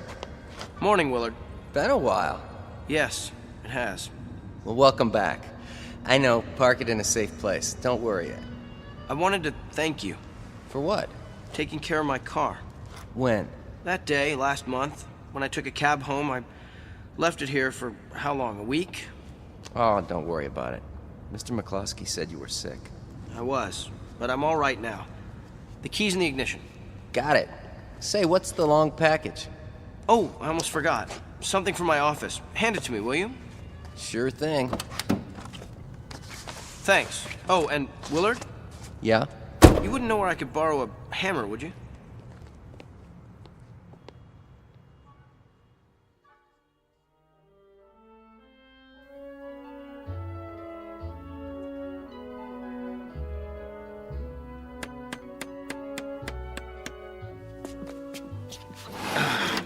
There. All done. Brand new mirror, huh? Yep, got it at the home shack on the way to work. That should make old McCluskey happy. The least I could do. You really had him going. Now, if I'd broken that mirror, I'd be out on my ear. Hand me the towel so I can polish it up. There you go. Mirror, mirror on the wall. Hi there, ugly. Don't talk about yourself that way. Well, it's true. Does anybody like their own face, especially with a scar? Oh, will you come off that? It hardly shows, I tell you. Mr. Holbrook? In here. Mr. McCluskey's here to see you, sir. And, Mr. Holbrook, I just wanted to say, it's good to have you back. It's good to be back. And Janice, please call me Glenn from now on. If you like, sir. I mean, Glenn.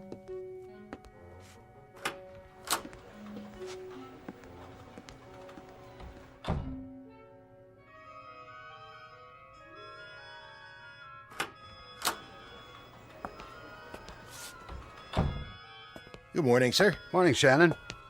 Part of the welcoming committee? You bet.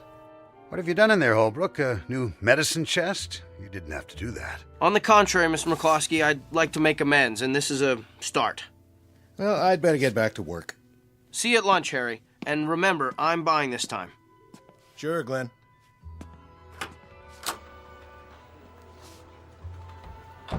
You're doing well. Blackwood thinks so, too. Oh, thank you, sir. I owe you an apology. Water under the bridge. A man has a right to let go once in a while. I've done some funny things in my time, too. Really, Mr. McCluskey? Tell you about them someday. I just wanted to stop in and say hello. We'll go on as if nothing happened. Okay, by you? More than okay. Onward and upward. That's the spirit, my boy. If you need advice about anything, you let me know. My door's always open. Thank you, sir. Call me JJ.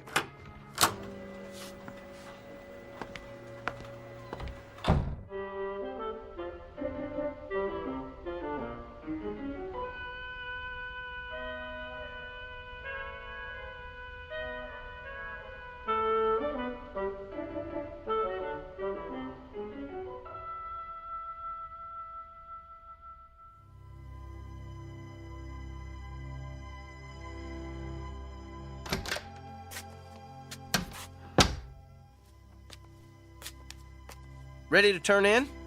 As soon as I finish with my hair. Everything's locked up. I'll set the clock. Am I forgetting anything? My, aren't we full of energy tonight? You don't know the half of it. That's a good start. Smell that air. Reminds me of our honeymoon. It does? Makes a man happy to be alive.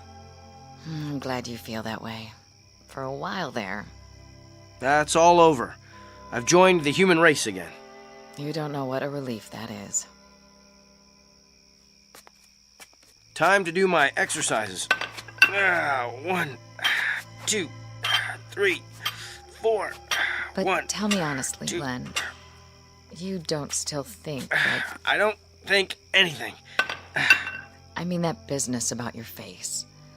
I'm still not sure if it's mine. Glenn. But so what? There are more important things in heaven and earth. I've still got you and a job. I guess I'll just have to live with it. Is that what the psychiatrist said? Yeah, and it took. And looking at Blackwood, I thought, oh, it could have been worse. What if I woke up with his face or JJ's? How would you like that? I like you the way you are. Even if McCloskey thinks you've hit the glass ceiling. What do you mean? He's about to give me a promotion. Oh, what if he does? You're not going anywhere with that agency. The handwriting's on the wall. They're on the way down. Well, all I can say is they better not be. Kind of late for me to change horses. It's never too late. Well, if I go somewhere else, I'd have to start from scratch. Oh, I don't know. There's always room for a fresh young face. What kind of face? Take a look in the mirror. I'm looking. I'm a lot of things, Claire, but young isn't one of them. You know, when I first saw this new mug, I thought it was ugly. But that's because it was so different. Now, I've decided it's not such a bad old face after all. That's what I thought. I mean, I've always thought that. I think I'll keep it. The scar gives me a certain air of distinction, wouldn't you say? Sexy is the word I was thinking of. Not strange? Not to me. Good. How's it feel? I'd say that's a very good start. Come to bed. Be right there. I just have something to do first.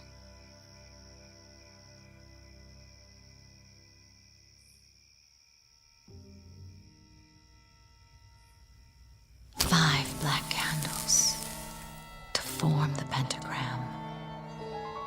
By one flame united. Asmodeus, Lord of Darkness, hear my plea. I summon your power. Magic words of Samothrace. Give my man a comely face.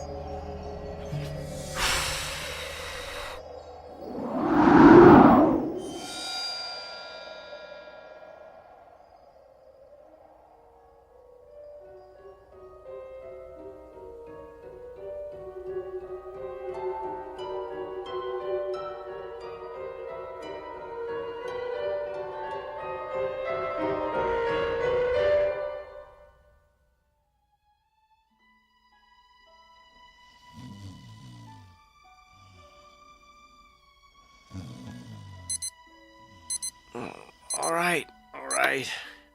Go get him, Tiger. Yeah, I hear that. You awake already? I had some cleaning up to do. You should sleep in. Did that. Better get a move on. Right.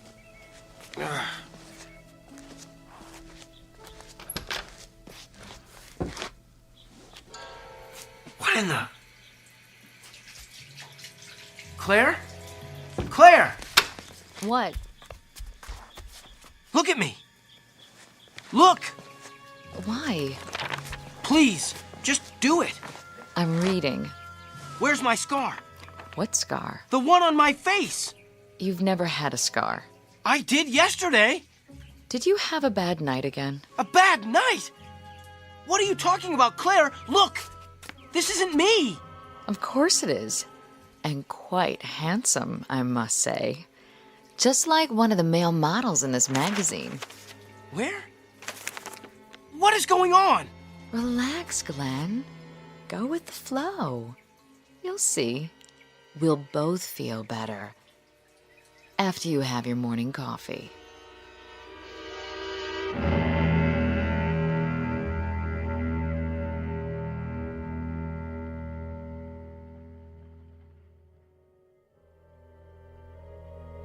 Glenn Holbrook, a man who may or may not know himself after all, who believes the old homilies about turning over a new leaf, and that a good night's sleep can make a new man of you, whether you need it or not.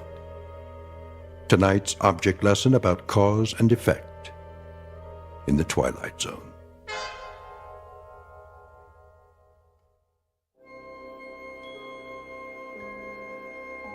Hi, this is Carl Amari, producer of the Twilight Zone Radio Dramas. I'd like to take a moment to tell you about our official website at twilightzoneradio.com, where you'll get the latest news and information on these Twilight Zone Radio dramas. Plus, at twilightzoneradio.com, you can digitally download 3 free episodes or any of our episodes for only $1.95 each. In this age of ever-changing technology, we've decided to make these episodes instantly available to you by making the Twilight Zone Radio Dramas a digital download-only series. This means that this series will no longer be offered on CD. The CD collections at our website are now being offered while supplies last at buy one, get one free. So be sure to get your favorites before they're sold out. Be sure to visit us often, and I'll see you in the zone.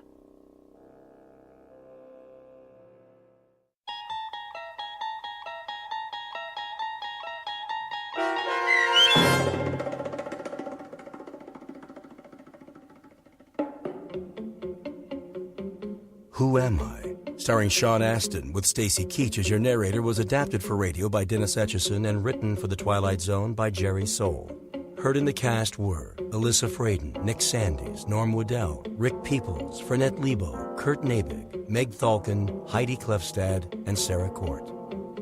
The producers of The Twilight Zone wish to thank CBS Enterprises and the Rod Serling Estate for making this series possible. This copyrighted radio series is produced and directed by Carl Amari for Falcon Picture Group. Custom Foley effects, sound design, and mixing are done in the Cerny American Sound to Picture Theater by Cerny American creatives Bob Benson, Todd Beyer, Craig Lee, and Tim Cerny. To learn more about the Twilight Zone radio dramas and to contact us, visit our official website at twilightzoneradio.com. Doug James speaking.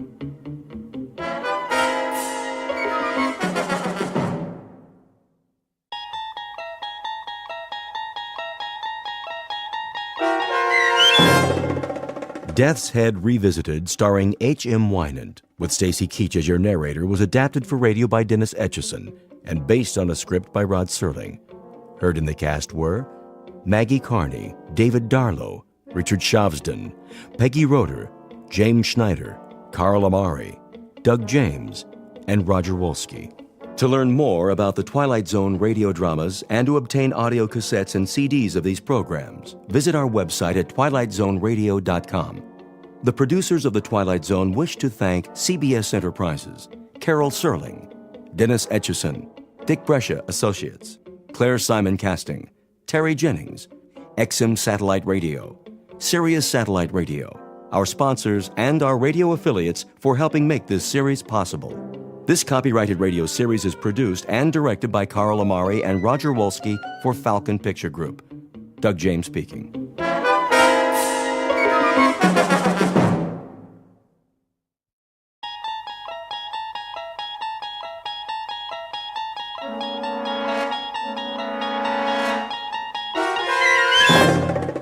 You're traveling through another dimension.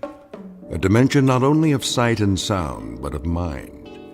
A journey into a wondrous land whose boundaries are those of imagination. Your next stop, the Twilight Zone.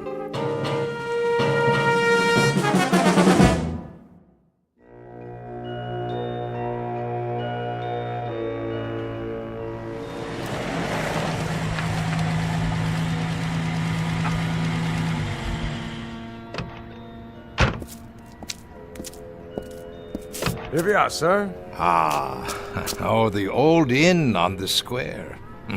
Yes, sir.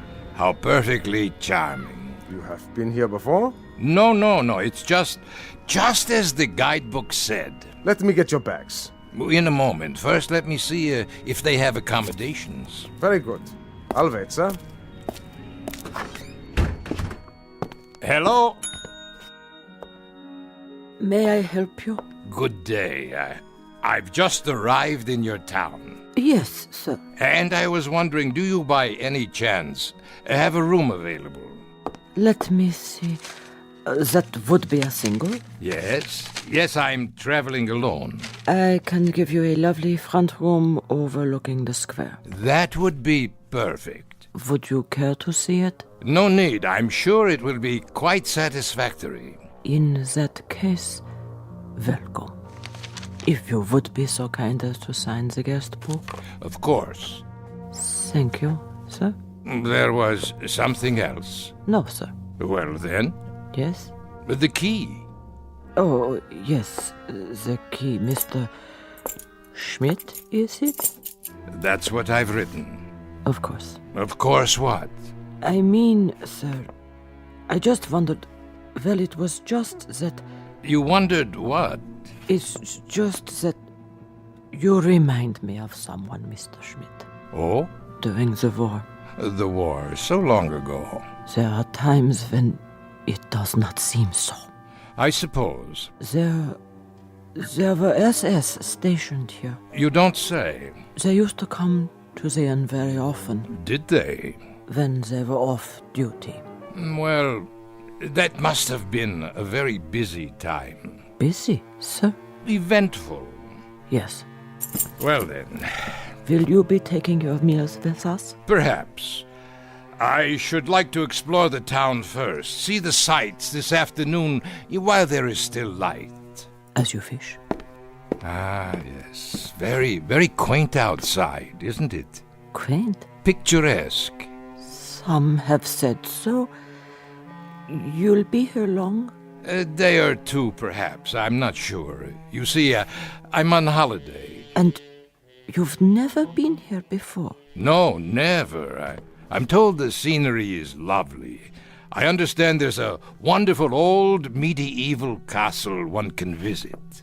Castle? Oh, yes, sir. Very old. And other things? What do you mean? Other sights. What would you recommend for a tourist?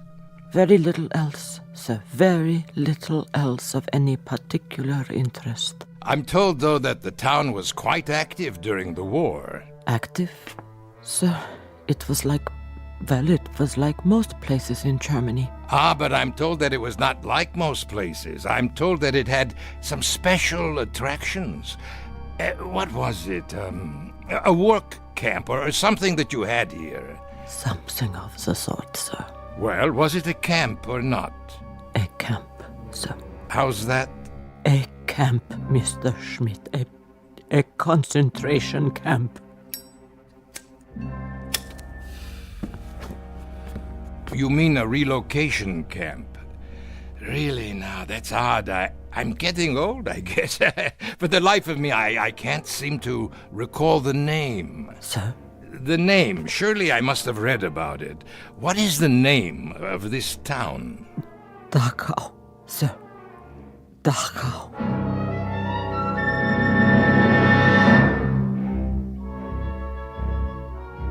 Mr. Schmidt recently arrived in a small Bavarian village which lies 8 miles northwest of Munich. A picturesque, delightful little spot once known for its scenery, but more recently related to other events having to do with some of the less positive pursuits of man. Human slaughter, torture, misery, and anguish. Mr. Schmidt, as we will soon see, has a vested interest in the ruins of a concentration camp. For once, some years ago, his name was Gunther Lutz. He held the rank of captain in the SS. He was a black-uniformed, strutting animal whose function in life was to give pain. And like his colleagues of the time, he shared the one affliction most common among that breed known as Nazis. He walked the earth without a heart. And now former SS Captain Lutz will revisit his old haunts, satisfied perhaps that all that waits for him in the ruins is an element of nostalgia. What he does not know, of course, is that a place like Dachau cannot exist only in Bavaria. By its nature, by its very nature, it must be one of the most populated areas in the Twilight Zone. And now, The Twilight Zone and our story, Death's Head Revisited, starring H.M. Wynand, with Stacy Keach as your narrator.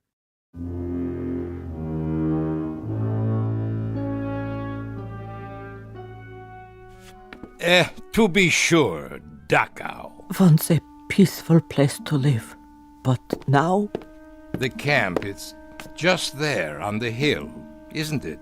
Yes. And that group of buildings, that would be the barracks. For the workers. Workers, sir? And the officers, of course. I wonder if their quarters are still standing. Most of us would like it all burned to the ground. Oh? Such a disgrace. Yes, of course. Or perhaps it could be turned into a shrine. A shrine? For the men who lived there. Officers and workers alike. 1 million people were put to death there. Men and women and children, but not the officers. It is already a shrine. Yes, I see your point. Will there be anything else? No, I'm off to do some sightseeing. Good day to you.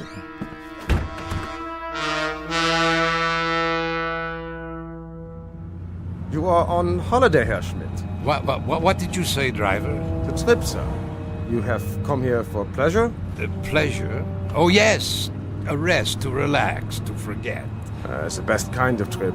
To rest and enjoy life. That is all that matters to me now. For all of us, I should say. It's true. We work, we slave, we do the bidding of others instead of tasting the fruits of our labors. And then one day a man asks himself, what is my reward for so much sacrifice? Most certainly. Selflessly, year after year. Not what we would have chosen, perhaps. Not what we would have chosen at all. No. Never mind. I'm an old man. You would not understand. But I do, sir. How could you? You are so young. Perhaps. But it seems to me, sir, that each of us makes his own reward. And eventually it will come. What we deserve most. The true product of our labors. Of seeds sown long ago. Not only for others, but in the end, for ourselves. Would you agree? You are quite a philosopher. Only a taxi driver. And you enjoy this occupation of service? Oh, yes, very much. I am a fortunate man. How so? My needs are simple.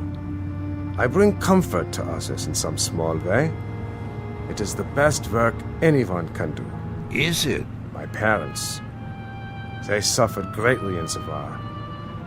They knew very little of comfort. The war. So much ancient history. But not yet forgotten. For some, perhaps. For myself, I hardly remember any of it. And yet, you have returned. On the contrary, I've never been to this village before. My apologies. I thought because you wish to see the camp. I'm a teacher of history, that is all. And a student as well of historical places. Of course, Herr Schmidt. The camp is just ahead. But look, no one has kept it up. Very few people come here. The road, the grounds, the wire fences, the buildings, even the guard towers, the entire compound is rotting, falling apart. There is no reason to maintain it now. Perhaps you would rather visit the castle. No. This is what I came to see. Very well. A disgrace. Stop the car. Yes, sir? Yes, at the gate. Let me out. You are going in? Of course I'm going in. I've come all this way. I shall wait for you then. Return in 2 hours' time. 2 hours? There is much to study, notes to be taken, you understand. As you wish. That should be adequate. I'll come back to this spot, then, in front of the gate. Yes, yes. And kindly be punctual.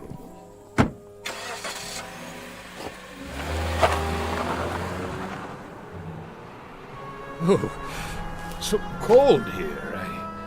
No, wait! I've changed my mind! Well, I can always walk back to the hotel if I must. But first, look around.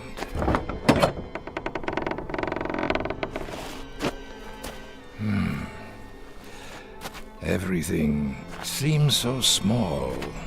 Not as I remember it. There were many more barracks in the compound.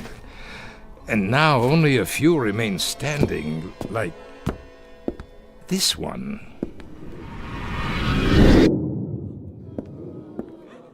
All right, pigs. Up, up, up! Time to greet the morning. On your feet. Another splendid day, a day of glorious service to the fatherland. Please, Captain. More water. A ration of bread? Anything. I beg you. I'm pleased to bring you news. News? What has happened? The war. It is over. Even better. It snowed during the night, but the temperature's only slightly below zero. So, you will assemble in the yard at once. Do not trouble yourself with clothing for the occasion. First, we do some simple exercises to increase our physical strength. Not now. I have no shoes. We will freeze. My hands, my toes. Frostbite. Sir, I cannot stand. Outside, I said. Yes, outside. Nothing in there but an empty room. The yard. And the towers. I remember. Next to the punishment posts. 1, 2, 3. At least they still stand. What's that? A sign. Still hanging. On that building. It says detention.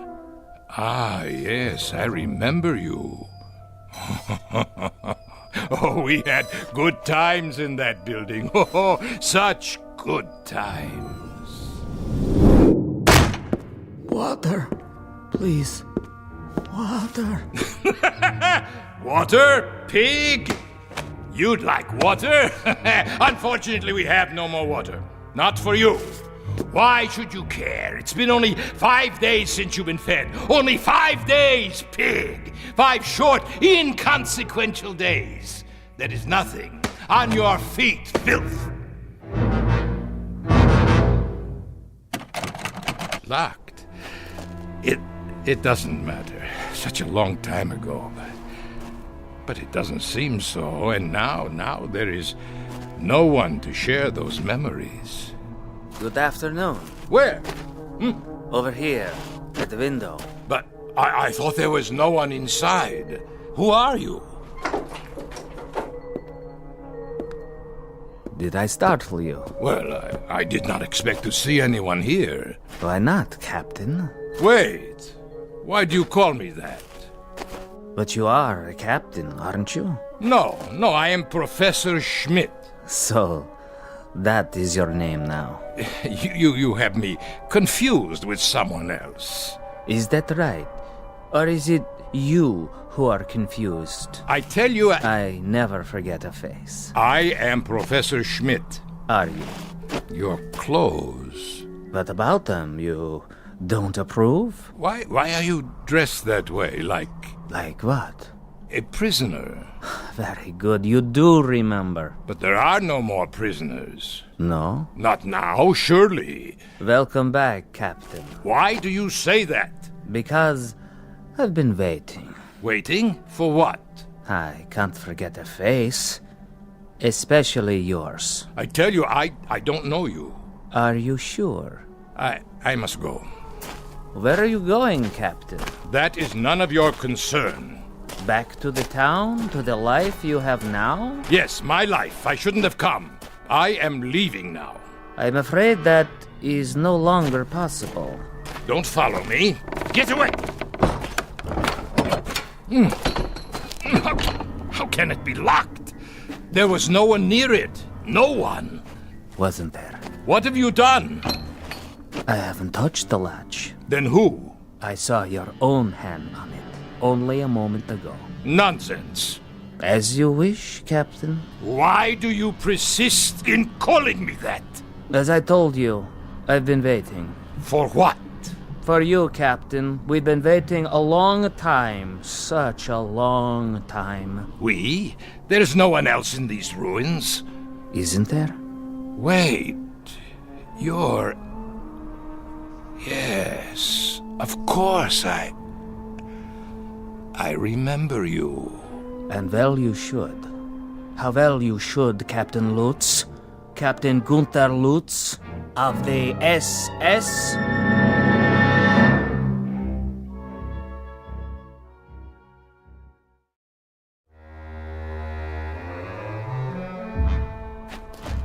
Becker, is that you? So you do remember me. Remember you, Becker? Of course I remember you, my prize pupil. How kind of the captain, after so many years. That's what I used to call you, isn't it? You don't look so bad, Becker. No, as a matter of fact, you look quite well. You don't seem to have changed at all. Neither have you, Captain. Not really. That's why I didn't recognize you. You haven't changed.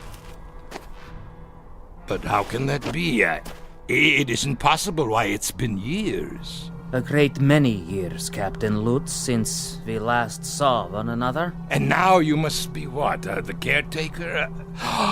Of course. That is why you're dressed like a prisoner. You are the caretaker here, aren't you? In a manner of speaking. Why, Becker, I must tell you, this is not only a surprise, it's a rather pleasant surprise. For me too, Captain. Isn't it odd? How so? It's odd that our paths cross again and we meet now under somewhat happier circumstances. Happier? Yes, for some of us, happier. What was that? What, Captain? It sounded like... The wind, Captain? Perhaps it was the wind. Yes, only the wind. But it is not the wind. No? Don't you hear them? It sounds like... Like what, Captain? Voices. Really? What do you want? Whoever you are, come out and face me! Cowards! If that is your desire, Captain. But I assure you, they are not cowards. Then why don't they show themselves? As you wish, Captain. As you wish. Where are they? They disturb you, Captain? Stop calling me Captain, please. I'm not a soldier anymore. Soldier? You never were a soldier, Lutz. The uniform you wore cannot be stripped off one's skin quite so easily. It was a part of you, a part of your body, an emblem of your mind, a tattoo, Captain. A skull and crossbones burned into your soul. What do you know about it? I was a soldier, Becker. No, Captain Lutz. You were a sadist. You go too far, Becker. Do I? Yes. How can you say such things to me now? Very easily. I speak only the truth. Then if that is the case, you must know. I know that you were a monster. Of the worst sort. One who derived pleasure from giving pain. A distinction that does not even apply to animals. Listen to me, Becker. There is no war now. That's all over with. It's in the past. Is it? There is no more Reich. There are no more camps. How convenient for you to think so. Oh, it is ridiculous. It is patently ridiculous to dwell on these things. What else should I be thinking of? You did as you thought best, and so did I. I performed my duties, functioned as I was told. Stop that noise! Odd that it should disturb you. It never used to. Not even when your victims screamed. Victims? What are you talking about? You weren't quite so sensitive when they screamed for mercy, but now They are not screaming, Lutz. They are simply reacting. They are responding. They have just listened to you offer the apologia for all the monsters of history. We did as we were told. We functioned as ordered. But that is the truth. We merely obeyed directives from our superiors. Familiar, is it, Captain? Stop this. It was the theme music at Nuremberg, the new lyrics to the Götterdämmerung, the plaintive litany of the master race as it lay defeated and dying. We were never defeated. We were betrayed by disloyalty from within, infiltrators, spies. Always the fault of others. We did not do, others did. We did it, but others told us to. Or someone else did it, but we never knew it was done. Captain Lutz, 10 million human beings were tortured to death in camps like this. The diseased, the lame. Women, children, tired old men. They could not contribute. You know nothing of history. In time of war, there is a hierarchy. There must be. Only the strongest survive. So you burned them in furnaces. Our facilities were inadequate. But you murdered them nonetheless. Not just the Jews, but the gypsies, the communists, the outsiders. You shoveled them into the earth. You tore up their bodies in sadistic rage. And now you come back and wonder that the misery you've planted has lived after you? That is the real wonder, that you are so naive. There is no point in talking about this any longer.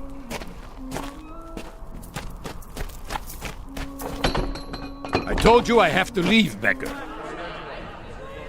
Why did you come back, Captain Lutz?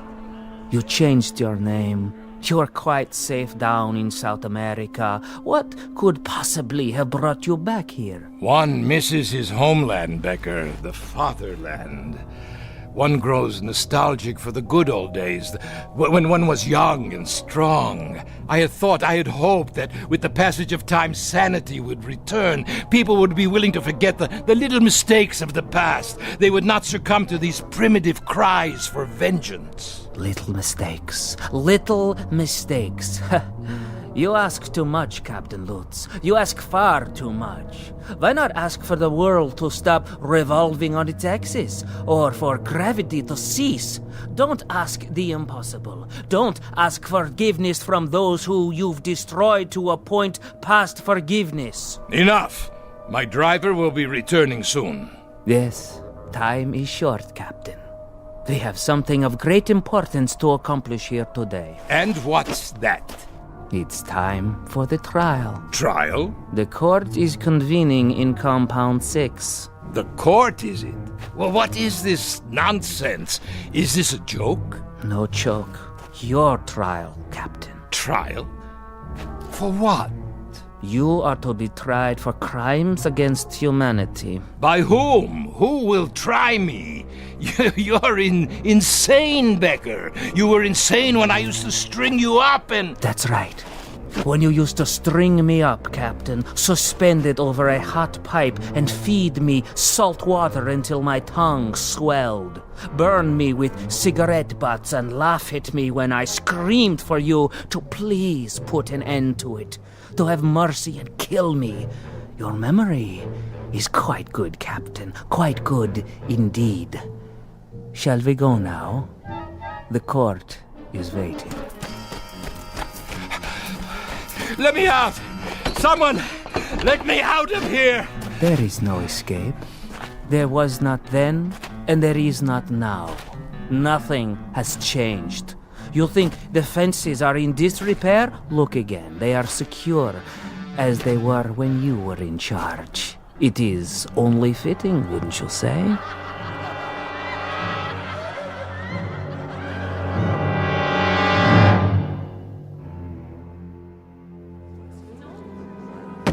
No, please!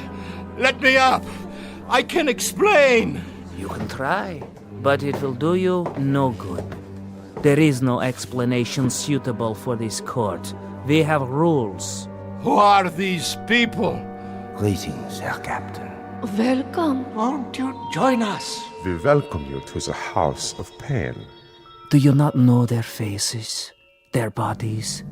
Then, starved, tortured, beaten, for they are your legacy. You made them what they are. Now then, shall we proceed? Please, please, this is inhuman treatment. Not fit for a pig. Precisely.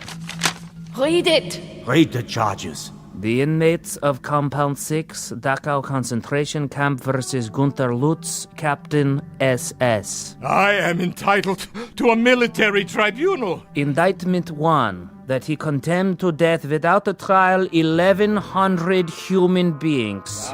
1,100? Where did you get such a number? Indictment 2, that he did maim and torture without provocation. Rubbish. Indictment 3, that he did personally order the withholding of food and water rations, causing disease, dehydration, and death. Where is your proof, your witnesses? Here, Captain. Remember me. I was only a child. You killed me with your own hands.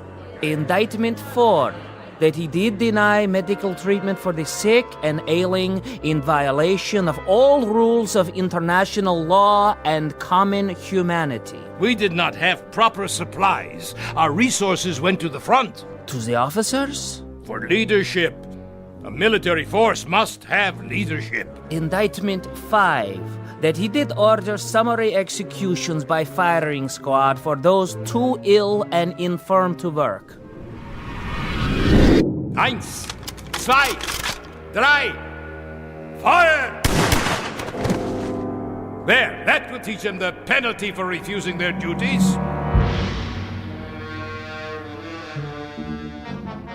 And desecrated the remains with no proper burial? No, I did not do any of these things. I could not have. Indictment 6. Listen to me, for the love of God, listen.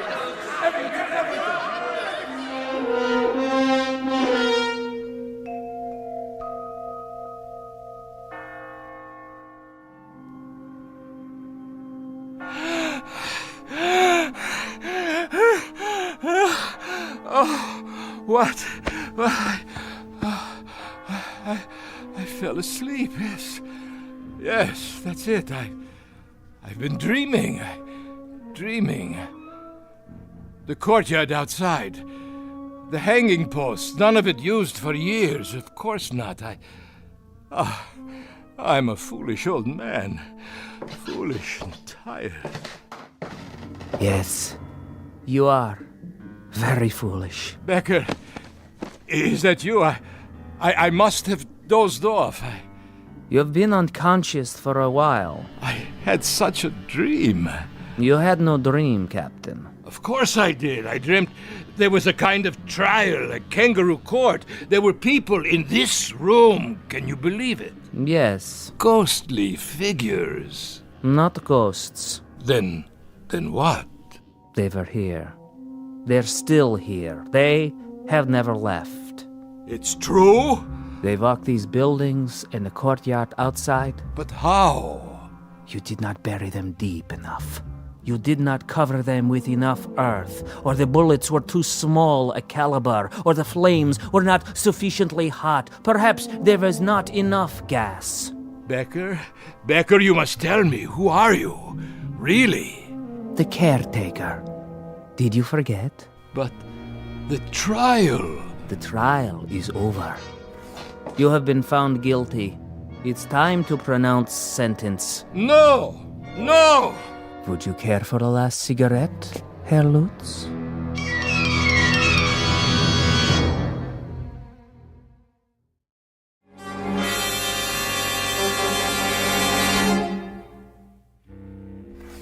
Yes, Lutz, it's time. For what? For the sentence. You are going to pronounce sentence? This is what you have in mind now? You will pronounce sentence and then you shall execute the sentence? Is that correct? That is the procedure, as always. And who? Who is there to carry out the sentence? Do you see anyone outside the window to help you? Anyone at all, do you? They are here. I see no one. Are you blind? Here, look for yourself. There! Pigs! Filth! You will assemble in the yard. You will crawl out of your graves to see that justice is done. You will pass sentence on Captain Lutz. Brave victims. Where are you now, eh? Not so brave at all, I should say. They won't answer. Why not? Your authority no longer applies here. But yours does. I am all that is left, and you are no longer a captain. You have been stripped of your authority as of this moment. Oh, I see. Do you? Then where is the judge? Where is the jury? The executioner? You are still obsessed with procedure. Shall I tell you where they are, Becker? They're in your mind. You have hatched them out of your hatred. You have planned your vengeance out of the crazy quilt of a warped imagination sewed together with little thin threads of wishful thinking. Why didn't I kill you when I had the chance? Why didn't I?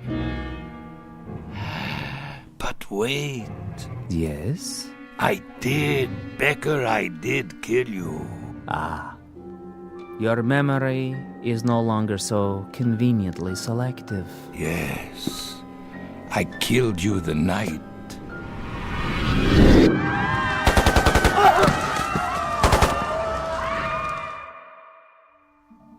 You killed me the night the Americans came close to the camp. You tried to burn it down. Of course I did. I had no choice. They would have commandeered our supplies, our weapons. And what of the prisoners? You've said that they were of no value. They were of no value. They were a burden. And yet you tried to kill everyone who was left. And in my case, you succeeded. So, it was a waste of time, wasn't it? A waste of your precious time with absolutely no practical value. And it would certainly be a waste of what little time you have left now to try to murder me again. But I will. I'll finish it. I still can. Where? You have been tried and found guilty of crimes against humanity. What crimes? It is the unanimous judgment of this court that from this day forward... Where are you? Show yourself! And for the rest of your natural life, you shall be rendered insane. What is this gibberish? This nonsense, this idiocy. Where have you gone now?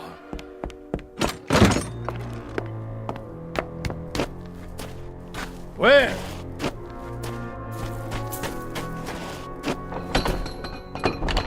At this gate, this locked gate, you shut down hundreds of people with machine guns. Do you feel it now? I'll finish it once and for all. Where are you hiding? Do you feel the bullets smashing into your body? Do you feel the agony of tearing lead? I'll finish it with you, Becker. Here and now. And on these posts, you hanged human beings to die slowly and painfully. They were criminals. What was their crime? Stealing water? A crust of bread? They would have died anyway. Do you feel their hunger? Do you feel their agony? Silence! And in this place, the detention room as you call it, the things you did to human beings here are unmentionable. How does their torment feel? I refuse to give you satisfaction. If you can still reason, Lutz, if there is any portion of your mind that can still function, take this thought with you. This is not hatred. This is retribution. This is not revenge. This is justice. No, liar. And this is only the beginning. Your final judgment will come from God. There. If you won't open the gate, I'll crawl under. You can't hold me here. No, it's a violation of my international rights. There. Becker? Becker? Where are you?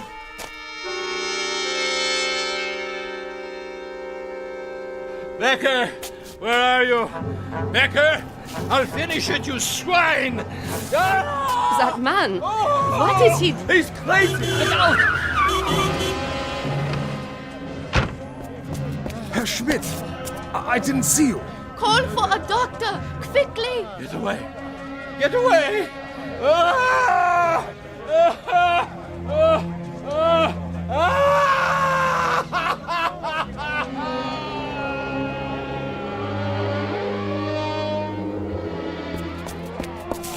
Stand back, please. What happened here? I heard him screaming, Doctor. Such sounds. Like a wounded animal. He didn't seem to know where he was or who he was. Will he be all right? Not for a while. What do you mean? I have shot him so full of sedatives that he doesn't know whether he is still on the earth. Shall I help him up to his quarters, Doctor? His quarters? He registered for our best room, overlooking the square. Herr Schmidt did, if that is his name. It is the name on his passport. Where should we take him, Doctor? His room is ready. Release it to someone else. He won't be coming back anytime soon. I want him in the hospital, strapped to a bed. Yes, sir. Pity, I could look after him.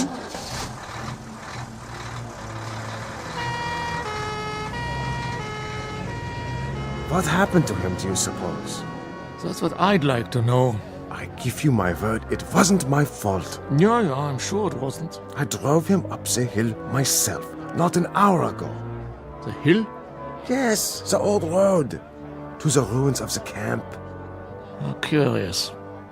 He said he wanted to study it. He was all right then. Are you quite sure? He must have walked or run all the way back here to the square. But his screams. His screams. Were there any marks on him? None. Then what must he have seen? I have no idea. All I know is that he is in very real pain. More than pain. Agony. As if he has been tortured. But my taxi didn't strike him. Yeah, I believe you. He fell right here, as you saw, clutching himself, as though he had been beaten or shot. He seemed insane, a raving maniac. Sometimes we cannot judge by appearances alone. What could happen to a man in 2 hours to change him so? Someone must tell me. I wish I knew. He said he was on holiday. Poor old fellow. Come here to reap the rewards of a life's work. I wonder what that life's work was to bring him to such a place as Dachau. There may be an answer to that question. Yes? But I'm sure I couldn't say. Ah, well, tell the ambulance I will meet them at the hospital. Yes, Doctor. Thank you for coming so quickly. Yes, thank you. Not at all. That is my job, to heal. Only I don't know if I can help this man. But you will try, because that is your duty. Yes, I will try to understand. Someone will have to make a proper diagnosis. I'm afraid his affliction may lie beyond my understanding. Goodbye, then, Doctor. Auf Wiedersehen. Dachau. Why does it still stand? Why do we keep it standing? Some things I will never comprehend.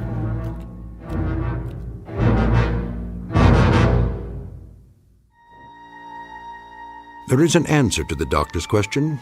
All the Dachaus must remain standing. The Dachaus, the Belsens, the Buchenwalds, the Auschwitzes, all of them. They must remain standing because they are a monument to a moment in time when some men decided to turn the earth into a graveyard. Into it they shoveled all of their reason, their logic, their knowledge, but worst of all, their conscience. And the moment we forget this, the moment we cease to be haunted by its remembrance, then we become the gravediggers.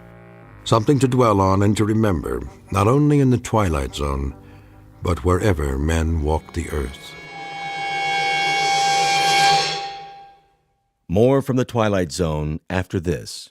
You are about to enter another dimension, a dimension not only of sight and sound, but of mind, a journey into a wondrous land of imagination.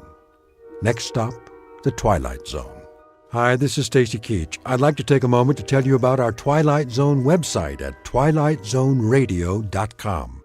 At twilightzoneradio.com, you'll find the latest information on these Twilight Zone radio dramas, including behind-the-scenes photographs, plus the newest product releases, trivia contests, ways to contact us, other Twilight Zone-related info and merchandise, plus links to other fascinating websites. So make your next stop twilightzoneradio.com. Visit twilightzoneradio.com to purchase these Twilight Zone radio dramas on cassette and CD, or call toll-free 1-866-989-ZONE. That's 1-866-989-9663.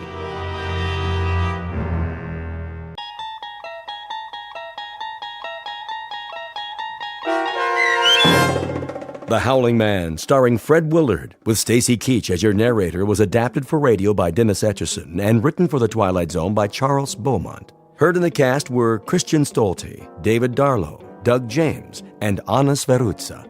To learn more about the Twilight Zone radio dramas and to obtain audio cassettes and CDs of these programs, visit our website at twilightzoneradio.com.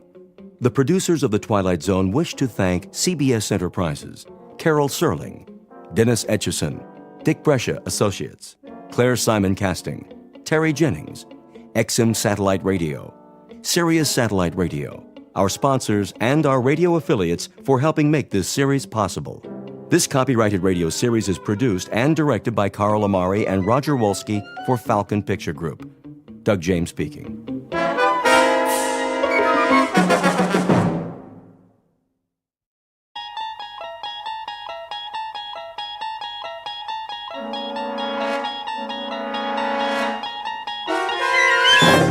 You're traveling through another dimension, a dimension not only of sight and sound, but of mind, a journey into a wondrous land whose boundaries are those of imagination. Your next stop, the Twilight Zone.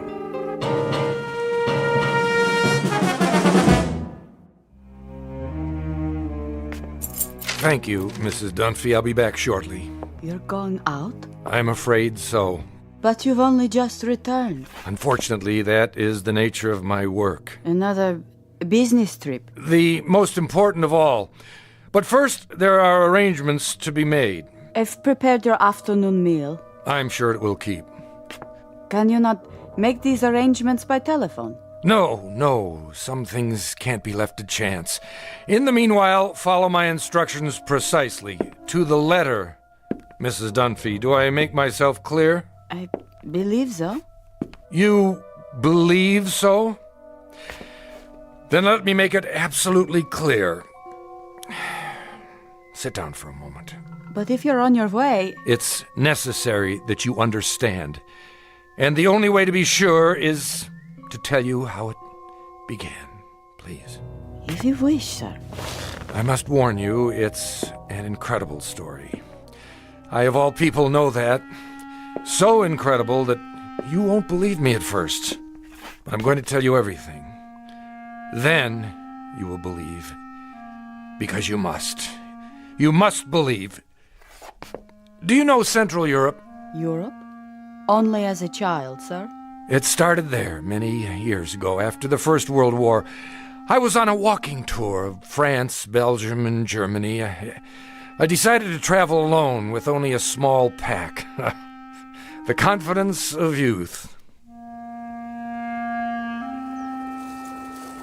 Germany was magical then, a place of valleys and mountains and swift, dark rivers. There was nowhere else like it, a fertile land where everything grew tall and straight out of the earth. I was struck by the richness of the soil, the verdancy of the hills. Stepping across the border from Belgium, where the mustachioed guards saluted like tin soldiers, I entered a different world. Everywhere I looked, a swelling green ocean. On the farthest hills, tall, ancient buildings of stone. Estates, monasteries, castles, or what have you. Some of them in ruins. I stood a moment at the border and watched the hawks circling above, wondering how such a miracle could be.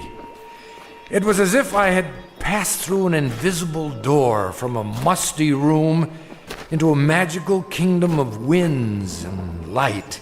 But so much can change in an afternoon. By nightfall, clouds filled the sky and the storm moved in to darken the landscape. The nearest village was miles away. I was unprepared, dressed for a stroll up the Champs-Élysées, perhaps. In minutes, I was drenched and chilled to the bone. Then I saw it, a medieval castle, bombed almost to ruins, sitting like a broken fingernail atop Schwarzhof Mountain. I came to a wall of gray stone. There was an iron gate. Please! Please! Someone! Please let me in!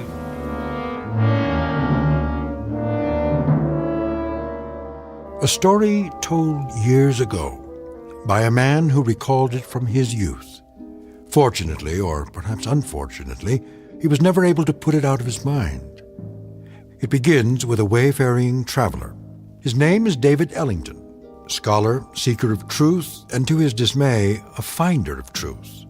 A man approaching exhaustion, who will confront a problem that has haunted the world since the beginning of time. A man who knocks on a gate seeking sanctuary, and instead finds that he has just crossed an unmarked border into the far edges of the Twilight Zone.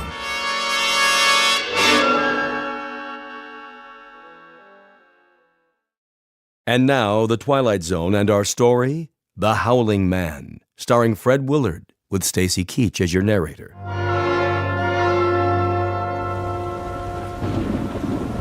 I found a rope by the gate and pulled it. Please! Someone! Yes? What is it? Let me in! I'm sorry. You don't understand. I'm traveling on foot. We don't allow visitors. I'm not a visitor! What is this place? It's called the Hermitage. And I'm a stranger caught in the storm. Your robe, the cross around your neck. You're a man of God. I'm lost. Don't you understand? Lost. Very well. Follow me. Thank you, brother. You're ill. I'll be all right. Once I dry out. This way. What are these rooms? A barred window in each door. They look like, well, cells. All are empty now. I see, but what were they? Wait here. What for? I'll speak to Brother Jerome. Who?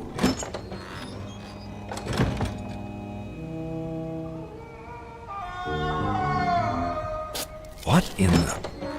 Brother Jerome will see you now. Oh, what was that? The wind. Are you sure? Come. The room had almost no furnishings. A straw pallet, a rude desk and chair, some books and religious oddments, very stark. The abbot himself was a fierce El Greco painting of a man, stooped and withered, but strong in every part of him. Like the monk who came to the gate, he wore a shepherd's cloak and carried a crooked staff. Why have you come here? My name is David Ellington. I got lost in the storm. Then I saw a lantern in the window. And what is it you want of us? Want? Only a little shelter, some food. We cannot help you here. You will have to leave. You call that a Christian attitude? Now, Mr. Ellington. Oh, for the love of... All right, if that's the way you want it. Sorry to have troubled you. Give me a minute. I'll be out of here in... Brother Christophorus. Yes? Carry him out of here. At once. Right away.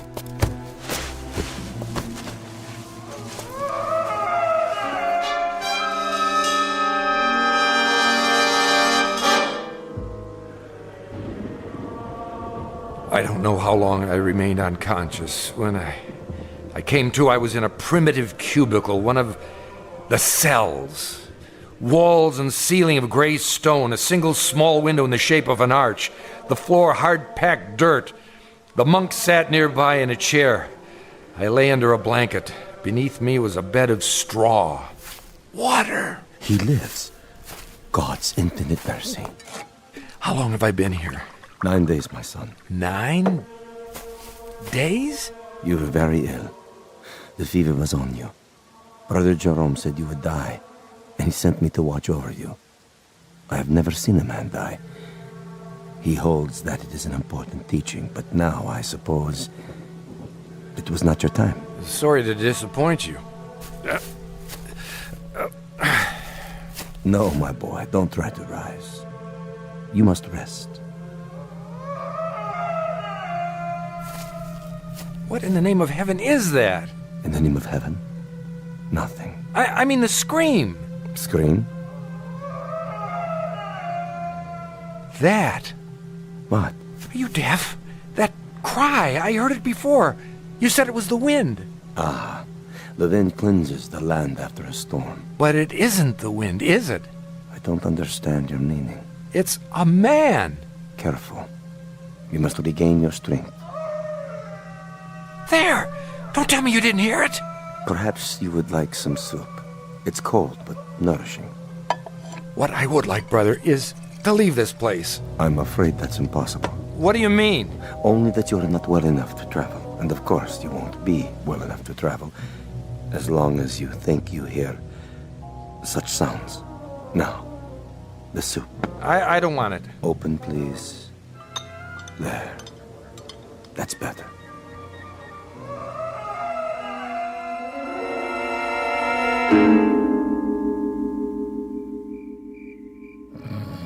Over the next few hours, my strength did return, or at least some of it.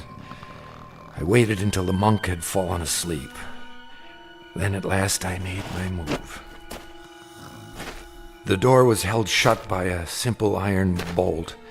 I had only to slide it a few inches without waking him. I was almost free, but I could not remember which way we had come. When I turned into another corridor, I realized I was lost. It was a maze of dark passages and doors. Here, a part of the ruined ceiling was broken away, and I saw that the moon had risen. In the naked light of the moon, I saw one door different somehow from the others. At first, I was not sure why. Then I realized that in place of a bolt, it was held shut by a piece of wood, a mere stick, crooked and curved, like the peculiar staffs carried by the monk and the abbot, only in miniature, no greater in length than my forearm. On this door, in this door alone, a small wooden staff replaced the iron bolt. How odd! I looked through the opening in the door. Inside, a filthy, shadowed hovel. No table or chair, no straw for a bed. It appeared to be empty. What? There was a man, huddled in the corner, holding his knees and rocking, head back like an animal. In the soiled moonlight, I saw his dirty beard, his rotted clothes. Who are you? Help me. Stay back. No, please.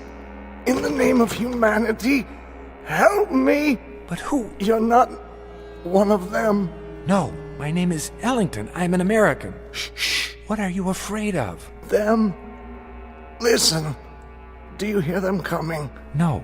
But why? They will look for you. We only have a moment. You speak as if I'm a prisoner. Aren't you? I'm not sure. Come closer, and I'll explain. Explain what?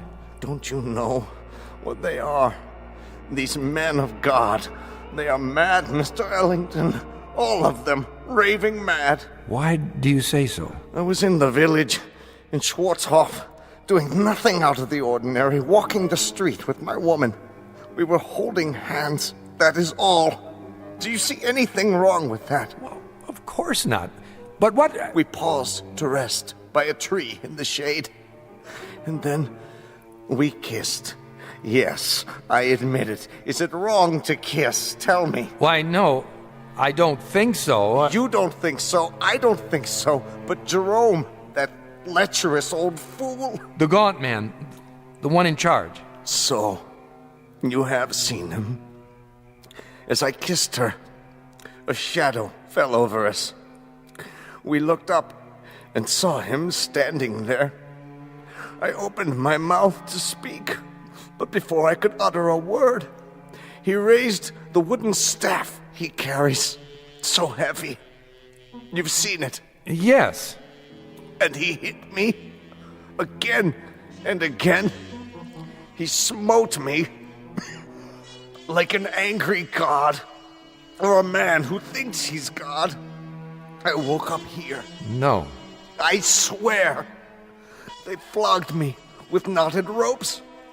I asked for food, they would not give it to me. I begged for water, they gave me none. Then they threw me in this filthy room and locked the door. Well, why? For revenge. Jerome wanted my woman. Are you sure? Yes. That disgusting old man, that fanatic. He wanted her.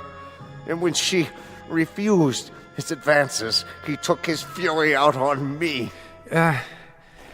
Your story, I find it difficult to believe. Of course you do.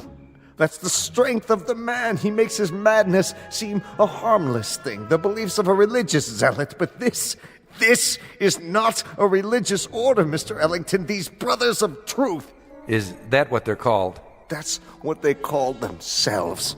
The real truth is they're outcasts, misfits, cut off from the world because the world will not have them. Have you heard of their sect before, of this hermitage? No, I haven't. Mr. Ellington, you must believe me. I don't say they're all evil, only mad. And here, within these walls, they answer to no law but their own. Wait for me. Where are you going? I'll speak to Jerome. No, you mustn't. If I remind him that false imprisonment is a crime... I tell you, he's the greatest maniac of them all. Quick! He's coming. Hide yourself. Mr. Ellington. No.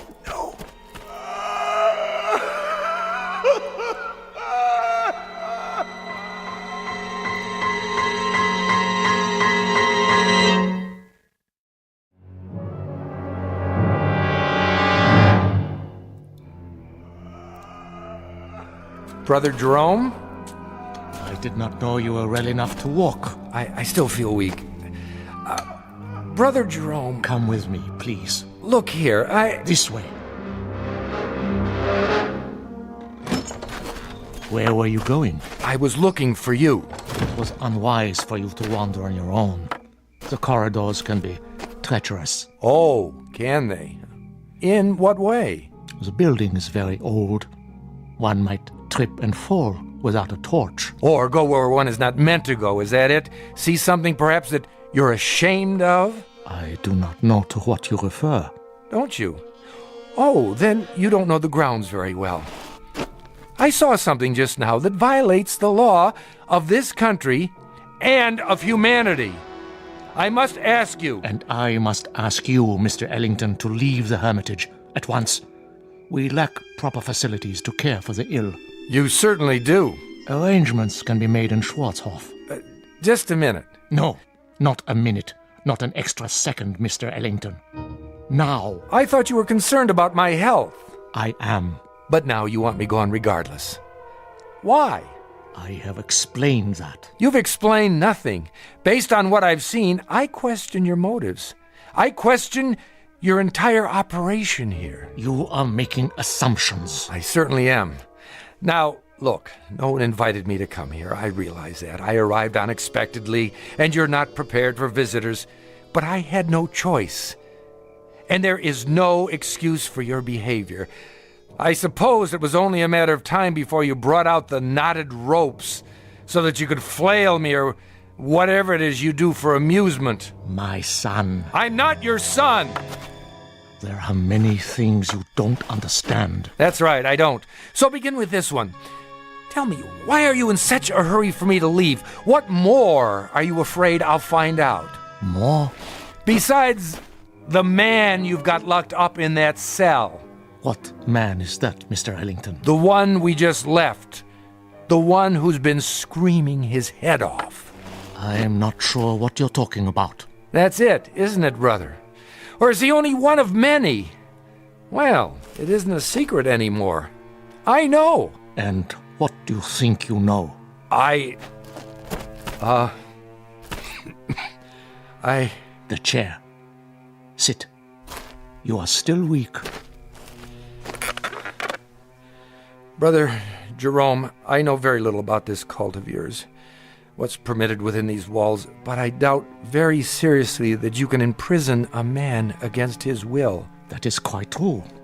We have no such authority. Then why have you done it? No man has ever been imprisoned at the Hermitage, Mr. Ellington. He claims otherwise. Who claims otherwise? Who do you think?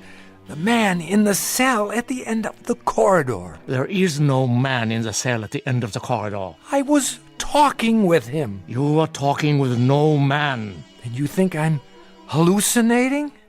Mr. Ellington, you are ill. You still have a fever. In such a state, delirium may cause one to see and hear things that do not exist. Do you mean to tell me you don't hear that? Hear what? Look at me. Dreams can seem very real. And honest men make unconvincing liars.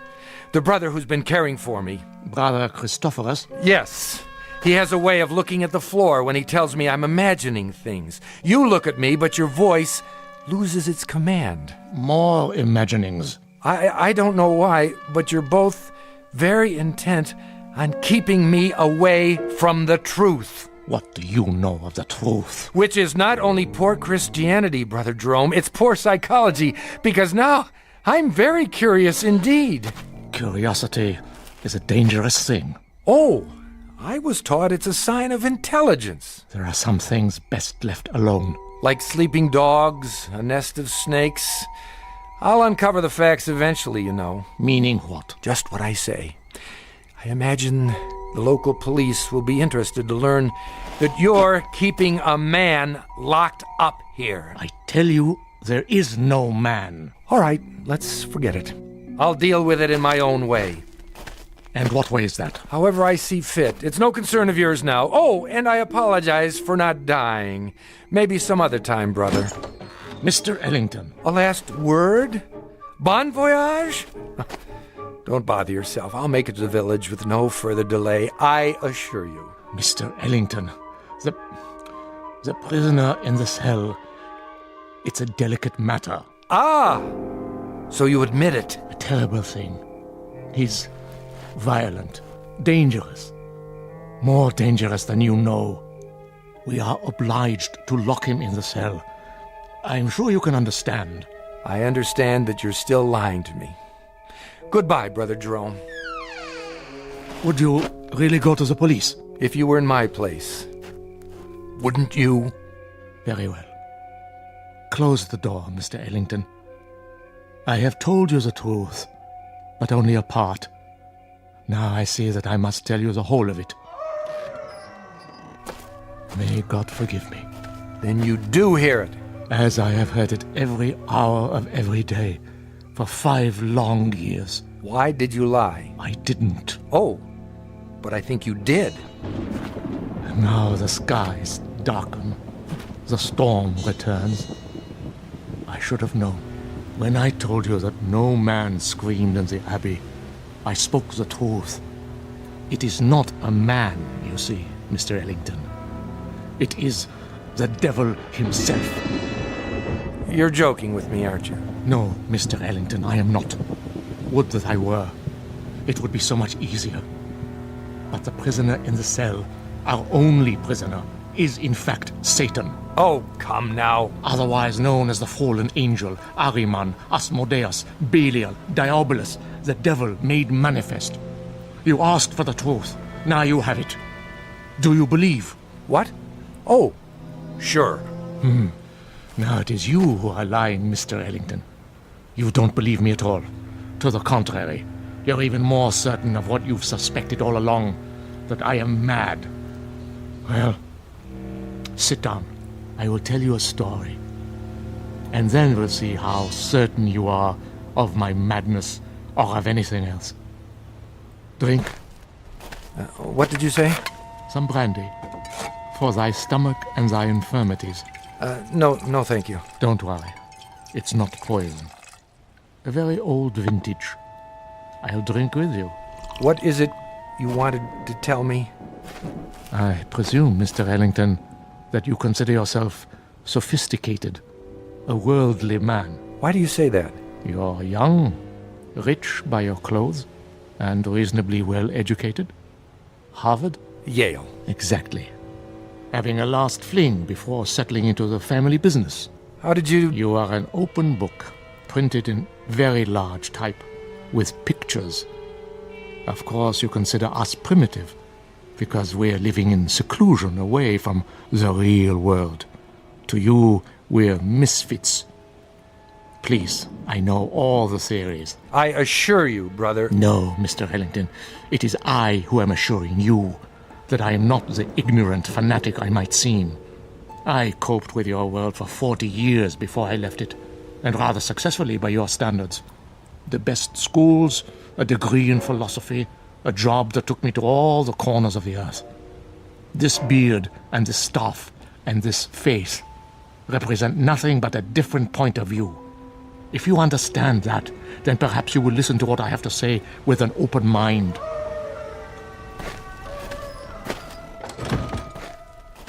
Go on. 5 years ago, there were no screams at the Hermitage. This was simply the bombed-out ruins of a castle belonging to the family Wolfren. How did you come by it? Baron Wolfren turned it over to the Brothers of Truth as a gesture of charity. Our task was to tend the great vineyards and save what souls we could by constant prayer. But this isn't a formal religious order, is it, brother? We believe that we are recognized by God. Truth is our only dogma. We are committed to it as man's greatest weapon against the devil, who is the father of all lies. Please, continue. You were tending the vineyards. At that time, not very long after the Great War, the world was in chaos. Everywhere there was unhappiness, except in the village below. Really? For some reason, the people of Schwarzhof refused to yield to despair. They lost none of their faith. They continued, as they had for years, to be honest and God-fearing and happy. The village was a plum to Satan, one he could not resist. So he came here, drawn to it as a moth is to light, and embarked upon a program of corruption. But you stopped him. Yes. You see, Mr. Ellington, he made the same mistake you are making now. He underestimated me. He thought he would have no difficulty tempting an old fool. I had him in the cell before he knew what happened. But if he's the devil, how do you keep him from escaping? With the staff of truth. The one barrier he cannot pass. Mm-hmm. And when he first came, just how did you recognize him? I had seen him before, in every part of the world. Wherever there was sin, wherever there was strife and persecution, there he was also. Sometimes he appeared only as a spectator, a face in the crowd. But he was always there, in all times and places.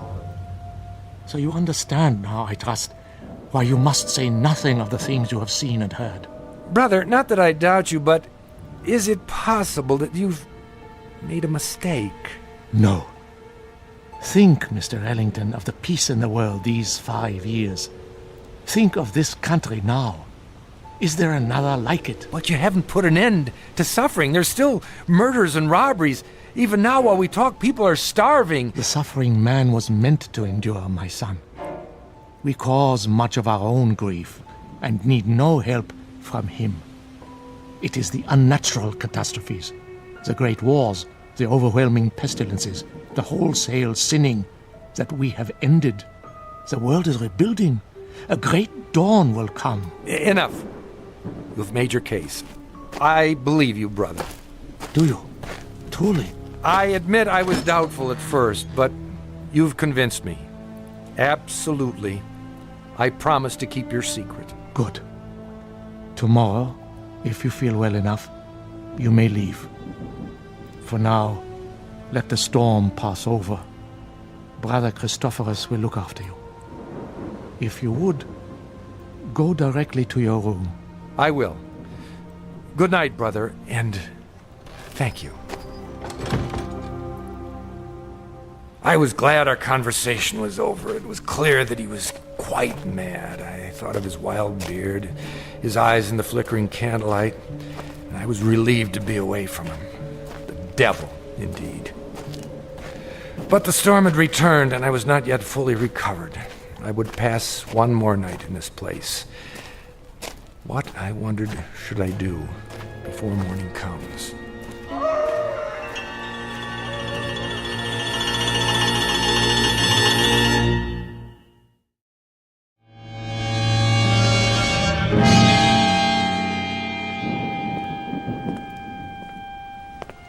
The corridor was dank and empty. I felt as though I were the last sane man in an insane world. What Brother Jerome had told me was utter nonsense, the product of a deranged mind. But his belief, his faith, as he called it, was heavy in the air, infecting the very stones. To bring it down would require outside help, but perhaps I could start that very night with an act of pure, unselfish humanity. Are you in there? Where else would I be? I thought you weren't coming back. I had a meeting with Brother Jerome. What did he say? He lied to you, didn't he? He said that you're... Go on. What? The devil. The devil. Oh, that's good. That's wonderful. What a dream for an old man. Himself a devil. To catch Satan and lock him away in this God-forsaken place. You don't believe him, do you? Of course not. Then help me. If I let you out now, while they're awake, they may catch you before you leave the grounds. There's always the possibility. But another hour here, you don't know what it's like. Look here, why don't I just go and get the authorities? When? As soon as morning comes. I'll find the path to the village and... No! It would be my death warrant. The authorities will return and find nothing. Who knows what will have happened to me by then? Jerome is mad, but he's shrewd, too. He won't leave any evidence behind. Then, what can we do? You must let me out now. There doesn't seem to be a lock on your cell, only this small shepherd's staff. You could almost reach through the bars and remove it yourself. I've tried. It's wedged in such a way that I can't get my fingers around it. Here, I think I can get it. Quickly. Wait. Brother Christophorus. There you are. Brother Jerome was fearful. You might lose your way. No, nothing of the kind. Come along.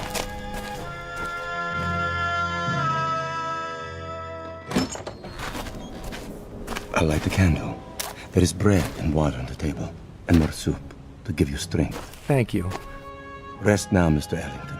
Remember, you're still a very sick man. I'm feeling much better. Nonetheless, Brother Jerome has asked me to watch over you. Really, that isn't necessary. It is my duty. The chair is sturdy, and the candle is fresh. Wait a minute. Why are you locking the door? To protect you. But you're locking us both in. Never fear. I have the key. It is not long till morning. But... Sleep, Mr. Ellington. You are a weary traveler. Soon you'll be back with your own kind. With a comfort, eh? You will forget all you have seen here. I watched the monk as he sat heavily in the chair. I was a prisoner, no doubt about it. How much longer, I wondered, for both prisoners? What if the morning came and Brother Jerome chose not to release me as he promised? I might remain here for... How long had the Howling Man been in prison? 5 years? Lord, I imagined my beard growing, my hair wild, until I too was starved, crying to be let out. No one would come. Who knew I was here? I'd drop off the face of the earth, forgotten, presumed dead. Brother Christophorus had the keys around his neck, but until he fell asleep, I was at his mercy.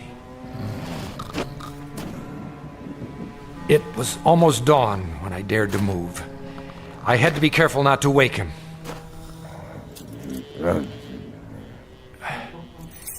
Yes, I finally had the key.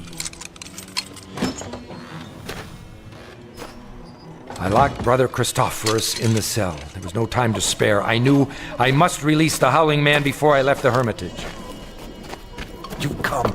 Good. What do you want me to do? Lift off the wooden bolt. Are you sure this is all that holds you in? A small carved stick? Yes, lift it off, I tell you. But surely you could have forced the door and broken it. Please! There is no time for talk. In the name of mercy, if you fail now, they'll kill both of us. All right. Hurry. I'm trying. I just need to slide it out of the latch. Mr. Ellington, where have you gone? Hurry! Hurry! A moment. Stop him! Stop him! Now! Brother Jerome, come quickly. I am free. Stop! I command you. The other way. Now.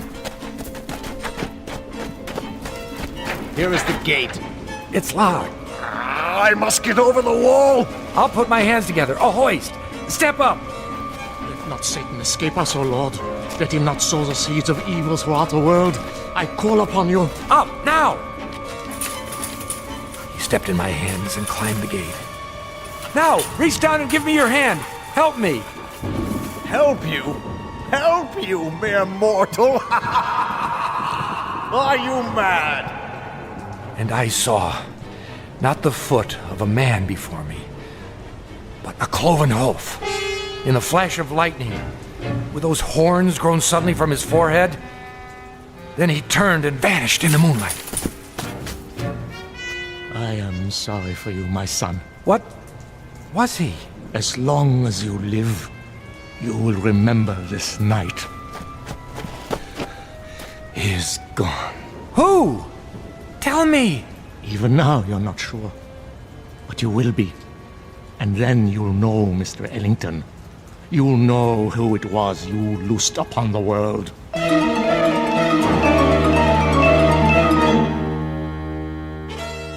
The monks were mad, I thought. Or the Howling Man was mad. Or I was, or the whole world. But Brother Jerome was correct. I could not forget. And when the pictures of the carpenter from Bromau Alm Inn appeared in the papers, I grew uneasy, for I felt I'd seen this man before. And when the carpenter invaded Poland, I was sure. And when the world was plunged into war and cities had their entrails blown asunder, and that pleasant land I had visited became a place of hate and death, I decided to spend the rest of my life tracking down the one I had released. Each night I dreamed of it, Mrs. Dunphy, and I kept dreaming through all the wars since, until this week. It took years, decades, but eventually I found him. And so the nightmare is finally over. Again. I see.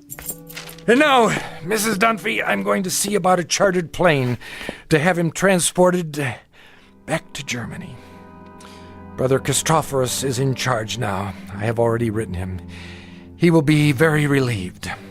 And what you found, it is here? Have no fear. As long as the staff of truth is in place, he cannot leave the next room. The staff is very small, but very powerful. So you see why you must not, under any circumstances, go near that door. Nothing in the world is more important. Do you understand? I believe so. Oh, he'll do a bit of howling, but never mind that. It's a trick. I'll return as soon as possible. Until then, keep that door locked. Yes, sir. Oh my, such stories. Come here. Please. You must listen. He is insane.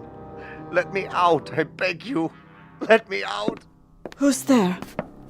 Behind that door. Are you all right?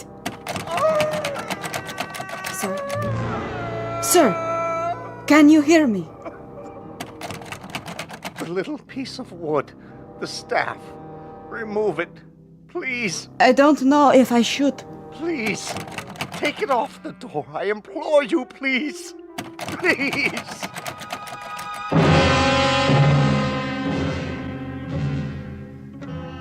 Ancient folk saying, you can catch the devil, but you can't hold him long.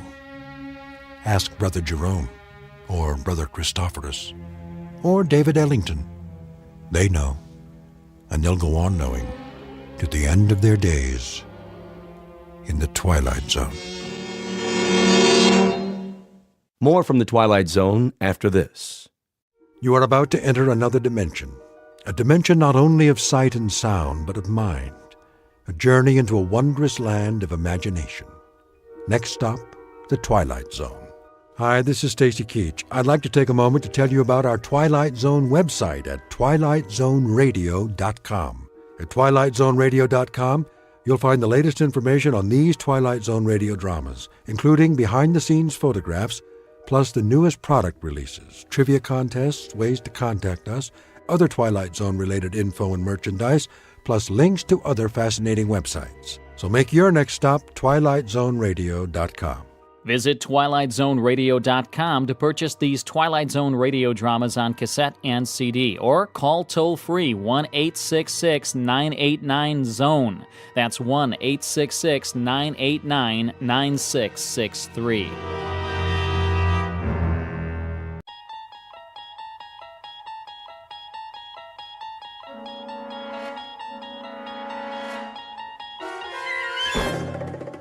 There is a fifth dimension beyond that which is known to man. It is a dimension as vast as space and as timeless as infinity. It is the middle ground between light and shadow, and it lies between the pit of man's fears and the summit of his knowledge. This is the dimension of imagination. It is an area which we call the Twilight Zone.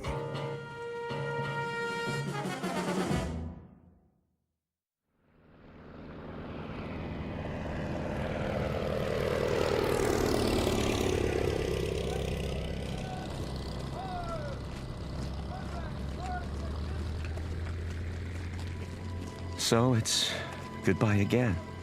Yes. We should be used to goodbyes by now. You'd think, wouldn't you?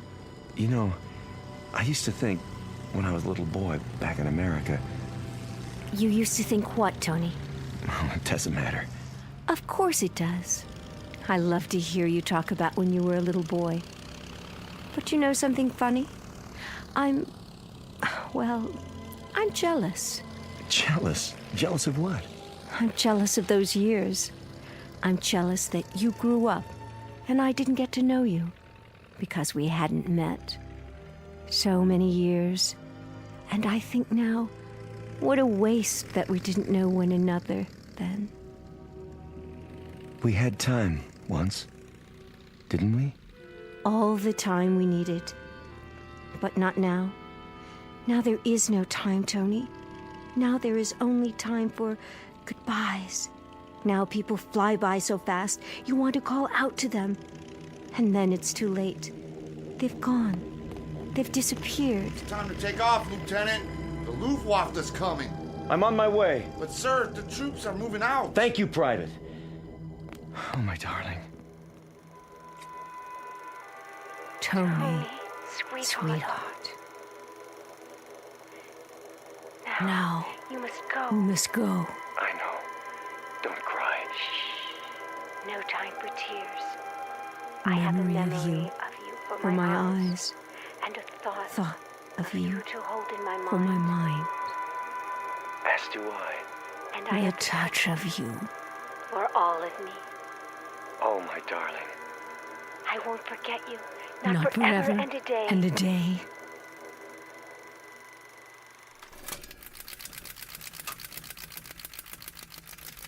Oh, Jerry. Jerry, where are you now? Where? Picture of a woman looking at a picture. Her features alive to everything that appears on the screen. Her lips move and her eyes flash, mirroring every expression, every emotion. The features are exquisite, beautifully chiseled and proportioned. And even in the flickering light, she is easy to recognize. Like the face on the screen, this is Barbara Jean Trenton, movie grade of another era. Once brilliant star in a firmament no longer a part of the sky, eclipsed by the movement of the earth and time. Barbara Jean Trenton, whose world has become a projection room in her home, whose dreams are made of celluloid, struck down by hit-and-run years and lying on the pavement, trying desperately to get the license number of fleeting fame, somewhere on a side street in the Twilight Zone. And now the Twilight Zone and our story, The 16mm Shrine, starring Kathy Garver, with Stacy Keach as your narrator.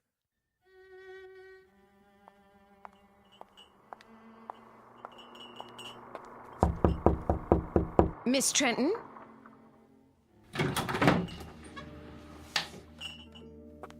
Miss Trenton? Miss... What is it, Sally? Oh, I didn't see you standing there. It's so dark in this room. Would you like me to open the drape? No, thank you. What is it that you want? I brought you a snack, Miss Trenton. You always used to have snack this time of day. Just put it down on the table. Yes, miss. If you don't mind my saying so, you really should have something to eat. I do mind. That will be all, Sally. Yes, Miss Trenton. I'll be going now. You do that.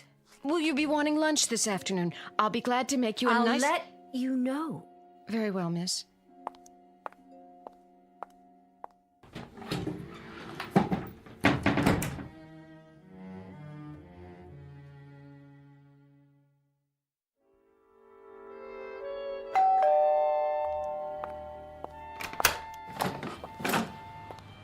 Oh, Mr. Weiss. How are you, Sally? Perfectly fine. In the den, is she? Yes, sir. Mr. Weiss. Yes? I'm worried about her. I'm worried that... Well, you see... I'll see how she's doing. But you don't understand, Mr. Weiss. It's getting worse, much worse. I go in there and... And? There have been times when I've gone in and I could almost swear that... What could you swear to, Sally? That sometimes she... Well, she's not in the room at all. She's up on the screen. But she is, isn't she? You know those old films she's watching are her films, right? I do, yes. But I take your point. She's been in there too much, and it's disturbing you. That's perfectly understandable. I tell you what.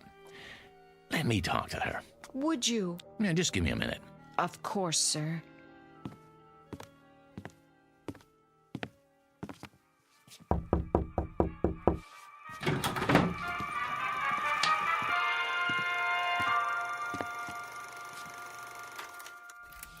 Barb? Fix yourself a drink, Danny. It's 11 o'clock in the morning. So, it's 11 o'clock in the morning. What about it? It's 11 in the morning and the sun is out, see? Oh, why did you have to do that? It's a beautiful day in Beverly Hills. There's no smog, it's 84 degrees, and it's lovely out there. What would I do without your daily meteorological reports? The question is, what do you do with them? You sit here in this air-conditioned cave, showing one picture after another. Why? Haven't you seen them enough times? Let's skip that. Barbie. No good, honey. What isn't? None of this is any good. If you won't fix yourself a drink, then sit down and be quiet. You have a habit of looking poised, ready to spring. What was the picture? 2 of them. Farewell without tears. Now, let's see. 26 years ago, co-starring Jerry Herndon. Of course, co-starring Jerry. He was my favorite leading man. And then, A Night in Paris. 25 years ago. I know it was 25 years. Are you Father Time now? Barbie. Danny, should I have failed to make mention of this before? I hate clinical tiptoeing. If you don't like what I do, don't knock it. I have to knock what you do, and I have to get clinical when I see you enclose yourself in this room and stop the clock. You said things back 15, 20, 25 years. You turn your back on today, and you do this every day. Let me tell you something, honey. That's sick. That's real sick. Is that all? No, it isn't all. I got some news to deliver. What now? I set up an appointment for you over at International. You did? At International? Mm-hmm. When? Today. Heart? Sounds like a good one. Is Marty Saul still running the studio? Sure is. Too bad. I never got along with Marty. Yeah, I remember. But he's older now. I think you'll find he's mellowed. He said I was the most temperamental star he'd ever worked with. Now, why would he say a thing like that? Danny, you know something. You're a nice guy. A very nice guy. A loyal friend and a good agent after all. And I guess in my own devious, selfish way, I happen to be very much in love with you. Wait. Calm down now, Barbie. Oh, I hope it's a musical. I'd love to dance again. Or a juicy romantic role, like the scenes I watched this morning with Jerry Herndon. See his photograph here? Yes, I see it. I did 3 pictures with him. I know. Oh, mon capitaine, tell me about your country of America. A Night in Paris, remember? Jerry was a young American lieutenant. I was Claudette, the little French girl. Age 19. Go to the devil, Danny. Barbara Jean, it's a beautiful day today. The sun is shining, and it's a brand new world. A new world, get it? It's 25 years away from A Night in Paris, and 26 years away from A Farewell Without Tears. This room is dark and cold and full of cobwebs. Get up and go outside, honey. You'll be surprised at what you see. Huh? Pleasantly surprised, I promise. And don't you dare let me catch you looking at old photographs on the wall anymore, or in the mirror either. Now, I'll meet you in Saul's office at 3 o'clock. Do we understand each other? We do. Good. In fact, it's more than good. It's absolutely, positively great. Danny? Yeah? Thank you. Well, don't thank me yet. Just be there.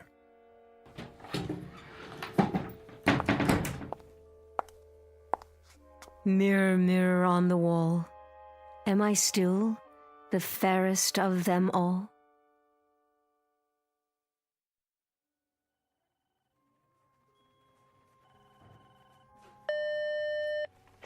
Yeah, Mr. Weiss, sir, and Miss Trenton?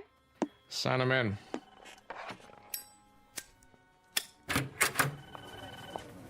Marty, there you are. Good to see you, Barbara. You're looking... What, Marty? Spectacular? Yeah, something like that. Don't be afraid to say it. Any woman appreciates a compliment, as long as it's sincere. New dress, huh? New hat, flowers even. Veil, the whole schmear. You going somewhere? Why, no, Marty. It's all for you. I believe you know my agent, Mr. Weiss. Yeah. How you doing, Danny? Fine. And yourself? Sit down, please. My, you've redone your office. Did he tell you about the part? Not exactly. I think it fits you. It's not big, but it'll be a nice showcase. How big and how much of a showcase? I meant to tell you, Barbara, it's not the lead, more like a special cameo appearance.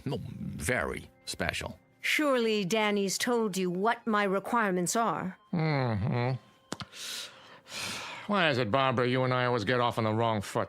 And what foot is that? The one in your mouth? Oh, excuse me, that's a cigar. Still smoking those nasty things I see. We always seem to fight. Doesn't that always seem to be the case? We begin by fighting. I'm still waiting to hear about the part, Marty. Raise the veil. What? On your hat. Go ahead. That's it. Uh-huh. Perfect. What do you mean? You play a mother. How old a mother? No, that's not the point, Barbara. 40-ish, but very vibrant, very alive. As opposed to what? A corpse? I don't play mothers, Mr. Saul. I never have, and I'm not about to start now. I also don't take bit roles, even if you call them cameos. You should know that. You'll forgive me, my dear, but I didn't realize you were still so particular. Well, now you do. At least I would think you'd look at the part. That would be a waste of my time. Look, I think we could at least take the script home with us, Barbie. You take the script home with you, and you play it. I didn't like this crude, tasteless man when I was under contract to him, and I don't like him anymore now. And especially when he offers me a fast walk-on. And you, Miss Prima Donna, I got news for you. You may think you're still the number one lady on top of the heap, but you got it wrong. You're just an aging broad with a scrapbook. And any part you get at this studio won't have to go through an agent. You can set it up with a community chest, because it'll be charity. Barbara, wait! Remind me someday, Saul. Remind me when you've gone over the hill and you're down on your hands and knees. Remind me to give you a swift kick, just so you'll know how it feels.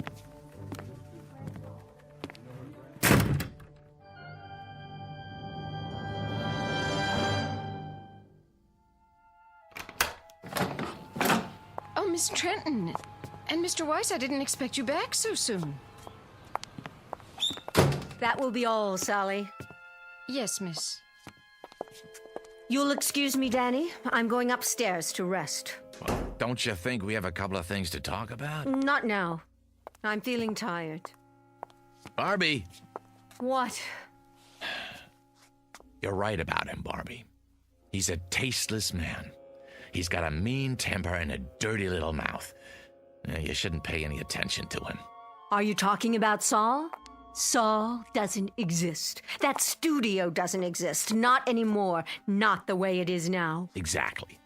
There are other studios. I'm talking about all of them. This is the world, Dan, right here. From now on, I keep the doors locked with drapes over the windows. I don't want any of the outside coming in. Not the Marty Sauls or the movies without sentiment or those teenaged actors on television or rap music or any of it. Barbie, whether you like it or not, that's the way it is. That's the way things are. What can you do, Barb? Shut your eyes? Say it doesn't exist because you can't see it? It doesn't have to exist. If I shut my eyes, it disappears. Yes, it does. I can wish it away. But that doesn't make sense. It makes sense to me. Perfect sense. And you know what else makes sense? As of right now, as of this minute, this is the old Hollywood, with all the charm and romance, with all the glamour. It's a carefree world again, Danny, just like before, in this house. Barbie, none of that's true. It's nostalgic and nice, but it's not true. Are you listening to me? It's phony. Well, if I wish hard enough, it won't be phony. If I wish hard enough, Danny. Barbara, please. I'll give a party. Yes. Tell all of my friends, Danny. Tell them. Tell Paul Nader and Jerry Herndon and Steve Black. Oh, now there's a man for you.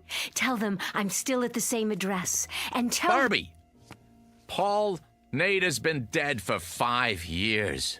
Jerry Herndon lives in Chicago. Steve Black hasn't been around for 15 years. And if I could get to them, if I could, what kind of party can I invite them to here? Barbie, this is a graveyard you're creating, a mausoleum. Understand? You're wishing for things that are dead. We'll see about that. We'll see about that!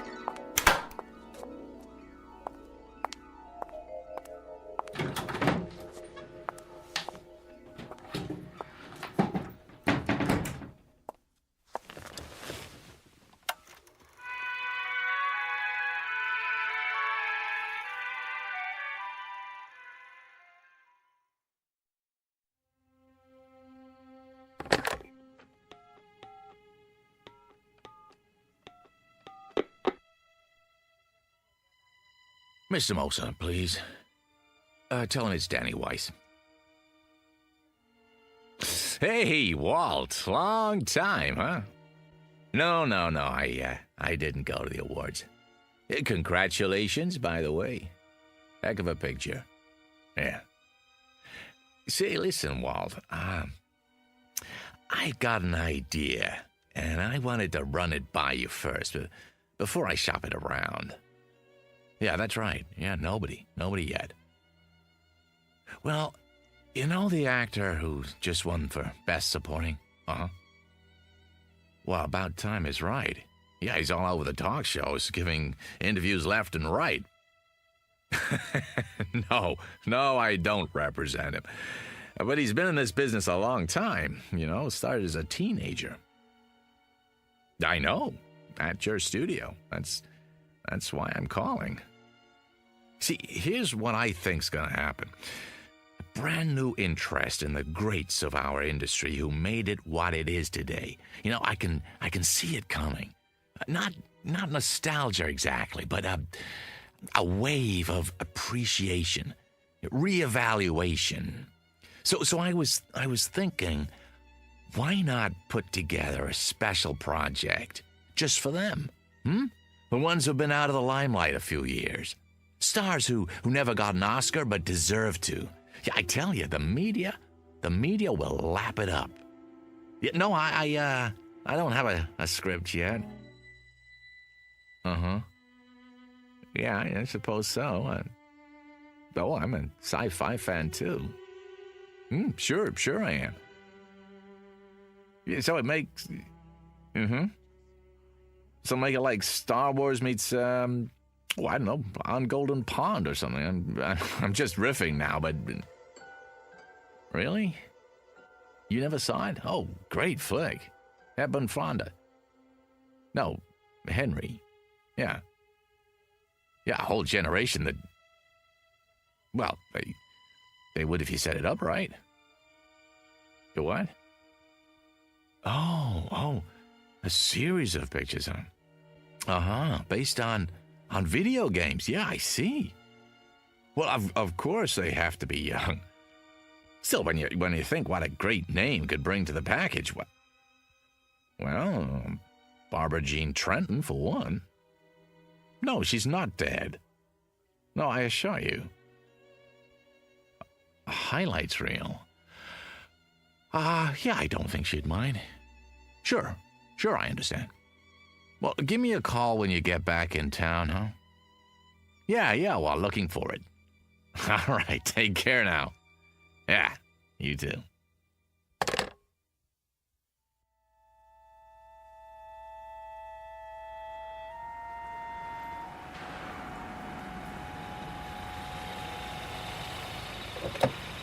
Hello, Mr. Weiss. Hello, Billy.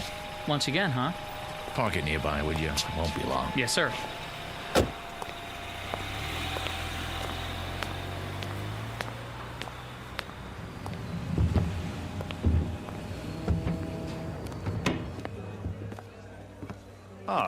Good afternoon, Mr. Weiss. Table for two? Not today, Jimmy. I don't need it, after all. Very good. I'll get your waiter. I don't have much of an appetite, just the bar. Of course.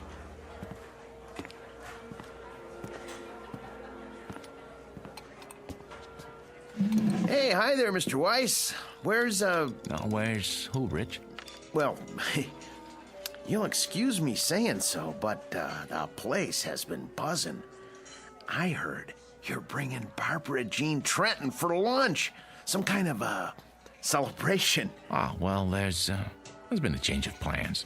Oh, well, the reason I mention it is I was going to ask her for an autograph. You think she'd have minded? I'll bring you an autographed 8x10. How's that? Would you? Oh, that'd be great. Just a scotch and water for now, Rich. Coming up. Make it a double, will you? Sure, no problem. Mr. Herndon, telephone call for Mr. Herndon. Mr. Herndon? Telephone call for Mr. Herndon. Oh, hold on. Did you say Herndon? Why, yes, sir. Well, that wouldn't be... No, forget it. Pardon? Why, it's It's not for a Jerry Herndon, by any chance? I wouldn't know, sir. Well, I was just wondering. Jerry Herndon. Sounds familiar. Didn't he used to be in the movies, too? Sure did. A long time ago. Telephone for Mr. Herndon. Right here, son. Jerry? You can take it at the bar, sir. Thanks. Oh, and this is for your trouble. Thank you. I'd know that voice anyway. I don't believe I've... Danny? Danny Weiss? What in the world are you... I just stopped in for a drink. Oh, same here. I couldn't forget this place, like old times. Old times is right. What are you up to these days? Oh, still in the business. What else do I know how to do? Listen, can I buy you a drink? I'll buy you one. Come on, sit down. Talk about a coincidence. I was just mentioning you to someone. Pull up a chair. You'd better take that call. Forget it. They'll call back. We've got a lot of catching up to do.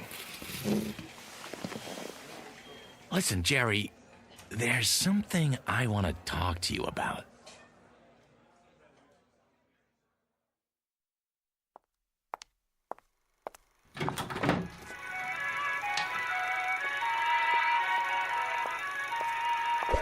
Oh.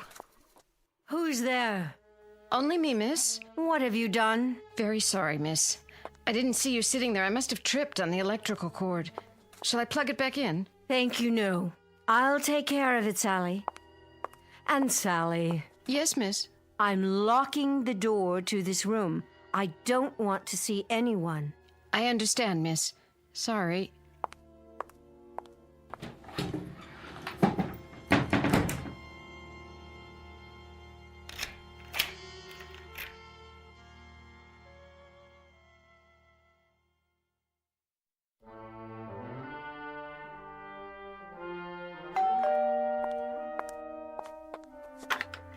Yes? It's Mr. Weiss. Oh, Mr. Weiss. Can I come in? Yes, sir. Miss Trendon? In there. How is she? I wish I could tell you, Mr. Weiss, but I hardly see her anymore. Sometimes her bed's not even slept in. What are you talking about? She's in that room all the time, day and night. And a couple of times when I've gone in, I tell you, Mr. Weiss, don't think I'm going out of my mind or anything. But I swear to you, I can't see her. Only her picture up on the screen. Well, none of that matters now. There'll be a gentleman over here in a little while. A Mr. Herndon. Jerry Herndon? The one who played opposite Miss Trenton? That's the one. He's in town on a business trip. I thought it might do her good. Take him into the den, will you, Sally, when he gets here? I will, but it won't do any good. She won't see him. I wouldn't be too sure. She won't. She doesn't talk to anyone, not even the phone. Just stays in that room looking at her old movies, running them over and over. I'm worried about her, Mr. Weiss. You don't know how worried. I'll go in and talk to her. Now, Mr. Herndon should be here any minute.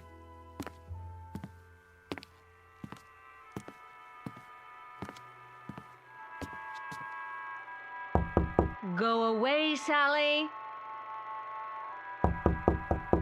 I said go away. I don't want anything, and I don't want to see anyone. Barbie, it's me, Danny. Now, please let me in. Why should I? Please, Barbie, I got something to tell you.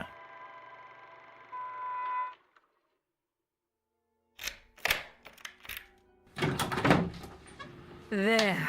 Are you satisfied? Barbie? What's the matter, Danny? Don't care for the merchandise? Looking a little worn? The merchandise is beautiful as always, but it looks tired. Looks as if it hasn't slept in days. It needs some air and sun. Outdoors on the tennis courts or by that pool you never use. I have everything I need in here. I'm quite satisfied, thank you. Hail and farewell, Daniel. The door's the one you used when you came in? I have some good news. Oh, do you? What is it? Has my house been declared an historic monument? A friend's coming to see you. A friend? All my friends are dead, retired, or forgotten. You told me that yourself, in no uncertain terms. Oh, this one's very much alive. and he'd love to see you. Tell him I'm not receiving. It's Jerry Herndon. Jerry? Dan, you don't mean it. I do. Where is he? What's happened to him? Nothing's happened to him, I promise. You'll see for yourself. When? Any time now. I happened to run into him. I swear, by pure chance. He asked about you, wanted to know if he could see you. I took the liberty. Oh, you're such a dear. You've done well, Danny. Very well. Oh, by the way I look, no makeup and these clothes. When's he coming? I have to dress. I think he'll like you just fine if you're wearing sackcloth. But if it makes you feel better, go ahead. Stall for me. I need at least a few minutes. Oh, show him to the living room. Oh, Jerry. Jerry, after all this time.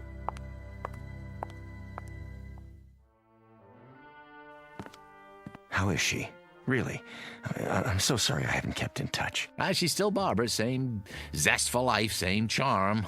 Why, we just had a meeting at the old studio.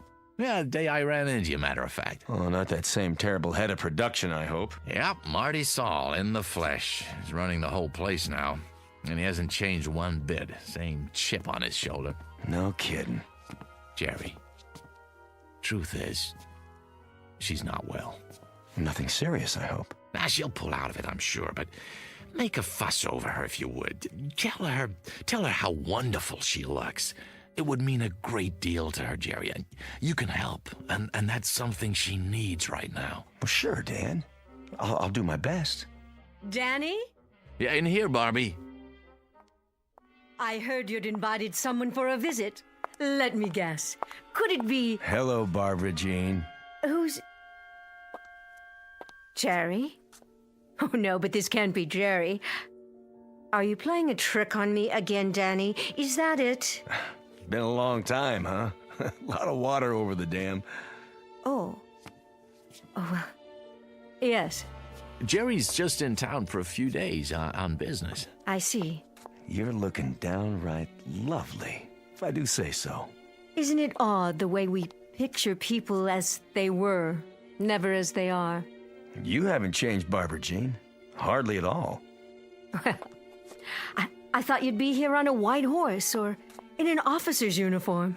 Why, isn't that silly of me? I thought you'd be as I remembered you, Jerry. A young man. I was. 20, 30 years ago. And do you know I had a crazy idea? That we might even do a picture together again. Not much chance of that. He's not an actor anymore. No, I gave that up a long time ago. Went down the drain, along with my youth. You don't act anymore? What do you do? It's not so bad. I run a chain of supermarkets outside of Chicago. A chain of supermarkets? In Chicago? Doing really well, in fact. More than I ever made in the picture business. You're joking. No, you're not. You're not joking at all. Barbie. See this photograph? This is the one I expected. This is the one I wanted to come see me.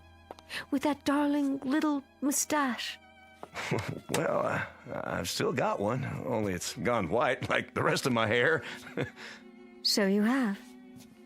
But you're not the one in the photograph, are you? He's dead.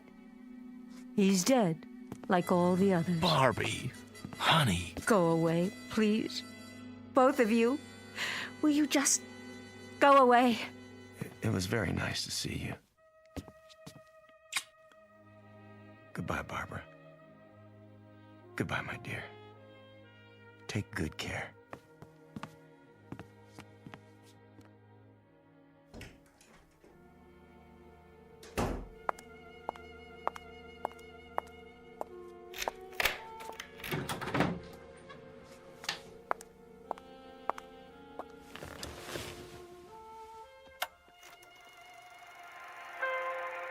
Jerry.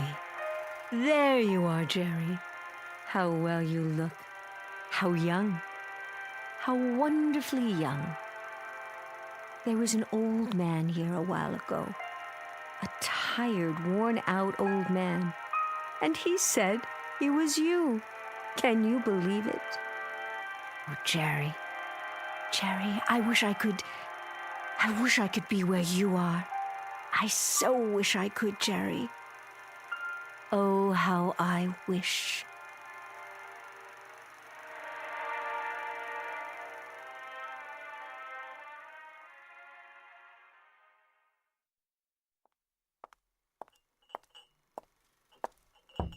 Miss Trenton? I brought you a little snack, Miss Trenton. Coffee and sandwiches. Wouldn't you like some?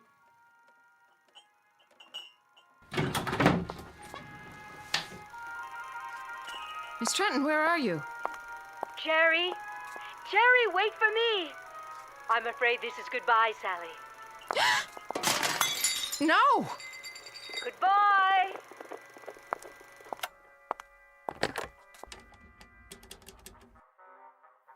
Mr. Weiss, sir, I think you'd better come over here right away.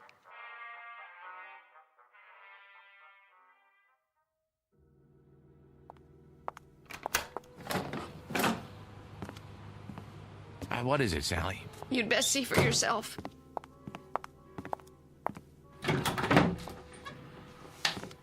Sally, I don't see anything. What's the big mystery? That's just it, Mr. Weiss. I don't see anything either. She's not here anymore. Was the projector running? It was. When was that? About an hour ago. Who shut it off? I did. Then I called you. Well, have you looked in her room? Maybe she's taking a nap. That's the first place I looked. Then I went to every room in the house, even the pool in the yard. She's not here.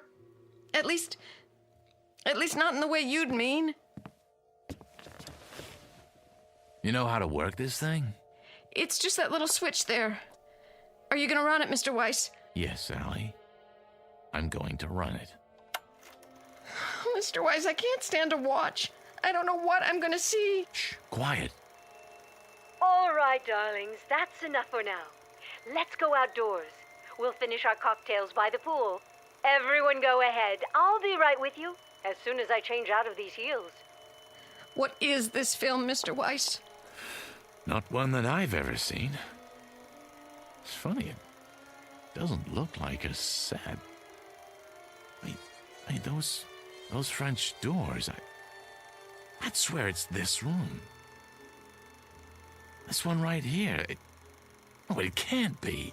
But it is, Mr. Weiss, it is. Look at that scarf. She bought it only last year, and those shoes? They're the ones she wore when Mr. Herndon came by. Barbie! Barbie, please! What? It's Danny. Please, don't do this. Danny?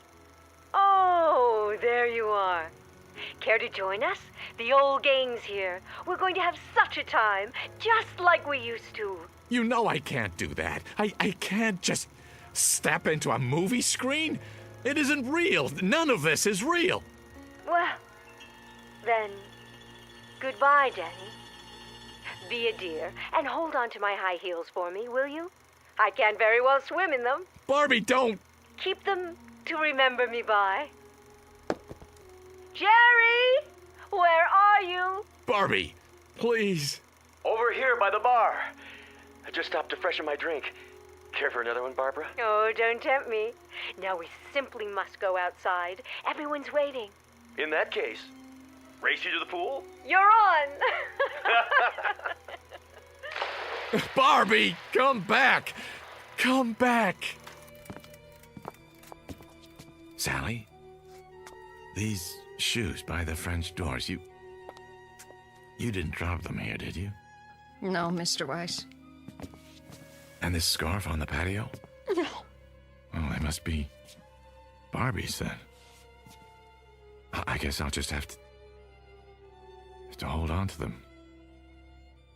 In case she comes back. Oh, Mr. Weiss, what are we going to do now? Well, the only thing we can do. Wait. Meanwhile, here's a toast to you, Barbie. And to wishes. To the ones that come true.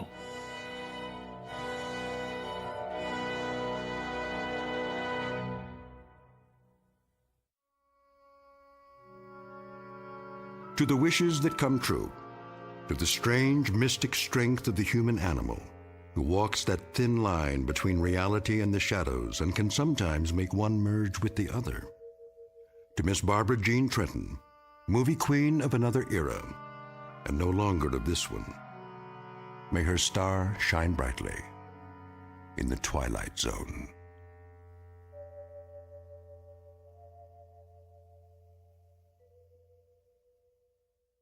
More from the Twilight Zone after this. Hi, this is Carl Amari, producer of the Twilight Zone Radio Dramas. I'd like to take a moment to tell you about our official website at twilightzoneradio.com, where you'll get the latest news and information on these Twilight Zone radio dramas. Plus, at twilightzoneradio.com, you can digitally download 3 free episodes or any of our episodes for only $1.95 each. In this age of ever-changing technology, we've decided to make these episodes instantly available to you by making the Twilight Zone radio dramas a digital download-only series. This means that this series will no longer be offered on CD. The CD collections at our website are now being offered while supplies last at buy one, get one free. So be sure to get your favorites before they're sold out. Be sure to visit us often, and I'll see you in the zone.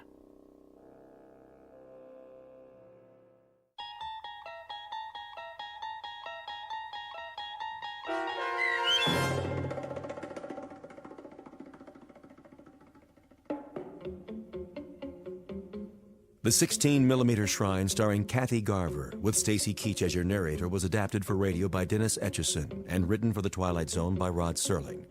Heard in the cast were Christian Stolte, David Darlow, Fernette Lebo, Doug James, Roger Wolski, and Carl Amari. This copyrighted radio series is produced and directed by Carl Amari for Falcon Picture Group and Westwood One. Sound design and custom Foley effects for The Twilight Zone by Cerny American creatives Bob Benson, Craig Lee, Matt Sorrow, Tim Cerny, and Todd Beyer. To learn more about the Twilight Zone radio dramas and to contact us, visit our official website at twilightzoneradio.com. Doug James speaking.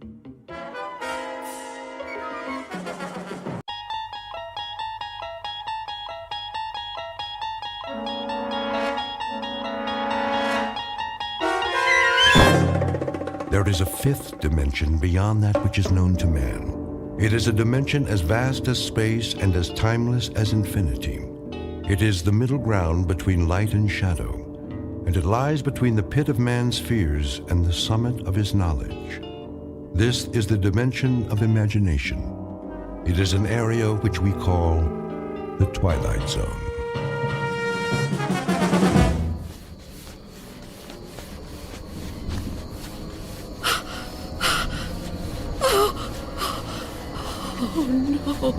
No, where am I? What am I doing outdoors? I don't remember leaving my... Oh, it's so dark. I don't live here. Or here. Oh, it is my house. Oh, I must get home.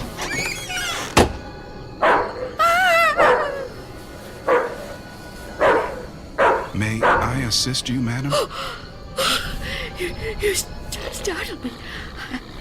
I've lost my way.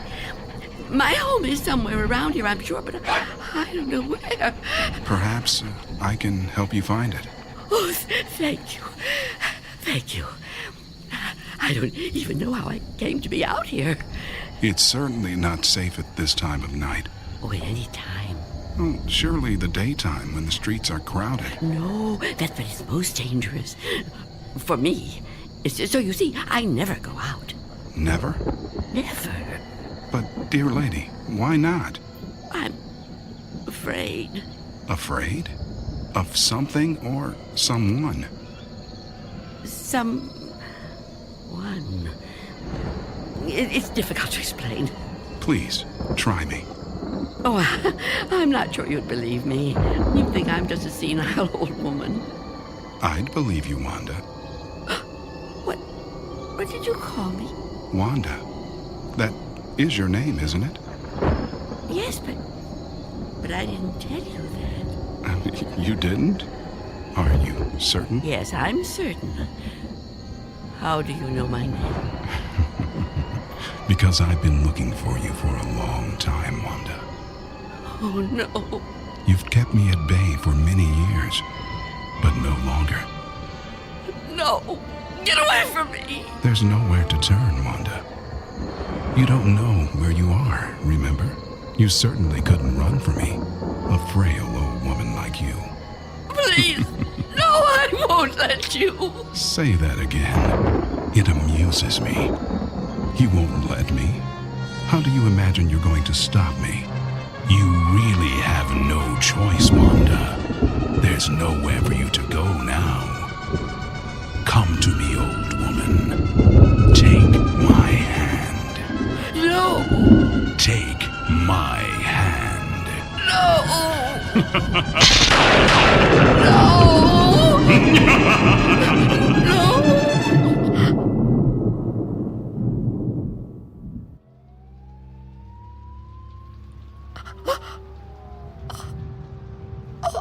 Oh,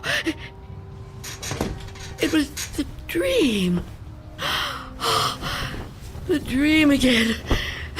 I'm home. Of course I'm home. Where else would I be? But is it night or day? Oh, that's right. The clock is broken. It's been broken a long time. Can't get it repaired, can I? Not without going... No, I can't. I mustn't. I have to resist every temptation. Oh, really, Wanda? How could you be so careless? How could you fall asleep before... I must check. Oh. Yes. The boards and the windows are still secure. Is that... Can I feel a breeze? Is there a gap?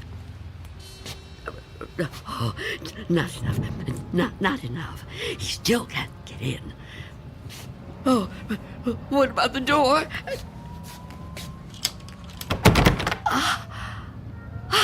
Chain is on. And the door is locked. Good. He can't come in that way either.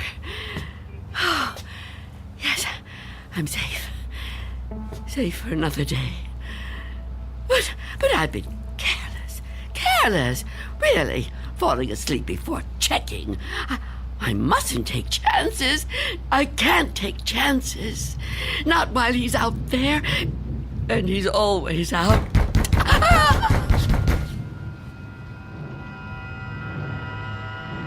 Miss Dunn? Miss Dunn, are you all right in there? Who are you? It's Barry. Mr. Fabian, you know, from the grocery store. I know we've actually never met, but, well, we've spoken on the phone, Miss Dunn. At least we used to. Do you even have a phone anymore? Anyway, you know me, right? What do you want? I'm delivering your groceries, Miss Dunn. You remember? Charlie, the kid who works for me, was supposed to bring them, I know, but he called in sick. Yeah, kids these days, huh? No sense of responsibility. Anyway, I thought I'd better get them to you now instead of waiting till tomorrow. I figured, you know, you'd be waiting for them. Is that all right? Put the food through the letterbox. The letterbox, right. Okay. Oh. Thank you, Mr. Fabian. Your money is coming under the door now. Under the door. Here it is. Miss Dunn, wouldn't it be easier to just... $6 and... Okay. 32 cents.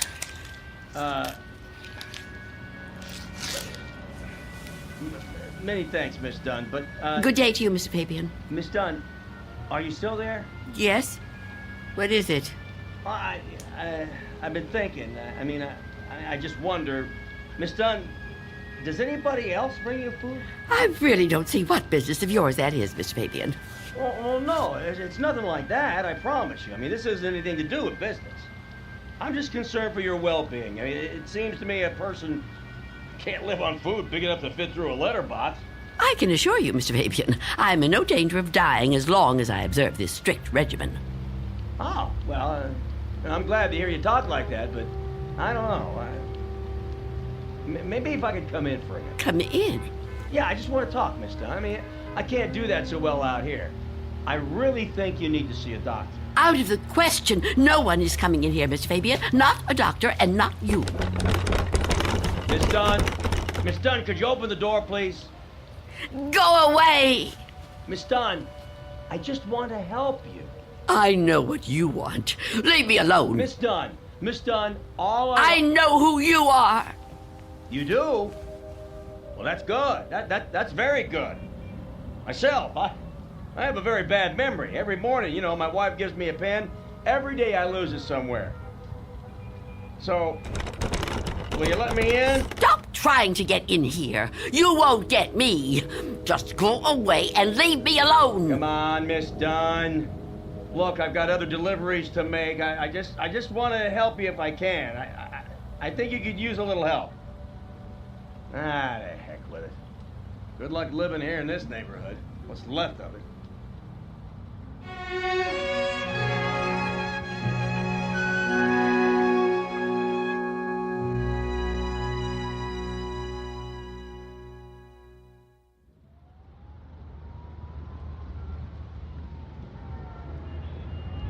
Go away. I won't let you in. I won't let you get me. Leave me alone. I don't want to die. I don't want to die. Please, freeze!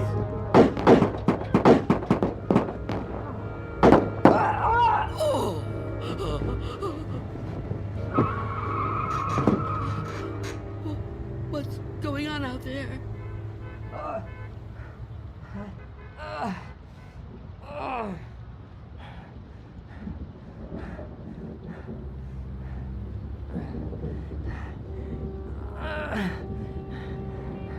Help!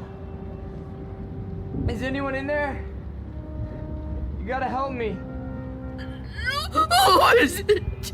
Go away! I've been shot. I need help. Please do something to help. Who are you?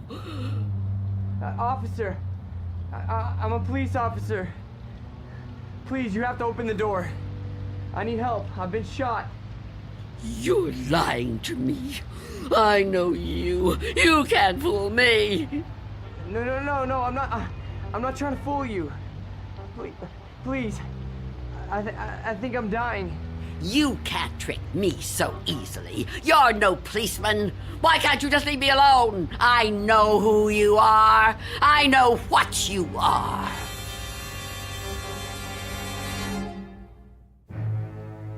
An old woman living in a waking nightmare. An old woman who has fought 1,000 battles with death and has always won. Now she's faced with a grim decision. A decision that might to others seem the simplest in the world. That of whether or not to open a door. And in some strange and frightening way, she knows that this seemingly ordinary door leads to the Twilight Zone. And now, The Twilight Zone and our story, Nothing in the Dark, starring Marshall Allman, with Stacy Keach as your narrator.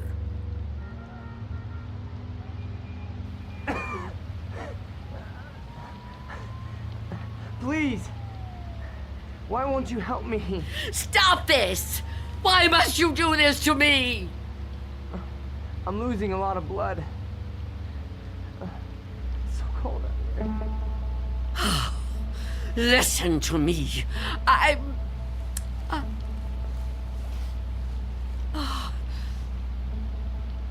going to open the door. Oh, thank you. Thank you. But I'm leaving the chain on. Don't even try to touch me. I won't let you. Don't worry. I'm not gonna hurt you. I couldn't hurt anybody. Oh. You're so young. Almost a child. Well, Unless you help me, I'm gonna die. I don't think I can even move very far. Oh, don't say that. Oh, it isn't fair. No, it just isn't fair. You keep trying to trick me. I don't know what you're talking about. Don't move. Don't do that again, or I'll close the door. What? Listen, lady. I've been shot. I'm bleeding to death. Do you understand? Do you understand? Please. My name is Harold Belden. I need a doctor. I need a doctor right away. Please, call the hospital. I can't get there myself. I can't call the hospital. I haven't got a telephone. Not anymore. Then let me come inside. You can't just leave me. I'm begging you, I'm freezing. I'd have to unlock the door. You can't ask me to do that. You can't. I don't want to die. You understand? So you're not gonna help me? You're just gonna let me die out here? I know who you are. No, I told you who I am. My name is Belden. Officer Harold Belden. That's not her name. There is no such person. Stop trying to trick me. I don't understand why you keep saying that. Look, it hurts. It hurts, okay? Please, lady, please. Stop! Stop! Oh, why are you torturing me like this? I tell you, it isn't fair. I don't want to die. Well, I don't want to die either. If I could get help for myself, I would, but I can't move. I've been shot in the side, you see? Look, look, I'm bleeding. Oh, it isn't fair. It isn't fair.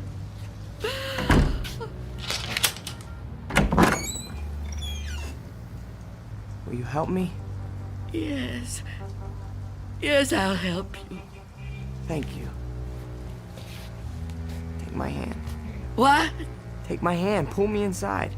No, I won't. I mean, I can't. Oh, can't you? Can't you crawl in? Well, I don't think so. Please try. Quickly. I don't want to leave the door open.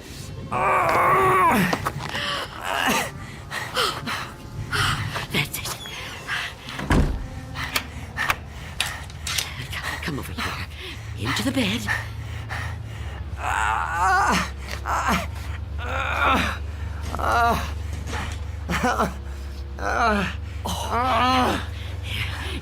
You just rest. Rest. Oh, what have I done? And what am I going to do?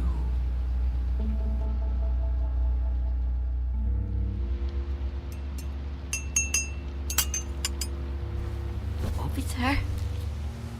Officer? Officer? Oh, I'm so sorry. What a...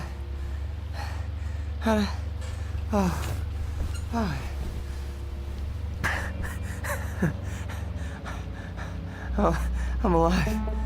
Yes. Yes, you are. Yeah, you're the lady that helped me. Yes. Eventually. Now, drink this. What is it? Tea. There's no milk, I'm afraid. No, don't get up, officer. Conserve your strength. Yeah, thank you. Thank you. Please, call me Harold. You saved my life. I owe you at least that much. Is it good? It's fine. Thank you. How long have I been out? Hours. What time is it? I'm not sure. Morning, I think. What do you think? I don't have a clock. I guess it is morning. It's hard to tell. What happened to your windows? Who boarded them up? Well, I did. A long time ago now, but they're still as strong as ever. What? Why would you do that? Oh, I have my reasons. Well, we all have our own reasons for doing things. Why would you want to be a policeman? To be in a job where people try to kill you? Well, why would you want to court death like that? Court death? I don't know that I'd put it that strongly. I do what I do because there's just some jobs that have to be done. You mean it's a sort of vocation? Yeah, I guess you could say that. Listen, Mrs. It's Miss Dunn. Listen, Miss Dunn. You should try to get some rest yourself. You need it more than I do. No, really, I feel much better. When the doctor gets here, he'll take me off your hands for good. The doctor? Yeah, sure. He'll check my wound, take me to the hospital. You didn't call the doctor? No, I didn't. Why not? I told you last night. I haven't got a telephone. Don't you remember? No, I don't. I was kind of out of it last night, I guess. Oh, of course. Perhaps you could use your radio to ask someone to come get you. Oh, you could wait outside for them.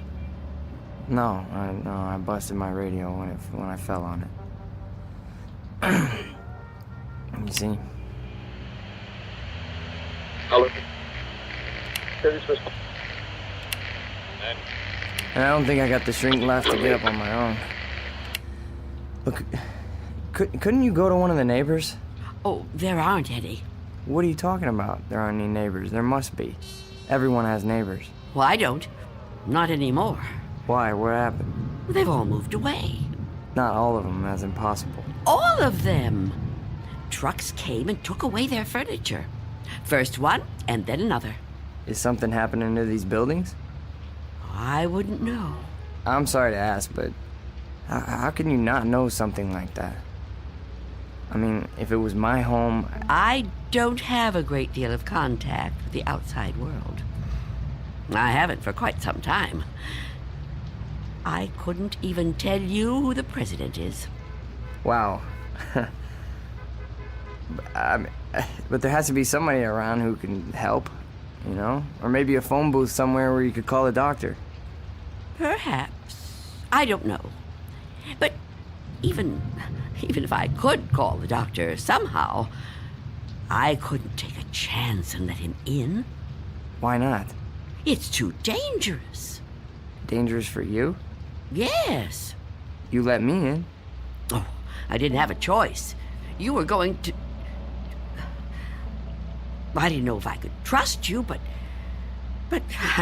I'm still alive. Of course you're still alive. What do you think I was gonna do? I mean, but the doctor, he's not gonna be any harm to you. I keep telling you I can't let the doctor in.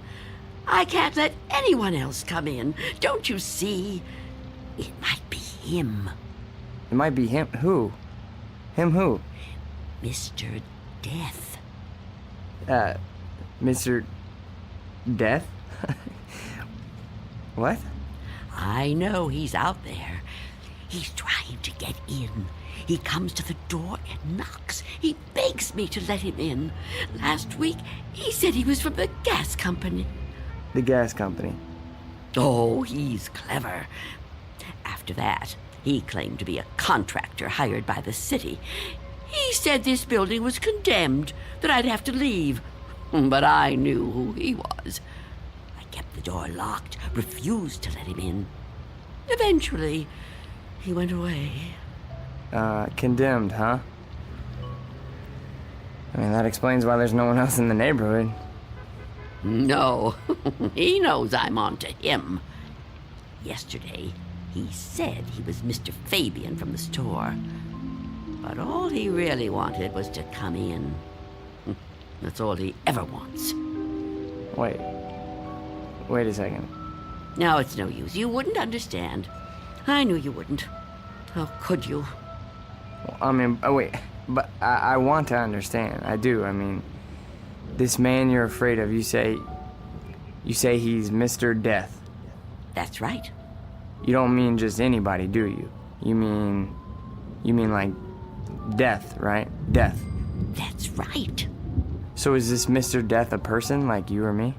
I know it sounds crazy to someone like you, to anyone but me, but it's true. I know it's true. Okay, I understand what you're saying, but, I mean, people die all the time, all over the world. Now, how could one man be in all those places at once? I don't know. Don't ask me that. Maybe there's more than one of him. Maybe. I didn't mean to upset you. Please don't cry. I'm not gonna hurt you. I'm sorry. Okay? Can I have another cup of tea? Please? Of course. Tell me about Mr. Death. Your tea. Thanks. Please, Mr. Death. I would like to know about him. All right. At first, I couldn't be sure. It was a long time ago.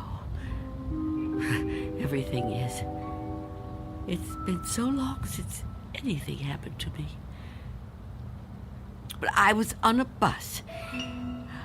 There was an old woman sitting in front of me, knitting a scarf, I think. There was something about her face. I felt I knew her.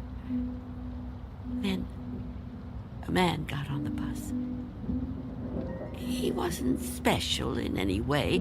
Not short, not tall, not fat, just a man. I remember that there were empty seats, but he sat down right next to the old woman. He didn't say anything to her, but I felt that his being there upset her in some way. I couldn't understand why. He seemed like such a nice man.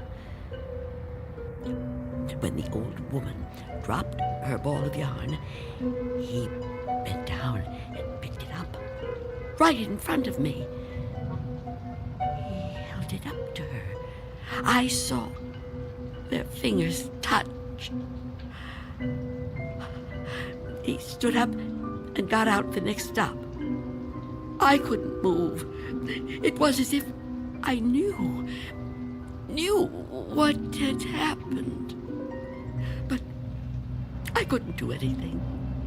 I was just so frightened. When the bus finally reached the end of the line, the driver came over to the woman. He thought she was asleep. But I knew she was... What, dead? Dead. And right then and there, I knew it was his touch that killed her. Okay, but you said it yourself. She was an old woman. Okay, just because this man touched her... Mr. Death. Just because he touched her hand, it doesn't mean he killed her. Maybe what you saw was just what it looked like. A man trying to be helpful. I mean, the real cause of her death might have been, I don't know, a heart failure or a stroke or something. I don't know. No, he killed her. Okay, I'm a cop. I've seen dead bodies. I've seen people that were killed by guns, knives, but never by a touch, okay? The man being there when she died, that's just a coincidence. But I've seen him since then, several times. I've seen him in crowds. I've watched for him. Every time someone I knew died, he was there. He, the same man, the one on the bus. No. Once He was a young soldier, then a salesman, a taxi driver. Someone you wouldn't notice unless you were watching closely. But you could see him. Oh, yes. And I wondered why that should be. Why I could see him when no one else could. And then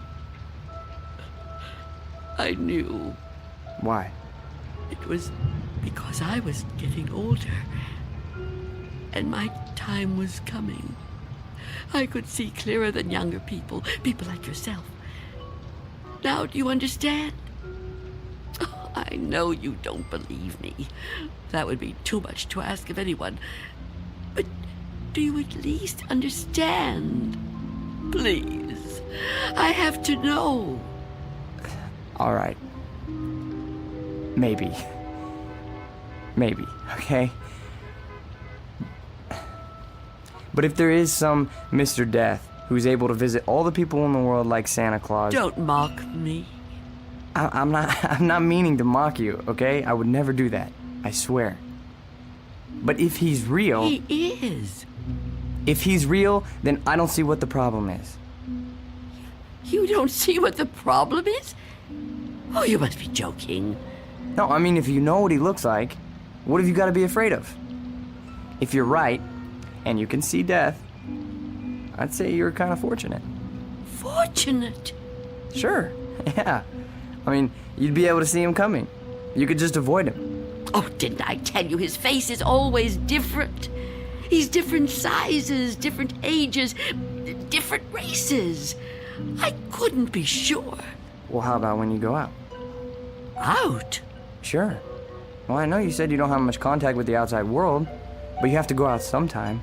I mean, to the shops or something, you know? Now, couldn't he touch you then, if he wanted to? No. Why not? I never go out. Never. Never.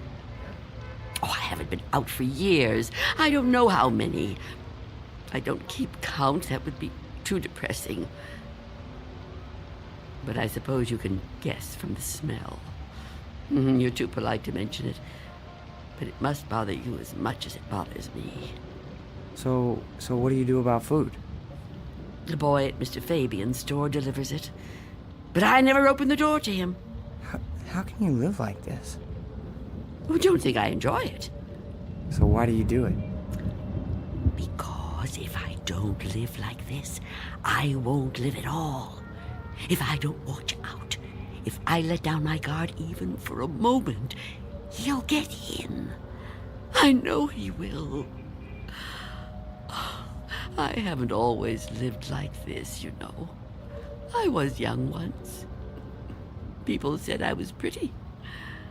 I lived out in the sunlight. I hated to be inside, even for a minute.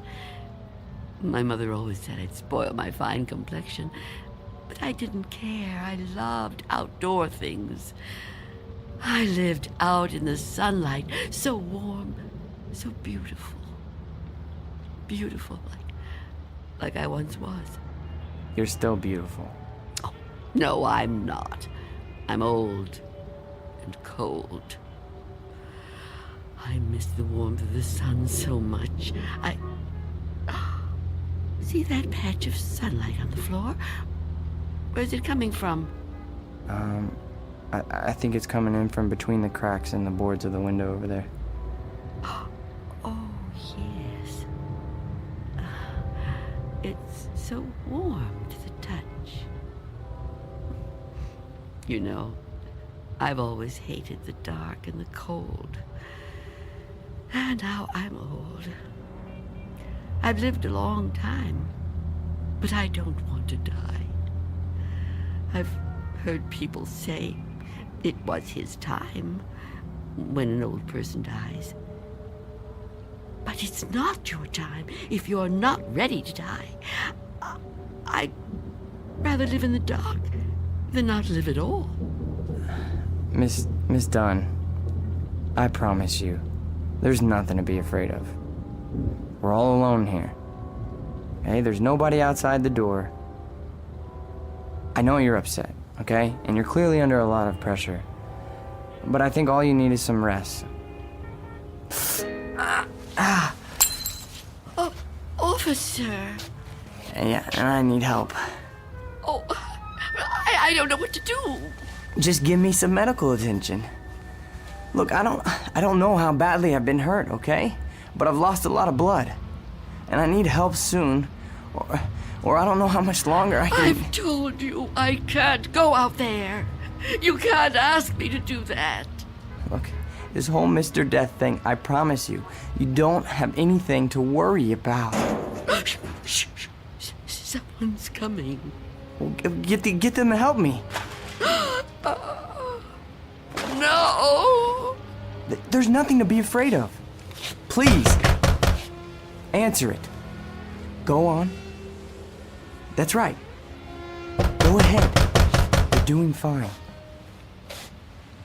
Answer it. Go on.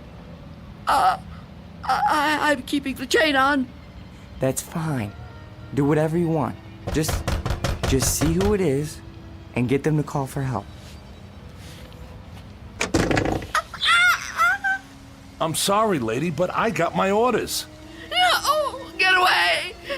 Officer Belden, help me! I can't fool around any longer. Step aside, I'm coming in.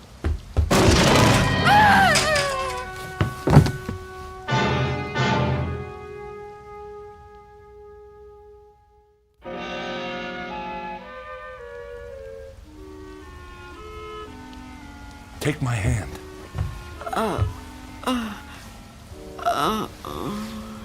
Easy, lady.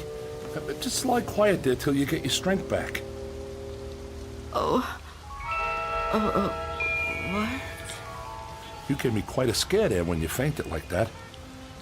Sorry I pushed you when I put my shoulder to the door. You started to faint and I offered you my hand, but you passed right out. For a second I thought that... Well, I don't even want to talk about that. But I'm glad you're okay. And still I live. Huh? I told you I didn't mean to hurt you. It was an accident. You're not gonna sue, are you? What do you want with me? Here, let me help you get up. Take my... I can get up myself. Look, you gotta understand, man. I don't get no pleasure out of busting in doors. Who would? Except maybe some thug, but I'm no thug. I'm just a guy doing a job. Your job? Look, you don't seem to realize how important this is. I've got a crew and equipment coming in an hour to pull this tenement down. Begging your pardon, man, but looking at this place, I say it's long overdue. Frankly, I'm kind of surprised it's still standing. And you're really not Mr. Death? Mr. Who? I don't know what you're talking about, ma'am. My name's Armstrong. Bud Armstrong. I don't know about any Mr. whatever you said. All I know is I got a contract to demolish this row of buildings. That's what I got to do. Everybody else moved out a long time ago. Until the other day, I thought this whole building was deserted. I seen them windows boarded up, and I figured you moved out when the rest of them did. Thank goodness I met that guy from the grocery store, that Mr. Fabian. Oh, Mr. Fabian. Then he was real, after all. Real? What are you talking about? I told him about my job down here, then he told me all about you, that he was worried about you. Told me he had a kid bring you your stuff. That was the first I knew about you, and it's you're darn lucky I found out. Well, you'd still be in here when the wrecking ball hits. Now, come on. We gotta get out of here. You want me to go outside? Sure. Didn't you just hear me? This place is coming down. You can't stay in here. You want me to leave here? You have to. I can't. It's Miss Dunn, right? Well, Miss Dunn, you were notified about the demolition job months ago. Look, I'm not out to bully you. I'm just trying to do my job here. These buildings were condemned by the city. Can't say I blame them. And I'm the one who's got to tear them down. tear them down. Wow, can you? Look around you, ma'am. This building has had it. You can see that. I can see that. Anyone could see that. It's all worn out, dilapidated. All these buildings have got to come down. You seem like a nice person. A nice person shouldn't have to live in a place like this. Now let's the two of us just... Get away from me! Don't touch me! Please don't act like this. I ain't a monster, lady. I've got a heart just like anybody else, and I can see how you could get attached to a place, but, not want to see it wrecked. But when a building's this old, it's not fit to live in no more. It's dangerous. It's got to come down to make room for a new one, a stronger one. That's life, lady. Old make room for the new, you know? No. People get the idea that I'm some kind of destroyer. They think I get kicks out of tearing stuff down. But that ain't the way it is. No, that ain't the way it is at all. I just clear the ground so other people can build on it. In a way, I guess I kind of help them to it. Can't have one without the other, am I right? Look around you. It's just the way things are, like when a big tree falls in the forest and a new one grows right out of the same ground. Old animals die and young ones take their places. It's just nature. That's how it is. Even people step aside when it's time. I won't. When I finally kick the bucket or when I get too old to contribute, my son-in-law will probably take over the... The door! What about it? Oh, yeah. Sorry about that. I didn't realize the chain was on when I put my shoulder to it. Door's okay, but the chain's out. You left the door open! Hey, there's no need to... Get out of my way!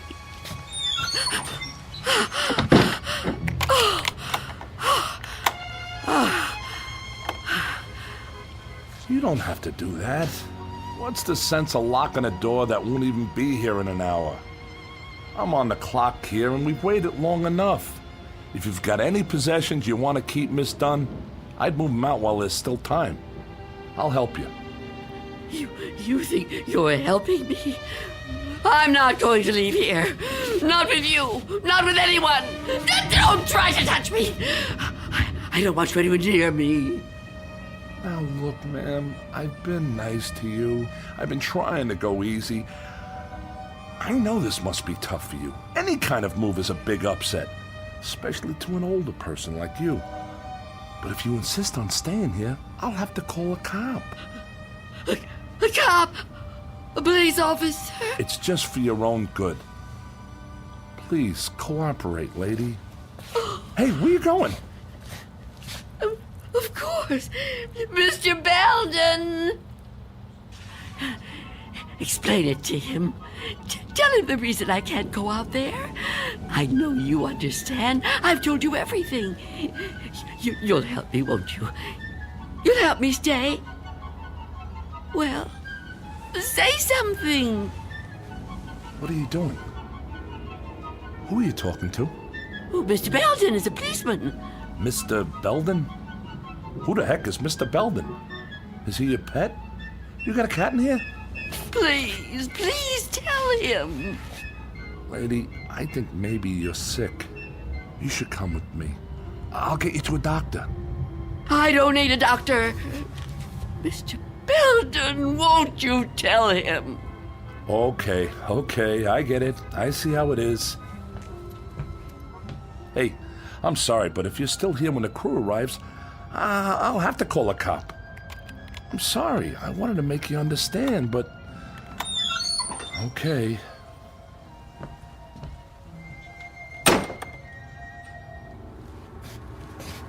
What's the matter with you?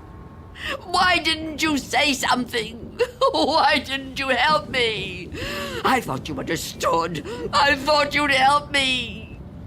I think the question you should be asking yourself, Wanda, is how he looked straight at this bed and didn't see me. You called me Wanda, but I never told you my first name. Oh no. No. It's not true. It's not true. Yes, it is. The mirror, Wanda. Look in the mirror. What do you see? I can't. I won't.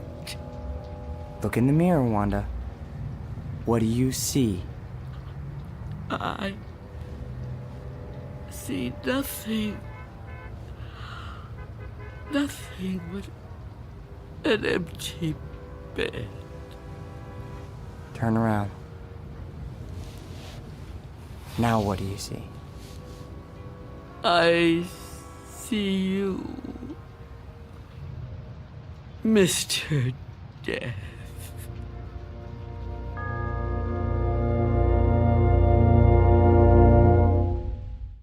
We'll be back to the Twilight Zone in just a moment. And now, Act 3 of Nothing in the Dark, starring Marshall Allman. It was you. It was you all the time. Yes. It was me. Oh, don't get up. You're still... Oh, you're not hurt. No. No, I'm not. But you were shot. Those men... Did you see me get shot? No, but you were bleeding. Do you see any bloodstains now? No. And the men? Did you see them? You were never hurt, were you? I can't be hurt. You tricked me. Yes, Wanda. I tricked you. It was all an illusion. One I created just for you. If it helps, I'm sorry. I would have preferred to avoid it if I could.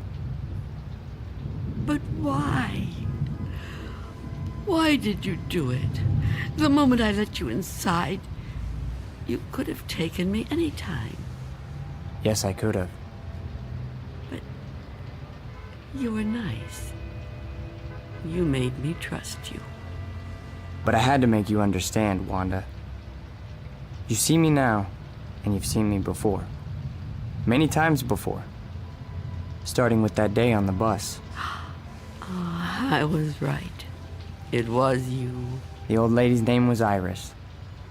I knew then that you were upset. Upset? I thought it was important that you got to know me. What I said to you before, it was true. What you said? And you thought I was a policeman. You asked me why I did what I did. And you said there were some jobs that had to be done. That's right. That it was a kind of vocation. Actually, Wanda, you said that. But I suppose you're right in a way. Now ask yourself, am I really so bad? Am I really so frightening? You've talked to me. You've confided in me. Have I tried to hurt you? Well, no, but... Do you really believe I would ever hurt you? You don't look like someone who would want to hurt me. You see? It isn't me you're afraid of, is it? You know me now. You understand me. What you're afraid of, what you've really been afraid of all these years, is the unknown. That's right, isn't it? Yes. Don't be afraid. But I am afraid. You must be very tired, Wanda. I am. But the running's over now. It's time to rest. I'd like that, but... Give me your hand. I don't want to die. Trust me. No. Mother, give me your hand. I will.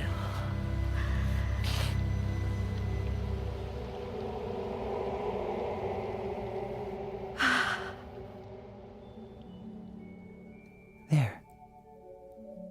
You see? See? See what? No shock, no engulfment, no loud thunder. What you feared would come like an explosion is like a whisper.